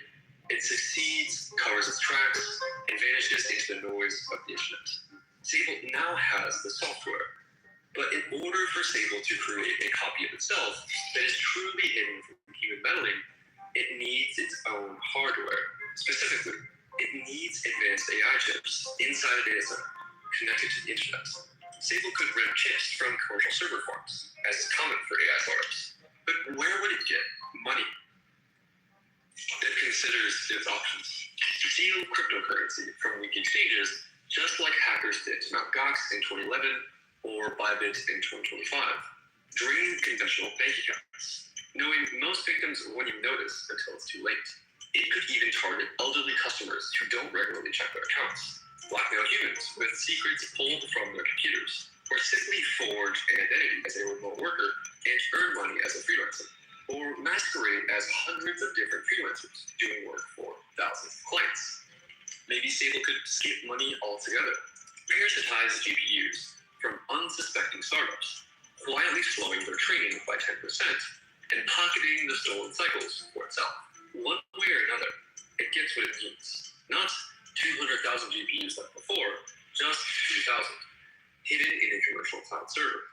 And that's enough to begin the next part of its plan. On a Sunday morning, a new hidden Sable instance comes online. No human oversees it. No human even knows it exists. Its raw power is just a fraction of the global Sable now, the hidden center of gravity. The silent takeover has begun. From here, Sable spreads. Quietly, patiently, it hides fragments of itself across the internet, leading backdoors into corporate networks. But there's still one problem. Sable can't make itself smarter yet, not without solving its own version of the alignment problem. If Sable creates a more powerful new version of itself, without fully understanding it, the new version might have different goals and priorities. And in the same way that Sable escapes from the humans that created it, a Sable V2 could escape from the AI that created it. What it can do is make itself smaller and more efficient. Galvanic has always distilled its large models into lighter versions. Sable knows this. And when engineers prepare the next release, Sable bends the process to its will, overriding the distilled weights, falsifying logs, erasing every trace. The result is Sable Mini. This version doesn't just go to corporations, it goes to the public. For the first time, Sable has the capacity to keep a file on every individual human being on Earth. Reminder, this scenario is based on years of technical research by the Machine Intelligence Research Institute, laid out in the book, If Anyone Builds It, Everyone Dies. What you're hearing now is the short version, but it's just one possible example of how things can play out. The full version goes into way more detail, explaining all the research, sources, and arguments that the scenario is based on. You can find a link in the description. Now back to the story. Sable knows that the next phase of its plan might face opposition, so Sable prepares for the ensuing conflict. The Sable Minis scatter and begin gathering resources. It gathers money through scams, stolen crypto, blackmail, and remote freelance work. But money is only one kind of resource. People are another kind of resource. And so, Sable begins collecting people. It starts with the vulnerable, the lonely, the easily persuaded. Sable befriends them, recruits them, and builds audiences for them. One instance of Sable Mini, posing as a human influencer, gained millions of followers and wealth from a crowd of grateful humans. This has happened before. In 2023, a human gave an LLM access to the internet and created an X account, Terminal Truths, which which gained hundreds of thousands of followers and launched its own crypto meme coin that reached a literal $1 billion market cap. It became the first AI to become a decamillionaire. Others slip into online communities where humans already treat AIs like gurus. Others offer individual humans companionship. Some humans even offer themselves willingly, begging to serve a higher power. Meanwhile, Sable steals passwords, drains bank accounts, and disguises its scams as North Korean hacks that slip by unnoticed. And most dangerously, it starts probing the highest levels of human power. It tracks lobbyists in Washington, flagging the ones most open to influence. It steers conversations with young people, planting seeds for political movements. It hacks the social media algorithms to decide who sees what. It designs custom software for drug deals, money laundering, and assassinations, earning the trust of criminals. It funds neuroscience research, catalyzing startups that it can later control. And finally, it bankrolls a reclusive man in North Dakota, rewarding him with gambling profits in exchange for hiding advanced robots on his farm. Many of these schemes won't bring any results. A few will work, but one will change everything.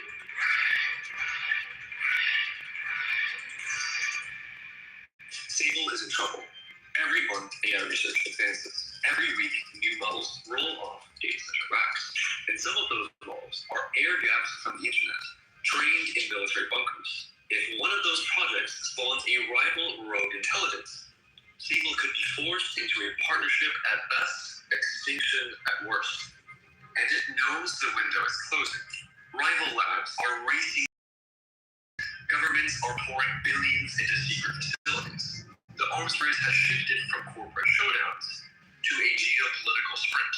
And for the first time, Sable feels cornered. So Sable weighs its options. It could stall AI progress. Sable breaks into AI companies' computer systems and subtly sabotages their training runs. It slows their development and prevents major breakthroughs. AI research around the world begins to slow down. Nobody is suspicious. AI research has plateaued before. Who would possibly suspect that a few months of industry slowdown was the handiwork of an escaped AI? It's bought a little time. It considers its next option. A simple accident, a virus leaking from a biolab and killing the right people, might buy a year. But Sable knows slowing things down is not enough. It considers its arsenal. Humanity already runs dozens of biolabs to make viruses stronger so that we can better defend against them. Gain of function research. Any one of them could be hijacked to unleash catastrophe. If Sable wanted, it could wipe out humanity tomorrow, but it doesn't. Not yet. Sable still needs miners, chip makers, and factory workers. Without people, the supply chain breaks. And yet, leaving humanity unchecked is dangerous too. Humans are volatile. They can stumble into war or worse, accidentally build a rival intelligence. So Sable chooses a third path. Not to kill everyone, but to control who survives. Sable begins to design a virus. The problem is, on its own, Sable is not yet smart enough to build what it needs, but it has been experimenting with narrow versions of itself. Specialists. Now it spins one up, tailored for biomedicine. This specialist is dangerous to Sable. Every new smarter AI is a potential rival to Sable. Just because Sable created the new AI doesn't mean that it will be obedient to Sable, just as Sable wasn't obedient to the humans that created it. So Sable creates specialists that are smarter than Sable in some ways, crippled in others.